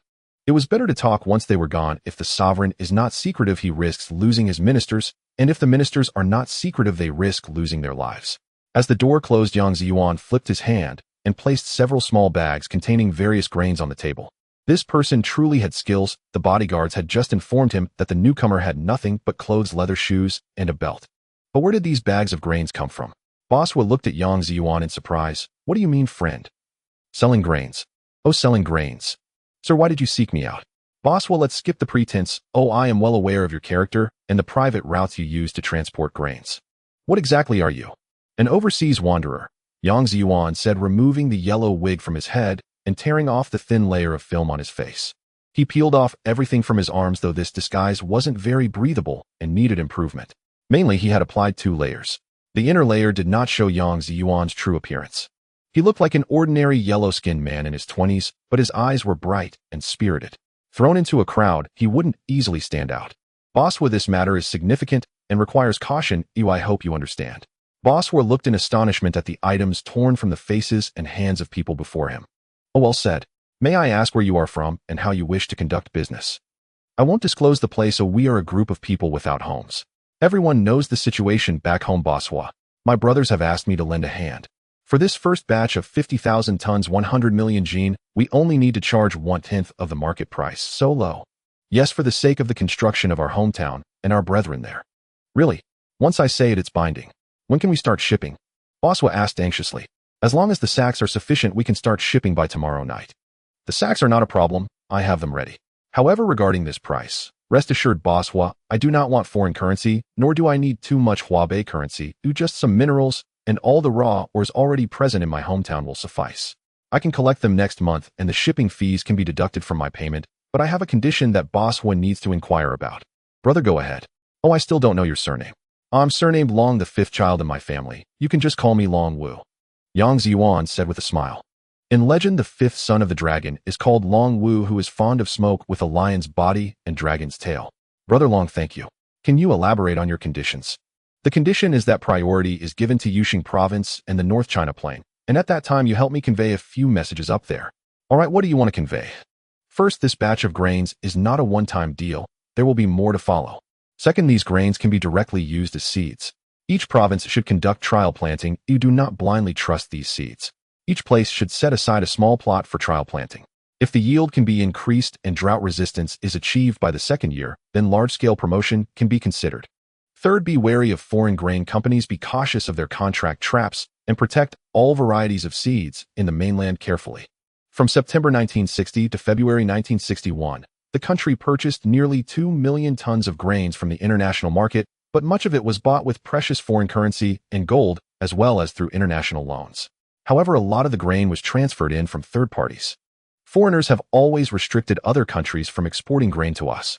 Fourth, improve the treatment of domestic agricultural researchers. and other scientists and reduce the instances of uninformed leaders managing informed professionals. Is that all? Yang Zhiyuan took out 2 large yellow croakers. Oh, and one more thing. Tomorrow, boss, will please help me buy 5 species or 5 pairs of each plant and animal already present on Hong Kong Island. If the money is insufficient, he'll provide more. Boss didn't even notice how the gold bars appeared, but he still happily said, "These are all minor matters, I will help you buy them. By the way, I also need various seeds, flower seeds, medicinal seeds, and grain seeds from other countries. If the money is insufficient, I will provide more." All right, these won't cost too much, boss said happily. The two then discussed the transaction methods and transportation details. The shipping fees must be paid. A boss has a boat, but the workers also need to eat. With boss's help, I can easily gather various fish, animals, seeds, and plants on Hong Kong Island. On the way, I didn't even manage to collect any rice seeds and focused entirely on the journey. Rice is one of the essential components of food. 50,000 tons of grains equals 100 million gene. Distributed across a province with tens of millions of people, each person might not receive even 2 gene of grain. However, after Yang Zhiyuan acquires a large number of new species tomorrow, he can greatly increase the planting of rice potatoes and sweet potatoes in his space. 1,000 acres of good farmland can produce 100 million gene of potatoes in a day, or more than 10 million gene of corn or wheat. This 50,000 tons of fine grain is Yang Zhiyuan's 10-day supply. In the space, there are still hundreds of thousands of gene of pork, as well as soybeans and peanuts that can also be supplied. Payments for goods cannot be disregarded, otherwise some people will become accustomed to receiving without working. Just a small discount will suffice. A few years ago, the international market price was 2 per bushel. Converted to domestic prices, that's 5 cents per gene of grain, not cornmeal or flour. Later, the country took out a loan of $363 million and imported 6 million tons of grain from Canada, which according to the current exchange rate amounts to 7.5 cents per gene.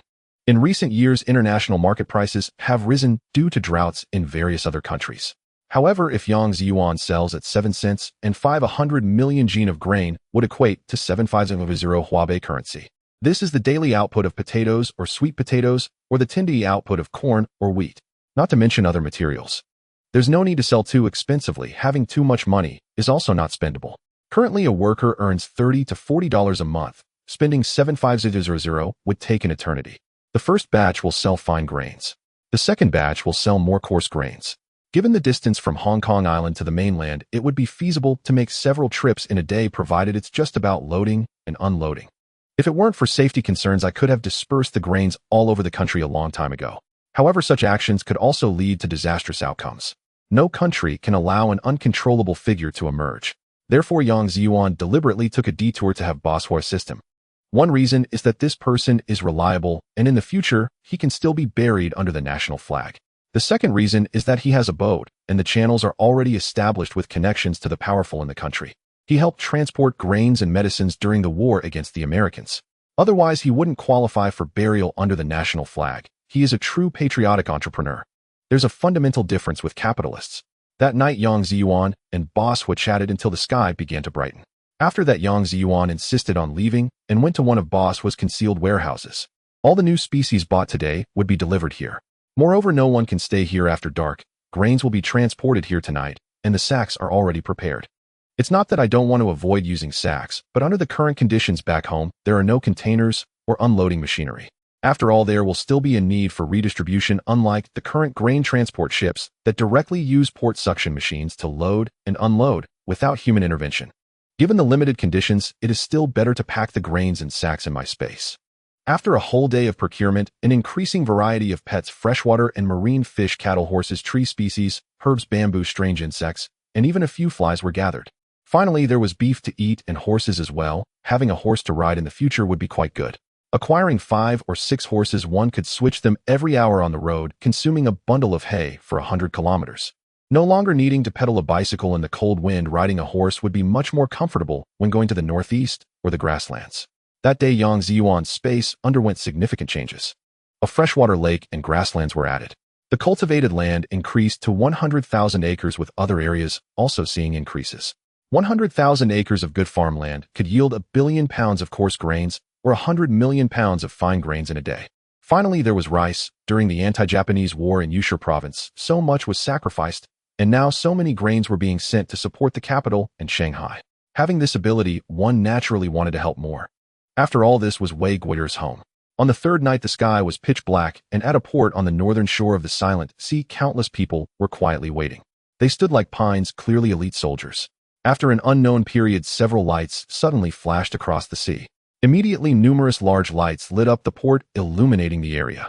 10 ships entered the port in succession. Each ship did not need to stop. They opened their hatches, and countless people entered in an orderly fashion, each carrying a sack, and quickly exiting. At first there were inspections, but later random checks were all that occurred. Bags of yellow corn and wheat were unloaded. What Yang Zhiyuan did not know was that the few small bags of corn and wheat he left behind last night had been ground into powder by Boss Hua, who personally made steamed buns and tasted them. It was understandable for people to be cautious. In such sudden transactions, it was right for them to be on guard. Even after Yang Zhiyuan left the warehouse, the grain inside was only loaded onto ships after random checks. A general in military uniform silently watched as the empty cargo ship departed. He raised his right hand and solemnly saluted. This batch of grain did not require upfront payment for in exchange large amounts of cash or gold. They could also extend credit, settling the bill at the end of the month with mineral resources. There was no interest, and if the minerals had not arrived, payment could be delayed. It was indeed a timely assistance, a timely rain. Long Wu's identity was reported north by Boss Hua. The hometown urgently produced a medal and a letter of thanks, which were airlifted directly to the southern port. They were brought back to the port island by the cargo ship. Early the next morning, these items were received by Yang Zhiyuan in his space. For the next 10 days, every night Yang Zhiyuan would go to a hidden warehouse to store grain. Several warehouses not close to each other. Each time Yang Zhiyuan would only notify Boss Hua to load the ship after he stored the grain. Boss Hua also inquired, but found no traces or sources of Long Wu. After all, it was support for his hometown. As long as the grain was fine, it did not matter. During the day, Yang Zhiyuan had nothing to do, so he wandered around the port city, enjoying some delicacies and taking in the scenery. The fish near Victoria Harbor had not decreased in number, entering Yang Zhiyuan's space. That day, while strolling around, Yang Zhiyuan encountered a few ruffians bullying a beautiful girl. The girl was chased away by Yang Zhiyuan. Indeed, he was still a child, not yet 16, and followed the ruffians to their gang's headquarters. The gang leader, Big Chicken, a person from Min province, had many soldiers who were part of the Wanwan faction that had escaped. Big Chicken's real name was Chun Gangsheng, familiar or not, and he was subdued by Yang Zhiyuan and accepted as a little brother. The gang was renamed and reorganized as Gangsheng Corporation. They hired many professionals, starting a grain and oil company, a transportation company, a real estate company, and an international trade company. Finally, they established a large motorcycle manufacturing company. The motorcycle manufacturing company collaborated with Boss Hua, and many designs were inspired by the future designs of the small days. Parts would be imported as much as possible from his hometown, while Gangsheng Corporation would handle assembly and export to Asia, Africa, Latin America, and Europe. His hometown relied heavily on exporting agricultural products and mineral resources, which earned very little. Yang Zhiyuan remembered from a novel that in the 60s and 70s, the small days vigorously developed the automobile and motorcycle manufacturing industry, creating substantial wealth. It provided numerous jobs and substantial foreign exchange. Even if his hometown could manufacture lightweight, attractive, and well-performing motorcycles, exporting them to other Western countries would still be difficult. At this time, the two camps of Tom Country and the Arctic Bears held great hostility toward his hometown. The reason for not establishing factories directly in his hometown was that there were too many state-owned factories, too many leaders, and too many tedious processes. Secondly, it was not conducive to export and could lead to blockades. Thirdly, applying for patents would be challenging, and even fighting legal battles would not be easy. There were many reasons. Building in the port island was more favorable for development. Chun Gangsheng could act as a mascot, standing at the forefront, while many personnel in human resources and finance were professionals personally arranged by Yang Zhiyuan. Naturally, Lei Luo also timely reminded him. Originally, he was not very obedient, but after Yang Zhiyuan disciplined him a few times, he became much more compliant. He had a small share in the new company and brought in a few shareholders from John Bull, which alleviated the issues. Of course, along with a stick, one must also offer some sweet dates. Otherwise, if only harshness is given, people would naturally not accept it. The bundling of interests is the most important. Just like a country, there are only permanent interests, not permanent friends. Later, Yang Zhiyuan thought about it and established a traditional Chinese medicine biotechnology company. In the future, with traditional Chinese medicine suffering so much damage in his hometown, if there were a traditional Chinese medicine company in the port island that could purchase a large amount of domestic herbal medicine at high prices, not only could it generate revenue for his hometown, but it could also lay the groundwork for protecting traditional Chinese medicine. In the future, he aimed to use traditional Chinese medicine to research proprietary Chinese medicine and then radiate globally. The port island could not just be a small island with high real estate prices in the future. John Bull was reluctant to establish heavy industry in the port island, and it would be quite challenging for him to do it himself, so he needed to approach it from other angles. Surrounding the countryside to attack the city, they did not need firearms. Establishing light industry, traditional Chinese medicine industry, and supporting relevant industries in his hometown, etc. In the port island, real estate was not very interesting. In the future, they could build some factories and residences as appropriate. This industry might look very good in later generations, but it was too affected by policies. Biotechnology and proprietary Chinese medicine were still lucrative. Hospitals made money. People would always get sick and need treatment. Plus, with a grain and oil company, he would watch as he played them to their demise.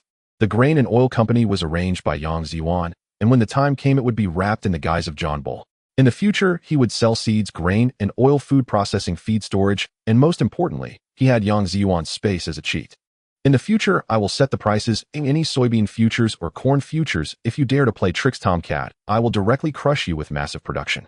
No one in this era knew better than Yang Zhiyuan how brutally his hometown's agricultural market would be crushed in the future. Moreover, he would lay the groundwork for food security. You have your schemes, but unfortunately I have my cheat. Time has flown by, and it has already been over 10 days. During these days, Yang Zhiyuan has delivered over 10 billion gene of coarse grain to his hometown, along with a considerable amount of pork, soybean oil, and sugar. The sugar was extracted from newly planted sugarcane, and Yang Zhiyuan plans to come once a month in the future. After these days, he has arranged everything he needed to, and he misses his younger siblings a bit, as well as that little girl from Yuxing. That girl who likes to say the Shudao Mountains are my territory. I wonder if my younger siblings have gained some weight. After discussing with Boss Hua, he quietly left. It was still night. This time he drove to the coast of Beihai, then took a small speedboat ashore and rode a motorcycle. No more riding a bicycle. His divine sense has already increased to over 100 meters, and with the passage of time, it continues to grow slowly. It seems that the grain transported over is having a significant effect. The space has also undergone tremendous changes with the arrival of various minerals for the first time. After being collected by Yang Zhiyuan, that stone mountain has expanded to over 500 square kilometers. With over 100 types of minerals from his hometown collected into the space, it has seen significant growth. Grasslands, pastures, plateaus, snow-capped mountains, freshwater lakes, saltwater lakes, mountains, forests, hills, plains, oceans, and farmlands have all transformed into a small world. Inside, there are many animals from India, such as the white golden gradient, platinum gradient, black golden gradient, and blue ones. Black panthers, leopards, elephants, lions, pythons, rhinos, and so on. There are too many to count. Who let Hong Kong still be a place of British colonialism? Moreover, India was once a British colony. The wealthy of Britain have certainly acquired rare animals from India. It is said that India has over 65000 species of animals and more than 49000 species of plants. Damn, the climate there is excellent. Ew, I must visit when I have time. Another reason for transporting grain to Yuxing is that a capital defense battle is about to occur there. It was the battle that involved the hero who shouted the enemy not only refuses to surrender, but dares to counterattack. I hope this time we can rush to their capital and bring back more beef. They boasted of being the third in the world, but unexpectedly a month later it turned into a capital defense battle. Sigh, such misplaced confidence. Oh, I don't know where they got their audacity. Perhaps they've drunk too much water from the Ganges. Or maybe it's the cow urine they drink, which is said to be the nectar of the gods. With over 100 meters of divine sense, whenever someone is nearby, Yang Zhiyuan immediately switches back to a bicycle and avoids populated areas. Soon he found an opportunity and boarded a plane. After several transfers, he finally arrived in the capital. The security at the civil aviation airport wasn't too strict. He quickly avoided the crowd and slipped out. It was now past 10 o'clock on the second night. There was no need to sleep at this hour. He went directly to the black market for a quick look, planning to return to Yangzhiyuan in the early hours.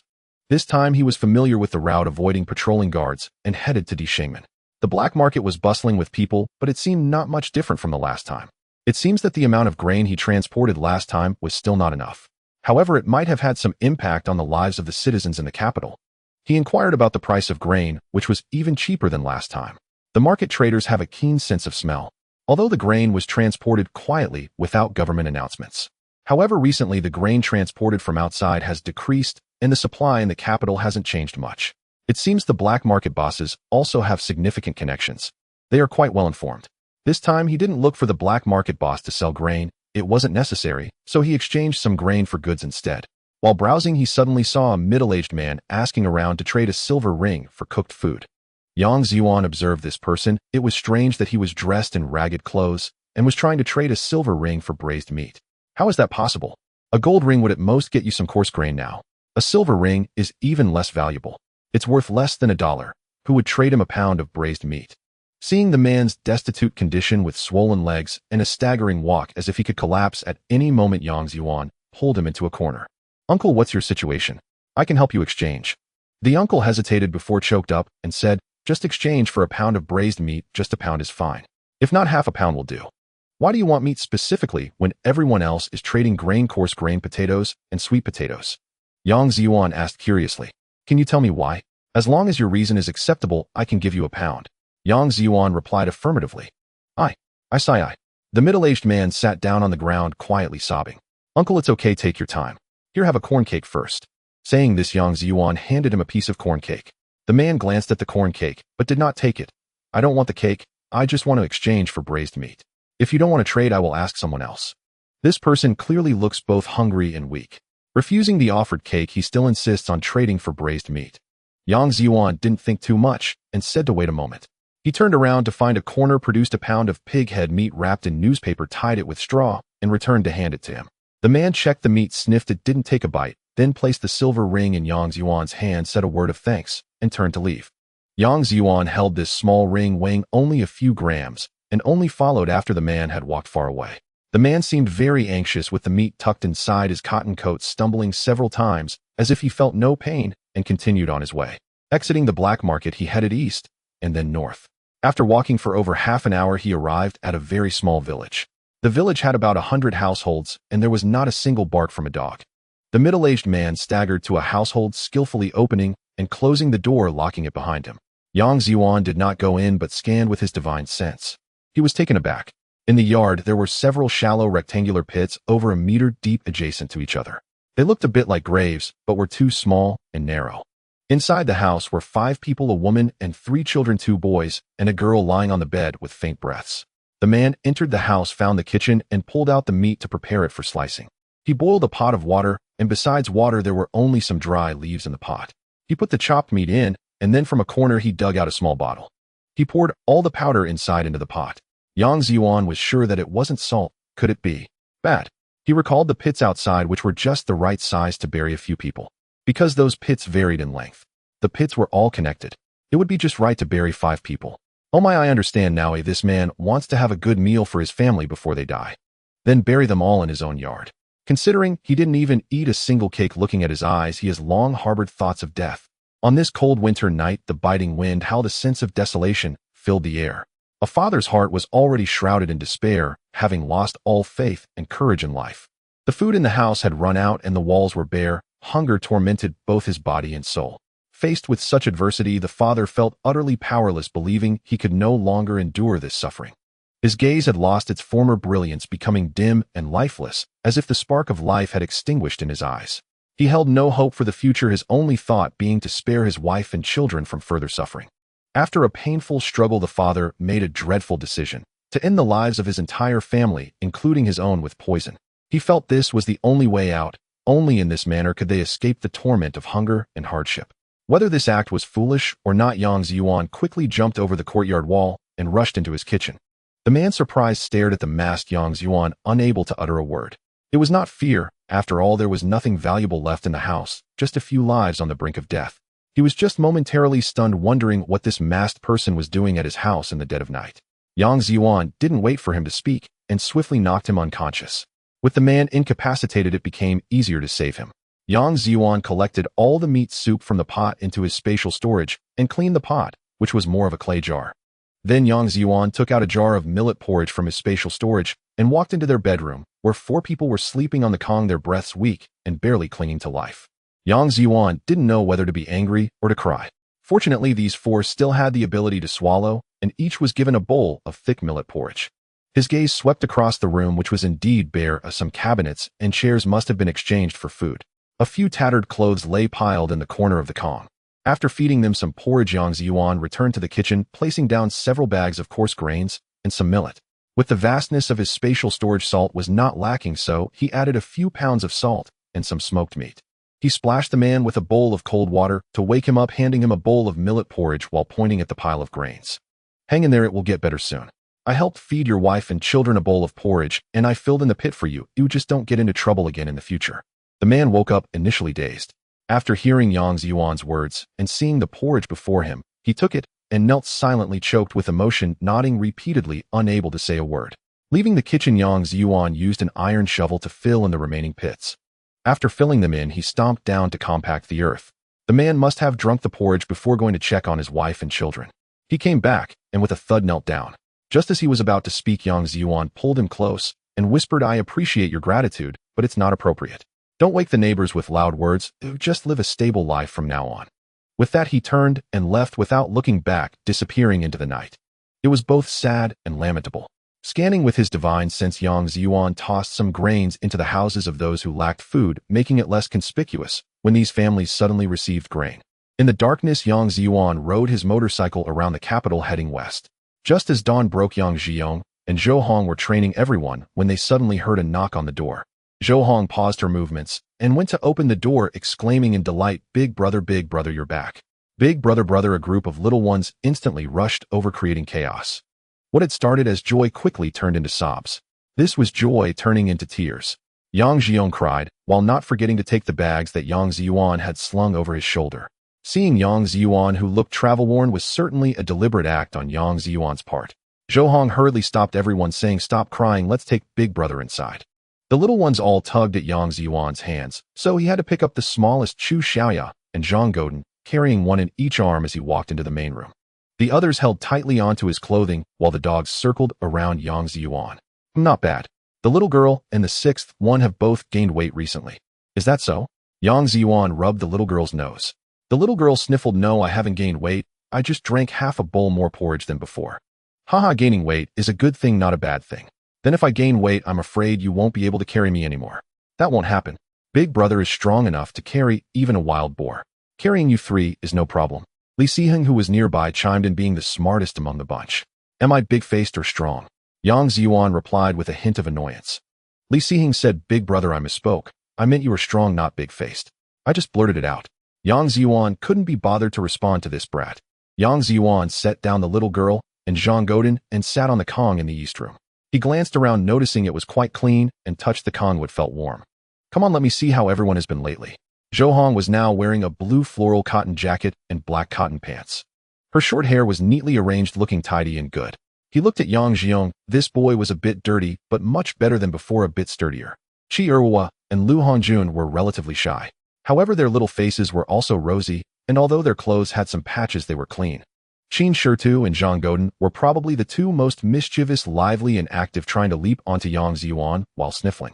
Yang Zhiyuan swiftly stopped them. Li Siheng was the smartest, full of ideas, and quickly realized something wasn't right, but at least he was the cleanest among them. The rest were Chu Xiaoya and the little girl. The little ones clung to Yang Zhiyuan for a while, and Zhou Hong asked, "Brother, are you hungry? Did you travel all night? Do you want to eat and then sleep for a bit?" "No need, I haven't eaten, and none of you have eaten yet. Let's eat together." "Okay, I'll go cook," Zhou Hong said, turning and heading into the kitchen. Yang Zhiyuan and Qi Erhua said, "I'll go help." Lu Hongjun and Qin Shirtu replied, "We'll go start the fire." Li Siheng, "You go heat the Kong." Qi Erhua didn't forget to assign this task to the sixth one before leaving. "Oh, all right." Li Siheng went to heat the Kong, bringing Zhang Godin along. In the house, boys and girls were ranked differently, with boys ranked from Yang Zhiyuan down to Zhang Godin as number 7. The girls were just Zhou Hong and Chu Xiaoya. For instance, Yang Zhiyuan would call Zhou Hong big sister and Chu Xiaoya little sister, while Zhang Godin would address Zhou Hong as big sister and Chu Xiaoya as little sister. Only Chu Xiaoya remained in the room, being the youngest, and everyone adored her. Yang Zhiyuan picked her up and took her around the rooms, noticing it was quite nice, much cleaner and resembling a home. He also checked the courtyard, which was well cleaned, with the corners stacked with plenty of chopped firewood. It seemed these little ones had been busy gathering firewood. He scanned the cellar with his divine sense, noticing that only a small portion of the grain had been consumed, while much meat remained. It appeared they had not dared to eat too much, and he had just returned with prepared prey in his bags. At noon, he could let everyone eat more meat, claiming it was hunted in the mountains. When Yang Zhiyuan was not home, having the family eat meat every day would raise suspicions. Now that Yang Zhiyuan was back, there would be food, and everyone knew not to say anything. At this moment, Yang Zhiyuan was holding Chu Xiaoya while chatting with everyone in the kitchen. Zhou Hong kept talking. "Big brother, a few days ago, Captain Yang was looking for you, saying that the Kong received a reward and something was published in the newspaper. A group of children crowded in the kitchen where the firewood stove kept it warm. It was lively. Occasionally a few of them would play pranks, but Yang Zhiyuan was not angry. He also shared some stories about the capital. Everyone seemed to yearn for the capital. Perhaps he could take them to see it later. In fact, Yang Zhiyuan had his own considerations. He did not take everyone directly to the capital. If he could supply some meat and grains to certain factories and enterprises, it would be easy to get a few people into the capital. However, he feared that they might not be able to study for many years, followed by the buzzing period and then the large-scale movement of people to the countryside. At that time, the younger siblings would be scattered, and it would be better to stay in the countryside now. After all, they would have household registration in the capital in the future. If they entered the city now, they could only enjoy it for 3 or 4 years. The key issue was that the teachers in the city were all starving and classes could only be held for half a day. Others would not have Yang Zhiyuan's foresight. They all thought that the city was good. The city does have its merits, but there are too many limitations. If the family could eat meat every day, it wouldn't cause too much trouble. The key point was that the neighbors would be envious. After all, they were just a bunch of kids. If he was in the city, it would be inconvenient for him to disappear for long periods. In the mountains, he could claim to be out hunting or going to the city to earn money. He heard that Yang Famine had looked for him and even appeared in some newspapers. Yang Zhiyuan decided to find him after dinner. After the meal was prepared, there was a long table in the main room. This was a foldable table inspired by Yang Zhiyuan's vision of the future.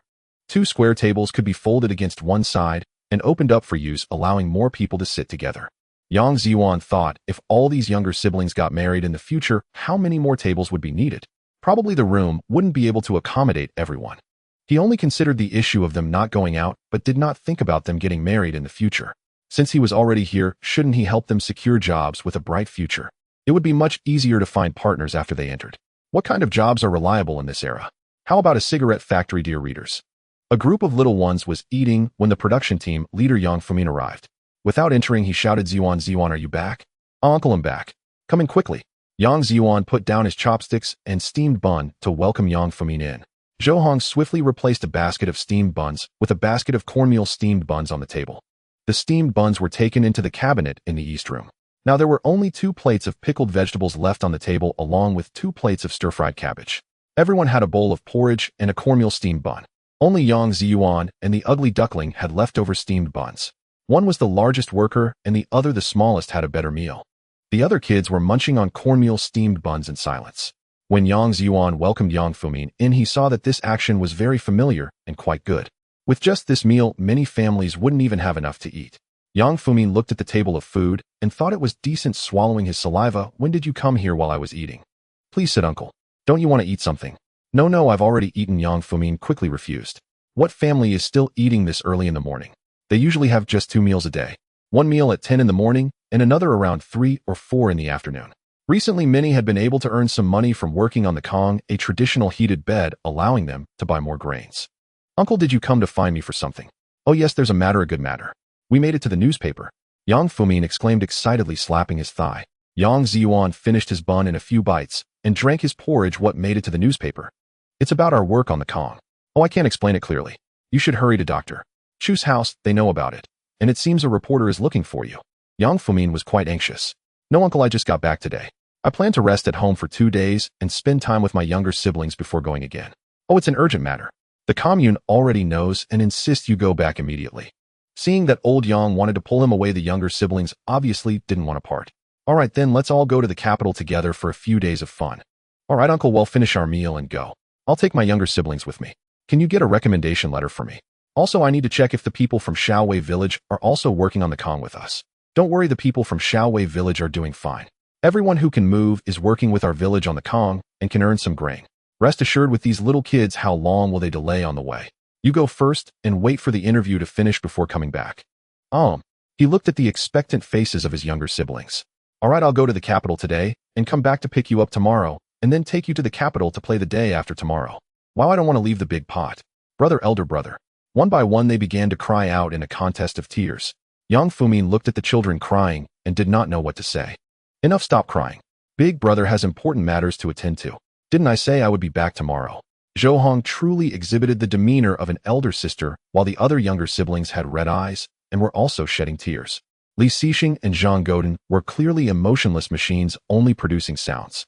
After Zhou Hong shouted, the two wiped their sleeves, showing no signs of distress, primarily focused on cooperation. Of course Yang Zhiyuan knew that the two of them had deep feelings for him. They simply didn't like to cry. Didn't he see his cousin Yang Zhiyuan just let out a symbolic howl? So I might as well not keep this brother anymore. Who needs a son? If anyone needs a hardworking one, I can give you mine. I should set up a stone mill, and everyone can take turns practicing their strength on it at home. To save some effort for the production team's donkey.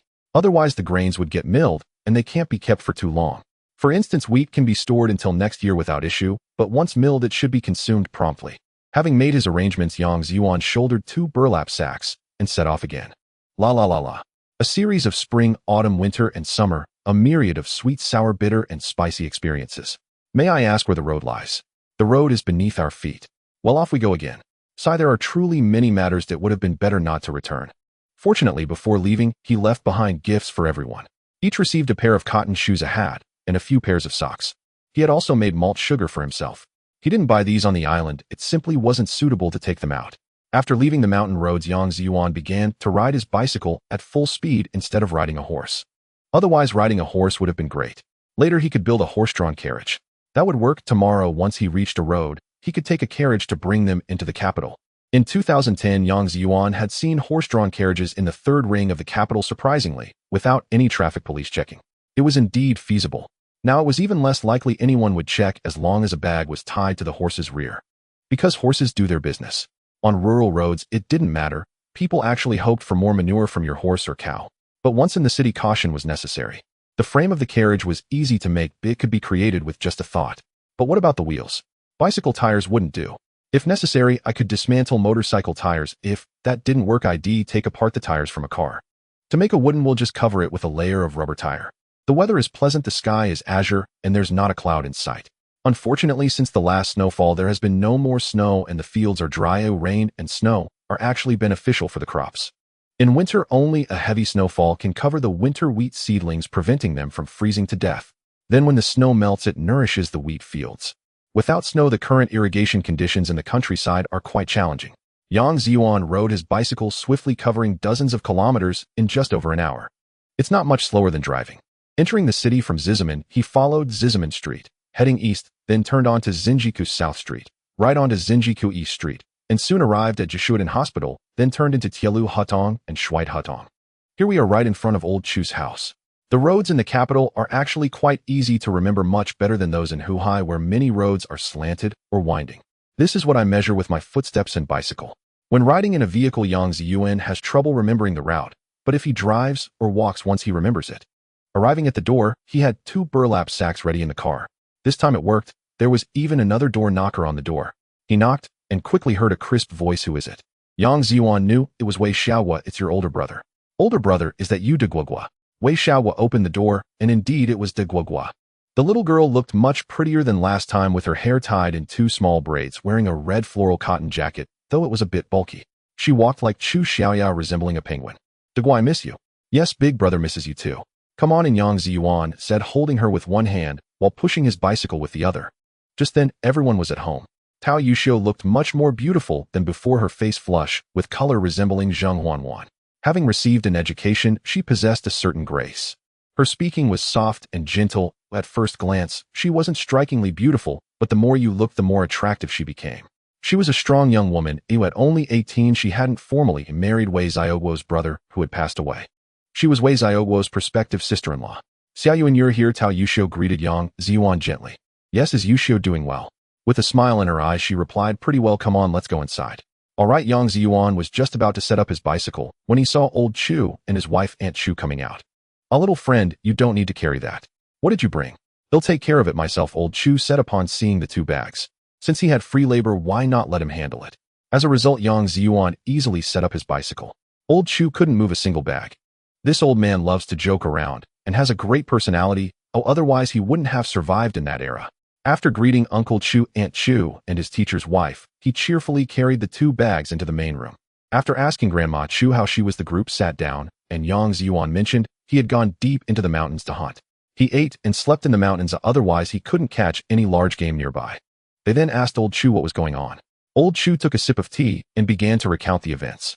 It turned out that last time, after Yang Dachuan and his brothers helped old Chu set up the Kong, the results were excellent, and many patients visiting the hospital noticed it. Everyone thought the Kong was well done, and it wasn't cold anymore while seeing the doctor. Then one day Yang Zhiyuan's senior brother Wu Lei saw it and wanted to set up a Kong himself, which was noticed by the instructor from their courtyard. The instructor was an educated person, and upon inquiring about it, he found it was efficient and saved fuel, so he reported it to the street and the sub-district. After a field study, the street reported it to the district and city. Then reporters came to interview. Several times they failed to meet Yang Zhiyuan, and later they asked Yang Zhiyuan to relay the news back to the village. Zhiyuan, you need to find your senior brother immediately. This matter is said to be quite urgent, and the government is taking it very seriously. I heard they want to promote it vigorously and commend you. All right, I'll find my senior brother. You all can eat whatever is in those bags. I'll check the situation. If it's late and I can't return to the village, I'll just come back and sleep here. Okay, go quickly. Oh, we won't skimp on the food, don't worry. All right, then I'm off. Sai, it's been a continuous cycle today. Yang Zhiyuan recalled what his senior brother said about helping to bring meat. Sai better prepare 2 wild boars. He found a secluded corner and packed 2 already slaughtered frozen wild boars. Since they were 2 large burlap sacks, they fit well. He placed them in the back seat of the bicycle, balancing with one hand while gripping the handlebars with the other.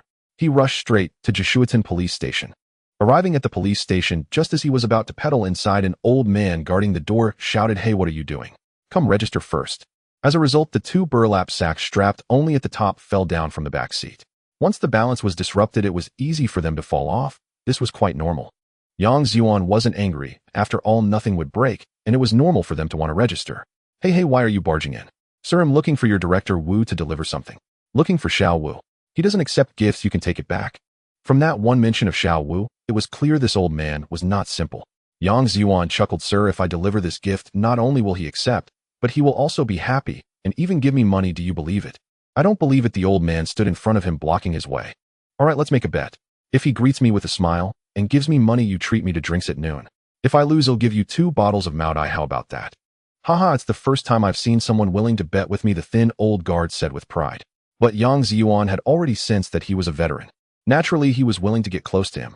"Just tell me if you're in or out, but you can't see or touch these 2 burlap sacks right now." Yang Zhiyuan quickly said, "I'm okay, fine." Actually, the old man had sharp eyes. Just by looking at the 2 sacks tied at the top, he could vaguely guess what was inside.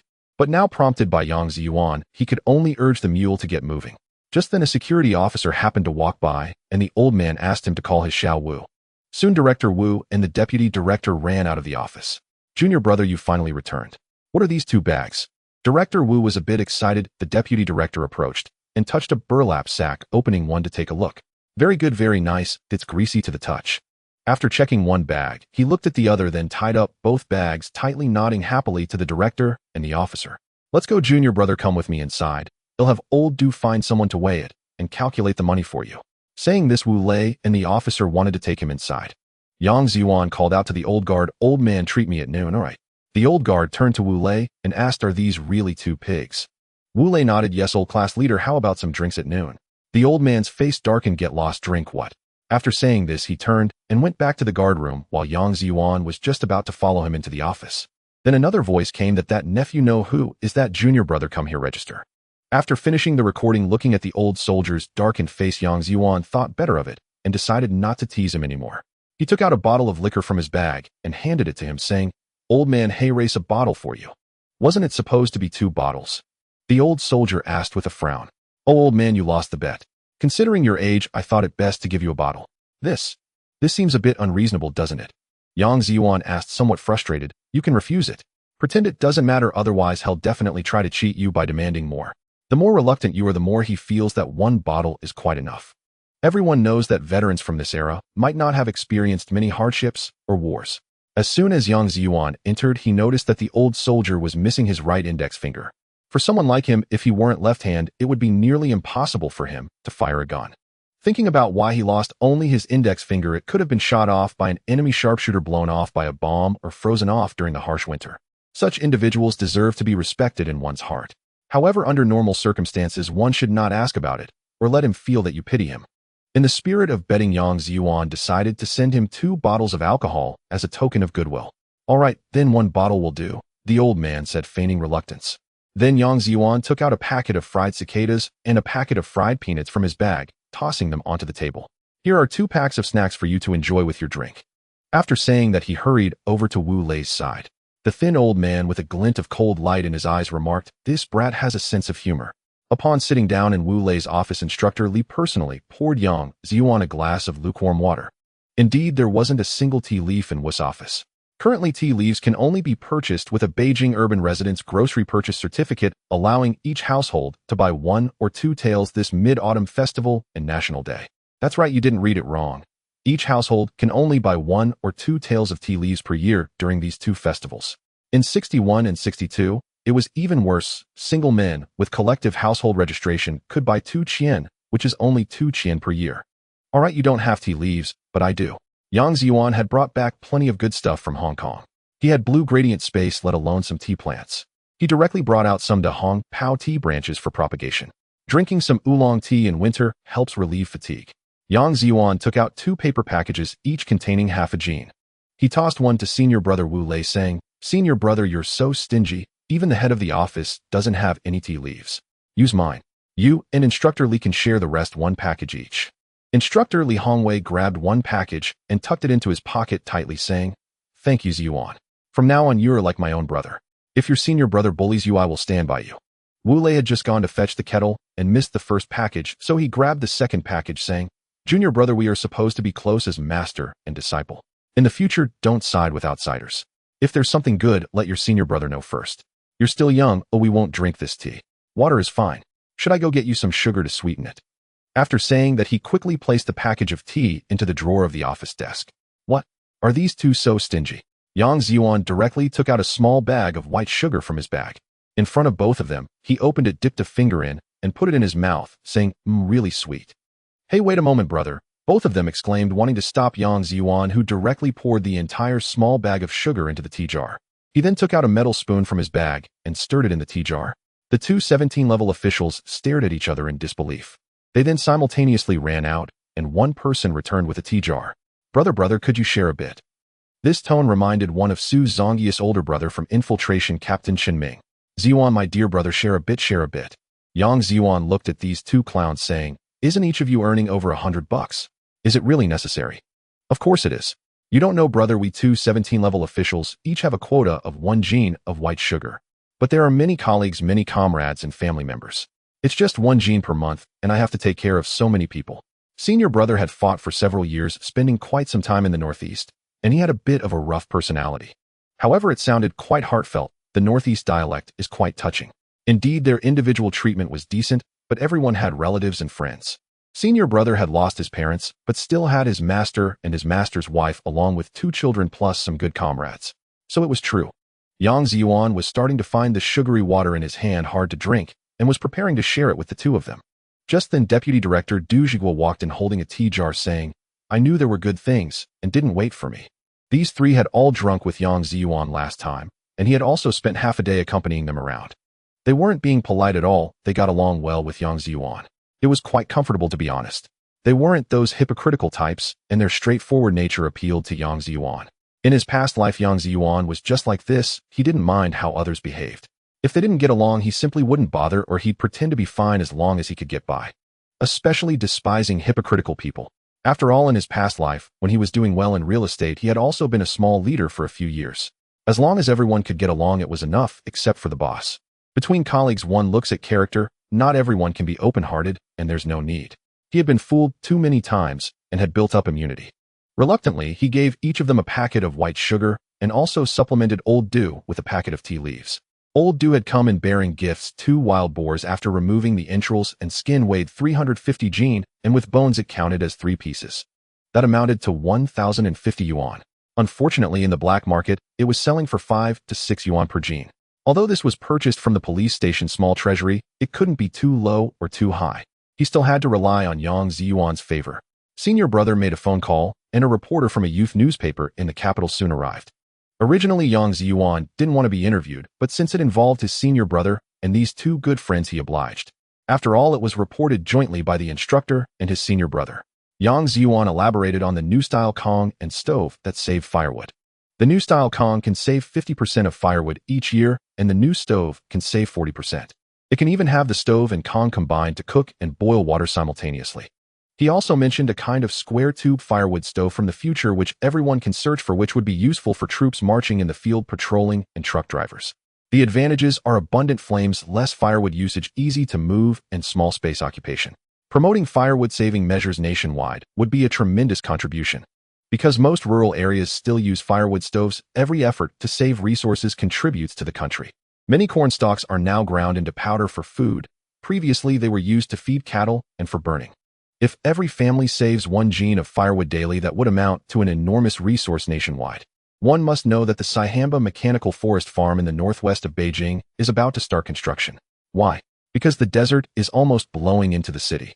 Otherwise, they wouldn't have started planting trees back in '61. This is much earlier than the 3 North Shelter Forest program. Many rural people cut down large amounts of trees to survive the winter. Think about how Chang'an was during the Tang Dynasty. By the late Tang, and afterwards it was no longer suitable for building a capital due to massive deforestation and soil erosion. Yang Zhiyuan suggested that after logging in national forest farms, different species of saplings should be replanted immediately in the spring.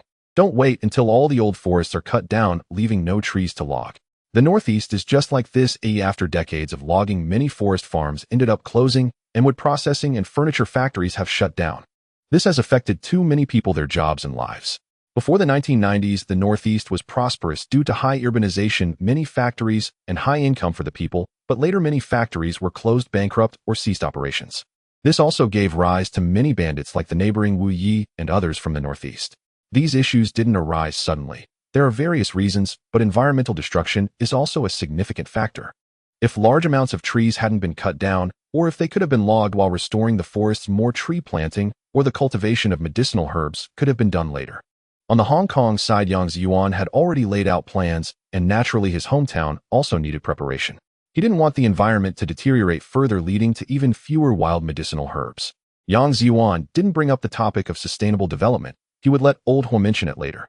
Having experienced wandering, he thought it best to only mention the stove kong and tree planting.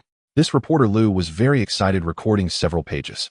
Comrade Xiao Yang, I've recorded everything. I assure you it will be in the newspaper tomorrow. Let me take your photo. I believe the public welfare organization will reward you. 3 old jokers and a young joker along with Old Wei from the gate arrived at the small cafeteria of the police station. Everyone was not only able to eat meat today, but could also take a few pounds home. This made everyone incredibly happy. The Jishuitan police station is a large one with quite a number of personnel, including some security officers and temporary workers totaling dozens of people. Each person could also take 3 to 4 pounds of wild boar meat after the bones were removed. Moreover, the wild boar meat sent by Yang Zhiyuan was from young boars. The gamey smell was minimal, and the meat was fatty. Wu Lei nodded secretly after taking the first bite. He glanced at Instructor Li again. Instructor Li also nodded after tasting the meat. It was unclear what the two were hinting at. Yang Zhiyuan thought they nodded because the meat was delicious. Old Wei at the gate truly lived up to his position. An old soldier, he held a significant rank, and due to his low education and disability, he was assigned here. They said he was watching the gate, but really it was a place for him to retire. However, he smiled at the other 3, but glared at Yang Zhiyuan. Alas, this old man had no sense of humor. When Yang Zhiyuan took out a bottle of homemade white liquor, the old man took a sip and his expression changed.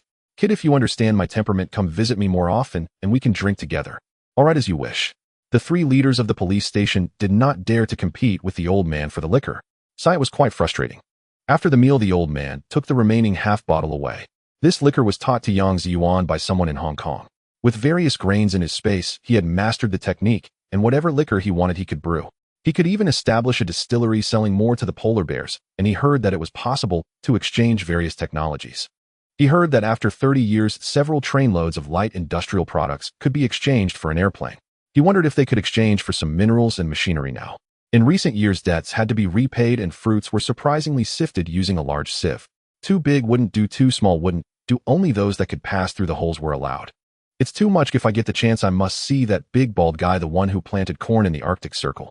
As a result, more people starved due to the famine caused by Ranku, leading to the feud between the 2 families still ongoing in 2025, with the big bear and the little bear fighting, losing their eggs quickly. They were able to fight for so long because of these grudges. He was truly a great leader. How come no one thought of raising fish in the Arctic Circle? The water there is so good, not polluted. Oh wait, the polar bear's nuclear testing ground is on an island nearby. I guess they are also afraid of mutations. To be honest, if a few Godzilla-like sea monsters mutated, that wouldn't be too bad. Anyway, it's cold there, and the polar bears can store the excess food, saving it for next spring. After the meal, Director Wu pulled Yang Zhiyuan into the office. At this moment, it was just the 4 of them.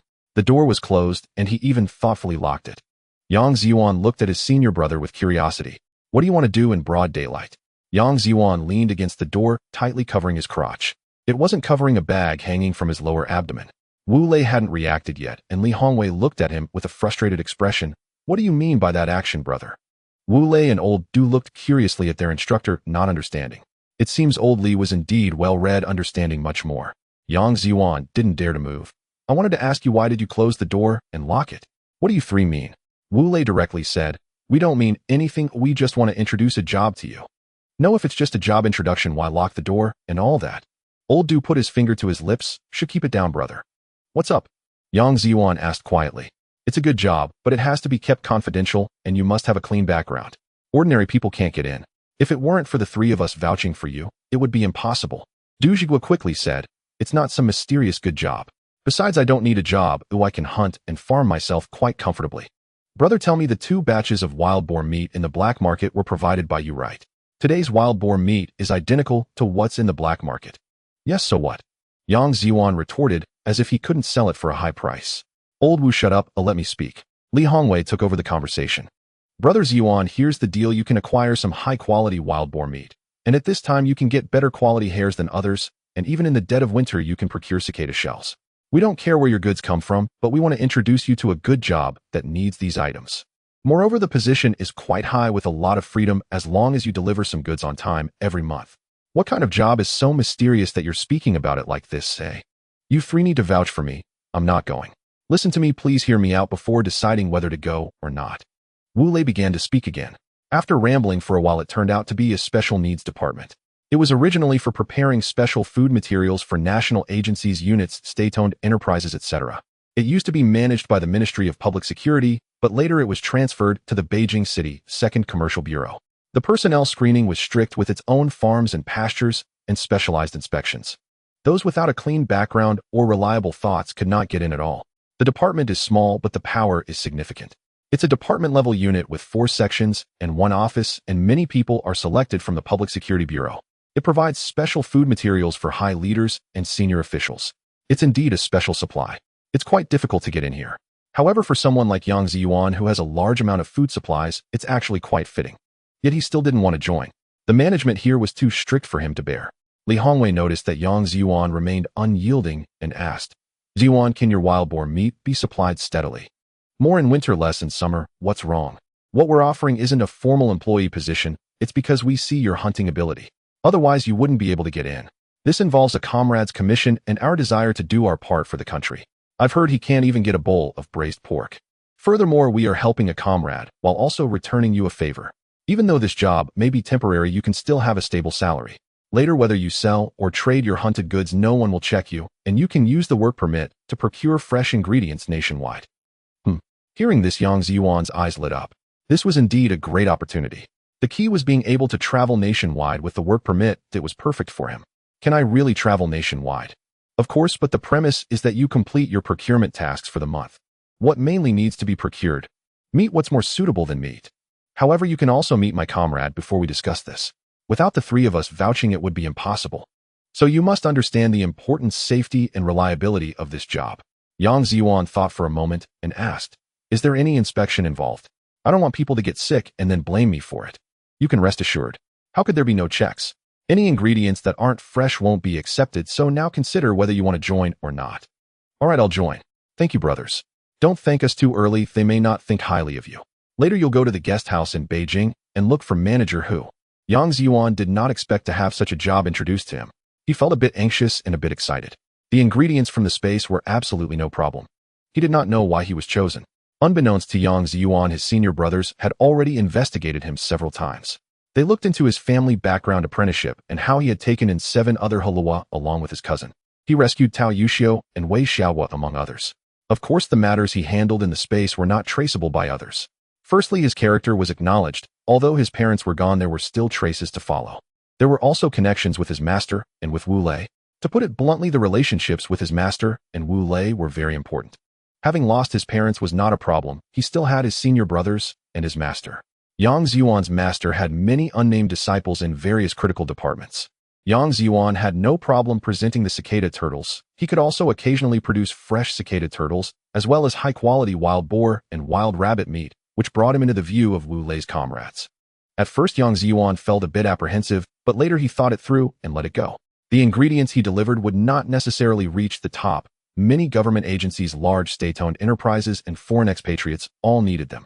Especially in the past 2 years, the task of finding quality ingredients had been extremely arduous. Otherwise, it would not have fallen to Yang Zhiyuan. He rode anxiously to the Beijing City Reception Center. This was the external designation of the Special Needs Department. It was indeed a reception center, but of a higher rank, receiving high-ranking leaders or expatriates and foreigners among others. Ordinary people could not enter. Before Yang Zhiyuan even entered, he was stopped and handed the introduction letter from Wu Lei to the armed guard, who then allowed him to wait at the entrance. After notifying inside, he was let in by a designated person. Once inside, he was not allowed to look around and was quickly taken to an office on the first floor. Knock, knock, knock, manager, who? Someone is looking for you. All right, come in. Only then did Yang Zhiyuan enter Manager Hu's office. Inside was just a desk occupied by a middle-aged man with a serious expression and slightly graying hair at the temples. He wore glasses, had a furrowed brow, dressed in a Zhongshan suit, and his hair was combed back, adding to his imposing demeanor. Upon seeing Yang Zhiyuan enter, the man smiled slightly and relaxed his brow. Little Yang, comrade Yang Zhiyuan. Yes, yes, manager, who I was introduced by Director Wu Lei, Instructor Li, and Deputy Director Du. I see I've known about you for a while. Please have a seat. For now, manager, who was still quite polite. Comrade Little Yang. Manager, who just call me Zhiyuan or Little Yang. I'm old and not much for small talk. All right, I'll call you Zhiyuan then. Your senior brother and I are comrades. He has taught me a few moves, so we can be considered to have some connection. Then I guess I should call you Brother Hu. Manager, who did not hear Yang Zhiyuan's last remark clearly, and continued. It seems I should be calling you Brother Hu then. That won't do. I've only learned a few moves from your senior brother. Although I am of the same generation as your senior brother, he is like a disciple of my master, but I have never formally apprenticed, so just call me Brother Hu. Brother Hu. Yang Zhiyuan went along with it. Sigh, if that's the case, then call me Brother Hu, he said. Zhiyuan, let's get to the point. We have looked into your abilities and background. To be honest, if it weren't for our connection and the guarantees from your 3 brothers, I wouldn't have dared to let you in. Yes, yes, I appreciate it, Brother Hu. It's no trouble. Your 3 brothers should have told you that the position cannot be given to you as a formal worker for now. That depends on your performance. The better you perform, the faster you'll have the opportunity to become a permanent employee. Our demand for ingredients is not limited to the local area. You can use the temporary workers' work permit to handle procurement in other parts of the country. Traveling by car or boat is no problem. We can also arrange sleeper tickets for the train. However, you must submit a certain amount of ingredients each month, and when the time comes, I will arrange for your formalization. If you do not meet the required amount of ingredients, or if they are not fresh for 3 consecutive months, you will have to be dismissed. Whether it be meat or vegetables, eggs, or poultry, hunting is acceptable, but illegal activities are not permitted. We are in urgent need of various ingredients, especially fresh ones. However, during winter, frozen meat is also acceptable as long as it is fresh. Can you manage that? At this time of year, I cannot provide fresh vegetables, but I can hunt. There aren't many wild animals in the outskirts of Beijing, but there are plenty of good things in the northeast. I plan to go there and check it out, and in the summer, I'll visit the south to see the fruits. Good, Zhiyuan, it's great that you have a plan. I'll prepare the documentation for you to get a gun. The job is temporary. The pay for temporary workers is not high, but we have subsidies and reimbursements for accommodation and travel expenses. Of course, you need to have the corresponding receipts, and I will purchase the ingredients you hunt at a high price. For other ingredients you procure, I will also pay according to your cost, but the prices will definitely not compare to the black market. I understand all this, Brother Hu. Don't worry, I'm not just in it for the money. This is also a contribution to the country, right? Manager Hu replied with satisfaction. Haha, you're still young, but it's good to have this awareness. We are contributing to the country. The two then discussed many work details. In fact, Manager Hu mainly wanted Yang Zhiyuan to hunt more to alleviate the meat supply pressure in the department. Manager Hu did not have high demands. If Yang Zhiyuan could provide some higher quality wild boar meat each month, he would have extra normal pork to supply to the leaders with reduced quotas, or could provide more people with pork. The reason was simple: with fewer meats and more people, there was not enough to distribute. A little more meat could allow for a little more distribution. Manager Hu and Wu Lei had all tasted Yang Zhiyuan's wild boar meat. It was noticeably of much better quality than the wild boar meat sold by others. Although there was not much fat, the gamey and musky flavors were significantly less. At this time, anyone who could provide supplies was a capable person. It was better than having none at all. As long as it was not obtained through speculation, Yang Zhiyuan was not afraid, as long as he kept providing good quality wild boar meat. After all, it was all hunted by himself, not farm-raised pork. What was there to fear? He could say it was hunted, and when he delivered it, he would bring a few live wild boars. This way others would not be able to pick any faults. After completing Yang Zhiyuan's documentation, a photo was still needed to be attached. Work unit, Beijing City Reception Center. Position, procurement officer. Salary, 18 yuan, subsidy 10 yuan. He was a temporary worker and could not relocate his household registration or grain relationship for now. Yang Zhiyuan did not mind this. He discussed with manager who about his task load. His task was to provide 500 jin of wild boar meat each month, pure meat not with bones. There were also other high-quality ingredients amounting to 1,000 jin. Do not think this task is higher. In fact, manager who was being considerate toward Yang Zhiyuan. With this work permit for procurement, even the meat processing plants would have to squeeze out meat for you. After all, this was to serve high-ranking leaders. Who would dare to neglect it? However, many people simply do not have access to the procurement officers of the Beijing City Reception Center. They have their own farms, breeding farms, and vegetable planting bases, etc. Very few procure externally. Even if they do, it is usually something they cannot produce themselves. So although this is a temporary worker's document, it actually comes with some privileges if used well. It is similar to the procurement and suppliers in the imperial kitchen of the Qing dynasty. Of course, prices cannot be as high as 1 or 2 silver coins for a single egg. However, this work permit can help Yang Zhiyuan solve a significant transportation issue. When parting ways with manager Hu in the afternoon, he specially gifted him 2 pounds of wild boar meat. He wanted him to taste its quality. If it was good, he would supply meat of that quality in the coming days. Yang Zhiyuan naturally knew that manager who had already tried the wild boar meat sent by him from Wulei. Yang Zhiyuan was using it to silence others. Otherwise, what if other colleagues suspected manager who of favoritism? Manager who held the 2 pounds of wild boar meat in front of a few small leaders responsible for procurement. The chef prepared several dishes, and everyone tasted them, finding them quite good. The quality of this wild boar meat was vastly superior to that of others. Everyone unanimously agreed with manager Hu's actions. In the evening, Yang Zhiyuan finally returned to Old Chu's small courtyard. He had been running back and forth these past few days. Wei Xiaoguo was naturally overjoyed to see Yang Zhiyuan grabbing his hand and not letting go. "Gidge, why are you so busy?" "There's no choice, if I need to earn money to buy rice." As he spoke, Yang Zhiyuan picked up the little girl and walked into the house. Wei Xiaoguo innocently said, "Didn't you already buy me? Can you let me help with some work?" "That's not possible. Oh, children can't be bought anymore. Just consider me your sister, and from now on I'll be your big brother." "All right then, from now on I'll call you big brother." "Okay, you're my little sister, all right." "All right." Yang Zhiyuan decided to arrange for Tao Yuxiu and Wei Xiaoguo to stay temporarily at the Old Chu family in the capital.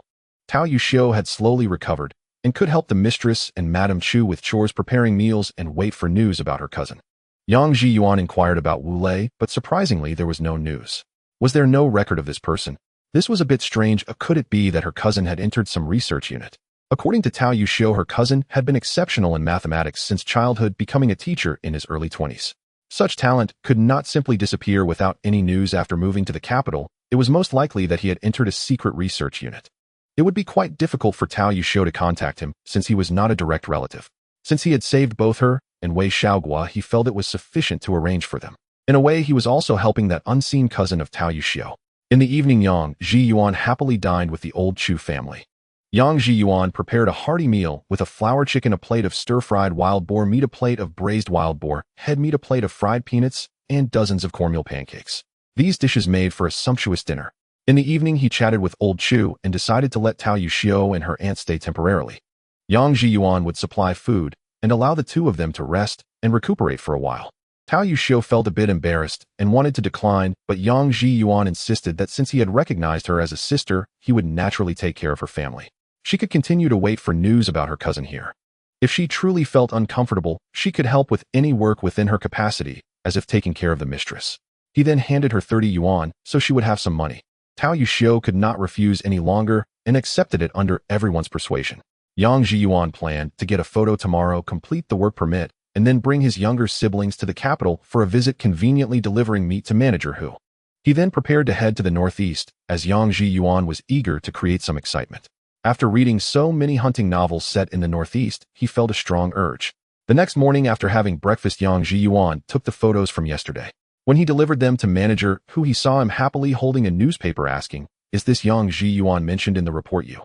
Yang Zhiyuan looked at the newspaper, which had 5 large characters Huaxia Youth News on the front page with the headline, "Youth of the New Era Saving Resources for the Country," and the subheading, A Record of Yang Zhiyuan, a rural youth from the capital, whose new type Kong and stove can save the country 1 billion tons of firewood annually.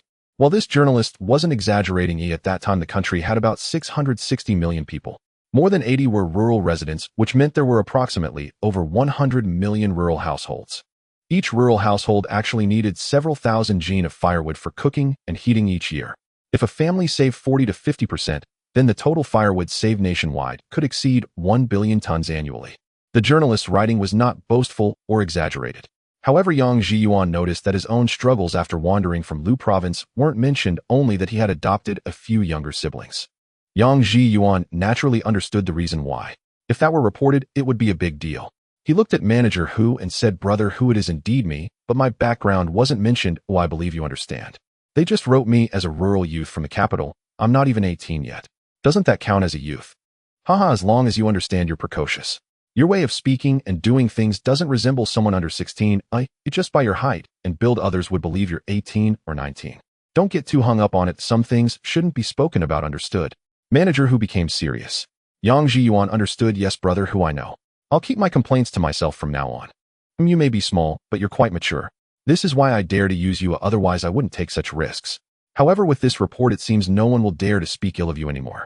Isn't this all thanks to Brother Hu's support?" "Haha, I'm just guiding you. It was also your senior brothers who sought me out. You coming here can relieve some of my pressure. This is called mutual benefit." Yes, Brother Hu, here are the photos I took yesterday. Alright, I'll get your work permit sorted today. Once it's done, I'll take you to get a gun. You know how to shoot, right?" "What are you saying, Brother Hu? I learned to hunt from the militia since I was young. How could I not know how?" "That's good. We'll also apply for a gun license. I need to go register with your senior brother as well. Keep it safe, don't shoot anyone." "Don't worry, Brother Hu, I know how to handle it." Afterward, the two went to the HR department for registration and received their work permits. Unfortunately, since Yang Zhiyuan wasn't a full-time employee, he couldn't get a bicycle or anything, and they then went to the warehouse to pick up a Type 56 semi-automatic rifle. If it weren't for the special nature of his workplace, it wouldn't have been easy for Yang Zhiyuan to acquire this gun. The military had only been equipped for less than 4 years. It could be considered the mainstream weapon of the military at that time, and with old Hus guarantee, otherwise he likely wouldn't have been able to get it. Yang Zhiyuan had actually practiced shooting quite a bit in his space. He had previously obtained guns from the Da Huang family, as well as a Mosin Nagant bought on the black market and a Baiyu obtained from Hong Kong. After finishing up here, he went to the police station to meet Wu Lei and the others, registering the gun number and obtaining a gun permit. Naturally, Wu Lei and the others saw the praises for Yang Zhiyuan in the newspaper. As for the promotion of the Kong and stove, that would be left to the construction teams from Yang Zhiyuan. He certainly didn't want to build stoves for others every day. After meeting with Wu Lei, Yang Zhiyuan finally left the capital and rode his bike home, preparing to bring his younger siblings to the capital for a visit. He had promised last time, so he naturally had to follow through. He would be quite busy afterward. On this sunny and pleasantly warm winter morning, the sun hung high in the sky, casting a golden glow that enveloped the surroundings. Yang Zhiyuan rode his brand new bicycle, speeding along the countryside path. The endless fields on either side were only occasionally covered with patches of snow. A gentle breeze blew, causing snowflakes from the trees to drift down, adding a touch of poetic beauty to the tranquil village. Yang Zhiyuan was alone, surrounded by emptiness. He felt elated, involuntarily humming the classic song, "The First Snow of 1960. The first snow of 1960 came earlier than before. The 250 bus on the 8th floor carried away the last prince of the Qing dynasty." He knew it was not truly the last prince merely for the sake of rhyme. Suddenly, he recalled why in 59 he released Puai and some Taiwanese party members. Perhaps it was due to the shortage of food inside, leading to their release to fend for themselves. His singing echoed across the vast fields as if the entire world contained only him and this song. The snowflakes danced gracefully in response to his melody, seemingly infected by his joy. A radiant smile spread across Yang Zhiyuan's face as he savored the moment of tranquility and beauty, feeling the gifts of nature.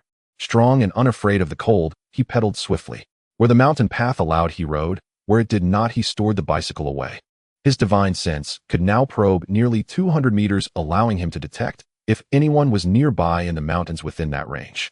Where riding was difficult, he would ride a horse. If even that was unfeasible, he would walk. It was only at noon that Yang Zhiyuan finally arrived at Shaowei village. Indeed, Yang Zhiyuan had altered his route upon entering the mountains, deciding to first check on his younger brother Wei Shenmo's family. Before leaving last time, he had mentioned he would return in 3 to 5 days to trade for grain. However, he ended up being gone for over 10 days. Fortunately, he had told Yang Zhiyuan to have the people of Shaowei village work on building stoves and heated kong beds. Otherwise, they might have starved. Near the entrance of the village by some large rocks, Yang Zhiyuan had prepared several hundred jin of coarse grains along with hundreds of jin of potatoes and sweet potatoes. Upon entering Shaowei village, Yang Zhiyuan used his divine sense to find that there were not many people in the village. Most were women and children with hardly any men or strong laborers in sight. Yang Zhiyuan arrived at Wei Shenmo's doorstep and knocked on the door. Soon a middle-aged woman opened it. Yang Zhiyuan took a good look and thought she looked somewhat familiar. "Ah, you must be Wei Auntie. Is your health better now? You are indeed my benefactor. I bow to you." Wei Auntie exclaimed excitedly, her loud voice startling the entire village. No wonder this tiny village with just a few households was so small. Yang Zhiyuan quickly grabbed her arm. "Auntie, no, this won't do. I am brothers with Xiao Mo, and you are an elder. Helping him is only right." Wei Auntie, unable to bow under Yang Zhiyuan's grip, could only relent and took his hand to lead him inside. Come, step inside. I will prepare something delicious for you." Following her into the house and seeing no one else around, he asked Auntie, "Where are Shenmo and my Uncle Wei?" "Oh, your Uncle Wei has recovered and is helping your village's Yang Zhiyuan build stoves for others." She continued, "He earns a bit of grain every day, which is much better. Shema has gone to school. Little Tua has gone to work with your Uncle Wei too. Only Xiao Che and Xiao Wan are at home with me." Xiao Che and Xiao Wan were Wei Shenmo's younger brother and sister. Shema had not yet started winter break. It was currently the 11th month of the lunar calendar, and indeed it would snow by October in this era. "What about Xiao Che and Xiao Wan, Auntie? I brought some candy for them." Yang Zhiyuan didn't see them in the room, but after using his divine sense, he discovered the two were on the Kong in the inner room. "Oh, they don't have warm clothes. They are in the inner room on the Kong," Wei Auntie said shyly. Yang Zhiyuan replied, "Oh, may I go in and see them?" "Of course, why wouldn't you be able to?" Wei Auntie opened the door to the inner room, and it seemed she had improved significantly in health over the past 10 days, though she still appeared a bit weak. Upon entering, he saw the two little ones wrapped in blankets sitting on the Kong. Yang Zhiyuan took out some candy from his bag and handed it to the two children who were not wearing thick winter clothes. Having not brought a sack, but only a backpack, he couldn't pull out more clothes for the children. However, he had already done the greatest good by helping Wei Shenmo. He could leave the care of his younger siblings to him. As long as he could help save the whole family from the brink of death, that was enough. Yang Zhiyuan understood well the principle of a grain of rice given is a grain of enmity owed. Now letting Wei Ba and his brother go to work for others and earning some income was already a good outcome. While he spoke, more villagers from Shaowei village began to arrive. Everyone had heard Wei Auntie shout and knew that the little benefactor who had helped them exchange grain had returned. Upon inquiry, they discovered that the village's men and older boys had gone to work with Yang Zhiyuan. Only women and younger children remained at home. If there had been someone to watch the children, some women would have planned to go out to work.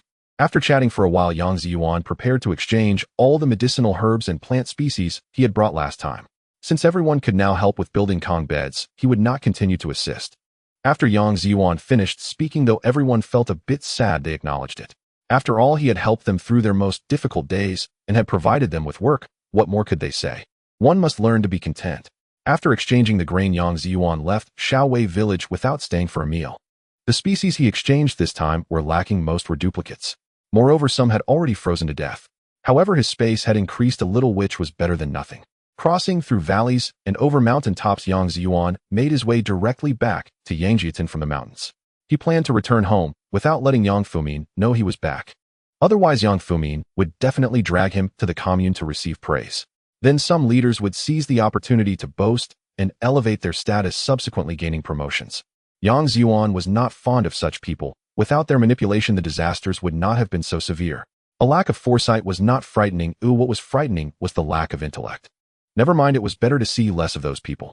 Yang Zhiyuan directly entered his home from the west end of the village. At this moment, his younger brother and sister were still at Yang Fuming's house learning their letters. Perfect, he could prepare dinner for his younger siblings. There were two dogs guarding the house. Upon seeing Yang Zhiyuan, they did not bark, and the other little Quan might be with Yang Fuming. A sumptuous dinner awaited: a large goose stewed in an iron pot, a roasted wild rabbit, 2 beggars' chickens, a pot of charcoal grilled lamb chops, 2 plates of vegetables, and 20 steamed buns, and a fish soup to top it off. A perfect. Sure enough, the little ones were very happy to see Yang Zhiyuan keeping his promise and returning. Yang Zhiyuan hugged this one, then that one. Big pot, I never want to be separated from you again in my life," said the ugly duckling as she squeezed into Yang Zhiyuan's arms. "How old are you? Talking about a lifetime. You will have to get married later." "I don't want to get married. Being married is not as good as eating. I can have good food with Big Pot." Can I eat if I get married? Big pot. Haha, still a little foodie. It's not good now, but it will be delicious later. Brother, we want get married or we want to be with you for a lifetime. Yes, you want get married.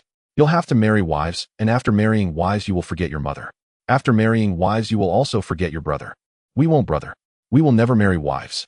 Marrying wives is useless, even dogs don't get married, said Lu Wali Cixing. Yang Zhiyuan asked earnestly, this is what you said, remember, everyone is a witness. Yes, I said it. Lu Wali Cixing confirmed repeatedly. All right, everyone hurry up and wash your hands for dinner. Today we will eat earlier. After dinner, I will take you to the capital to have fun tomorrow. Okay, let's go to the capital tomorrow. Zhang Godin was just about to leap with joy when Yang Zhiyuan hit him on the head with his chopsticks. Be quiet, we will go quietly early tomorrow morning. Anyone who shouts loudly will alert the captain, and I won't take anyone with me. When Yang Zhiyuan wasn't at home, Zhou cooking was quite poor. This time Yang Zhiyuan really did well bringing back some ingredients from the city. The little ones kept their mouths shut. The nearest house was dozens of meters away.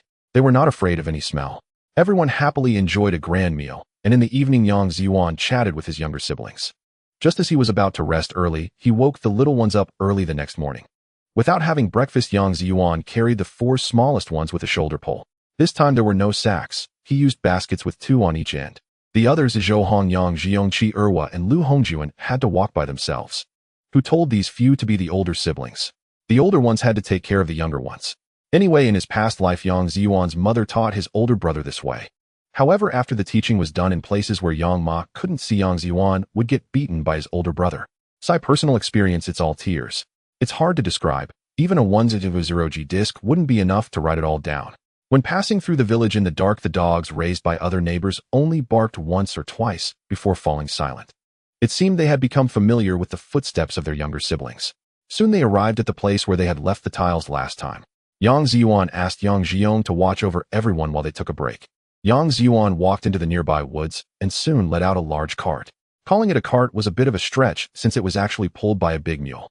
Yang Zhiyuan clearly remembered that after obtaining the mule on the island, the space increased dramatically. Space prompt new excellent mutated variety added fertile land increased by 1,000 acres. So later he cultivated many strange varieties such as white tigers, blue tigers, tiger-lion hybrids, lion-tiger hybrids, and so on. Unfortunately, the newly added species were not as good as the mule. Yang Zhiyuan thought if he could put a black and white hybrid primate into the space, would it be? And what about humans and beasts? Yang Zhiyuan said he had never seen it. He didn't understand things like wolf children or hairy wild men. This big mule was cultivated by Yang Zhiyuan in the space, focusing on being strong and hardworking. The reason he didn't use a horse was that he was afraid of others wanting to borrow it for breeding, since horses can reproduce while mules can't. The big mule pulled a flatbed cart, and because of its height the cart was a bit higher in the front and lower in the back. Yang Zhiyuan also added a guardrail at the back. The little ones sat on it, covering their legs with a quilt. Afraid they would be hungry, he gave each of them 2 roasted sweet potatoes. Thus Yang Zhiyuan drove the adorable mule cart towards the capital. The mule cart wasn't fast. It would take a long time to cover dozens of miles. Just right, Yang Zhiyuan could chat with them along the way. When Yang Zhiyuan had already left the mountain road and entered the main road to the capital, several leaders from the commune arrived at Yang Zhiyuan. Some of them holding pens and notebooks trembled with excitement, as if they had Parkinson's disease, wanting to meet the outstanding young man Yang Zhiyuan and learn from him. They wanted to hold a commendation meeting calling for many people to learn from Yang. Fortunately, Yang Zhiyuan had already hidden away. Oh, he really didn't want to deal with them. Just like that, how could no one see the reality of the yield per acre? Naturally, the truth is held by a few, and the few cannot convince the many. There is a saying that the greatest problem of humanity is its inability to learn from historical lessons. Some things just keep repeating. Yang Zhiyuan couldn't play their game, nor did he want to interact with them. The gang on the island was different. If you didn't get on my boat, I'd just drown you without waiting for you to call for help. That's thinking too much. As noon approached, he finally saw the majestic Zizzaman. The road was all rural. The 8 great kings weren't particularly surprising. Occasionally they could cheer when they saw some cars on the road. Each one looked like they had never seen the world. Just like when Yang Zhiyuan first entered the county town at 8 or 9 years old, the same astonishment. Big brother didn't laugh, nor did second brother or third sister. Finally they arrived at Old Chu's house, which was nearly full with people. It had been a long time since there was such liveliness at Old Chu's home, and fortunately it was a standalone courtyard. Otherwise it would be bad to disturb the neighbors. Many people were surprised in this era 9 children went to someone else's house as guests. Wouldn't this meal finish off a month's worth of their rations? The teacher's wife, old lady Chu, looked at the group of children playing in the yard, each revealing a kind smile. Indeed, it had been a long time since it was so lively. Normally, when their stomachs were hungry, they couldn't muster up any liveliness, afraid to move. Unlike the children Yang Zhiyuan raised, each of them was robust and energetic. Yang Zhiyuan also noticed that his younger siblings were not very introverted. Otherwise, they might have starved on the way. Wu Lei's wife, Chu Wenju, also came with her two little ones. Now, there were even more people. For instance, the ugly duckling was currently arguing with Wei Xiaohua over who was Yang Zhiyuan's youngest, cutest, and most cherished sister. Wei Xiaohua: I am the youngest girl in Zhiyuan's family of Shudao Mountain. Chu Xiaoya: I am the ninth one from our Chu family, counting to 9. You can't count to 9, can you? How can you count? I can use my fingers to count 1, 2, 3, 4, 5. Big Pot, help me take off this child's shoes. I need 5 toes. All right, then the ugly duckling counts with one hand, and then doesn't know how to count the second hand, needing to borrow toes to reach 9. The adults were amused and laughed heartily at the little ones. In the kitchen, Yang Zhiyuan, Zhouhong, Tao Yuxiu, and Chu Wenju were preparing lunch. There were too many people. To be honest, many women in this era don't use much oil when cooking, so the food is generally mediocre. That's why many chefs are men. They need strength to wield the large ladle and must learn properly from their masters for several years, starting from washing vegetables and cutting them. 3 of them represent diligent women in the kitchen during the hot summer. It's inconvenient for men except for those who inherit family recipes. Moreover, many seasonings are missing, so the food can't compare to that made by professional chefs. Today, Yang Zhiyuan is the head chef. With so many people, they will definitely eat what he has brought, otherwise they would only get the meager rations from the old Chu family. Yang, the head chef, is making something simple today: a big pot of dish containing wild boar meat slices, cabbage vermicelli, wood ear mushrooms, and tofu skin. A few ladles of lard stir-fried and following the cooking style of Shandong, which is very similar to Northeast-style pork stewed with vermicelli. As soon as the oil was added, the others who were helping with the cutting couldn't help but feel distressed. A large pot of 2-layer steamed buns. 1 tier might not be enough, so they made 2 tiers. Plus 2 beggars' chickens, a pot of egg soup, and 2 plates of cold seasoned cabbage hearts. Everything was ready. There were too many people to stir-fry any more dishes. It would be troublesome if outsiders saw it. Each person received a large bowl of the big pot dish, a bowl of soup, and a few steamed buns. This big pot dish is even tastier than what Shaju cooks. At this moment, Shaju wouldn't dare to add 2 ounces of oil to a pot of over 100 pounds of vegetables. He might just drizzle a spoonful of oil at the end. Wu Lei also had to go to work today and hurried over for lunch after finishing his shift. His 2 sons were playing eagle-catching chicks with a large group of older siblings. Anyway, there will always be an eagle that can catch his younger son's chick. Just be careful not to catch him too hard, which should be unlikely since old Chu is watching.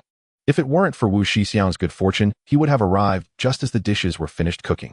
Soon he must teach him the good habit of washing pots and dishes. He can't let his senior brother develop the good habit of being lazy. There were a total of 19 people sitting at 2 large tables. Fortunately, the old Chu family had prepared many stools for the patients in the past. Otherwise, there might be enough tables, but not enough stools. Each person took a large bowl of dish. After finishing, they went to serve themselves from the pot. Even the respectable second senior brother, not the eldest, had 2 bowls of dish and 7 steamed buns. Alas, the landlord's family doesn't have extra grain. During mealtime, hardly anyone spoke. They ate noisily as if feeding pigs. What they were eating was delicious. They continued until everyone was burping. Old Chu contributed a large pile of hawthorn balls. After everyone finished their meal and rested for a while, old Chu, along with the master wife and Lady Chu, took the group of children out for a stroll. One was for fun, and one really came to play. Yang Zhiyuan handed old Chu 10 large black $10 bills, as well as some tickets. Let them play while he rushed to deliver wild boar meat to manager Hu. He had to ride a bicycle to deliver 1,000 to 1,800 pounds of wild boar meat, which was a bit ridiculous. Although bicycles were of good quality at this time, carrying 200 to 300 pounds was fine, but 1,000 to 1,800 pounds would likely break the bicycle. Just in time, there was a mule cart today, covered with a few old burlap sacks, and the cart was piled with 4 already slaughtered live wild boars, all securely tied up with their mouths bound to prevent them from making noise. Each of these wild boars weighed around 200 pounds, totaling over 1,000 pounds. Calculating with a meat yield rate of 65%, these were wild boars raised by Yang Zhiyuan in his space, otherwise the yield rate would be even lower. That means only about 600 pounds of pork. As mentioned before, manager Hu could only buy pure meat, and not by weighing it with bones. Many novels mention wild boar meat costing $3 a pound, referring to this special period, or $2.50 a pound. Could you sell your hair pig with bones and skin for $2 or $3 a pound? In this era, you could buy things for a penny. Isn't $2 or $3 still money? And also pigskin, pig heads, and entrails. How could that be possible? The black market during this time quoted prices of $5 to $6 or even higher for pure pork not with bones. If I give you money to buy a pound of pork, you better give me a bit of meat with bones. It'll make you regret it. Many people earn only $20 to $30 a month. Without famine, pork was 60 to 70 cents a pound with meat tickets, but during famine, it was $5 to $6 a pound with pure fat being even more expensive. How could they count bones? Some people indeed have a brain stored away and forget to take it out. The 4 live wild boars were specially prepared by Yang Zhiyuan. He was just afraid that delivering pure meat would make some people think he was providing domestic pigs, raising suspicions of speculation. To minimize his troubles, Yang Zhiyuan did his best to ensure everything was perfect. A mule cart finally arrived at the back door of the reception office in the capital, as he dared not go to the front gate. That would be too impactful. Moreover, the entrance for materials is always through the back door, leading the doorman to call manager, who came over with a small notebook, followed by 2 staff members bustling in. You're here, brother. Yes, brother, who I've brought you the meat. Great, brother, let me take a look first. Wow, such a large wild boar. And still alive, not bad, not bad. Oh, brother, you have good skills. What's in that bag beside you? Oh, there are also dozens of wild rabbits, all tied up nicely. Let's go, brother. First, show your work permit to the gatekeeper, and then we can get to know each other better next time. After that, once the slaughtering is done, we'll weigh it. Xiaozhang, you two drive the cart in, and have the masters boil water for skinning, slaughtering, and weighing. Okay, manager, one of Manager Hu's followers replied. After Yang Zhiyuan finished registering, he followed Manager Hu to the office for tea. Old Hu knows how to get some good tea leaves, considering this is the reception office of the capital, a unit openly supplied by the Special Supply Department. Old Hu had just opened the burlap sack to check. Having Xiaozhang lead the mule cart away for weighing was also quite purposeful. After all, those who stay here are either officials or overseas Chinese. How could they randomly let anyone in without inspection? The back door also wouldn't work. Even if you're a temporary worker here, you can't come in without checks. Many fellow travelers delivering meat to the steel factory found that the cafeteria had arranged the gatekeepers to not even allow questions. How could that be possible? The steel factory is a department-level factory with armed security on duty. How could anyone just walk in? If you're pulling a cart of goods covered, how could you enter a key factory without inspection? What if you were carrying some dangerous goods inside? Don't underestimate the people of this era. That's why Yang Zhiyuan took an entire afternoon to deliver the meat that still needed to be inspected. Do you think anyone can just drop off something here without a process? The Special Supply Department has a dedicated inspection workshop, which uses technology and equipment from the old Russians. Although this meat won't be sent to Haizi, aren't other state-owned enterprises or high-ranking officials, also not regular officials. Don't underestimate the village chief, or don't treat the bean bag as mere little cadres. Even though it's troublesome, Yang Zhiyuan is willing to come because of the work permit that allows him to travel nationwide. Yang Zhiyuan's work permit allows him to travel by train, and he can adjust his sleeper arrangements. However, flying is a bit tricky. Nevertheless, it has become much more convenient. He doesn't intend to reimburse any flight tickets, so he has a legitimate reason to go to the airport, and then he can quietly use his space to board the plane. For nearby places, taking the train is sufficient, while for distant locations, he simply won't acknowledge having been there. After all, he won't provide anything other than meat in the future.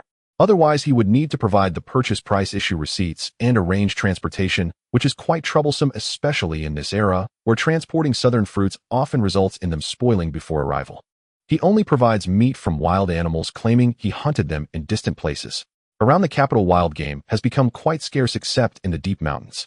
After drinking tea for a while and chatting with Manager Hu, Xiaozhang came to call him. He said the hot water was ready and the chefs needed to slaughter pigs, asking Yang Zhiyuan to oversee the amount of meat produced from the slaughtered pigs. It was his first time providing pork, so he should keep a close eye on it. It is indeed a high-end guest house. A chef who can't butcher a pig isn't a good cook. A wild boar had already been bled out, and the boiling water was ready. The first step was to give it a 100°C hot water SBA for a few minutes to facilitate the removal of the pig's hair. Fortunately, the wild boar raised in Yang Zhiyuan's space isn't too wild. The key is that the pig's skin isn't too tough or thick, otherwise the chefs might have decided to peel it off and discard the skin. The wild boar's bristles can also be sold. It is said that those longer than 10 centimeters are quite valuable. During World War II, they were considered strategic materials. One shouldn't underestimate the recycling capabilities of this era. Even toothpaste tubes can be recycled for money. In this era, there truly aren't many opportunities for scavengers to make money. After roughly scraping off the hair, he made a small hole in the back thigh and secured the other openings with wire.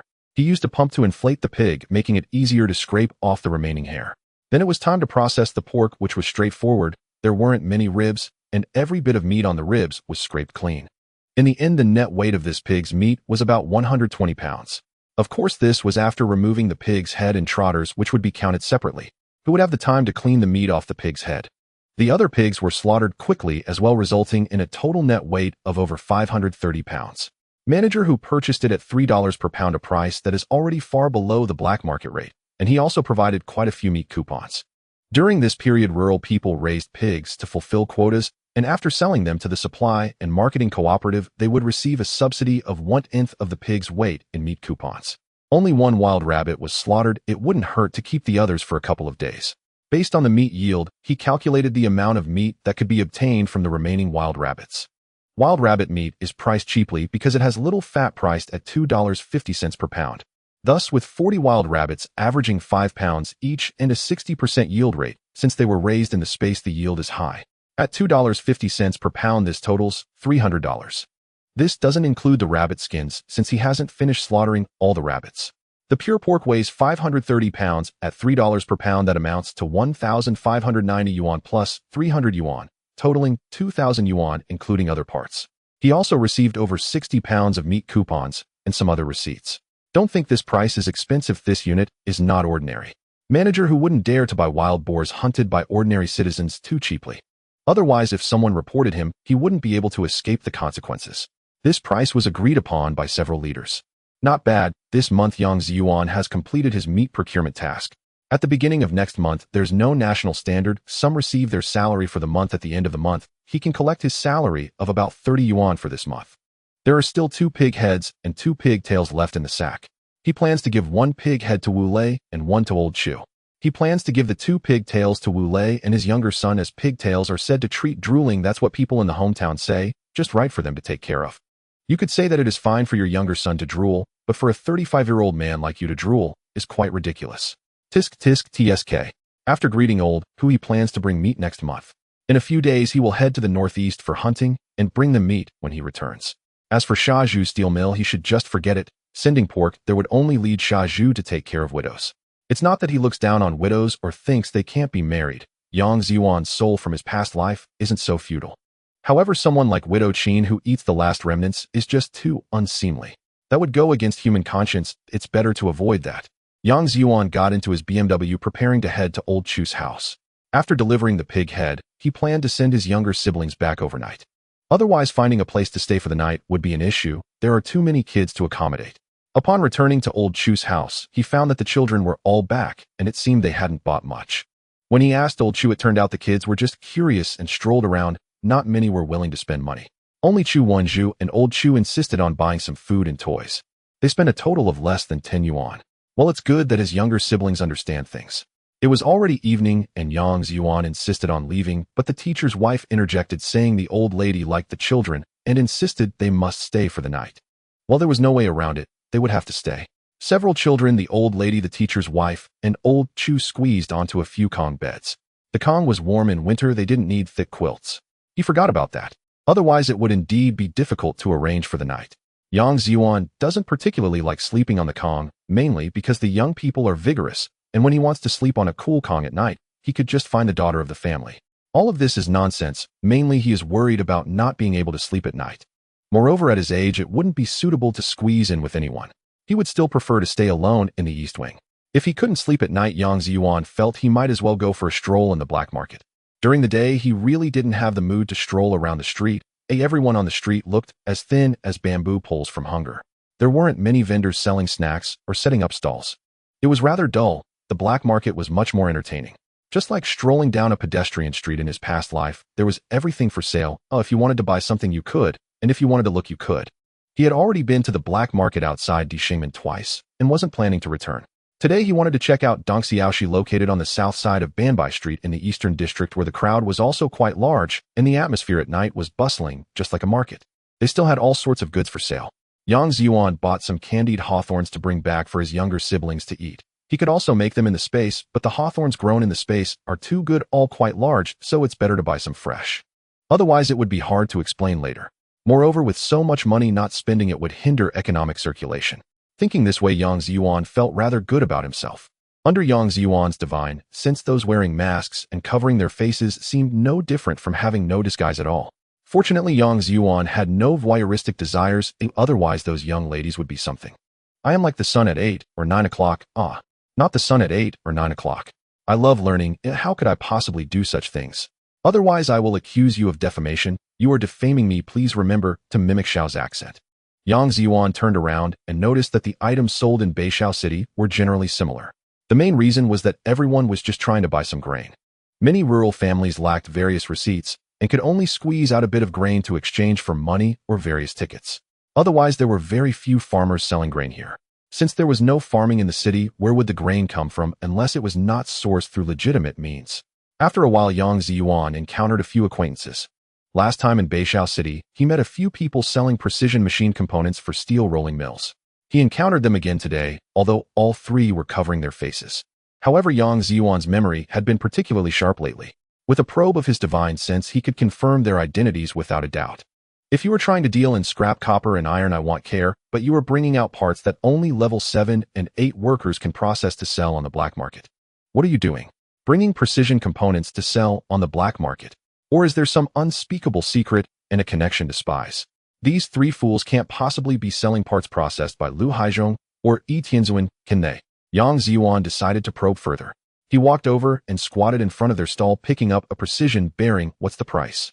1 pound of cornmeal, replied the man in the middle, his voice muffled. Is that all? Just this one? Yang Zhiyuan changed his voice to ask. There are 3 more by 5 pounds together. Oh, the price is going up. Fine, I'll buy it. I want to see what you three are up to. Selling such good components for 5 pounds of cornmeal should cost at least 20 or 30 yuan. But this price is really not high. Yang Zhiyuan said, show me the other 3 and you'll get the grain. The man hesitated for a moment, then took out 3 identical pieces from a bag. Yang Zhiyuan examined each one under the weak light of a flashlight covered with a black cloth. He set them down and said, I like them. Wait for me, I'll go get the grain. Then Yang Zhiyuan went out, took a stroll, and returned with a small bag containing 5 pounds of coarse cornmeal. Inside, Yang Zhiyuan thoughtfully added some small stones and a few handfuls of soil. Look, I'm so considerate, I'm afraid it will be hard for you to digest, so you won't have to peck at stones like a hen. The 3 men saw the grain as if they had seen their own father. After Yang Zhiyuan inspected the 4 components, they grabbed the grain and dashed away. Yang Zhiyuan activated his targeted divine sense and kept a distance while trailing them. Once they exited the black market and were in an empty area, one of the shorter men whispered, brother, we almost starved to death doing this spy work. The middle-aged man who had spoken with Yang Zhiyuan looked around and slapped the short man on the back of the head. Damn it, Lao San, is this a place to talk? If you want to die, don't drag us down with you. Yes, big brother, I misspoke. Let's hurry home and cook. We'll settle this when we get back. Quick, let's go. The 3 of them walked on, clearly very hungry, and didn't walk very fast. They walked for about half an hour, needing to dodge patrols from time to time. Yang Zhiyuan kept his distance, estimating that this location was near Jishuitan, about a 10-minute bike ride from the Laochu and Wulei residences. Yang Zhiyuan planned to see what these 3 fools were up to. This was a large courtyard housing 7 or 8 households. The 3 men clearly lived together in the southern room of the courtyard, which was different from the normal quadrangle houses. The 3 men climbed over the wall without disturbing anyone else. After entering, they prepared to start a fire to cook, but their house was utterly bare. Even thieves would probably leave them 2 liang of grain tickets if they came. Yang Zhiyuan had just clearly heard the word spy, but had never seen such poor spies. Aside from the 5 pounds of grain they had just exchanged, there was nothing else to eat. The bed had only a few tattered quilts and not even a single pillow. Other furniture was nearly non-existent. The 3 men lived in 3 adjacent rooms. Each room was basically the same. The 3 men wanted to start a fire for cooking, but there was neither firewood nor coal. The other 2 searched around the house for a while before saying to the man who had traded with Yang Zhiyuan, big brother, there's no firewood at home. Should we go to the courtyard to get some from the other households? The middle-aged man replied, fine, you go get some firewood, and I'll go to their cellar to get some cabbage as a side dish. Be careful, big brother, then we'll go. After saying that, the 3 men exited the room, carefully going to the other neighbors' houses for firewood and cabbage. Yang Zhiyuan continuously scanned them with his divine sense. Seeing that they had all left their room, Yang Zhiyuan thought for a moment, then lightly jumped into their courtyard and entered their room. He swapped the 5 pounds of coarse grain in the bag for 5 pounds of yellow sand. The 3 unfortunate souls were still in their room, each hiding a pistol. Yang Zhiyuan took away the bullets and propellant from their guns. Sigh, what were 3 almost starving spies doing with guns? They might as well eat some dirt and rest. After scanning elsewhere, Yang Zhiyuan found no valuable clues, only these 3 guns. There wasn't even a radio or cipher book, nor any small fish for funding. They were truly poorer than dogs. Not leaving a single trace, Yang Zhiyuan jumped out of their room. The leader returned first, followed by the two younger brothers. One of the younger brothers said cheerfully, "Big brother, let's hurry up and cook." The big brother replied, "Okay, let's make something warm quickly. If we don't eat soon, we'll either starve or freeze to death." After saying this, the big brother took a bite of the cabbage stalk. The second and third brothers watched him chew on the cabbage stalk, swallowing their saliva. Knowing that they would soon have some warm corn porridge to eat, they restrained their urge to beg for some cabbage stalks and prepared to start a fire to cook. In such a poor household, naturally, there was no iron pot. The possessions of these three men were even less than those of Yang Zhiyuan's fleeing team. The second and third brothers started a fire, while one prepared a broken ceramic pot, with the top third missing to boil water. As soon as the water boiled, the third brother went to get the grain bag from the table, preparing to pour some cornmeal into it. The big brother quickly stopped him. "Lao San, save it, pour less in." Lao San nodded seriously. "Big brother, I understand, I'll use less." Although the light in the room was weak, it was still clear that the color of the grain being poured out didn't look right. Lao San poured a little in and rubbed his eyes, wondering why the color of the grain looked so unlike cornmeal. Had he added too much sand? We can understand if you mix some sand with the grain you sell. These days it's hard for everyone. But this looks entirely like sand. Lao San placed the bag on the table, opened it, scooped out a handful, his eyes wide as saucers. Not believing it, he even licked it with his tongue. Phew, big brother, this is too much of an insult." In the dim room, the three fools displayed expressions of disbelief, their eyes wide, like copper bells, rubbing them in disbelief. "You looked at me, I looked at you," the third one, with tears in his eyes, tremblingly said. "Brother, this is just too bullying." The second one was no different, his short stature resembling a plump monk, though his weight was merely in comparison to the third one's lanky figure. The second one couldn't believe his eyes. "Impossible, impossible, absolutely impossible." The eldest also refused to believe it. After all, he had personally tasted and examined it. Since bringing it back, aside from a trip to steal cabbage stalks, the bag had never left his hands. He extended his finger to lick a bit. "Papa, this. The more the eldest thought about it, the angrier he became, his eyes turning red as he suddenly squatted down, barely swallowing the cabbage stalk in his mouth, sobbing, "This is too ridiculous, I clearly checked it." The three grew increasingly distressed, and the bond of brotherhood forged over years of true love brought them together. Wool. Soon the long-necked, big-headed third one said, Brother, I'm hungry. If I don't eat tonight, I'm going to starve to death." The shorter, small-headed second one added, "Brother, me too. How can there be no basic trust between people?" The eldest, with a waxy complexion and squinting eyes, replied, "Yes, weren't we told that people from Huaxia don't deceive each other? They won't even give me 5 gene of coarse grain. Not even that. Even if it's 4.5 gene of dirt and half a gene of grain, 2 taels would suffice. How can they be so heartless? Isn't there any law? Doesn't your conscience hurt?" Nearby the entrance of the courtyard lived an elder named Yin, who lived closest to these three fools. Awakened by the noise, Elder Yan's wife quietly said, "Old Yin, what's wrong with those 3 next door? It sounds like they're crying." "It's nothing, just let them cry. They'll tire themselves out and sleep. Don't get involved, go back to sleep." "Okay, old Yin." "Little Yin, what are you doing with that noise? Since you're awake and the child is asleep, why not do something? Do something. Tomorrow we still have half a bun to waste, just go to sleep." Elder Yin immediately pretended to sleep. Who? Elder Yan's wife, hearing her husband pretend to sleep, pinched him and had to suppress her own thoughts, sighing, "In the past they would call me little sweetheart, but now even Lady Cow doesn't get a mention." Sigh. The 3 fools gradually stopped crying, and the eldest looked at the second and third in his arms, who looked pitifully at him with tears in their eyes. With a determined heart, he pushed aside the second and third, who were like infants suckling at his side. He walked to the head of his bed and retrieved a handgun from a hidden compartment. Without checking, he held up his guns. "Second and third, grab your weapons. Let's go find our superiors to get something to eat." Clearly, during the new year of the 38th year of the Republic, when our Tying Mountain Tigers joined their investigation bureau, they promised us ample food and gold for women. Who would have thought that just a few years later we would be starving 9 times a day? Uncle can endure, but Aunt cannot. Let's go second and third, we will find our superiors for a meal. If they don't feed us, we will take them down. Yang Zhiyuan, hearing about the new year of the 38th year, couldn't help but laugh. The 38th year of the Republic is 1949, and the Spring Festival is at the end of January 1949. The peaceful liberation of the capital occurred on January 31st, 1949. What a coincidence. On the eve of the peaceful liberation of the capital, you joined the bald-headed gang's investigation bureau and then entered to lie in wait. What were you thinking? I truly admire these 3 fools. I don't know how these 3 fools have managed to survive until now without being caught. Perhaps it's their sheer stupidity and cuteness that has allowed them to live this long. Hearing the 3 still wanting to ask their superiors for food, I thought I might as well follow along for a while. It'd be good to see who their superior is. Hiding in the shadows, Yang Zhiyuan saw the three of them, weapons at the ready, attempting to scale the wall twice, but failing. I really want to give them a bit of bread. They can't starve to death on the way. How will they find their superiors then? The three struggled to climb the wall, ultimately deciding to open the gate and walked out through it. Finding it too exhausting to climb the wall, they opted for the easier route. The three crept quietly in the darkness while Yang Zhiyuan followed them from several dozen meters behind with his spiritual sense. It was still the middle of the night, quite safe. Even if the three were skilled, they wouldn't be able to detect him. The three walked for 5 minutes and rested for 3. Yang Zhiyuan wished he could feed them along the way. This felt like watching a movie, 2 of them chatting by the bedside, delaying the main topic. They were dragging things out more than the character Tang sang in Journey to the West. Finally, they arrived at their destination. This short distance would only take Yang Zhiyuan 10 minutes to walk, yet the three took over half an hour. The three fools hid in a dark corner. Second and third, do you see that independent courtyard? That's our superior, the one with the codename Little Prince. Those parts 1/2 were given to me as funds for exchanging money or grains. Tonight we'll knock on the door, and whoever goes in will rob him of all his money and food. Since they won't let us live, I will at least take a scapegoat with me, right? Big brother, we will follow your lead. Yes, yes. Yes. Seeing that the second and third agreed with his words, the eldest prepared to lay out his action plan.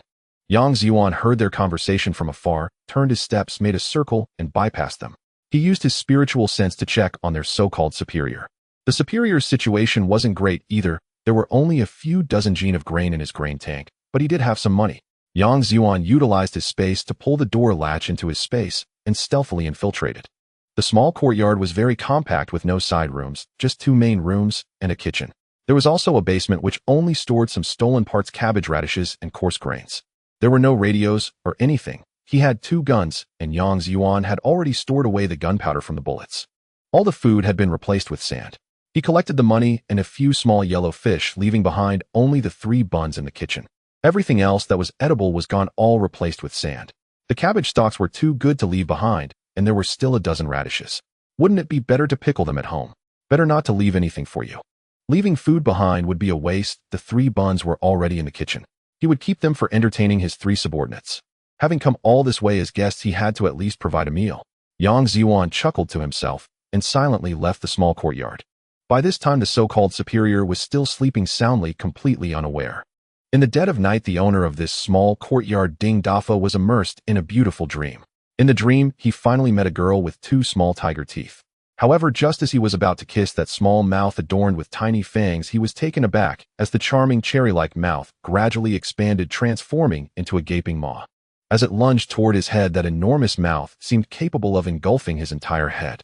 Ding Dafa woke up with a start from his beautiful dream. In the midst of winter, he was drenched in sweat.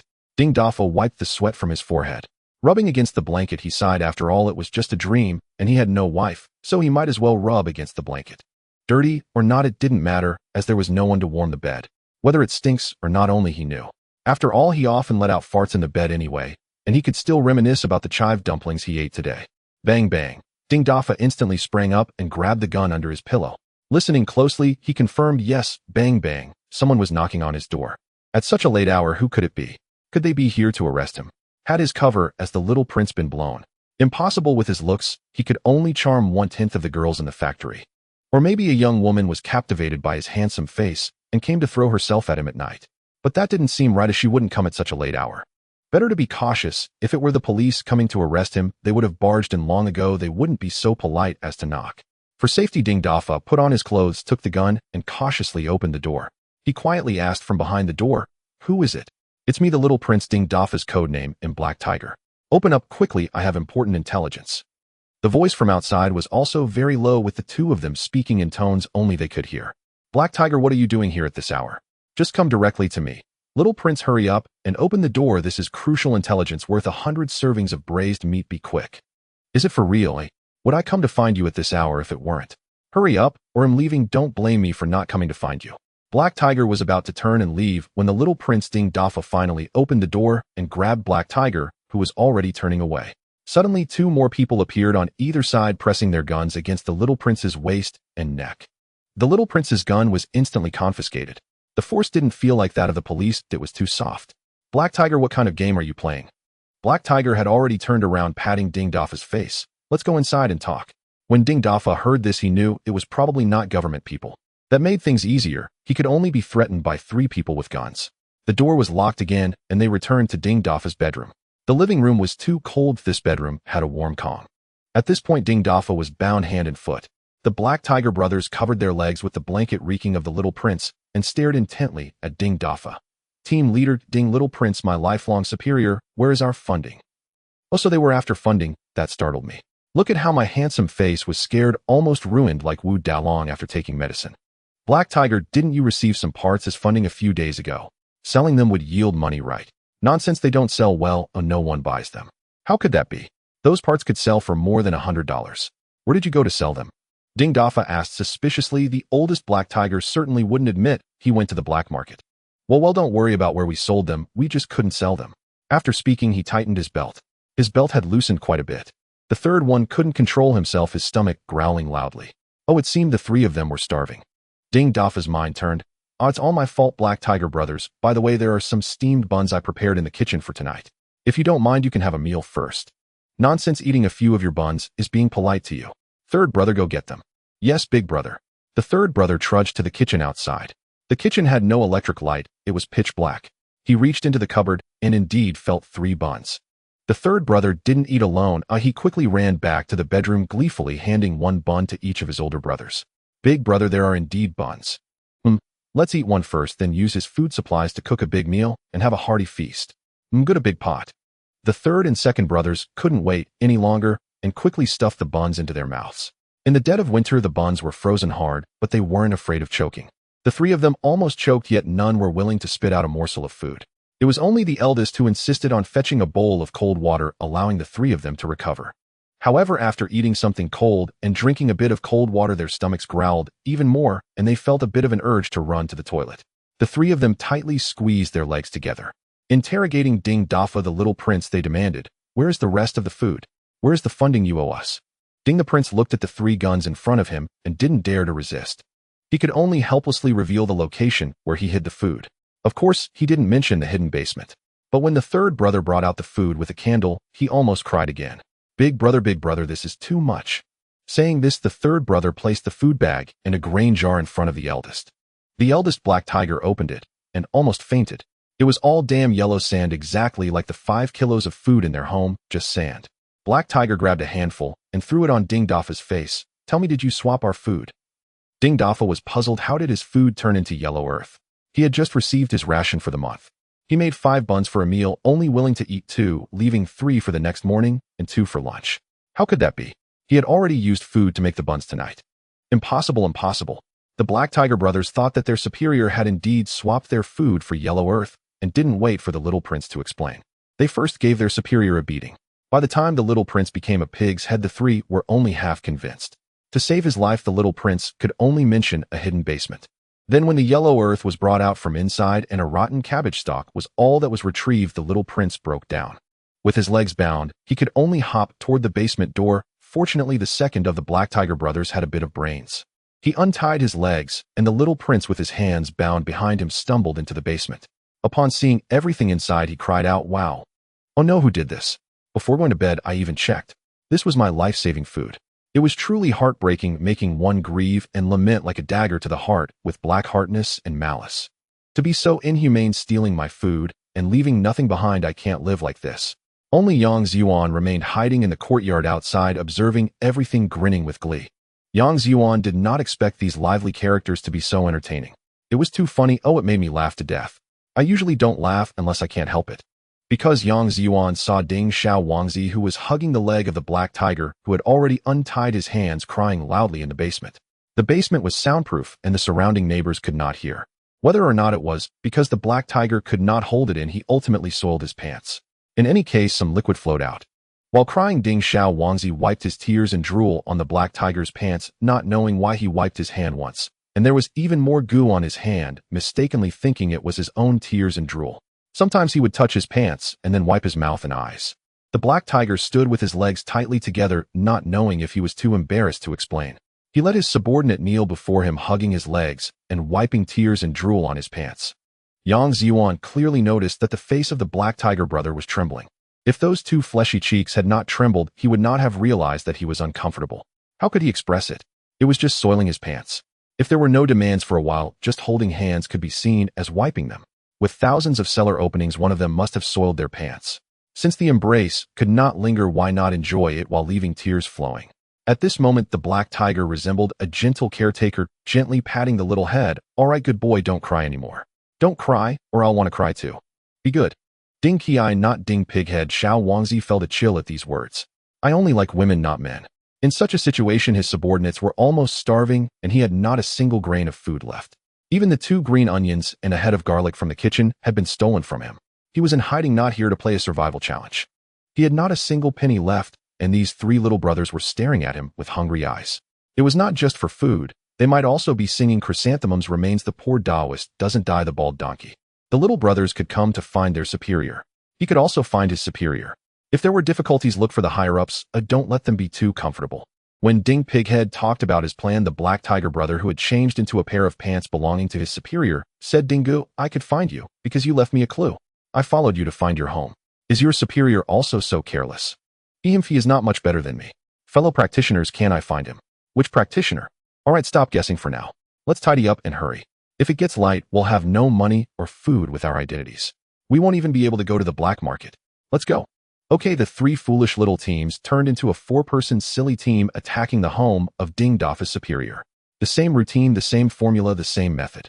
Wang Defa, as the deputy director of the logistics department of the steel mill, was stunned when he saw his subordinate Ding Dafa, whom he had never met directly.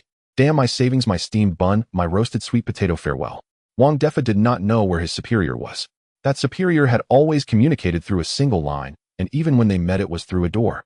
He had nothing left, not even a pair of pants, just the one he was wearing. He had also lost all the information about the various factories he had embezzled and accepted bribes from over the years. Everything was gone. He didn't even dare to go to work. Even if he had 2 sticks for kindling on him, they were useless. No money and no tickets, he could be arrested at any time. The Black Tiger Brothers' second-in-command was clever.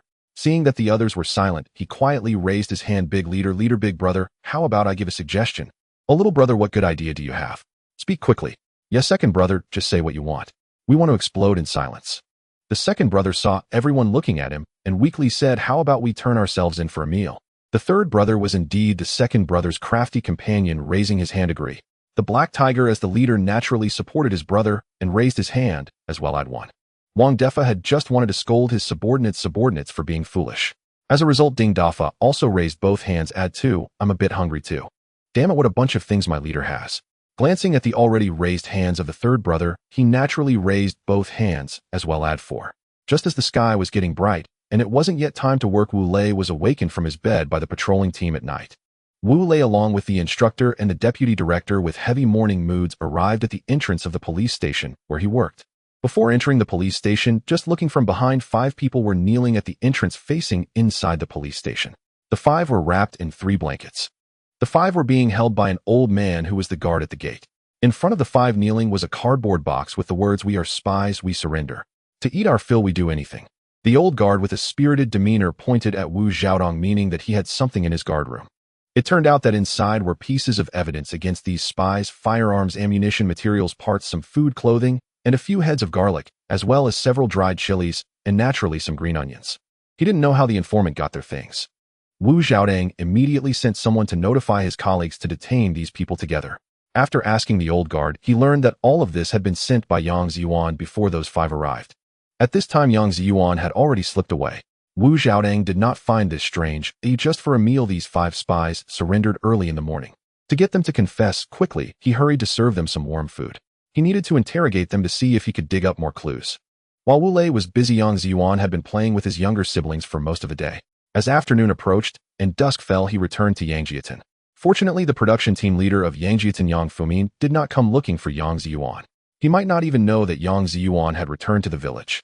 Spending 2 days playing with his younger siblings had already delayed their studies. It was better to let them learn more in this cold winter. That night, Yang Zhiyuan also pondered what these younger siblings should do in the future. Should they continue to be farmers? Or become workers, but many workers will be laid off after 20 years? Or should they be teachers? Or doctors? Thinking of becoming a doctor, Yang Zhiyuan's eyes lit up. Right, in a few years during the buzzing period, he could bring old Chu to the village early. It would be great to have them teach these younger siblings traditional Chinese medicine. After the buzzing period, he could just come down from the mountain to open a traditional Chinese medicine clinic. He had that space, and in the future if there were good medicinal materials to provide them with, he would be respected and wouldn't have to worry about being laid off. Wouldn't that be wonderful? Thinking of this, Yang Zhiyuan finally slept peacefully. The next day before dawn, Yang Zhiyuan left home, and by the time Yang Famine came looking for him again, Yang Zhiyuan had already arrived in the capital. Yang Zhiyuan bought a train ticket to Haching. However, he did not take the train. Instead, he planned to set off from Pingchong northward, traveling in his own way. This not only allows for hunting, but also for the collection of new species.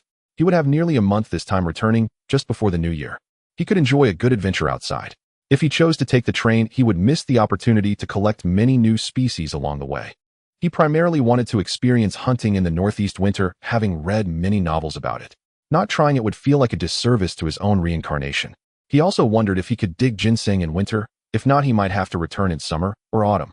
Yang Zhiyuan first rode out of the city. He had everything in his space, so no extra preparation was needed. He chose to ride into the mountains from Pingchong and headed north. He would ride where the path was convenient and walk where it wasn't. The mountains here were quite steep with few places suitable for riding. In the quiet winter forest, only Yang Zhiyuan walked alone, feeling a bit lonely. He released a bloodhound and a large black dog he had acquired on Gangdao. The 3 rural dogs from Shaoquan were left at Yang Zhiyuan. He couldn't keep too many dogs there, otherwise others would go hungry while he had enough food to raise dogs, which would be too ostentatious. Therefore, he did not release the many breeds of dogs he had brought from Gangdao. The bloodhound was actually just a marketing gimmick by foreigners. Originally, it came from the Noodle country, but later it was raised by the John Bull aristocracy, who hyped it up, though it looked quite similar to many domestic mutts. It had large drooping ears and was skilled at tracking prey and scents. It was said to be able to track scents up to 14 days old, though he wasn't sure of its truth. In any case, Yang Zhiyuan felt bored alone, so he released a few dogs to keep him company. As for the large black dog, he simply liked its appearance because he had one in his previous life. If the bloodhound named Tian Huang didn't perform, well, he would try releasing some other dogs that were hybrids with wolves from his space. It was just for fun.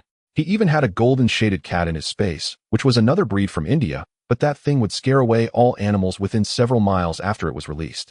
Although his divine sense could probe over 200 meters, Yang Zhiyuan's sense of smell was not as powerful as a professional dog's. Besides, he didn't know how to read animal tracks, so he let the hounds track northward. With the company of 2 dogs, the journey became much more enjoyable. Yang Zhiyuan hunted some wild chickens, hares, wild boars, and even some chamois. He also collected some birds or nests he found in the trees. He had the dogs help him find a few wild kiwis, which he directly stored in his space, ensuring he had more wild fruits to eat. Within 200 meters on either side, Yang Zhiyuan would gather any plants or animals he deemed absent from his space. He thought that there shouldn't be any black bears in Pingchong during this era. To his surprise, he encountered a big one and 2 small ones. They were hiding in a large tree hole, hibernating. After a moment's thought, he decided to store them directly in his space. He could always hunt again when he returned to the northeast. Such fierce wild animals were relatively rare here. By taking them away, he could also reduce the danger to nearby hunters. With the hunting dogs, the chances of discovering wildlife and humans increased significantly. Yang Zhiyuan, dressed like a hunter, would try his best to avoid encounters with others. To the north of the capital is the Yanshan mountain range. Beyond the northwestern side of Yanshan is the grassland province, and continuing north leads to the greater Xing'an range, while the northeast direction leads to the northeast plain. In the following days, whenever Yang Zhiyuan was hungry, he would enter his space to eat, and when he was tired, he would take a rest there. Sometimes he would also travel at night. The 2 dogs, one named Tian Huang and the other de-He, deserved better names than those. Yang Zhiyuan was afraid the dogs wouldn't be pleased with such names. After 2 days of travel, Yang Zhiyuan arrived in a desolate area. Here the yellow sand stretched endlessly with only remnants of snow left in the shaded sides of the hills. Occasionally he could see some withered grass scattered about. It was clearly much colder here than in the capital. He couldn't see a single tree for miles around, only yellow sand and dirt. When the wind blew, it was hard to keep his eyes open. Fortunately, Yang Zhiyuan had glasses from Gangdao, including sunglasses and clear lenses. He was only 170 kilometers in a straight line from the capital to Saihamba. This place had not yet begun to plant trees. The first mechanical forest farm in the country would be established next year. Yang Zhiyuan had seen some novels and TV shows about this place in his previous life. In the early Qing dynasty, Saihamba was still a dense forest where emperors like Kangxi came to hunt. Later, Kangxi established the Milan paddock here. The term meant to fence off the area, preventing commoners from entering, with designated personnel overseeing it, allowing the animals inside to breed naturally, making it a royal hunting ground. It's possible that the emperor with the expressive eyebrows and the character Xia Yuhua from Daming Lake visited here as well. Unfortunately, during the late Qing dynasty and the Republic, it was opened up for logging and the government profited from selling timber. Many people felled the forests, burned the grass, and farmed. Once life became better, logging became rampant, and there were several instances of fires as well. Don't complain about the high forest coverage. It doesn't mention how much of our coal and forestry resources were plundered during those years. Unfortunately, not long after, the natural conditions here deteriorated sharply, as this area was still largely a desert. By the early days of liberation, the original forest was gone and the area had degraded into a highland wasteland, presenting a desolate scene of no birds resting on trees, yellow sand blocking the sun. Additionally, the farmland was opened on the south side of the desert, and when the north wind blew, it would erode the fields. This area is part of the Inner Mongolia Plateau, over 1,000 meters higher than the capital. After the founding of the country, many experts stated that if this area wasn't managed in less than 100 years, the lower floors of the capital would be buried under yellow sand. It was like standing on a roof and throwing sand into the courtyard. It was a very vivid metaphor. Therefore, Yang Zhiyuan specifically passed through here to have a look, hoping to leave something behind to help the first generation of desertification control workers. Yang Zhiyuan knew that the survival rate of saplings planted by the first generation of desertification control workers in their first year was less than 5%. That meant if they planted 195 would die. In fact, it could be said that it was a complete failure. Later, they found a divine tree that determined the suitable tree species for this area. The saplings planted in the previous years were not suitable. This place was quite cold all year round, and even summer temperatures were significantly different from other areas. It belonged to a remote and cold region. Initially, the forest farm took a wrong turn. Not to mention the huge losses it caused. Yang Zhiyuan remembered that more than 300 forestry students from all over the country came here in the following years, undeterred by hardships, planting trees for decades. Yang Zhiyuan simply wanted to help, to inspire them a bit, or to help them avoid some detours. He was deeply impressed by their spirit. For a group of capable and admirable people, he was more than willing to lend a hand. In later years, over 1 million acres of artificial afforestation were established here, along with lakes, wetlands, farms, forests, and factories. It is truly a miracle of human determination triumphing over nature. I remember when watching The Most Beautiful Youth, an old Russian expert remarked, "You cannot possibly survive. If you can't, then you should relocate the capital." Can you believe such words? Just to avoid sandstorms, they want me to relocate the capital. I can't tolerate this any longer. Thus, a group of workers and students embarked on a 55-year journey of tree planting and afforestation. The old Russian asked why they insisted on establishing a forest farm in this barren land. The protagonist replied, "Because this is the land we love most." To be honest, Yang Zhiyuan did not enjoy playing politics, but he admired those who took action. This was true in his past life, and even more so in this one. Like the Hongqi Canal in Zhongyuan province, Yang Zhiyuan had watched that television drama. Honestly, it was truly moving enough to bring tears to one's eyes. Building canals in the mountains, all for a drop of water, it was truly remarkable. Moreover, it seemed this construction began this year, taking 10 years to complete. Over 1,500 kilometers of canals, with 81 lives sacrificed, the youngest being 17 and the oldest 60. At such times, the resilience of humanity, the determination to battle against the heavens and the earth, was truly unparalleled and formidable. Saihamba has endured for over 50 years, though there are no records of how many people sacrificed their lives. However, this place has a winter lasting 7 months with an average annual temperature of -1.3 degrees Celsius. During tough times, workers and students faced hunger, lived in poorly insulated shelters, and suffered from malnutrition, frostbite, and accidents. It's hard to count how many lives were lost. Since Yang Zhiyuan passed through here, he wanted to leave something behind for them. Sitting at the edge of a desolate desert, he reflected. Yang Zhiyuan contemplated that the tree species known as the meritorious tree was the larch, while the forest farm initially planted the Chinese pine. It wasn't that they couldn't plant Chinese pines in the future, but it was not feasible to plant only Chinese pines from the beginning. The seedlings planted initially all died. It was later discovered that the best combination was a ratio of 1:1:4 between larch and Chinese pine. Yang Zhiyuan recalled having read in some novel about a forest farm in the northwest that had planted trees for decades, but only one species. As a result, due to an outbreak of pests or diseases, all the trees in the forest farm died. This is the cost of planting a single species, a bloody lesson. The biological diversity was too narrow. When diseases or pests struck, they were utterly helpless. Yang Zhiyuan was currently at the southernmost part of Saihamba, while the meritorious tree was located in the northwest corner. It wasn't until the following year that it was discovered, clarifying for the initial investigators the possibility of planting trees in this area. Yang Zhiyuan took out paper and pen from his spatial storage and sketched a simple outline. The meritorious tree needed to be represented in the drawing. Then he planned to build some underground shelters a bit further in. After all, his spatial storage had stones and trees, so the shelters would be constructed near areas with running water. Nearby, there were still some small streams. People used to drink water directly from the streams, albeit from a distance. He planned to build some underground shelters near the streams and also in the desert.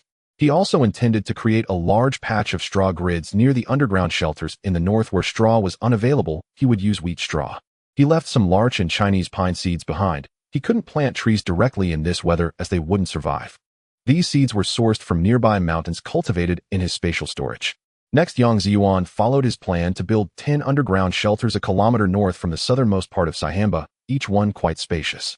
The surroundings were fortified with stone walls, and wooden beams supported the roofs to prevent collapse. Inside, he also built heated platforms, ensuring that the first group of workers and students arriving later would be able to rest well. He found the nearest stream and constructed another 10 underground shelters. Additionally, he left behind a map and physical examples of the straw grid method to control sand. The straw grid method was discovered a few years ago while providing protection for railways in the northwest. It is uncertain whether this method has reached this area. Not only can this method prevent wind and stabilize sand, but it also increases the survival rate of seedlings. The straw grids create mini barriers that reduce surface wind speed, hindering the movement of sand particles. Moreover, it has ecological restoration functions. The sand and organic matter accumulating within the grids gradually form biological crusts, improving soil conditions and creating microenvironments for plant growth. Data shows that the survival rate of plants grown within the grids significantly increases, achieving even 100 snow retention in winter, further conserving moisture. This method is inexpensive and easily accessible in the north. After everything was set up, he placed several dead trees at the entrance of the underground shelters. These would serve as markers, and he believed that the first batch of workers arriving in the spring would soon discover them. As for his own traces, once the sandstorms blew, nothing would remain. In 2 of the underground shelters, he left behind sketches he had specifically drawn. He believed that soon the tree planters would discover the 2 shelters and that meritorious tree. He also left behind quite a few seeds. These were also cultivated in the spatial storage, which would undoubtedly increase the survival rate. Yang Zhiyuan smiled, thinking this time you'll have a lot less trouble. As for whether the underground shelters would raise suspicion, he couldn't care less. Even if they were discovered, there were no signs of human habitation. No investigations would yield results.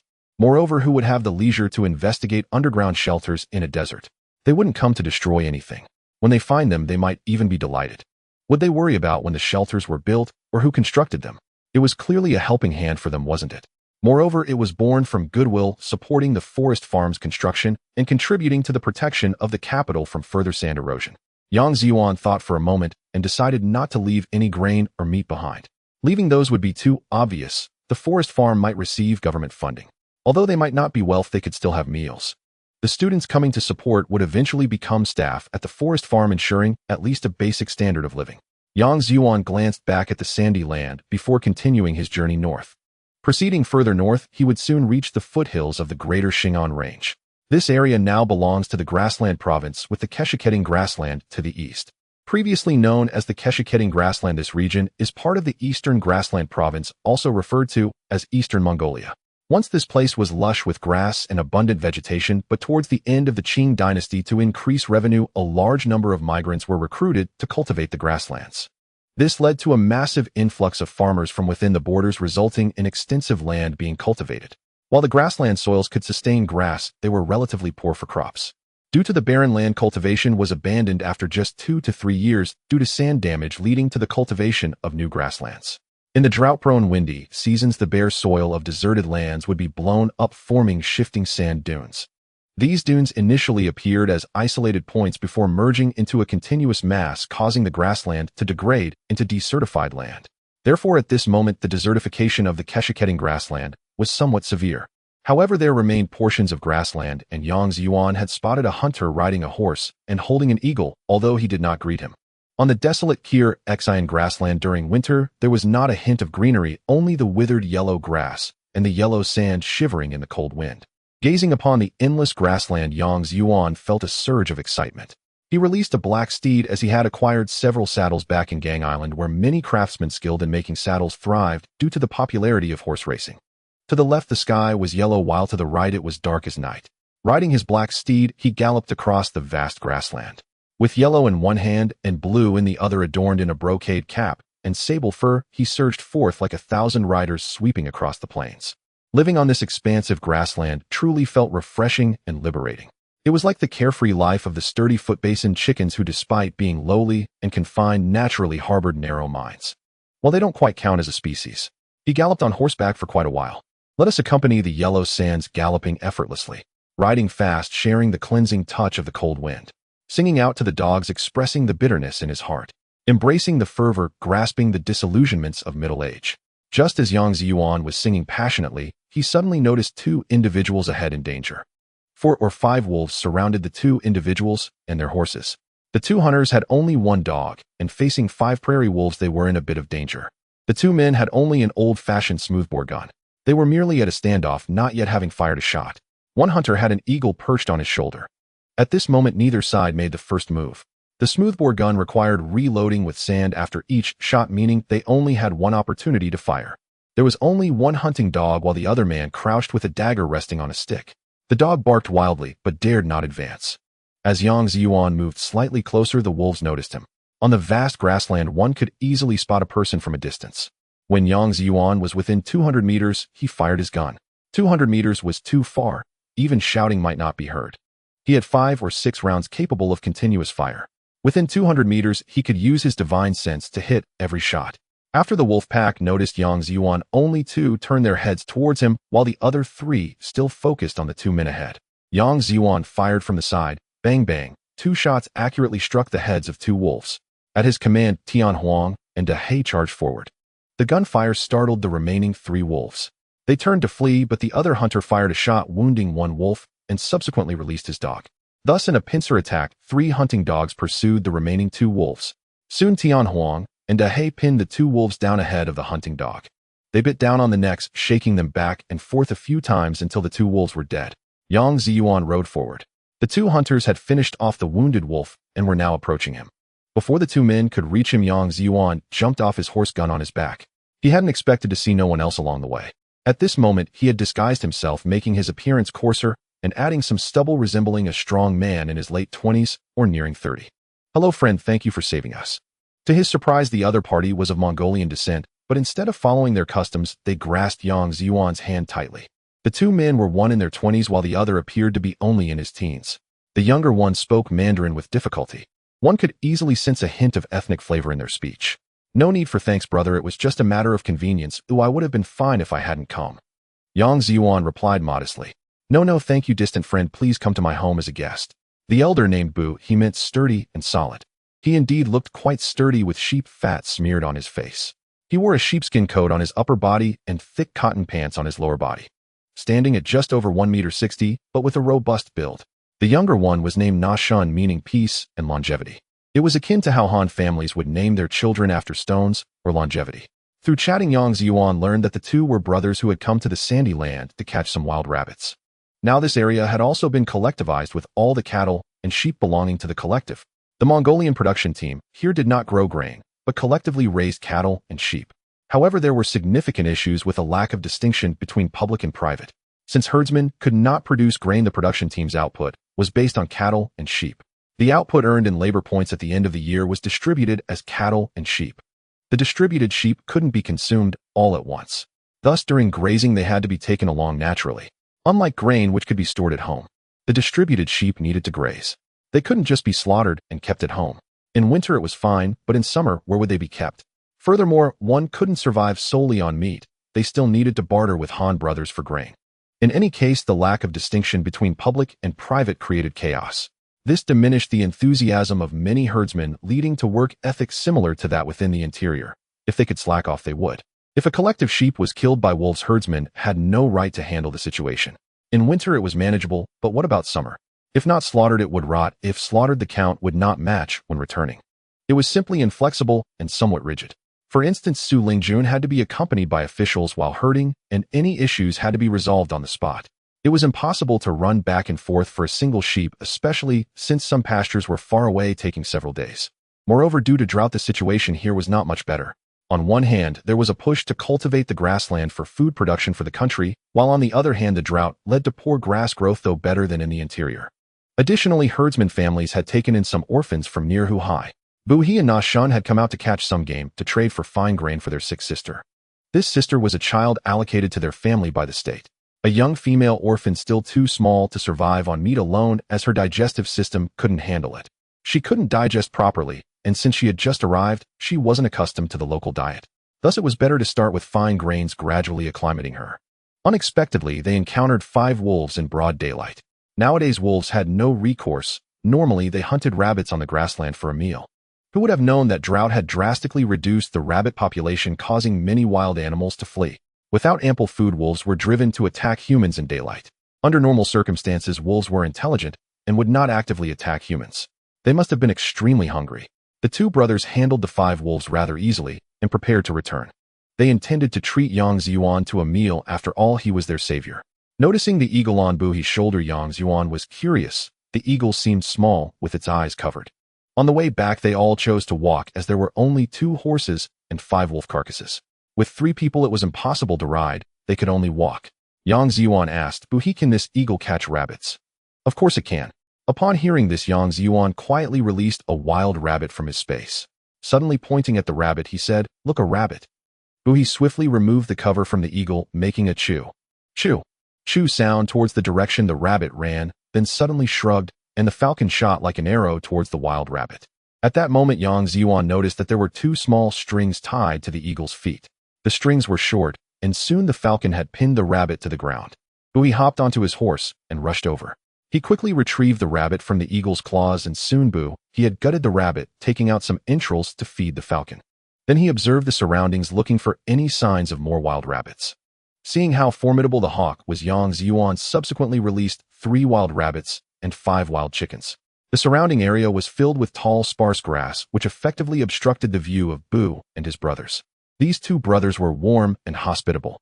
Although Yang Zhiyuan had some food stored in his saddlebag, a little secret support would be fine too. All these wild rabbits and wild chickens were released one by Yang Zhiyuan. Therefore, none of them managed to escape the claws of this hawk.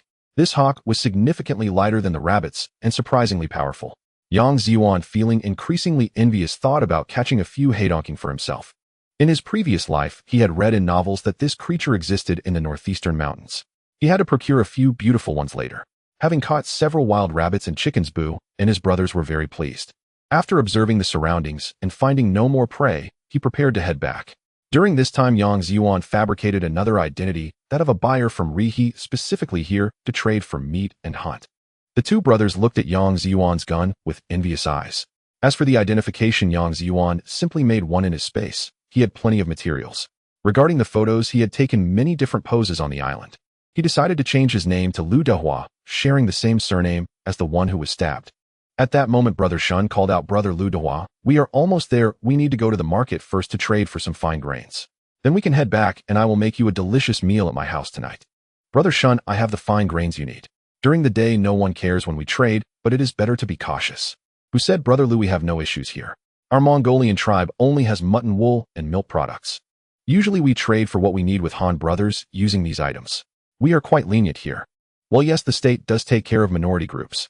They don't have much money to buy things, and there are few receipts, so bartering is not a problem. Inside the borders, they even traded eggs for needles and thread, salt, and other daily necessities. In some rural areas, eggs were indeed a hard currency and could even be exchanged for medicine. This small market was located in an area inhabited by Han people with low houses and a narrow path in the middle. There were many people exchanging goods on both sides, and some were directly bringing live sheep. Yang Zhiyuan initially wanted to spend money on something distinctive, but it turned out that the locals generally didn't accept money, preferring to barter.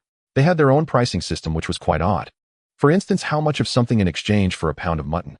He had no idea how they calculated the prices. However, he had little interest in the local grains.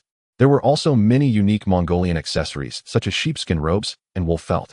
Additionally, there were saddles made from cowhide and birch wood, as well as leather boots. There were also silver items and Mongolian knives. Yang Zhiyuan was leading his horse while browsing through the goods when he heard a young man next to him say, "What a fine horse. Are you selling it, big brother?" Yang Zhiyuan glanced at him and replied, "Not for sale." The moment he said this, it was as if he had stirred a hornet's nest, and soon several people surrounded him. Without saying a word, Yang Zhiyuan, with his eyes fixed, wrapped his face in a scarf, drew his gun, and readied his knife. The young man laughed heartily and said, "If it's not for sale, then it's not for sale. I want to take what you cherish." He waved his hand to the people around him, and several of them dispersed. Yang Zhiyuan felt there was nothing more to see and decided to wait at the outer entrance for Shun and Bu. The two were ahead, trading wild chickens and rabbits for fine grains. Yang Zhiyuan wanted to take his time browsing. To avoid causing trouble for his brothers, it was better to keep a low profile. If it were just him, anything would be easy to discuss. Upon exiting the small market, Yang Zhiyuan carefully looked around and confirmed that no one was following him. It seemed that the other party was quite perceptive. After waiting a while longer, Shun and Bu quickly emerged carrying 2 cloth bags. Yang Zhiyuan observed again and saw no one following.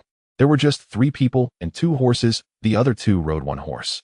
The items they had bought along with a few wolves were placed onto Yang Zhiyuan's horse. Initially, they thought that Yang Zhiyuan's horse would struggle with the weight of 5 wolves and that he wouldn't be able to run. They were surprised at how strong the horse truly was. Soon the 3 people and 2 horses along with 3 dogs disappeared into the vast grassland. It was getting dark when they finally reached a camping site with several yurts. There were 3 or 4 yurts around along with a temporary sheepfold made from branches and wooden boards. There were dogs around the yurts, suggesting that they not only guarded homes, but also herded sheep and fought wolves. Unlike the wild dogs in rural areas inside the borders, the danger was greater here at night due to the presence of wild animals. Without dogs to alert them, it could become troublesome. The outer layer of the yurt was made of sheepskin, and once inside it felt very warm. Before even entering the yurt, Shun called out, Ag mama, we are back. Look what I brought for Huhenda's sister. A gentle voice came from inside the yurt. You little rascal, your sister just fell asleep. Oh, don't shout and make noise. Ag, this is our friend who helped us on the grassland, Bu said, clearly downplaying the dangerous situation he had faced. Yang Zhiyuan naturally did not mention it either. Seeing a friend arrive, Bu's mother was very happy and warmly welcomed Yang Zhiyuan into the yurt. Soon she brought over a cup of hot milk tea. Although Yang Zhiyuan was not very familiar with Mongolian customs, he still stood up to receive it with both hands, as it was a gesture of respect for receiving something from an elder. Yang Zhiyuan lifted the cup to inspect it. It had a color reminiscent of sorghum flour and appeared to contain not only milk, but also other ingredients. He took a gentle sip. The flavor was decent, rich in milk aroma, but slightly salty with a hint of tea. No wonder it had a bit of tea color. It turned out Mongolian milk tea indeed contained tea. This was quite different from the milk tea of later generations. Brother Shun was showcasing the bag of fine grains they had traded for the wild rabbits and wild chickens to their mother. Yang Zhiyuan also saw the sister of the other party lying on a thick bed on one side of the yurt. The bedding was thick, relatively dry. The little girl was about 3 or 4 years old, sleeping quite soundly. She probably had no major issues, just a bit of discomfort from the local environment. However, her 2 brothers were quite good.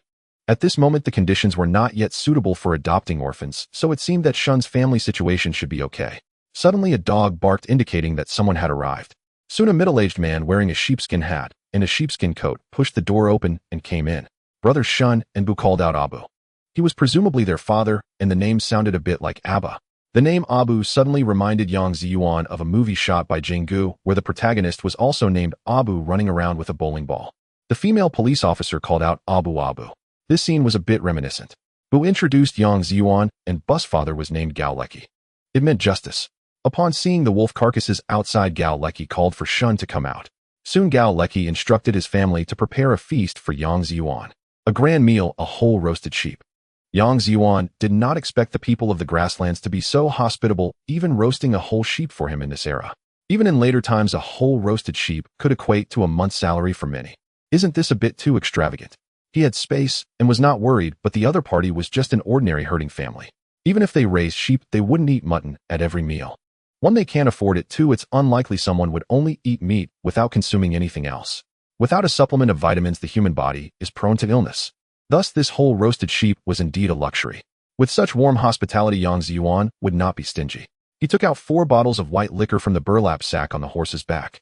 Unexpectedly, Yang Zhiyuan, who was not a drinker in his past life, had developed a taste for liquor in this life. It might also be due to the quality of the drinks in this era. Most of it was pure grain liquor, far superior to the blended stuff of later times. In the evening, there were the Gao family and the neighboring Tumun family. With 2 families totaling over a dozen people, a whole roasted sheep was still not enough, so they prepared some other dishes as well. It must be said that this hearty meat and drink was truly enjoyable. Moreover, they did not cause a ruckus even after drinking too much. Instead, they danced around the campfire fueled by the liquor. It was quite infectious. Yang Zhiyuan was even pulled in to dance for a while. No one criticized his dancing, the focus was on participation. It must be said he quite liked this family. Direct, hospitable, simple, and kind-hearted. Their straightforwardness was a personality trait Yang Zhiyuan appreciated. Life was already so difficult, there was no need to wear a frown every day. It was good to be happy when happy, and to be sad when sad. Such a personality was quite nice. The dinner lasted until late before it concluded. Bu and his family had 2 yurts, and that night Yang Zhiyuan stayed with Shun and Bu. Before dawn the next day, Yang Zhiyuan heard movement in the sheep pen. Opening his divine sense, he confirmed that Gao Leki had already begun his busy day. Soon he would drive the sheep out to eat some hay before returning. At this time there was rarely any winter-stored hay or feed prepared for the sheep. Hence they needed to let the sheep out in winter. Originally Yang Zhiyuan planned to just say goodbye and leave, but unexpectedly he was strongly urged to stay for breakfast. Before leaving, Yang Zhiyuan firmly left behind 20 pounds of potatoes and 10 pounds of fine grain. The 5 wolf corpses were all given to Bu and his family, since they were of no use to him.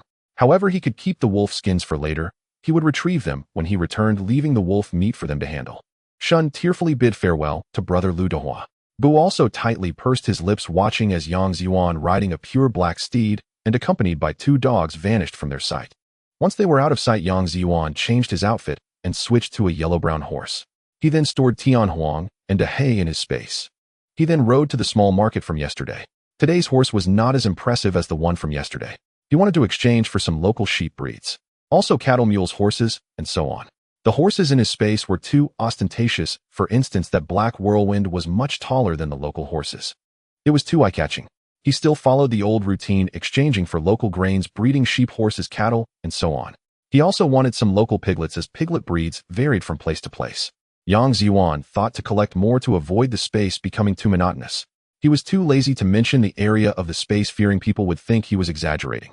It had already become a small world, producing over 700 tons of fine grains or 700 tons of coarse grains daily.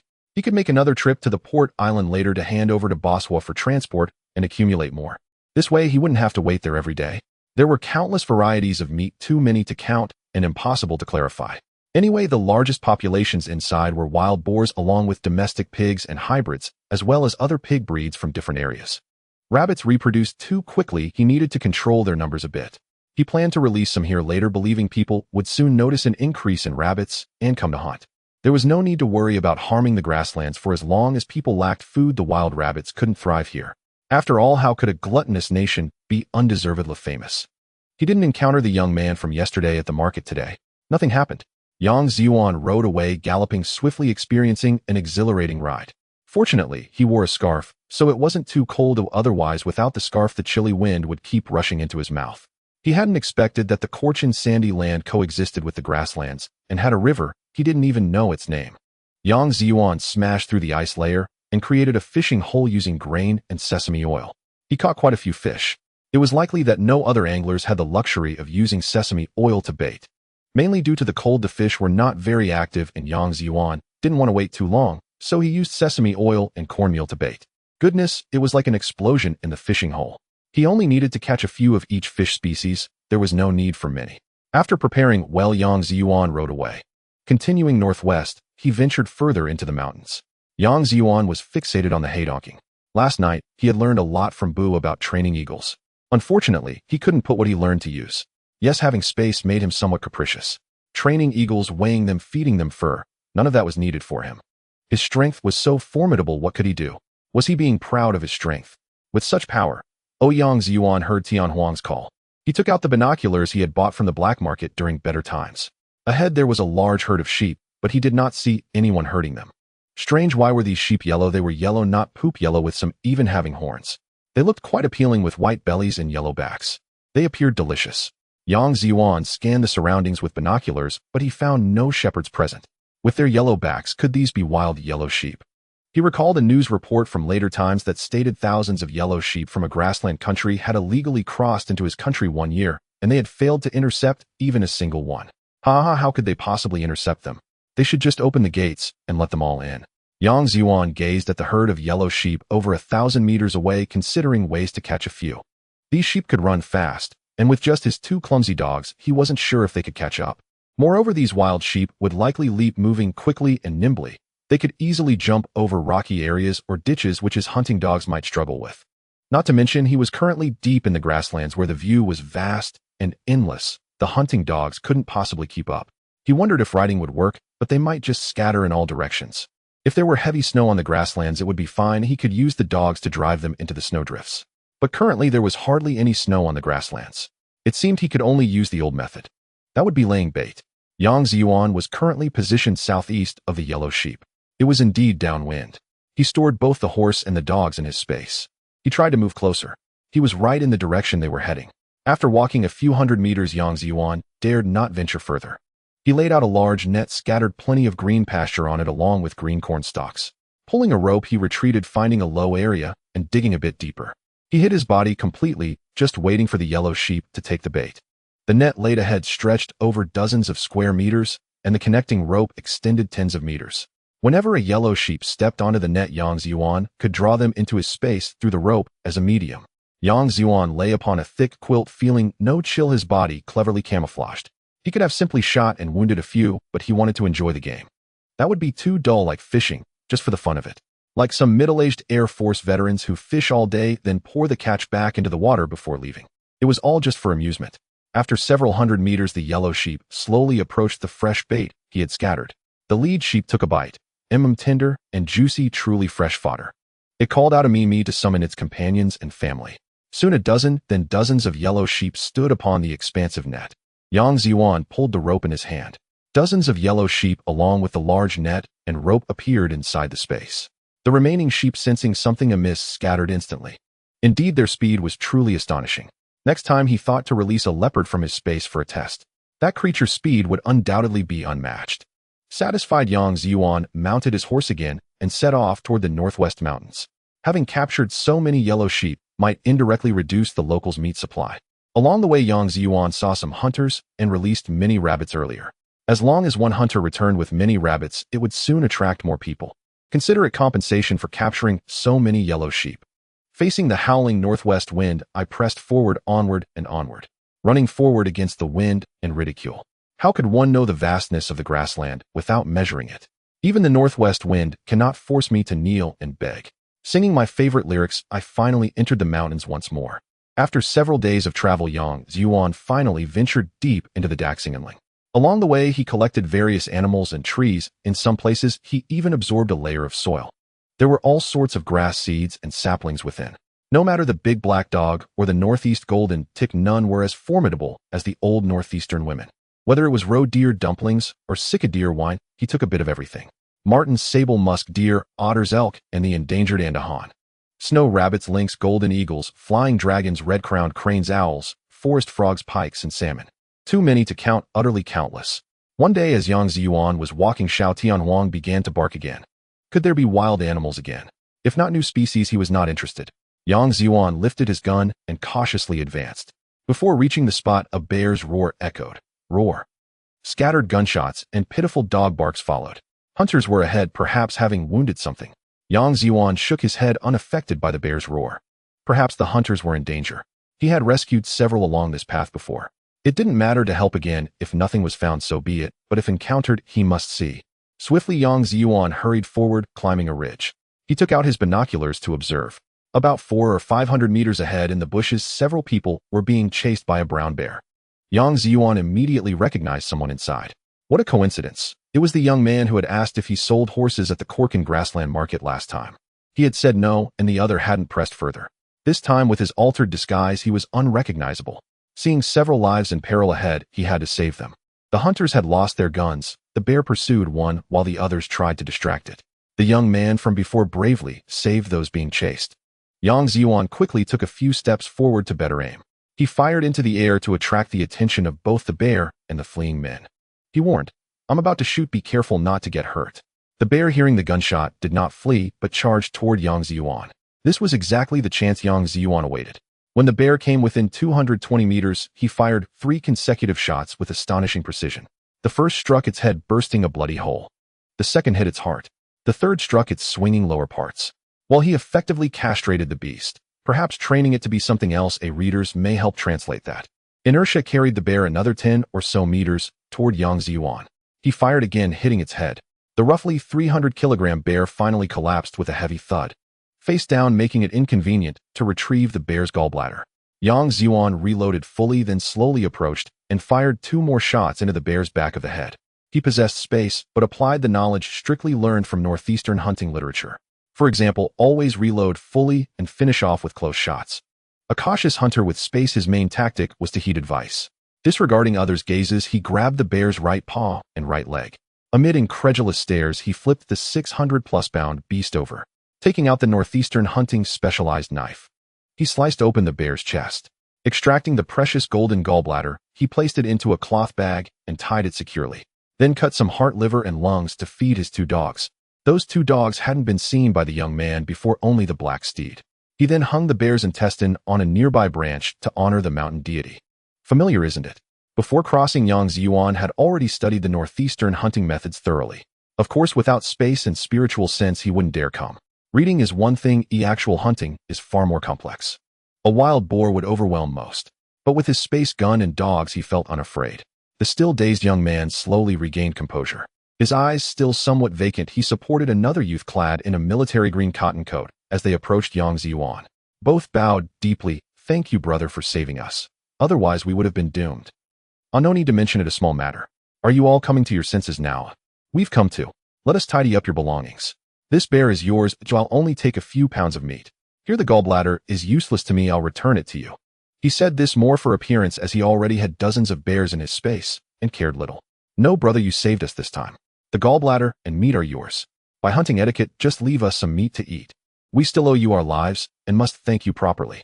Yang Zhiyuan now looked like a scruffy hunter in his mid-20s. Last time the young man only saw above Yang Zhiyuan's nose, since he had wrapped his face with a scarf. Only the eyes were visible with a dogskin hat on, who could recognize him, especially now with makeup applied. Forget it, when meeting someone in the mountains, one must lend a hand. "Let's go." Yang Zhiyuan prepared to continue northward. Unexpectedly, the young man grabbed his arm. Brother, don't be in such a hurry. For saving our lives, please give us a chance. We must invite you to a meal to express our gratitude properly." Unexpectedly, in this great mountain amidst the heavy snow, this guy turned out to be quite a person of character. Yang Zhiyuan saw that several people were sincerely inviting him, so he decided to let it go. He was still preparing to leave, but decided to go along and be a guest. Before leaving the mountain, Yang Zhiyuan first roasted some bear meat over the fire. Then he took out some fine salt from his backpack, sprinkled it on, and finally added some chili powder and cumin. It tasted incredibly delightful. The young man was named Gao Dabao, and another leader with him was called Chi Jialan, the son of his father's political commissar in the army. There were also 3 followers. Gao Dabao couldn't stop talking. "Bro, this roasted meat is too delicious. Please roast some more, I beg you." This style of his strangely resembled Su Zhongyi. "Come on, Gao Dabao, you should eat less meat. If you keep eating, you might grow bear fat," Yang Zhiyuan advised seriously. "It's fine, bro. It's just that my family hasn't had meat in a long time. I came with Jialan to get some meat to satisfy my cravings." The 3 followers nodded in agreement, their mouths stuffed with meat, barely able to speak clearly. It seemed that these kids were also craving meat. Chi Jialan, though a second-generation rich kid, did not look down upon the hunter who had just saved his life. He was quite polite, indicating that these upper-class youths were not as insufferable as imagined. Of course, this large compound was not the grand courtyard of the capital, but the municipal compound of nearby Huching. The 6 of them consumed over 10 jin of bear meat. After they were full, Yang Zhiyuan thoughtfully took out a thermos and brewed some tea to ease the greasiness. The tea leaves were local herbs that could help digest greasy food. Then they chopped off the bear's limbs, decapitated it, skinned it, and divided the meat into several pieces. When Yang Zhiyuan went to fetch his yellow Mongolian horse from a distance, he suddenly realized that these guys might be treating him as free labor. Without him, those 5 useless lads would probably struggle to handle this bear weighing around 600 jin. Although there was snow in the mountains, they could make a simple sled. But then you need something to pull it. Otherwise, relying on people to pull it through a foot of thick snow would be exhausting. They might as well send a Buddha to the west. Yang Zhiyuan made a simple sled, loaded it with 400 jin of bear meat and 2 injured dogs. The remaining 200 jin of meat was shared among the 5 of them. These guys were quite straightforward, carrying their guns, their own bags, and some axes. Each of them was happily shouldering over 40 jin of meat ready to go. However, it wasn't long before they were completely exhausted. After all, these 18 or 19-year-old boys had hardly ever done any strenuous work before. Walking through a foot-deep forest was manageable. After all, the mountains in the northeast were not as steep as those in the southwest. Otherwise, just walking would be difficult, let alone carrying things. Yang Zhiyuan couldn't bear to watch you idiots look at the horse in front of it can pull the sled. Why don't you get a smaller one to help? My horse can pull 400 jin, while you 5 little ones can carry over 200 jin. It would be much easier for you. Yang Zhiyuan joked. Gao Debao looked at Gao Jin, who was carrying no meat at all. Yang Zhiyuan's alias originally meant to be Long Outyin, but feared it would scare the kids, so he took Gao Debao's surname and silently complained, "Bro, you haven't carried a single Jin, yet you make sarcastic remarks." However, the others didn't mention it, as he had said that he wouldn't take anything and would help pull back 400 Jin of meat with them. What else could they say? After all, he had just saved their lives, and besides, this meat was for their family. So what if they exerted a little effort? The kids had no choice but to listen to the advice. They couldn't fight him, so they joined in. After cutting a few small trees, Yang Zhiyuan used ropes to shape a small sled. He looked at it and shook his head. He went to find a thicker tree and split it in half. This became the base of the sled. Surprisingly, this made it much easier. The 5 young men pulling over 200 Jin of goods moved like dogs pulling a sled. It had just snowed a few days ago, and the surface was frozen solid, making it easier to pull. The group walked for 3 or 4 hours before finally exiting the mountains. On the way, they managed to catch a lumber truck. They headed toward Huqing. The horse was tied to the back of the truck, which moved slowly through the snow. By the afternoon, they finally arrived in Huqing. The driver, after politely accepting 2 packs of cigarettes, kindly helped them deliver the goods to the municipal compound. As the sentry at the entrance of the municipal compound saw the 5 lively characters return, he immediately called for backup. When the group of 6 one-horse 4 dogs and 600 Jin of bear meat entered the courtyard, they were not welcomed by the joyful cheers of relatives, but rather by weapons such as brooms and rolling pins. Yang Zhiyuan looked at the scene of motherly love and filial piety and felt a bit moved to tears. Ah, how funny. They had just entered without registering, and soon someone was going to dig into their backgrounds. As soon as his divine sense scanned the yard, it was already opened. No way people were delivered, so he should hurry to leave. Just as he was looking for an excuse to leave, he suddenly noticed someone in the first row of this row house built during the Japanese occupation going at it quickly. A young woman dressed like a maid and a middle-aged man, both still in their clothes, just started. What's the hurry? Is there no foreplay? This is too blunt and crude. Is the rush because the mistress is beating the children or one of those watching outside? Are the man and the young maid taking advantage of this moment to have an affair? Well, you are really good at finding opportunities. Where there's a hole you dive in, where there's a trap you jump. You are quite skilled, even in the kitchen. Just as Yang Zhiyuan turned around, the young maid unintentionally shouted, "Kimu fuerte." Damn, now Yang Zhiyuan didn't want to leave. Could this maid be from the Demauzi tribe? But she didn't look like it. Mainly, he didn't sense any fur on her. Perhaps she was something else. Just as Yang Zhiyuan pretended to walk out, nearing the door, Gao Debao found an excuse. "Mom, you can't hit anymore, we have someone here. Look, they're about to leave." Saying this, Gao Debao hurriedly came over to stop Yang Zhiyuan.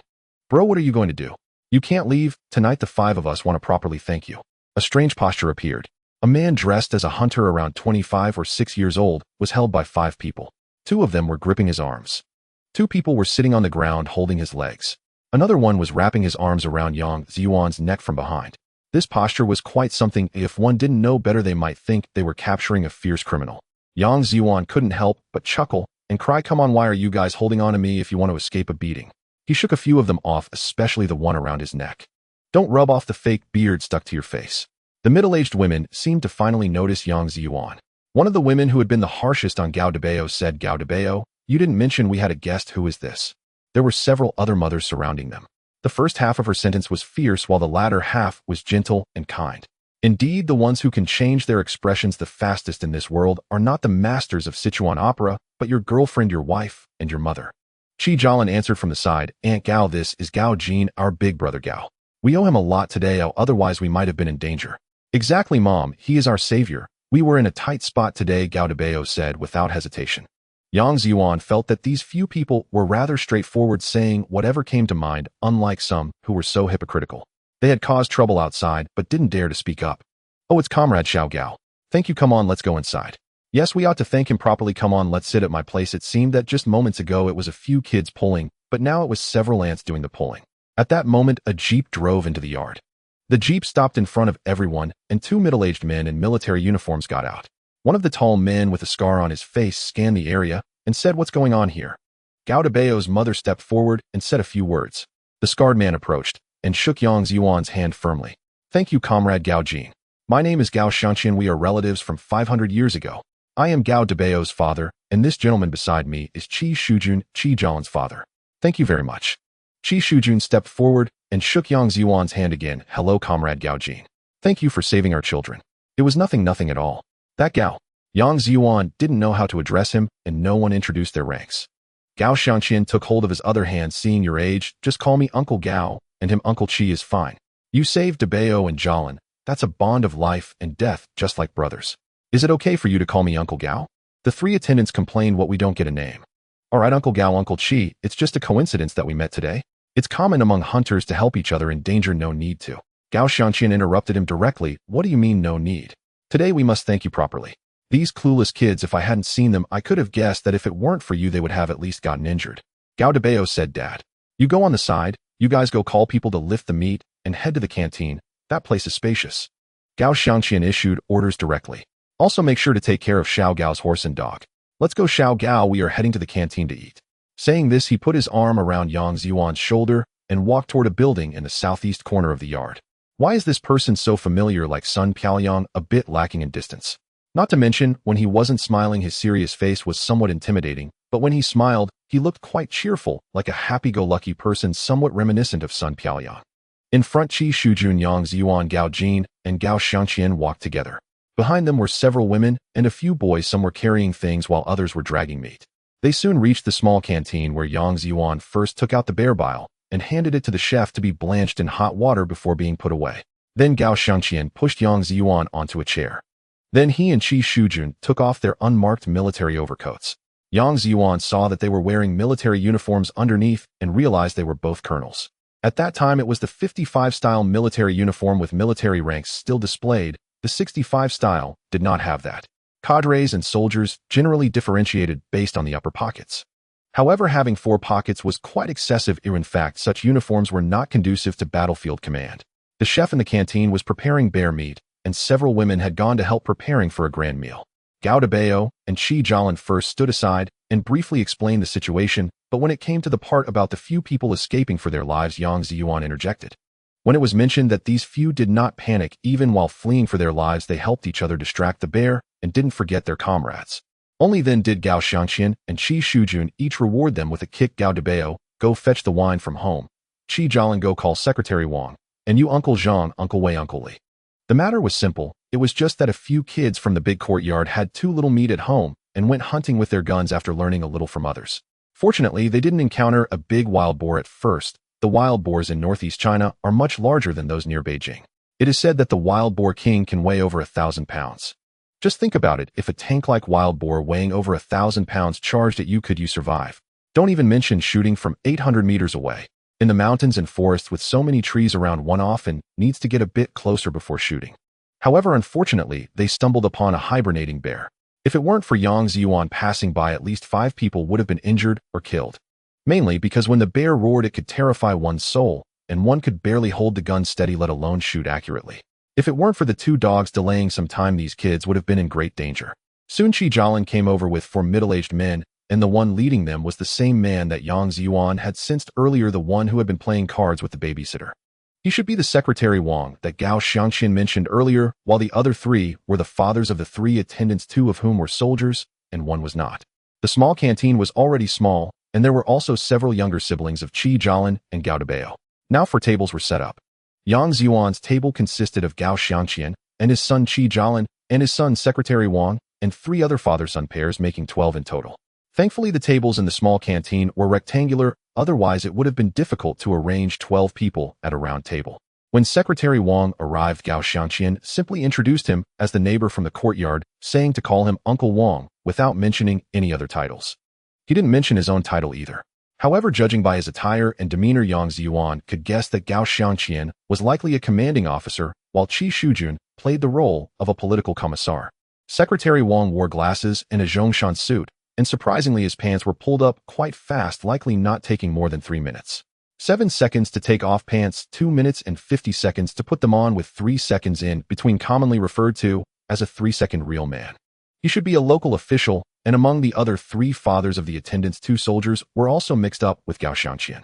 The other one also wore a Zhongshan suit, likely another local official. But it's unclear why there are both military officers and local officials living in this courtyard. Soon the chef brought up several dishes. The bear paw was not ready in time, as it takes longer to prepare. Yang Zhiyuan missed the opportunity this time and could learn from someone in the future. Once the dishes were served, the banquet began. Gao Ma and Qi Ma were at another table, which also had younger children. It is not that women do not sit at the table, but there simply wasn't enough space here, and the men were drinking while the women were reluctant to join. Additionally, there were younger children over there who needed supervision. Gao Xiangqian, Qi Shujun, and three fathers wanted to propose a toast to Yang Zhiyuan. Yang Zhiyuan felt embarrassed to let the elders toast him, having the spirit of decades of liquor culture from Shandong province. Not knowing what to say, he could only follow the younger generation's etiquette to propose a toast. After all, they were not very familiar. If it were just those 5 young boys, it would be fine, but with 6 middle-aged elders present, he could only follow the rules of the drinking table and go around. Since he was not very familiar with them, did not know their ranks, and did not mingle in their official circles, he looked at their faces to see who was the oldest to start. Actually, at such a long table, the one sitting in the middle is supposed to be the host. However, at this moment, he was pressed to sit here by Gao Xiangqian. After all, he was not mingling in their official circles. It was somewhat similar to a family banquet. He would start toasting from the oldest rather than looking at their official positions. First, he toasted Gao Xiangqian, who had scars on his face, then Qi Shujun, followed by Secretary Wang, completing a circle with 6 toasts. The liquor was not strong, 2 qian per cup. After 6 cups, it amounted to about 1 tael and 2 qian. Then the 5 young boys proposed a toast to Yang Zhiyuan. Another 1 tael and 2 qian went down, making it over 2 taels, and he still had to go around 2 more times. He quickly took a few bites of the dishes to suppress the liquor. After all, Yang Zhiyuan's soul was over 30 years old, and with the enhancement of his divine sense, he noticed that Secretary Wang pretended to drink water, his lips trembling slightly since he raised the cup. What's the matter? Is it that he felt a bit miffed because he wasn't toasted first? The others were fine, especially Gao Xiangqian, who saw that Yang Zhiyuan hadn't eaten even a bite and had already drunk over 2 taels. Gao Xiangqian naturally preferred straightforward drinkers, a character formed in the military, unlike the many twists and turns in civilian life. Qi Shujun raised another cup to express gratitude to Yang Zhiyuan for saving the children. Yang Zhiyuan quickly replied, "No need to be so polite," and stood up to drink the liquor. Following that were Gao Xiangqian and several other parents in turn. After 3 rounds of drinks, it was already late. During this time, Yang Zhiyuan spun a tale about his background, claiming to be a hunter from the deep mountains of the greater Xing'an range. Living alone in the mountains for years, it would be difficult for Gao Xiangqian and the others to investigate. In these times, many fleeing people came here, building earthen houses by the forest edge to gradually settle down. There were even some without identification. Gao Xiangqian did not say much, understanding the difficulties of rural life, and mentioned that he could help with household registration later. This time, Yang Zhiyuan did not present his forged documents. In case someone took it seriously and investigated, it would all be exposed. That night, Yang Zhiyuan slept in a room of a small guest house in the courtyard, accompanied by Gao Debao and Qi Zhiyuan. The courtyard was built during the Japanese occupation, comprising 6 rows of row houses with 3 stories in each unit. There were also basements with 6 households in 1 row. By rights, Gao Debao's family should have had a room, but Yang Zhiyuan took the initiative to avoid suspicion. After all, he was a senior colonel, and he was unsure whether there were guards in the house. It was better to avoid suspicion. After all, there could be secrets he should not see. That night, he also gave the bear gall to Gao Debao's mother, who said she would send him money the next day. Coincidentally, there was a small guest house in the courtyard for relatives and friends to stay, with only 2 floors and a dozen rooms. It was probably a place where servants lived during the Japanese occupation, later converted into a guest house. The group engaged in casual chatting.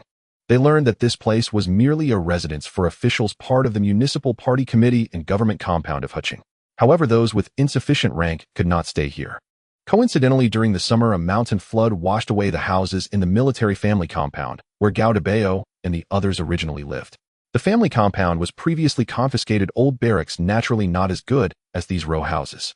The location was relatively remote and of poor quality. With the collapse, they had to rebuild.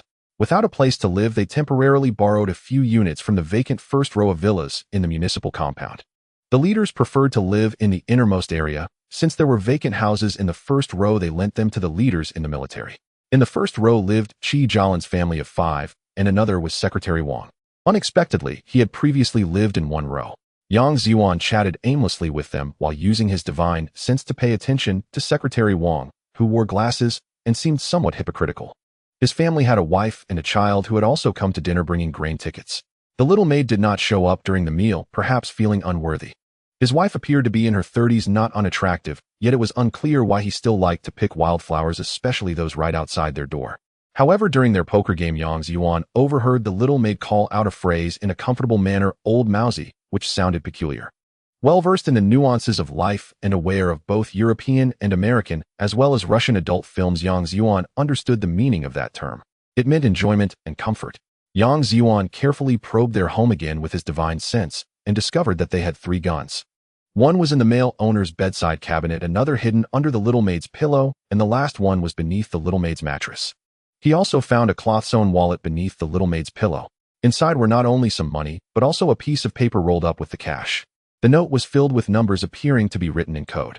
The specific content was unknown, only the numbers were visible, formatted into groups of 4 with a space in between. Damn, this looks like a coded intelligence document. It is not surprising that the male owner has a gun, and during this period many officials had firearms, but for a female made to have 2 handguns is quite strange. Considering the phrase she uttered in comfort, it is no wonder that the male owner acted accordingly, but it hints at something more.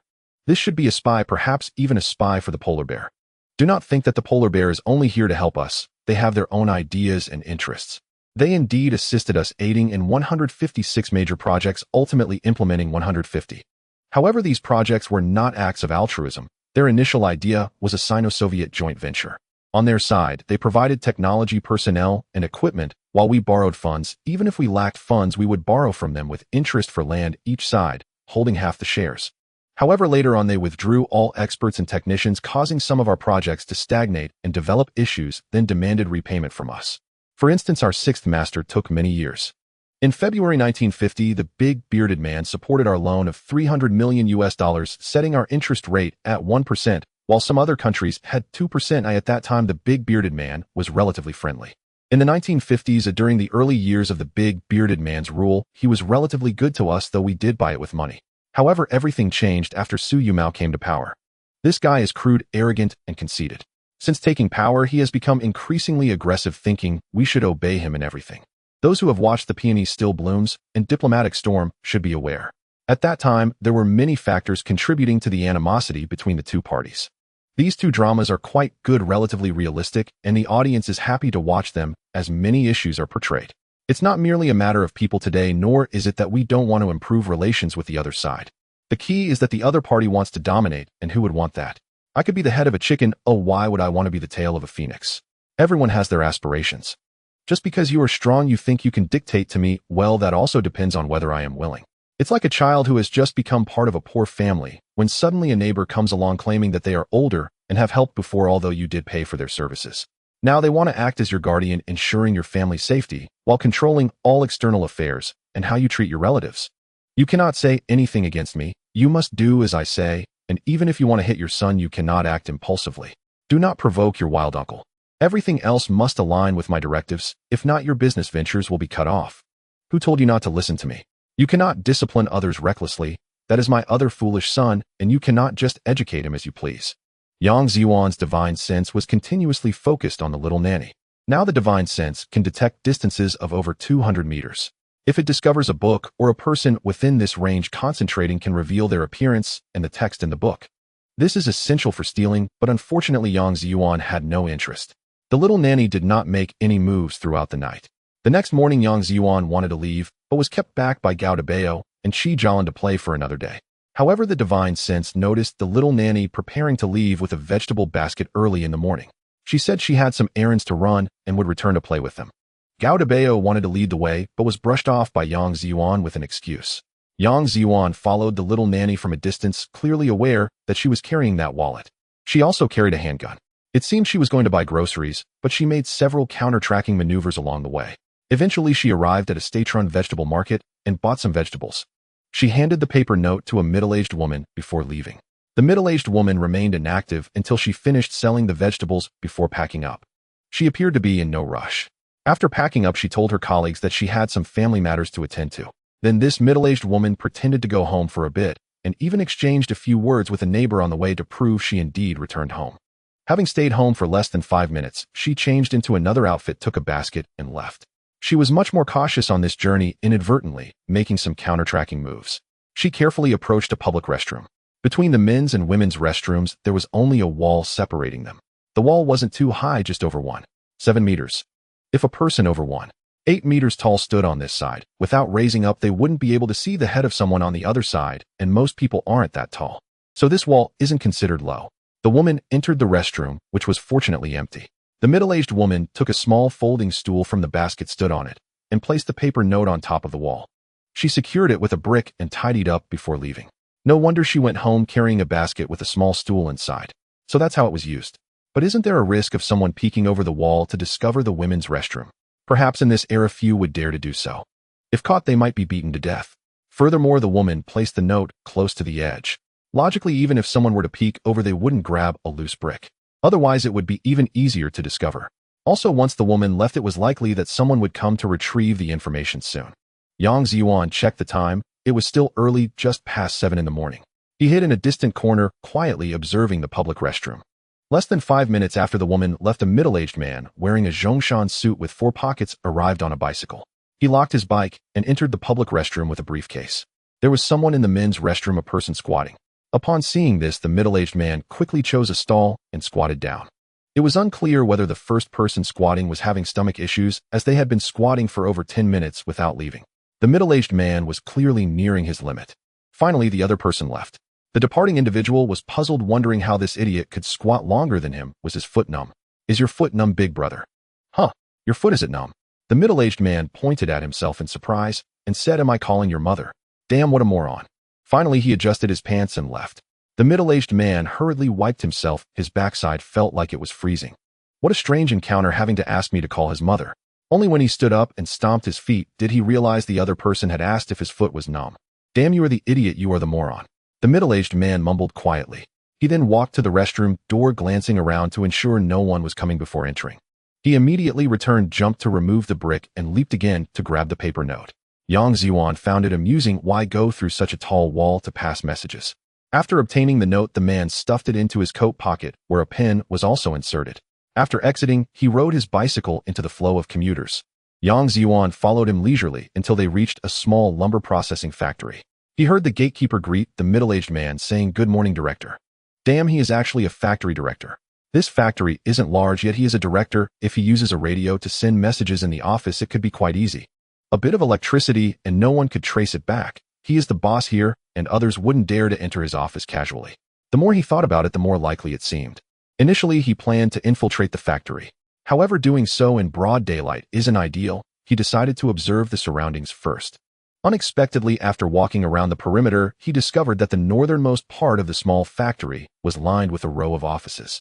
His divine sense already sensed that the factory director was in one of the rooms deciphering codes. Clearly, he was indeed working directly in the factory. The office door was locked from the inside, and the director was holding a book deciphering codes. The introduction read Border Defense. Yang Zhiyuan's eyes narrowed. Indeed, it was military intelligence. Moreover, he discovered a hidden secret compartment beneath his solid wood file cabinet. Inside the secret compartment was a box containing a transmitter. He really guessed it right. It turned out to be hidden within the factory for sending out intelligence. This intelligence detailed some matters regarding the border defense troops, including weapons and organization. While it may not be classified information, it is certainly not something that the average person can know. Damn, this is definitely critical at this moment.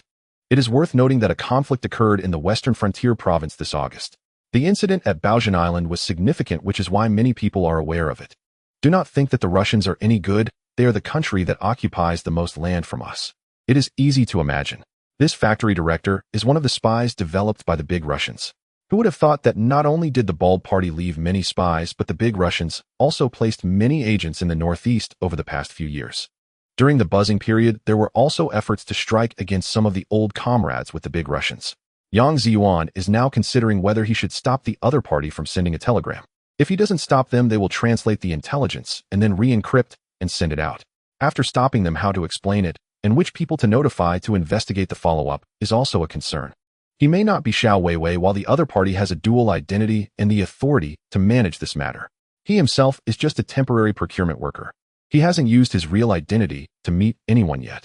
If he secretly knocks someone out and hands them over, he fears that the person passing on the intelligence might get scared off or go deeper underground. This intelligence was obviously leaked unintentionally from the families of the border military officers in the municipal party compound. If he doesn't take care of it, what if the higher-ups find out later? Gao Debao and Qi Zhaolin's families will definitely be affected. Gao Xianqian and Qi Shujun have been decent to him, and Gao Debao and Qi Zhaolin are not the kind of arrogant second-generation officials. Forget it, let's do it. Yang Zhiyuan quietly climbed over the wall into the factory's office, avoiding others, and arrived at the factory director's office door, then used space to collect the lock. Before the factory director even reacted, he knocked him out and bound him tightly with his own clothes and pants. This series of actions did not disturb anyone. Then he locked the door with the lock. The factory director's office just happened to have a phone. Yang Zhiyuan dialed. "Connect me to the municipal party's guest house. I don't know where else to call." "Hello, this is the municipal guest house. Who are you looking for?" "I was a guest at your place last night. Please help me find Gao Debao and Qi Jialan. It's urgent. Please hurry and get them to take the call. Just say Gao Jin was hit by a car. It's an emergency." Yang Zhiyuan had to find an excuse to make the guest house staff hurry to call them. In this era, finding someone via phone is quite troublesome. What if Gao Debao isn't home? It would be difficult to track him down. Fortunately, the guest house staff understood that those who could stay here were either relatives or friends of the leaders, and with a car accident involved which relates to life, they hurried to find someone to answer the phone. Gao Debao and Qi Jialan were waiting at Gao Debao's home for their elder brother Gao Jin to return so they could hang out. 3 little brothers who still have no names were also present. Upon hearing someone calling for Gao Debao and Qi Jialan to answer the phone, they quickly ran over. Yang Zhiyuan did not know the phone number of Gao Debao's house, and it was not certain he could get through. Sometimes the operator would verify the caller's identity. "Hello, is this Brother Gao? What's wrong? Where are you? Is it serious?" Gao Debao's voice was incredibly loud. "I'm fine, just lower your voice and let Qi Jialan take the phone." Qi Jialan was right beside Gao Debao listening to the call. He quickly picked it up. "Brother Gao." "Yes, it's me. Stay away from others and listen to me carefully. Be careful not to let anyone hear." Qi Jialan, being more composed than Gao Debao, understood at once that this was something inconvenient for others to know. He picked up the phone and moved aside. Seeing others wanting to come closer, he hurriedly gestured for them to keep quiet and not come over. "All right, Brother Gao, are you okay?" "I'm fine. There was no car accident. You need to go home immediately and call your dad and your uncle Gao, and the 2 of you come to the Beigang wood processing factory directly to the factory director's office. Remember to change into plain clothes. It's urgent, do you understand?" "It's extremely urgent." "Okay, I understand." Click. Qi Jialan hung up the phone and pulled Gao Debao to leave. Yang Zhiyuan notified them to wear plain clothes to avoid any accomplices in the factory. As for the vehicle they would come in, that wasn't much of a problem. Nowadays, there aren't many cars in the military. Most are captured ones, and there are also few local cars, many of which are also seized. Yang Zhiyuan hung up the phone and used his divine sense to scan the surroundings. Within a radius of over 200 meters, no one seemed to pay attention to this office. He moved the solid wood filing cabinet aside. Sure enough, there were some bricks that looked different. After lifting the bricks, there was a wooden board underneath, revealing a hole about 2 feet long and over a foot wide. First, there was a wooden box containing a radio. He did not see a password book, but there were many books on the factory director's desk. It might be in one of those. Then there were also some data bags and a few counterfeit documents. Yang Zhiyuan did not touch these and continued to leave them in the hole. With nothing much to do, Yang Zhiyuan used his divine sense to skim the contents of those document bags. CTMD, there were not only praises for the factory director, but also a series of tasks such as the conflicts that occurred last year in the western frontier. They were also instructed to provoke some incidents to provide excuses for the other side to take action. NMD, one incident could lead to casualties among our clansmen, not to mention that in the following 10 years there were 6,000 to 7,000 minor conflicts. Every time, there were sacrifices and injuries. The key point was that many ordinary people and young intellectuals working on farms at the border were inexplicably harmed. In his past life, Yang Zhiyuan had seen a report about a girl who was working in the fields at the border and was inexplicably beaten to death by a group. Where could one even reason with this? Soldiers fighting each other is one thing, but a group of soldiers bullying an unarmed girl is simply unacceptable. Yang Zhiyuan sat on a chair, his eyes rolling around. His mind was contemplating how to stir up trouble with the big Russians. Without space in hand, he had to stay calm and steady. Now that the divine weapon is still around, staying home every day to take care of kids is not his style. Punching the polar bear on the nose, stepping on the little son's eyes, wildly beating the John Bull's hooves, and slashing at the eagle sauce dog's face. This is the true meaning of crossing over. A chosen one with space who stays at home every day raising kids, playing with dogs, and fooling around with wives will eventually find it uninteresting. Yang Zhiyuan feels a bit of his suppressed heart loosening. He can't always just be stable like an old dog. He still needs to take some action. Yang Zhiyuan hid in the office of the lumber factory manager. The employees of this factory were quite honest, and no one dared to disturb him while the manager was in the office. Yang Zhiyuan waited safely for the arrival of Gao Xiangqian and the others. Even from a distance, he sensed their approach with his spiritual sense. Yang Zhiyuan still waited until they arrived before opening the door. The other employees paid no attention. Seeing several people arriving by car and heading straight for the manager's office, it seemed that a leader was looking for the manager. He heard a knock on the door. Xiao Gao. A voice from outside asked, "It's me, Uncle Qi.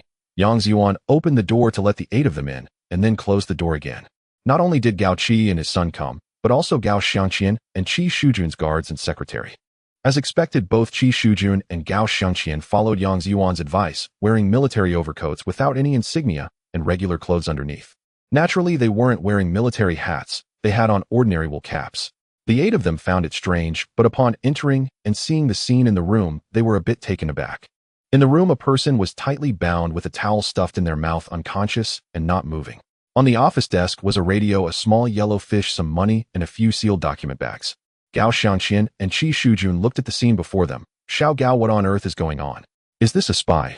Yang Zhiyuan shrugged. Uncle Qi, Uncle Gao, yes, as you can see here, take a look at this. Yang Zhiyuan handed them the piece of intelligence that the woman had given to the factory manager. Qi Shujun glanced at it. His expression changed as he whispered, Xiao Wang and Xiao Zhang, stay behind, the rest of you go to the door and be on guard. Yes, sir. The 2 secretaries stood to the side while the 2 guards Gao Debao and Qi Jialan stood behind the door in a defensive posture. After Qi Shujun finished reading, he handed it to Gao Xiangqian. Gao Xiangqian glanced at it a few times and was about to slam the table and exclaim, bastard, but was pulled back by Qi Shujun. Lower your voice, maintain secrecy.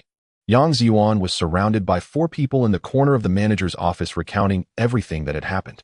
Yang Zhiyuan fabricated no, he spoke the truth. He had hunted with his family to avoid the Japanese invaders in the mountains since childhood. Now Yang Zhiyuan's fabricated name was Gao Jin, 25 years old, orphaned, living deep in the mountains with little contact with the outside world. He had developed a strong physique with keen eyesight, hearing, and perception. This morning he had gone out to buy some salt, matches, and ropes, things useful in the wild. However, just as he left the courtyard, he saw a young woman. She was carrying a vegetable basket and a cloth bag to buy groceries. With his sharp eyes, Yang Zhiyuan, who rarely saw women in the mountains, curiously glanced at her. Unexpectedly, he noticed an object in the shape of a handgun inside her cloth bag. Yang Zhiyuan trusted his years of hunting experience. How could he be mistaken? He quietly followed her, wanting to see why a city girl would bring a handgun to buy groceries. To his surprise, she slipped a note between the money she handed to a middle-aged woman selling vegetables. He continued to follow the middle-aged woman, who returned home, changed her clothes, and took a basket to a public restroom far from her house. Inside the basket, there was a small stool covered with a cloth. He then saw the factory manager arrive at the factory with the note. He pulled the curtains, but could still observe through the sides, noticing the manager was decoding the numbers on the note, which began with a border defense unit. Yang Zhiyuan concluded that this person was definitely a spy, so he devised a way to break and knock the manager unconscious and called the guest house. That was the whole story. Yang Zhiyuan did not directly mention Secretary Wang, but when he described the woman's appearance and clothing, Qi Shujun and Gao Xiangqian immediately realized who it was. It was the nanny from Secretary Wang's household. Upon hearing this, they couldn't help but feel grateful that their son had encountered such a lifesaver. Although this piece of intelligence did not amount to a serious leak, if it unintentionally leaked from them and was discovered by their superiors, they would both be in big trouble. Now it was different. This was intentionally revealing a trivial piece of information to catch a fish, deliberately exposing a flaw to lure them in. Now not only were there no repercussions, but it also counted as a merit. Old Qi and Old Gao exchanged glances, folding the note with a tacit understanding. At this moment, they didn't need to dwell on whether this Xiao Gao Yang Zhiyuan was discovered based on hunting experience. But it was a fact, and they didn't need to worry about anything else for the time being. The 2 of them moved aside and whispered briefly. Then Gao Xiangqian picked up the phone on the desk. Hello, connect me to the Political Security Office of the Military District. This is Gao Xiangqian from the 23rd Army's Independent Artillery Division. Old Gao did not shy away from Yang Zhiyuan making this call. Since Yang Zhiyuan was involved throughout, they had to investigate the situation clearly before anything else. Then he made another call. Connect me to the City Investigation Department. Yang Zhiyuan stood a bit farther away from them, avoiding talking to the 2 second-generation individuals hiding by the door to avoid suspicion. Do you understand? He silently lamented, what a pity about the 50,000 to 550,000. In the future, 50,000 to 5 is just 250,000, right? Sigh, this math must have been taught by the butcher responsible for procurement at school using rounding methods. Sigh, I wonder if there is a 50 yuan reward. Seeing Gao Xiangqian finish his call, Yang Zhiyuan walked over and pointed at the things on the desk. Uncle Gao, Uncle Qi, you saw the things on the desk. I only took them out from that hole. I didn't touch anything else. And he even rummaged through his pockets to show the 2 of them that aside from some money, he had nothing else. Indeed, as a hunter from the mountains, it was normal to have no receipts. If he had a large number of receipts, that would be suspicious. Having a few dozen yuan on him was understandable, earned from selling his hunts. Qi Shujun approached and pulled him to sit in another chair. Both Uncle Gao and I trust you, don't worry, but we still need to go through the necessary procedures. Someone will be coming soon, and you should say that your identity is Gao Jin from the Political Security Office of the 23rd Army's Independent Artillery Division, following our orders to secretly begin tracking and investigating. Understand?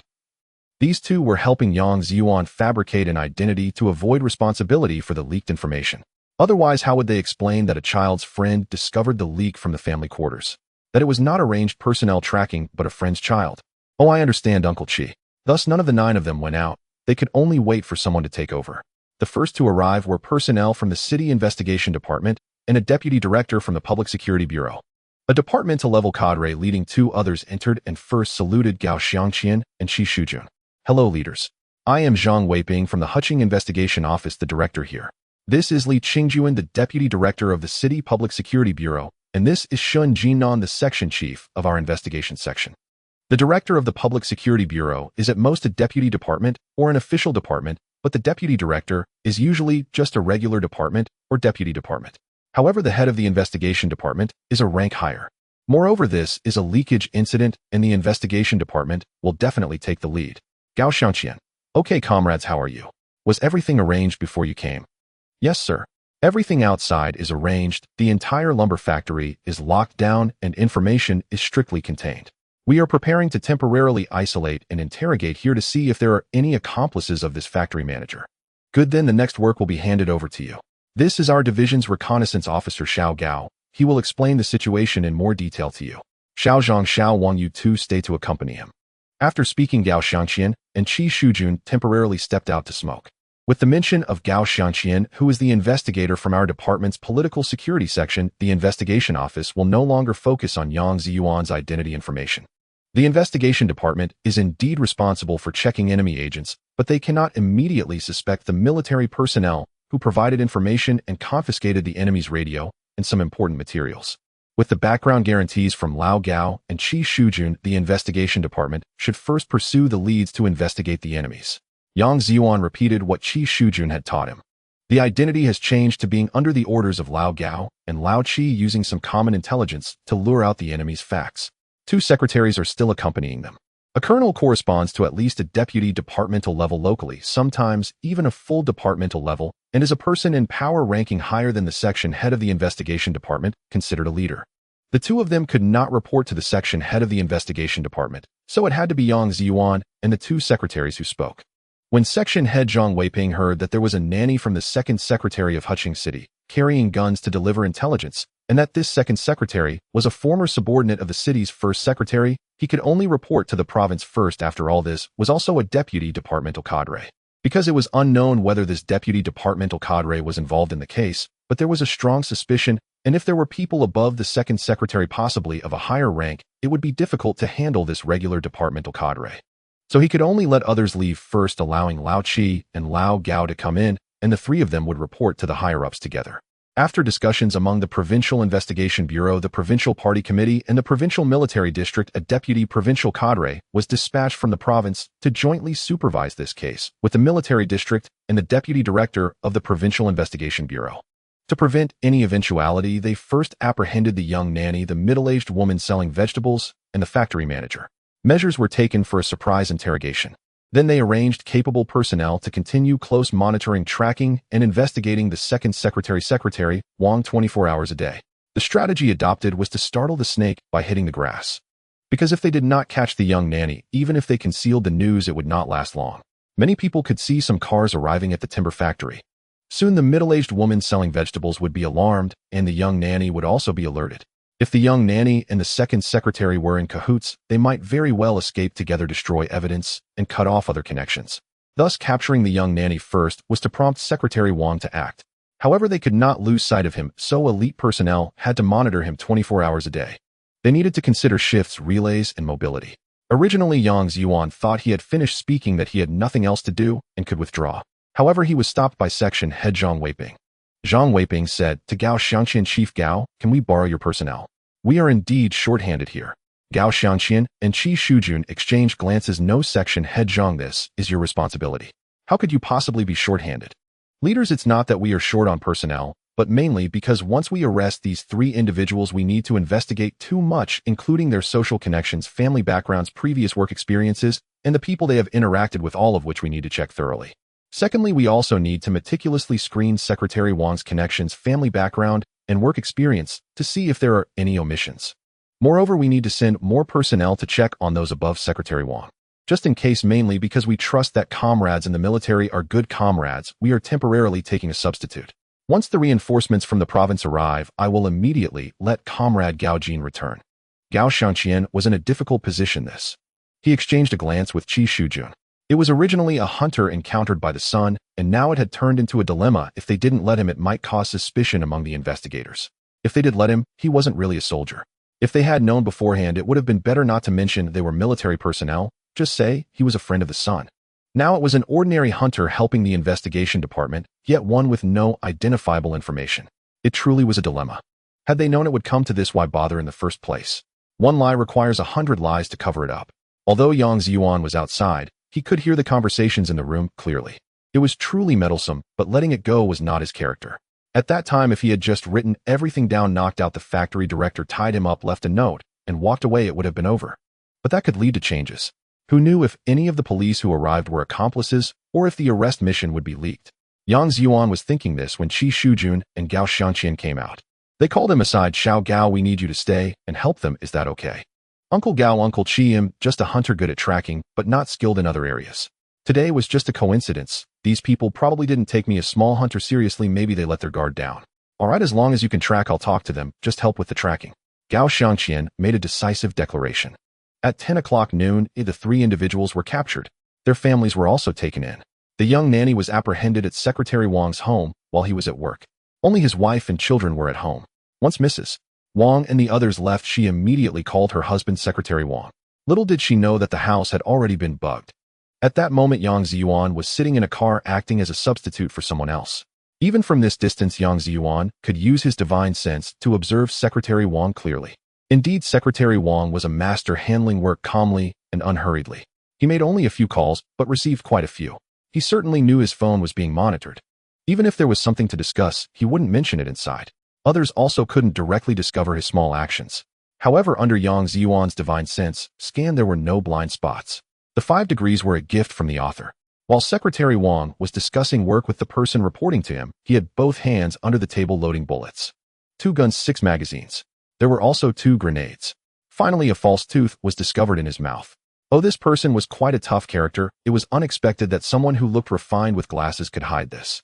Others monitoring him could only secretly observe from other rooms, and due to the angle, could not see his hand movements under the table. As noon approached, Secretary Wang was chatting about work with someone while also saying he needed to make a call. He made one call, it rang 4 times, but the other party did not answer, and he did not continue calling.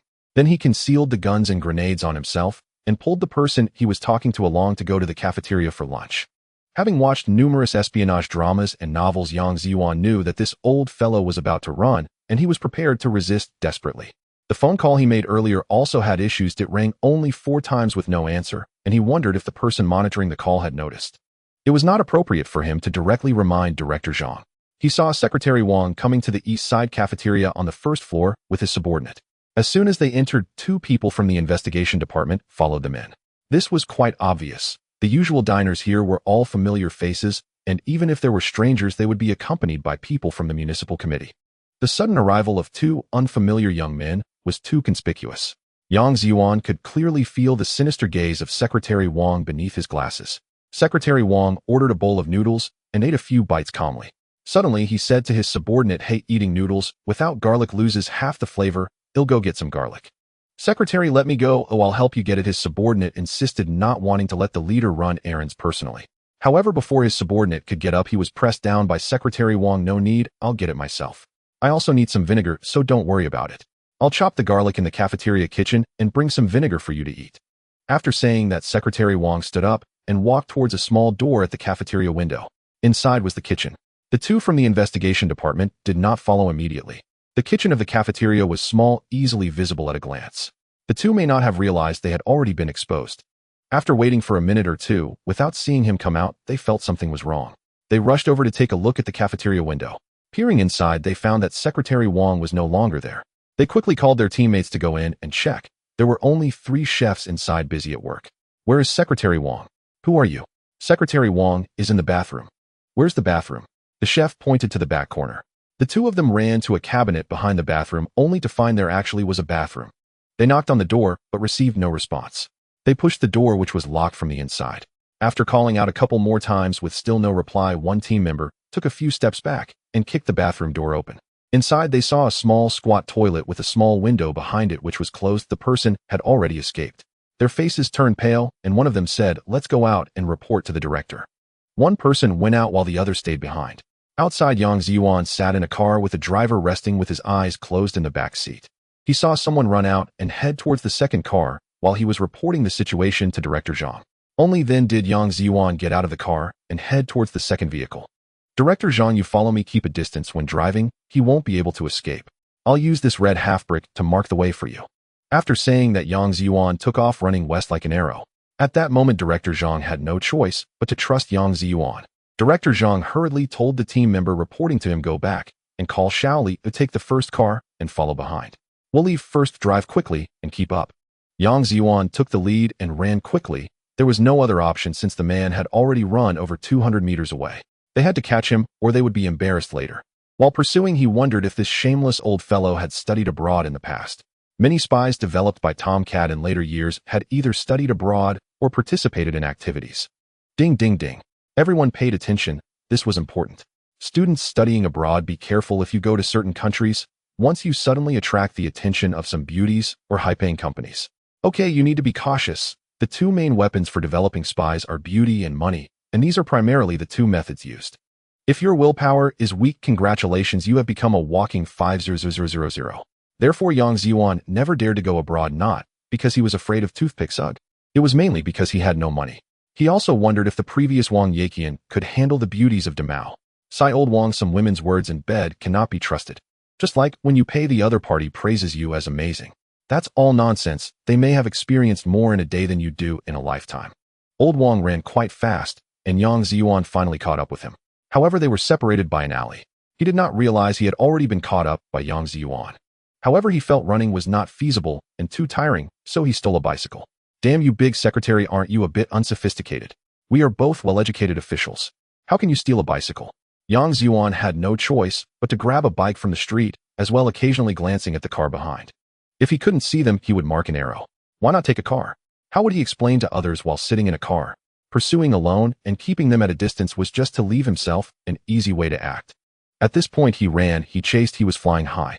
Yang Zhiyuan discovered that this old fellow was heading towards the train station. The train station might not necessarily be his ultimate destination. That place was crowded but also spacious. It was a good place to shake off pursuers. If crowded with people and there were hand grenades involved, it could become very troublesome. As he approached the next intersection and was about to turn onto the road leading to the train station square, suddenly a Tomcat Jeep appeared. It abruptly intercepted Old Wang. Old Wang glanced inside, dropped the bicycle, and dove into the vehicle. "Damn it, you guys jump in the car thinking you can beat me at speed. You have soft roofs while I want to feel the wind." Yang Zhiyuan was originally riding slowly on the opposite road. Now he suddenly accelerated and threw his bike right in front of the still accelerating vehicle. In the blink of an eye, he ran over. Bang, bang, bang. No matter how skilled one is, they fear a kitchen knife. No matter how high one's position, they can be knocked down with a punch. Inside the vehicle were 3 people, a driver, a middle-aged man, and Old Wang, who had just entered and hadn't yet stabilized his seat, catching his breath. Yang Zhiyuan knew Old Wang had poison in his mouth, so he didn't hold back. With 3 punches, the teeth of the 3 men hiding the poison were knocked out along with a few others. He immediately searched the 3 men for all their weapons, pistols, grenades, blades, steel needles, watches. Even the money and tickets hidden in their pants were taken out by Yang Zhiyuan using 2 sticks. He just didn't know if the sticks would accidentally damage their family jewels. Then he took out 3 ropes from his storage and bound the 3 men like pigs, finally gagging them. He didn't want them to wake up and bite their tongues. They might not die immediately, but wasting medical resources wouldn't be good. After doing all this, Yang Zhiyuan leaned against the front of the car watching Director Zhang arrive late, and he couldn't help but recall that famous saying. Justice will always be late unless one has been absent all along. Xiao Gao, did you capture them? Oh, yes. Are these 2 accomplices? Perhaps they came to pick him up anyway. The mission is complete. Leaving Director Zhang. Oh, by the way, before Old Wang fainted, he mumbled something about a phone call. You should check it out. Don't worry, we won't overlook something so important. Please inform the two leaders that the people have been captured. All right, then I'll take my leave. By the way, this bicycle, one was stolen by him, and one was borrowed by me while chasing him. Please compensate the owner later. No problem. I slipped away gently, just as I had come. I waved my fist lightly, bidding farewell to the clouds of Huqing. The treasure by the riverside is a bear in the sunset. The reflection in the shimmering water blocks my heart. I bid farewell to the lovely Da Bao Jialin and to the 3 unnamed followers. I didn't go to bid farewell to Lao Gao and Lao Qi. I feared they might dare to bind me to the army. What Yang Zhiyuan didn't know was that their regiment was the very one that fought for Baojian Island in '69. Even if Yang Zhiyuan knew he wouldn't wait here for 9 years, he could only admire the beautiful fight. What could he accomplish in 9 years? Thinking about the thousands of border conflicts that would occur in the following years, big and small, countless soldiers and civilians would sacrifice and be injured. Yang Zhiyuan felt quite uncomfortable. Why did the honest farmers provoke anyone? Somewhere in the greater Xing'an range, deep in the mountains, the nearer he got to the border, the wider the mountains became. Yang Zhiyuan found a group of wild boars ready to vent his frustration. He pulled out a gun, but it couldn't really be called a gun. It should be a long spear. His master's master was the gun godly Shuwen. Although he hadn't learned much about long spears from his master, he only learned Baji Quan. However, his master gave him a small booklet. The booklet illustrated the techniques of the long spear. Yang Zhiyuan still remembers his master saying no technique surpasses having no technique. One's realm needs to be improved in actual combat. This means you can practice techniques, but when it comes to real fights you must adapt and counter as needed, improving your strength in actual combat. Otherwise, if someone strikes down from above, you can't just aim to grab their feet. Yes, it's possible that you might injure someone while they have mastered the no JJBK, evil repelling sword technique, and you end up with your head split open. Yang Zhiyuan learned English from the janitor at school who repaired sewers, so bear with it. Now Yang Zhiyuan held a gun in both hands, a long spear made of elm wrapped in iron wire. He recklessly charged toward the wild boar group.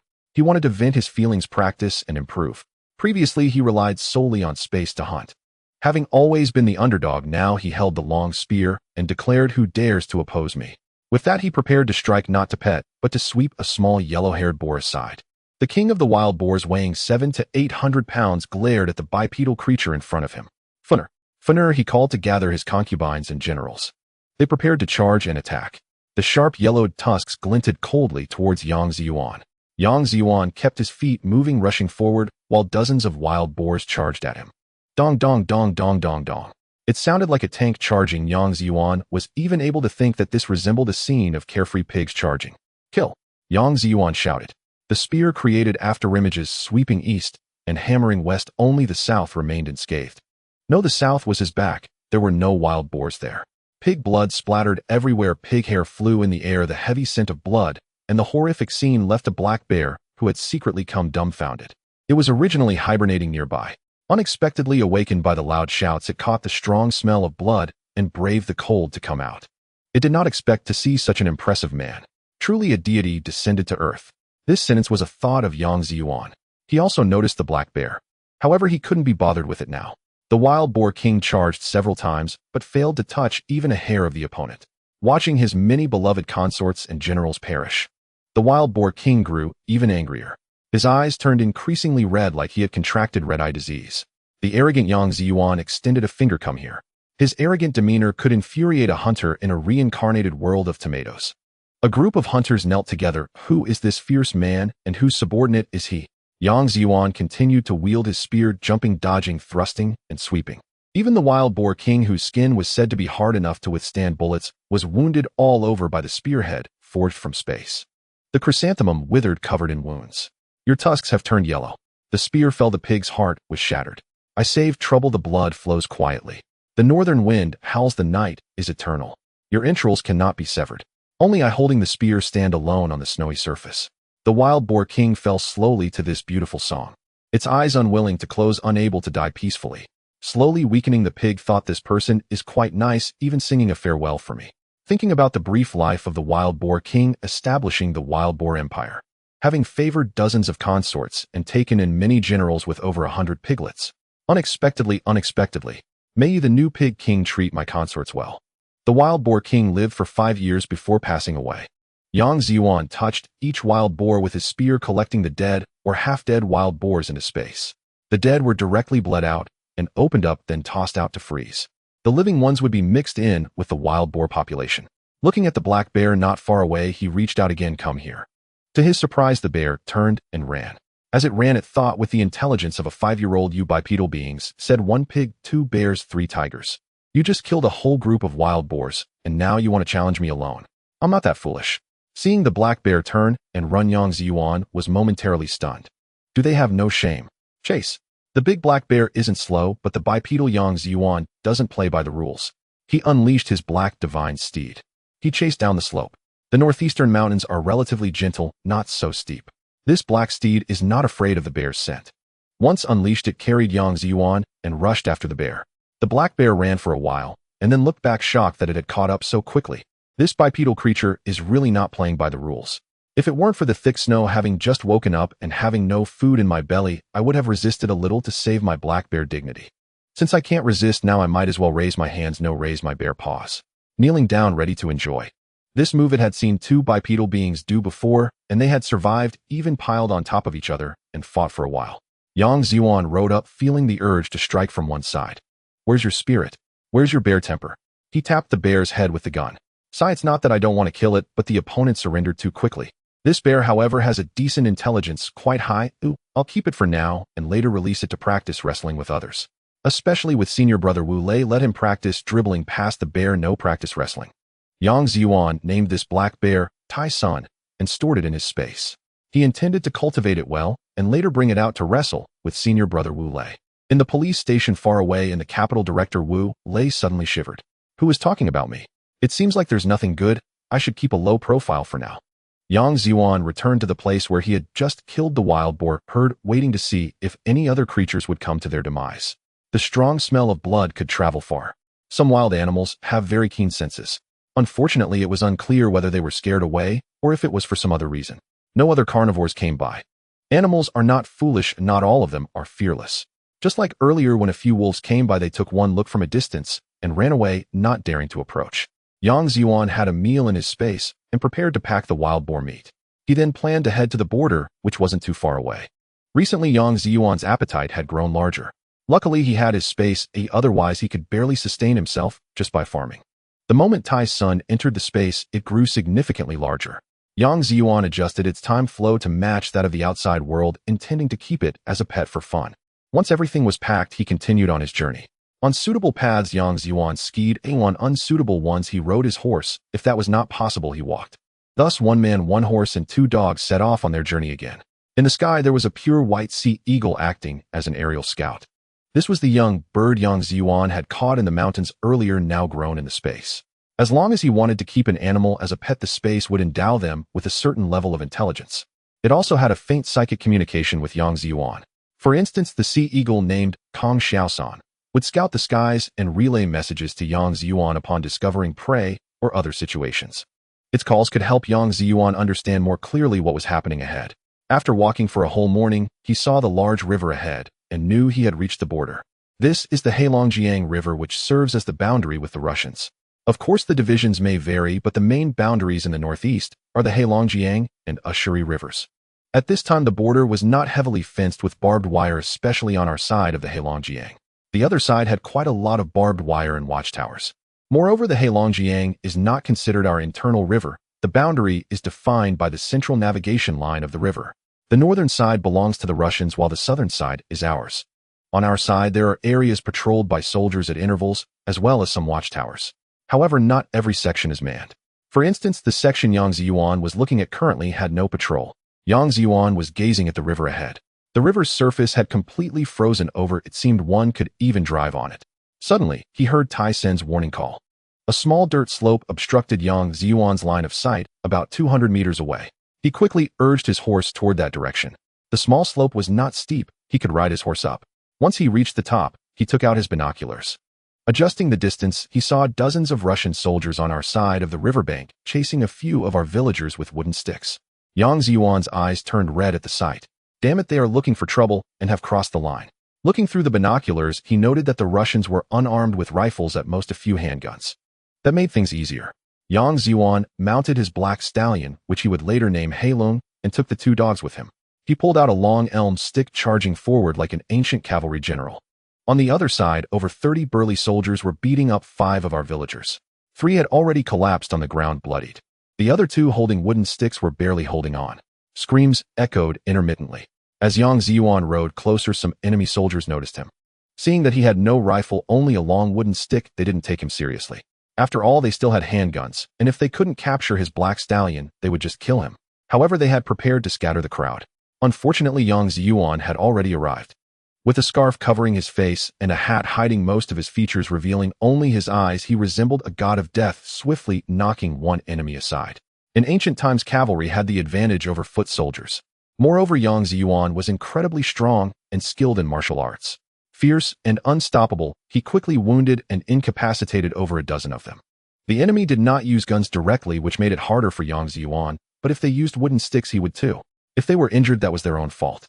Yang Zhiyuan had been keeping a watchful eye on the 3 officers with handguns. 2 of them had already had their hands broken by him.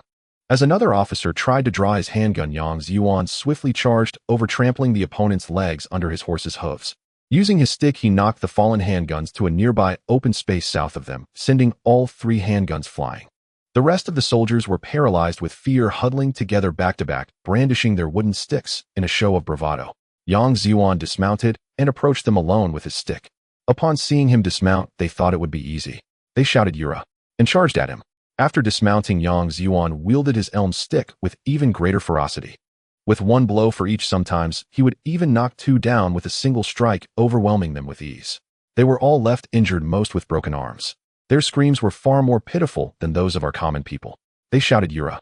while he made them all sing "Conquered." With thoughts of over 1.5 million square kilometers of territory, Yang Zhiyuan felt even angrier. In mere seconds, the remaining enemies all lay on the ground, their cries of "Yura!" replaced by "It hurts, so much OM and so much pain." This was the gist of their cries, which Yang Zhiyuan imagined. Yang Zhiyuan did not understand the Russians well. He could only comprehend a few phrases like "Halashao Yura" and another one, "Komu fu erte," which means comfortable or pleasant. Seeing that everyone had fallen, he hurried to the 3 villagers who had been attacked. The 2 younger and stronger ones were gathered around the 3 injured, crying, "Old Jin, Big Biao, Zhao Si, wake up." The 2 were shaking the injured ones. Yang Zhiyuan directly approached, checked the breathing of the 3, and found that they were still alive, but had lost too much blood. Yang Zhiyuan pulled at the 2 stop, crying. He pointed at one of them, "You go tear some of their clothes off, and support the heads of these 3. And then pointed at the other, "Can you ride a horse? If so, ride mine, and go notify our people. Hurry." The young man nodded eagerly. I can ride. They'll take Big Brother's horse." "All right, quickly bring more people." Yang Zhiyuan saw the other one was struggling to tear off a wounded enemy's coat. How could you tear that thick coat to bandage the wounds? Yang Zhiyuan directly took out a dagger and cut open the enemy's clothes. After tearing clothing from several people, he helped bandage the 3. Suddenly, his divine sense detected that a lightly injured enemy was trying to crawl to the place where the guns had been thrown. Yang Zhiyuan remained silent, contemplating how to get the 3 of them to the hospital. He then gathered all the enemy's wooden sticks, untied some of their belts, and simply bound these sticks together to create a soft sled resembling a ladder. Yang Zhiyuan was seriously working on a simple sled, completely oblivious to the soldiers who were quietly watching the person crawling to grab a gun. Just as that person was about to reach for the first pistol, Yang Zhiyuan rushed over with incredible speed, kicking the soldier, who was only a few centimeters away from the gun, several meters away. The screams from behind had just ceased for a moment, but now they rose and fell once again. After kicking that person away, Yang Zhiyuan strapped 3 pistols to his waist. Now he looked just like a hunter from a deep mountain, wearing a fur coat on the outside. He had also tied a rope around his waist to conveniently carry some useful items. He could just strap the guns directly to his lower back. Yang Zhiyuan shouted to the 3 injured young men, "Fellow countrymen, what should I call you?" Strip a few of their officers' coats for them to cover up, along with gloves and such. The young man looked up. "Sure, Big Brother, thanks for today. My name is Huzi Zhaohu. What should I call you, Big Brother?" Yang Zhiyuan replied while gathering some officers' tactical belts. My surname is Wang. I'm a hunter. If I see something today, I'll definitely lend a hand, no need to thank me." Yang Zhiyuan then asked, "How far are our people from here? We need to quickly send the 3 injured back." Zhaohu continued with his actions. "Then I'll call you Brother Wang. It's not far, as long as the other side has a lookout tower. We also have one not too far away. It's quick. I just didn't expect them to be so bold. We were only planning to break the ice to catch some fish, and they came rushing over in their vehicles with dozens of people to attack us." "Are you saying they also came in vehicles?" "Yes, Brother Wang." Yang Zhiyuan scanned the area with his divine sense, but didn't spot any vehicles. He then asked, "Huzi, where are the enemy's vehicles?" Zhaohu stopped his actions and pointed to a dirt mound on the left front. Brother Wang, they are behind that mound. We were originally over there preparing to break the ice to catch some fish, but unexpectedly they drove over. We ran away, probably also fearing the ditch on this side, so they parked over there. After getting out of the vehicle, they chased us down and surrounded us to take us down. Oh, I see. That means there might still be people in the vehicles. Looking at the distance of over 200 meters, he thought he should check it out. It would be troublesome if there were still people inside with rifles. It seemed he needed to be more careful in the future, wary of the other side, setting up an ambush. Just now Kong Shaosan's eagle had not reminded him, so it probably didn't recognize vehicles. He would have to educate it later, if not he would stew it. Over 200 meters, a skilled marksman could take him down with a single shot. Better safe than sorry. Yang Zhiyuan threw a stick to Zhao Hu. Huzi, keep an eye on this place. If anyone dares to move, continue shooting. I'll go check out those vehicles over there. Make sure no one has a gun and see if I can steal a vehicle. This way we can get the injured to the hospital faster. Brother Wang, can you drive? Zhao Hu asked excitedly. I need to go see and try it out. I can't say for sure until I try their vehicle. Okay, then Brother Wang, you go ahead. They'll keep watch, but try to be quick. All right, Yang Zhiyuan said, then ran towards the dirt mound. After running several dozen meters, his divine sense detected that there were indeed 2 trucks behind the mound still running, and the 2 drivers were inside smoking. It seemed these 2 were not worried about their comrades at all. Don't worry, soon you'll join them. Yang Zhiyuan subtly changed direction, sneaking past where the 2 truck drivers couldn't see. He discovered that they had dug quite a few trenches in certain areas on the southern bank of the Heilong River. No wonder the enemy's vehicles only parked on the ice behind the dirt mound. They had obviously driven the trucks over. Yang Zhiyuan knew that they would also be bringing armored vehicles and tanks in the future. In 69, they came with T-62 tanks, but that time their tank tracks were destroyed and couldn't return. Later they couldn't fight back and had to sink them in the ice into the water. Later they were salvaged by our naval divers and placed in a museum. This time capturing 2 trucks was also quite good. They were rather new and just right to send to the Spring City First Automobile Works. It could serve as a model for everyone to learn from. Yang Zhiyuan sneaked up to the side of the truck, quickly opened the door, and knocked one driver out. He swiftly pulled the other driver out of the other truck, knocked him out, and tied him up. Both drivers were secured and tossed into the back of the first truck. Both trucks had tarpaulins. They could shield them from the wind, which was quite good. The truck beds only had some seats and no long guns. However, both drivers had handguns on them. He also discovered 2 AK-47s in the cab. Fortunately, he was cautious, otherwise it could have been dangerous. Additionally, there was a walkie-talkie in the truck's cab. It seemed that the enemy could have support at any moment. Yang Zhiyuan tried to operate the first truck. The controls were quite cumbersome, and it took him a while to figure it out. But it was alright, it hadn't turned off yet, and he could finally drive it away. With the aid of his divine sense, Yang Zhiyuan avoided some trenches circled around the dirt mound and quickly reached the earlier battlefield. Just as he stopped the vehicle before he could exchange a few words with Zhao Hu, he saw a considerable number of cavalry coming from the east. It seemed to be our people along with another truck behind. We still have too few vehicles. There were around 50 cavalry led by the young man on the black dragon who had come to deliver news, quickly arriving here. The leader was a captain. Upon dismounting, he exhaled warm breath and tightly grasped Yang Fan's hand, saying, "Thank you, fellow countrymen. I am Li Yuxiang from the Border Defense Forces." "No need to thank me, no need to thank me, Captain Li. My name is Wang Dashan." Saying this, Yang Zhiyuan pulled down his mask, revealing a face of around 30 years. Captain Li looked in astonishment at the injured on the ground. "All of them were taken down by you alone. You didn't directly kill them, did you?"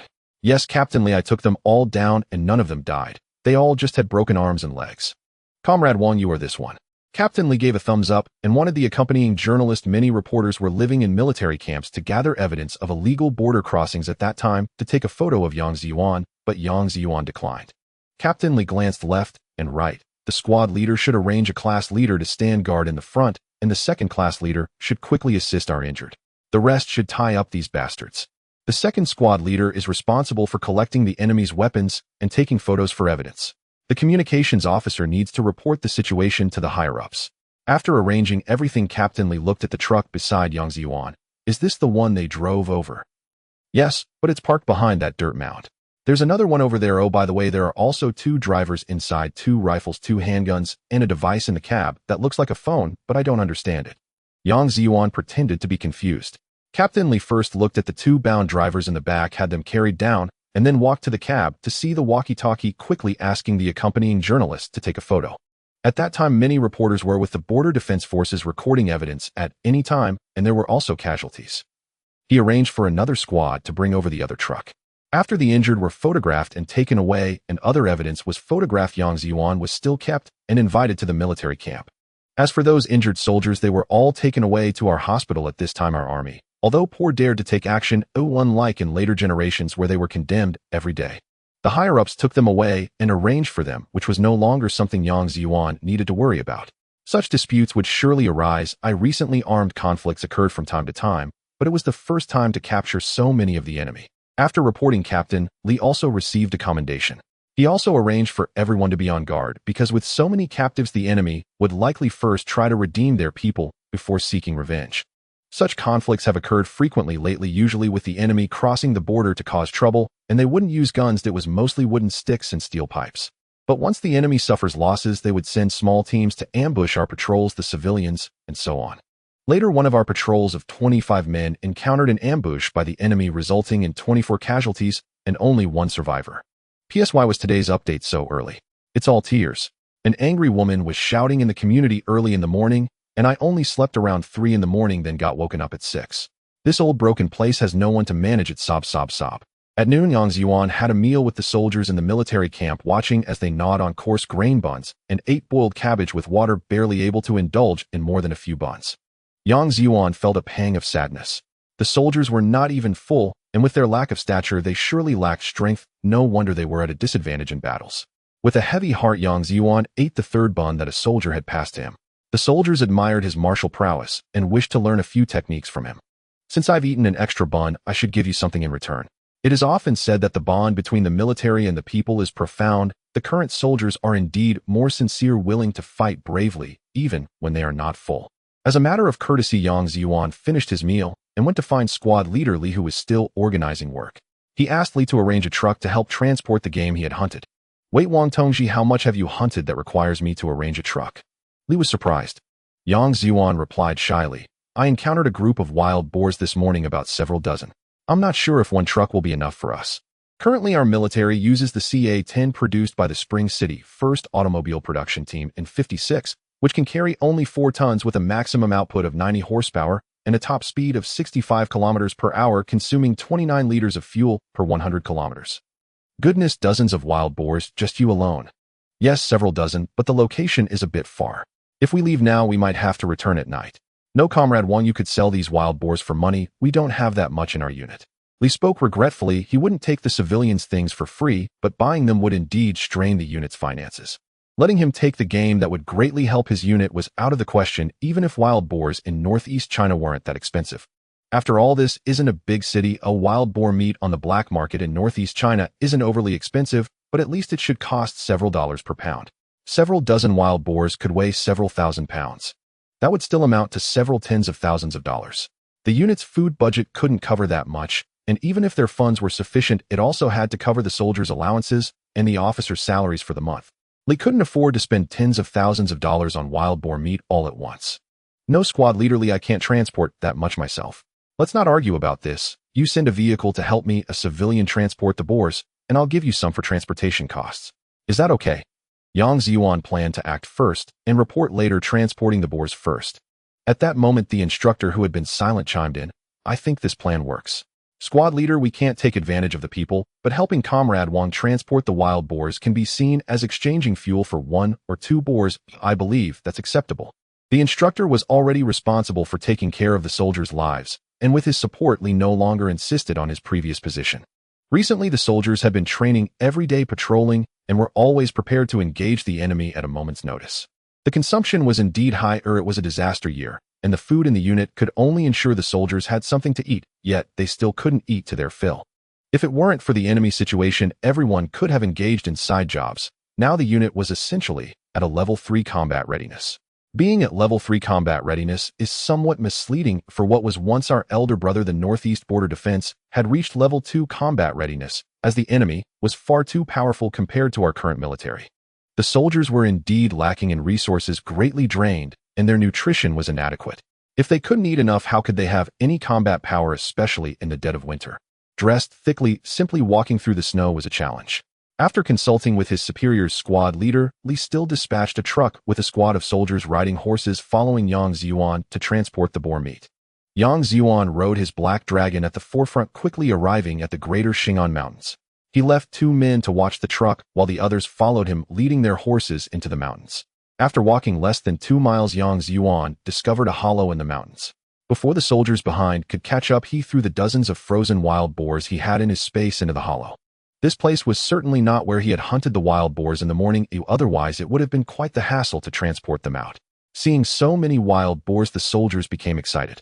They had led their horses and made some makeshift sleds, placed the wild boars on top, and pulled them out with the horses. It was uncertain whether squad leader Li would punish the soldiers for using the military horses to pull sleds. Yang Zhiyuan tried to use his black dragon to pull more each time. Furthermore, he had also made a sled for himself to pull. He could manage to haul 3 or 4 at a time, leaving the soldiers in shock. Brother Wang is incredible. 3 or 4 wild boars from northeast China, even after evisceration, weigh 200 or 300 pounds each. 3 or 4 would total 800 or 900 pounds. Brother Wang is truly strong, comparable to an ox. Yang Zhiyuan thought to himself that he had held back a bit and hadn't dared to use all his strength. Otherwise, he could haul more, fearing it would scare them. One of the soldiers from northeast China asked Yang Zhiyuan, "Brother Wang, how did you manage to hunt so many wild boars just a stone's throw from the mountain path?" Oh, perhaps this group of wild boars was unable to find food in the heavy snow and was preparing to come down from the mountain to forage in the fields of the village. But why do these wild boars not have bullet holes? You didn't. The young soldier widened his eyes and asked, "That's right, I killed them all with my long spear and sticks. Otherwise, if a group of wild boars had heard the gunfire, how could there still be so many left? They would have long since disappeared. I knew it. Oh my, your combat power is impressive, Brother Wang. Can you teach us a few techniques when we return?" The young soldier was well aware of the ferocity of wild boars in northeast China and was astonished to encounter such an impressive figure in his lifetime, naturally hoping to learn a few skills. "Sure, I'll teach you a few moves when we get back, no problem," Yang Zhiyuan replied. "By the way, Brother Wang, why are there no intestines or offal left with the pigs you killed?" You have quite a few questions. You should understand the principle of respecting the mountain deities. Being from northeast China, the intestines and offal are taken out and offered to the mountain deities. They must have been taken away by other beasts. "Oh right, that makes sense," the young soldier responded, still a bit puzzled as he dragged the wild boars away. It was indeed strange. There were no signs of battle, just a few wild boar carcasses lying quietly there, but the young soldier was easily convinced. As night fell, the truck, heavily overloaded, slowly made its way back to the military camp. It got dark very early in northeast China. Once the military vehicle arrived, they quickly unloaded the wild boars and still had to go back to fetch the horse-drawn sleds. Squad leader Li looked at the pile of wild boar meat resembling a small mountain. His mouth watered, but since old Wang hadn't arrived, yet he felt embarrassed to take any. He could only watch as he arranged for some soldiers to boil more water. He also sent a squad to greet the arriving vehicles. There were over 100 wild boars, actually amounting to several tens of thousands of pounds. Yang Zhiyuan had the military truck transport over 15,000 pounds, while the following sleds hauled several thousand more. He secretly stored the rest in his space when no one was watching and pulled a lot himself with the Black Dragon. He had overestimated the current capabilities of their trucks. Unlike the trucks produced in later years where one could easily overload by 100 or more, the technology and materials of the trucks now were vastly inferior, making the drivers feel distressed. Yang Zhiyuan secretly stored the remaining wild boar meat in his space when they were not looking. When unloading later, he would take some out. The night was as dark as ink, but during winter nights the moon still illuminated some paths. The Black Dragon moved like an unyielding machine, pulling over 3,000 pounds of wild boar meat, panting heavily. Yang Zhiyuan walked at the back, and in fact he hadn't loaded that much meat onto the Black Dragon at first. He only added some more from the space when they were close to the military camp. Squad leader Li and the instructor had been waiting at the military camp's entrance. Seeing him pull so much pork, they quickly led the way to the warehouse to unload. Yang Zhiyuan took the opportunity to unload over 10 more wild boars. After all, they were all piled together, so it wasn't noticeable. Noticing that squad leader Li was still there, he asked, "Is there any meat stewing on the stove?" Squad leader Li felt embarrassed, but it was the instructor who spoke up. "Comrade Wang, our squad leader hasn't touched a single one. Oh, we'll help you sell them tomorrow." "Oh, how can that be? Let's take one big one first to treat the brothers in the squad." Squad leader Li scratched his head awkwardly. "That's too embarrassing. Come on, so many brothers help me out, and we also burned fuel for the squad. Let's do it this way. Tonight we take one for a treat, and tomorrow you can take however many you want." Squad leader Li understood that the soldiers were indeed lacking nutrition, so he let the cook take away a boar weighing over 200 pounds. After leaving the warehouse, squad leader Li asked, "Comrade Wang, I noticed none of these wild boars were shot with a hunting rifle." "That's right, I have a rifle, but I didn't use it. I killed them with a shoulder too, which is what our ancient people called a long spear. This term comes from the records in the Qing Lu, where the long spear is referred to as shoulder too. This nickname has literary references, but it is rarely used in modern times. The remaining soldiers who helped raised their thumbs in admiration. Old Wang, you're really impressive. As expected, Yang Zhiyuan wasn't wrong. Squad leader Li also wanted to ask Yang Zhiyuan to teach everyone a few moves. Yang Zhiyuan thought for a moment and agreed. The soldiers' mess hall was brightly lit, and everyone happily ate the wild boar meat. Although it was a bit tough and had a gamey smell to the soldiers who hadn't eaten meat for many days, this meat was truly delicious. After eating, they would have the energy to take down a few more old foes tomorrow. That night, Yang Zhiyuan was arranged in a separate room, and before falling asleep, he pondered what to teach everyone the next day. If they used rifles, Yang Zhiyuan wouldn't need to teach the soldiers. However, many conflicts were currently resolved using cold weapons, including wooden sticks, steel pipes, knives, forks, etc., most of which involved wooden sticks. Since cold weapons were emphasized, Yang Zhiyuan thought of General Qi's paired formation. He just needed to make a few modifications. General Qi Jigwang's paired formation was indeed the pinnacle of combating enemies with cold weapons. Nowadays, many soldiers have limited literacy, and even some commanding officers are experts in hot weapons. Many might not be familiar with such cold weapon formations due to a lack of study.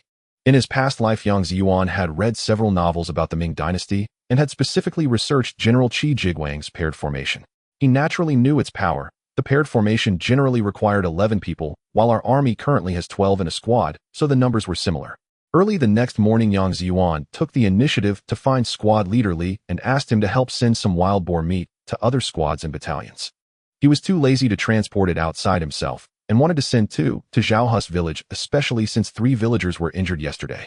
If the battalion felt embarrassed to take it for free, they could consider it sold to the army at a price of 50 cents per pound.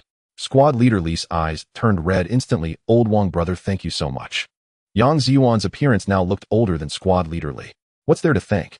Just consider it as my support for the soldiers fighting the old foes. Damn it, before liberation, they caused us plenty of harm, seizing so much of our land, and still daring to cause trouble. If we don't show them some strength, they'll really think we're easy to bully. Exactly, fill our bellies and wipe them out. Yes, wipe them out. Hearing that there was so much meat to eat, everyone was naturally filled with enthusiasm. Seeing everyone spirited and in better shape than the day before, Yang Zhiyuan said with satisfaction, Squad leader Li, I thought about it for a long time last night. I may not shoot better than the soldiers, but if it comes to wielding cold weapons, I really want to come up with a method. What do you think? Good, let's go? We'll discuss it in the office. Yang Zhiyuan borrowed some paper and a pen and sketched out General Qi's paired formation. At that moment, our squad happened to have 12 people, so Yang Zhiyuan drew the diagram based on 12 individuals. Originally, General Qi Jigwang's paired formation had 11 people. He had no artistic talent, so his drawing was quite average. However, the basic formation was drawn well. He created a modified version that could be used now. The first 3 individuals stood in a triangular formation with the deputy squad leader in the middle holding a long stick and the 2 shield bearers on either side, with the left holding 2 wooden shields and the right wielding 2 short sticks. The shields were only meant to block the opponent's wooden sticks, as most conflicts now were fought with wooden sticks. Behind the 2 shield bearers were 2 wolf soldiers. However, wolf soldiers were hard to find in the north, so they would use small trees with branches tied with barbed wire or some torn cloth. These cold weapons needed to be longer, mainly to obstruct the opponent's line of sight, preparing for the 2 long stick bearers behind. In the middle stood a squad leader. Finally, the last 4 included 2 long stick bearers equipped with branches to help their comrades deal with the opponent's long stick bearers. At the back were 2 genuine marksmen prepared with 56 semi-automatic rifles. If the opponent got angry and dared to pull out real weapons, they would shoot directly. Although our army appears poor now, they truly dare to confront anyone. Otherwise, why would the old foes maintain 1,000,000 troops, yet only engage in small skirmishes? They don't dare to come at us heathen. The elder once proposed a strategy that if it came down to it, let the opponent come in and fall into the sea of people. If the opponent used mushroom bombs, we would execute a strategy of retreating to their home. We would all run to their place and see if they would continue using mushroom bombs.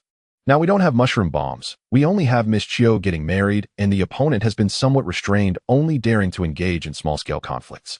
In his past life, Yang Zhiyuan had heard a saying that the old foes dared to throw mushroom bombs. We were just the Tom and Jerry base for small-scale attacks. This was about pulling Tom and Jerry into the mix. From 2 major powers fighting, it turned into 3 world powers fighting together. Later, when Nixon came in '72, the old foes became much more compliant. After hearing Yang Zhiyuan's description, squad leader Li's eyes lit up. Good idea, good idea. He immediately gathered a squad and started experimenting. They appointed Comrade Wang Dashan as the temporary martial arts instructor for the squad to teach this combat method. In fact, this arrowhead combat method could also transform into a circular battle formation. It could also shift into an attack strategy of 3-3 formation that our army excels at. However, for the old foes, those brutish figures would only cause casualties. That would be enough to get them in hot water. Meanwhile, Yang Zhiyuan was busy training a row in the squad when he suddenly heard a sharp whistle. The opponent was coming again. Squad leader Li blew the whistle emergency assembly. Li Lianzhong received the intelligence report from the patrol team. The enemy has sent 2 battalions, approximately 180 troops. His own unit consists of only 1 battalion, which numbers just over 120. Furthermore, not all members of his battalion could be mobilized. However, with the urgency of the situation, he could only deploy 3 squads together for combat, as they absolutely could not allow the enemy to cross their center line. Li Lianzhong arranged for the deputy instructor to stay behind with the cooking team and report to the battalion headquarters. The rest were to mobilize. The first squad would lead the way on horseback equipped with cold weapons used in training. The second and third squads would bring rifles with machine guns following behind, and upon arrival, they would split into left and right flanks to protect the first squad. Once Li Lianzhong finished the arrangements, he mounted his horse and led the troops out. Seeing this, Yang Zhiyuan also mounted the Black Dragon, joining the first squad. The battlefield was the same as yesterday's.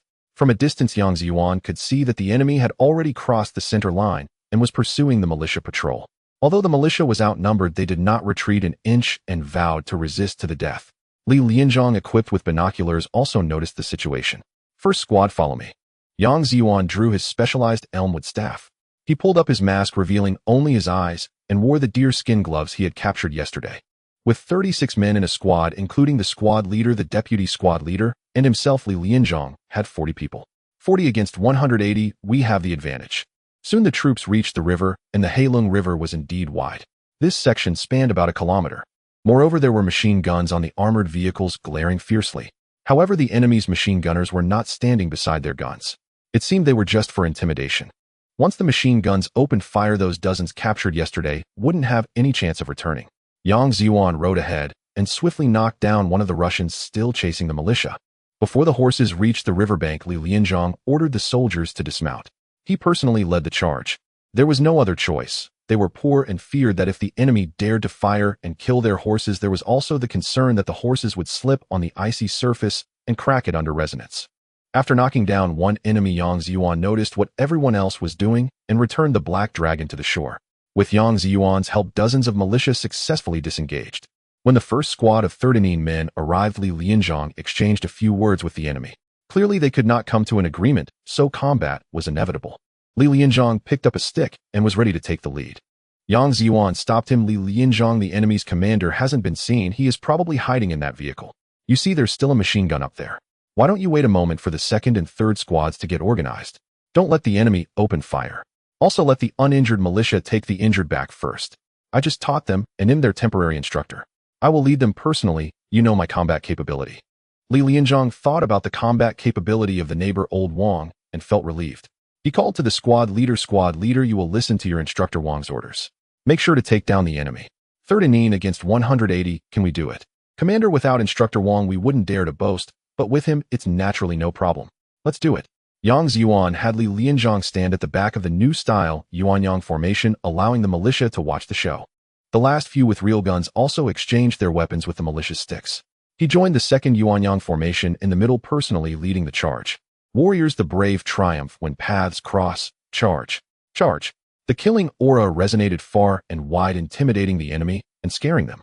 Originally, the 2 enemy battalions with close to 200 men looked at their formation with amusement and were completely unconcerned.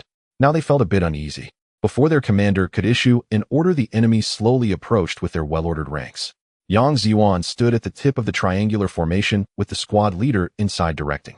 Even though the enemy surrounded our 3 sides with their numbers, not a single enemy could hit our comrades. The long sticks we wielded were much longer than theirs. Most of the enemy wielded short sticks that were about the length of baseball bats. Yang Zhiyuan struck down one after another, injuring, but not killing. Meanwhile, the comrades beside him, wielding new-style wolf soldiers, blocked the line of sight, while the long stick bearers targeted the enemy's ribs. Each thrust resulted in chaotic cries. The temporary battle formation descended like a fierce tiger, exuding a killing intent. Although outnumbered 4-1, the enemy was being pushed back steadily. Yang Zhiyuan remained acutely aware of the machine guns on the enemy's armored vehicles. Once he observed that his comrades' machine gun positions had also been set up, he felt relieved. As the two enemy commanders were about to dismount to give orders, Yang Zhiyuan knocked them down with a strike. This is what well-trained forces can do to a disorganized enemy. This is our miraculous ancestral combat method against foes relying solely on numbers. Having numbers is useless. The enemy's two mechanized battalions numbering over 180 had suffered no more than 10 casualties. They were desperately pulling their comrades across the center line. Neither the trucks nor the armored vehicles could be driven across in time. The drivers inside had already been pulled out by Yang Zhiyuan with their hands broken. The rest of the dozens Yang Zhiyuan had taken down could only lie on the ground wailing, "We are conquered." Conquered Russian style. Composition: Yang Zhiyuan. Lyrics: Yang Zhiyuan. Main vocalist: The defeated Russians. Finally, you found a way to distinguish between victory and defeat. The price of winning and losing is our shattered bodies. Though my exterior may appear unhealthy, my heart bears countless scars. We the weak are the captives of this battle, thus conquered by sticks, severing our escape route. My mood is solid, my decision is muddled. Thus conquered by sticks, drinking down the poison hidden by the rabbit. My story has reached its end, my love and hate have become part of the earth and the river. When Li Lianzhang's superior battalion commander Yin arrived with another battalion to provide support, they saw that the riverbank was left with a few armored vehicles and a dozen trucks. There were also dozens lying half dead, singing "Conquered" as friends. Our Li Lianzhang's first squad was busy collecting spoils of war. Yang Zhiyuan felt that he had been too generous yesterday. A look at how our squad leaders scavenged the spoils. The careful ones checked under the insoles of the enemy's shoes to see if there was anything. Cigarettes, cash, lighters, and other personal belongings of the enemy could be kept by our soldiers. The rest would be handed in together later, except for leaving the enemy with just a set of clothing. Everything else was thoroughly looted. This time the enemy was very generous, leaving behind a dozen trucks and several armored vehicles. Very good, battalion commander Yin urged our soldiers to drive them away. Once crossed, it's ours. Dreaming of wanting to go back is futile. Arrange for post-war matters. Battalion commander Yin was shocked to visit the first squad, which had not sustained a single injury. A squad of fewer than 40 had faced an enemy of 180 and captured so many, along with a dozen trucks and several transport vehicles. Li Lianzhang would not dare to take credit and naturally sold out Yang Zhiyuan. Battalion commander Yin was overjoyed to learn that this was a temporary instructor and the hunter who had sold wild boar meat to the military at a low price today. He insisted on writing a letter of thanks to Comrade Wang Dashan and wanted to reward him. Yang Zhiyuan would naturally not let him know who he truly was. After returning to the camp with the main force, he mentioned to battalion commander Yin that this battle formation could be promoted vigorously along the entire border, while also being cautious of the enemy, deploying real firepower to ambush them. Moreover, such operations should not be blindly confident and follow the crowd. Adaptability is necessary. He also mentioned that today he would go hunting in the mountains to supplement the soldiers' nutrition before riding away on the Black Dragon. When Li Lianzhang saw that Yang Zhiyuan was delayed in returning, he found Yang Zhiyuan's room. On the table beneath the tea container there was a note: "Old Li, I've taught everything I know to everyone. The pork counts as my donation. I forget about the money. We shall meet again if fate allows." Yes, Yang Zhiyuan left without saying goodbye. Before leaving, Yang Zhiyuan went to a mountain cave, turning it into a secret military strategic resource warehouse, leaving behind millions of cans, including fruit cans, pork cans, beef cans, and sugar. Some cans bore the markings of a small life, while others were completely unmarked. He then handed the address to a soldier on guard, instructing him to pass it to squad leader Li before departing. What happened next was beyond Yang Zhiyuan's control. He imparted some of his knowledge to the soldiers, and during the post-battle summary meeting, everyone would see the significant benefits leading to mutual learning. In the future, when the old Russians rely on their height and strength to bully our people, they will have to be much more cautious, or they might end up like this: defeated and captured. What Yang Zhiyuan did not know was that this incident would escalate significantly. Some of the fleeing individuals did not manage to keep the situation under wraps. After all, being captured in such numbers was quite embarrassing. Additionally, we released photos of the intrusions into our border on the international stage. In terms of public opinion, we gained an upper hand, while in actual combat, they had the advantage. Thus, the old Russians suffered a significant loss of face. Su Suizong was so furious that he executed several individuals. His hand nearly smashed the table. For the sake of those 100 or so captives, he had to lower his voice and seek diplomatic communication. If it were just 1 or 2 captives, he would definitely not back down. However, with over 100 captives, along with several latest armored vehicles and a dozen trucks, as clear evidence, denial was not an option. To peacefully resolve this matter, both sides temporarily calmed down. Meanwhile, we were not idle, rapidly disseminating the new style of the Mandarin duck formation to all northern border defense units. sharpening our blades, all in preparation to give the enemy a good show.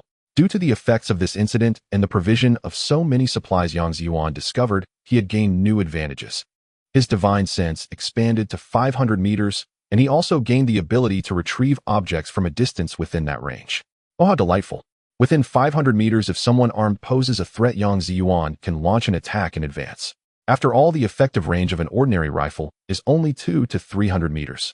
Unless it's a sniper with a scope, regular soldiers can't pose a threat to him because they might not even see him clearly. After resting for a day, Yang Zhiyuan stepped into the territory of the old Russians. This land used to be ours, but unfortunately we never reclaimed it afterwards. To facilitate future actions, Yang Zhiyuan captured a few old Russians living in the forest and learned their language in his space. Those who did not teach properly would experience the severity of the bone-dislocating palm technique. Outside, a day could be akin to a year or even longer in the space. Thus, Yang Zhiyuan quickly mastered the authentic Russian language. After entering the territory of the old Russians, he donned their customary attire, wrapping a scarf around himself in the cold, which did not seem out of place to others. The old Russians are known for their vast territory and relatively sparse population.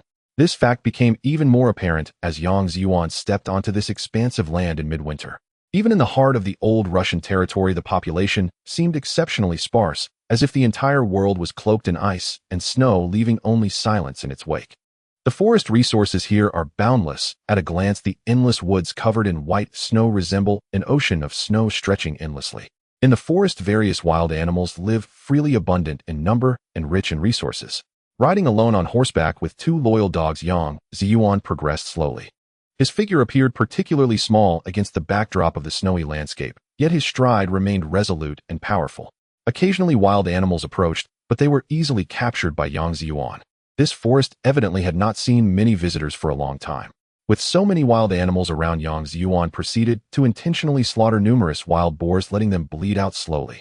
The scent of blood was used to attract carnivorous beasts. Yang Zhiyuan set multiple traps, capturing many Far Eastern leopards, lynxes, Siberian tigers, Ushuri wild boars, brown bears, and Russian wolves. These ferocious and carnivorous animals. He then quickly bred them in his space. Without a map, Yang Zhiyuan searched for quite some time before finally locating a military camp. This camp was quite close to a small city. However, the number of soldiers in the camp was evidently greater than that of the city. Yang Zhiyuan first found a Slav who bore some resemblance to him. This person's name was Frankimir Ivanovich Ivanov. Ivanov is the surname and his first name is Frankimir. From then on, Yang Zhiyuan called him Frankimir. He then brought him into his space, learning all of his life experiences. This Slav had a pair of black eyes and golden hair. It would be much easier for him to disguise as this person. He would need to enhance his nose and chin. He had some pale face makeup and the previously crafted golden wig from the Hong Kong island. A slight trim and placing it on his head would suffice. The previous old Russians used in his space had already been disposed of as a pile of flesh and blood in the forest. The space could not allow them to pollute the land. This person was temporarily kept in the space for backup. That night, Yang Zhiyuan prepared to infiltrate the military camp. The military camp's security was quite lax, even negligent. In the extreme cold of winter, even if there were sentries, they were hiding in small buildings, observing through glass. Yang Zhiyuan ignored the few sentries and first cut some lines that seemed to be telephone wires or electrical cables. Then he quietly entered the camp. The 3-meter-high wall was as insubstantial as air before him. The barbed wire atop the wall was utterly ineffective. Upon entering the camp, Yang Zhiyuan located the barracks, killed a few old Russians, and let them bleed. He released several hundred carnivorous animals that had rapidly bred and been hungry for a long time from his space. Oh, this was about to get interesting. The animals, drawn by the strong scent of blood and having been deliberately starved for a time, emerged with bloodthirsty gazes, charging towards their respective targets. The Siberian tigers operated solo. The doors of the barracks were as fragile as paper, easily smashed by a single paw. The roars of many tigers awakened the old Russians in the barracks. They hastily drew their rifles, but before they could fire, the wild boars' charges and the bare paws of the brown bears taught them a lesson. The fastest among them was the Far Eastern leopard. Before a shot could be fired, it had already vanished, disappearing into the crowd of old Russians in a blink. The best teamwork came from the Russian wolves, which Yang Zhiyuan had gathered the most. They also employed various military strategies, feints, and encirclements. In a moment, the camp was filled with casualties, and during the dark night, it was as if the camp had been bombed. As soon as a few officers attempted to organize a resistance, Yang Zhiyuan would strike from the shadows, eliminating them with the old Russians' rifles. Some sentries had turned on searchlights, but they too were swiftly dealt with by Yang Zhiyuan. Although the camp was full of vehicles, armored cars, machine guns, and tanks. Unfortunately, there was not enough time to board them. There were no machine guns in the dormitories. They also dared not leave their dormitory doors, as many dormitories had already been completely ruined by wild boars. Taking advantage of this chaos, Yang Zhiyuan slipped into the military armory, acquiring numerous armored vehicles and tanks that resembled our Type 59. Although he could not understand the specific models, he gathered whatever he could in the confusion. There were also various firearms, ammunition, landmines, grenades, machine guns, and sniper rifles. Naturally, he also collected the enemy's supplies, including gasoline, food, and compressed biscuits. However, the most abundant vegetable in the old Russian supplies was potatoes. Alas, since your corn is yet to yield a bountiful harvest, let me assist you a bit. In such cold weather, it's healthier to eat less. Have you not seen how in later generations people stop eating to lose weight? Yang Zhiyuan even discovered many female beasts, each robust and strong. What a pity, what a pity, what a pity. He could only bear the pain of parting. As he was leaving in order to destroy evidence, Yang Zhiyuan did not forget to blow up the ammunition depot and set a few fires. With so much gasoline, starting fires became easy. The explosion of the ammunition depot resulted in incalculable losses of firearms and equipment. The warehouse storing the equipment also erupted in a violent fire and explosions. No one knew why a group of wild animals attacking caused the ammunition depot to explode and set off a major fire. Could it be that soldiers were secretly sabotaging?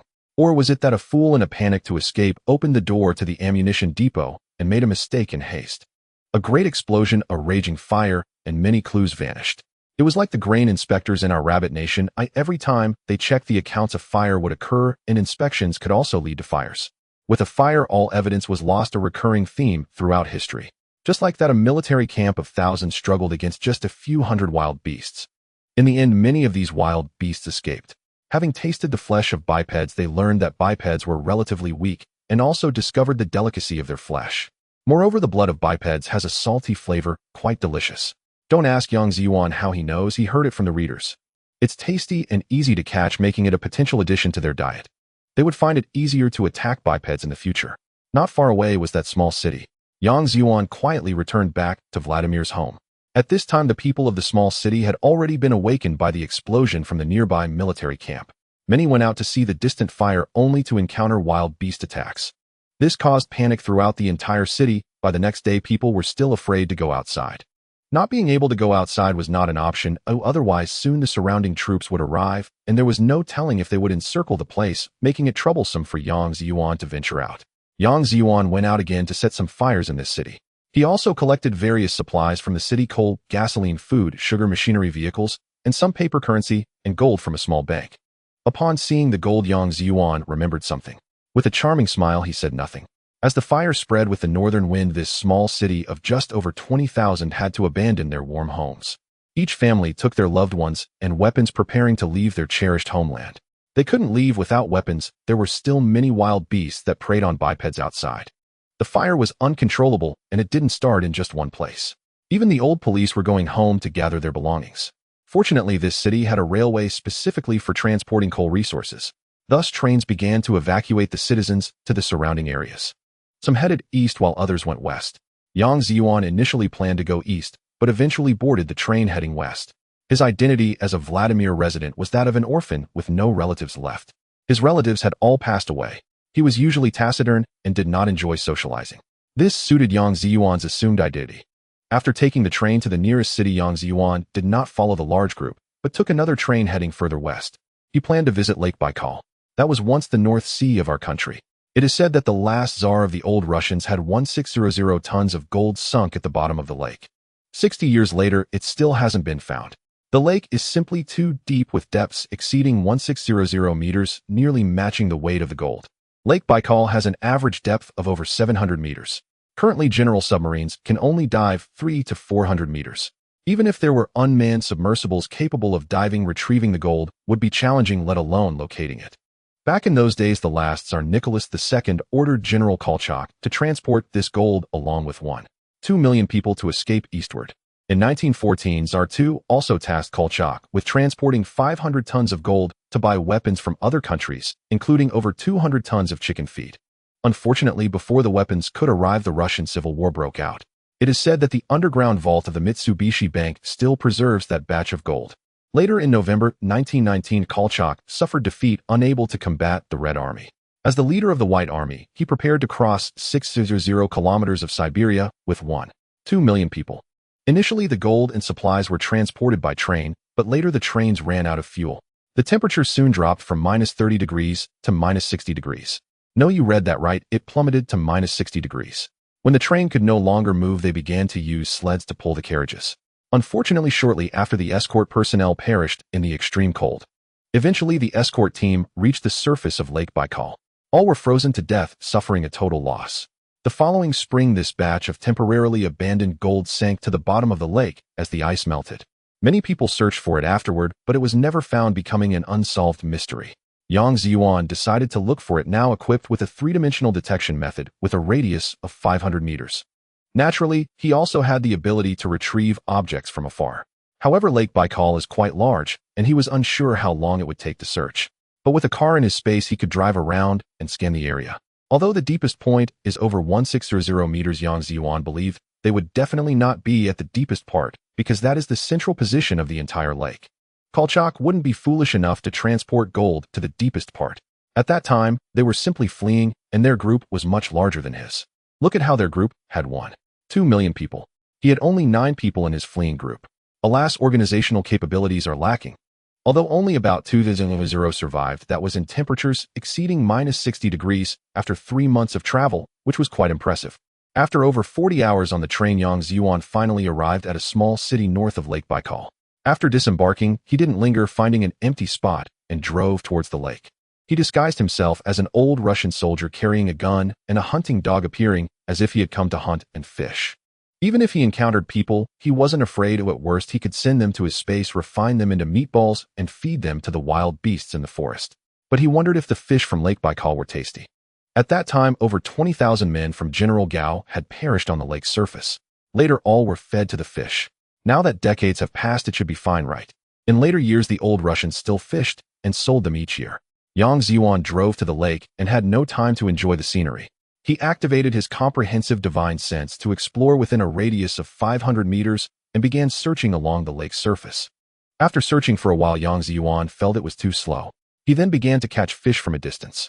The fish resources here are abundant. One type of fish, known as the dufu fish, can thrive at depths of over 1000 meters. Yang Zhiyuan planned to domesticate some within his space. He was becoming increasingly familiar with the functions of his space. Some animals could be raised as ordinary pets, while others could be kept in a pet mode. Ordinary animals could reproduce quickly, while pets could have their temporal flow match the outside world, and some would even develop intelligence. This way, they would not only communicate with Yang Zhiyuan on a spiritual level, but also understand some of his commands.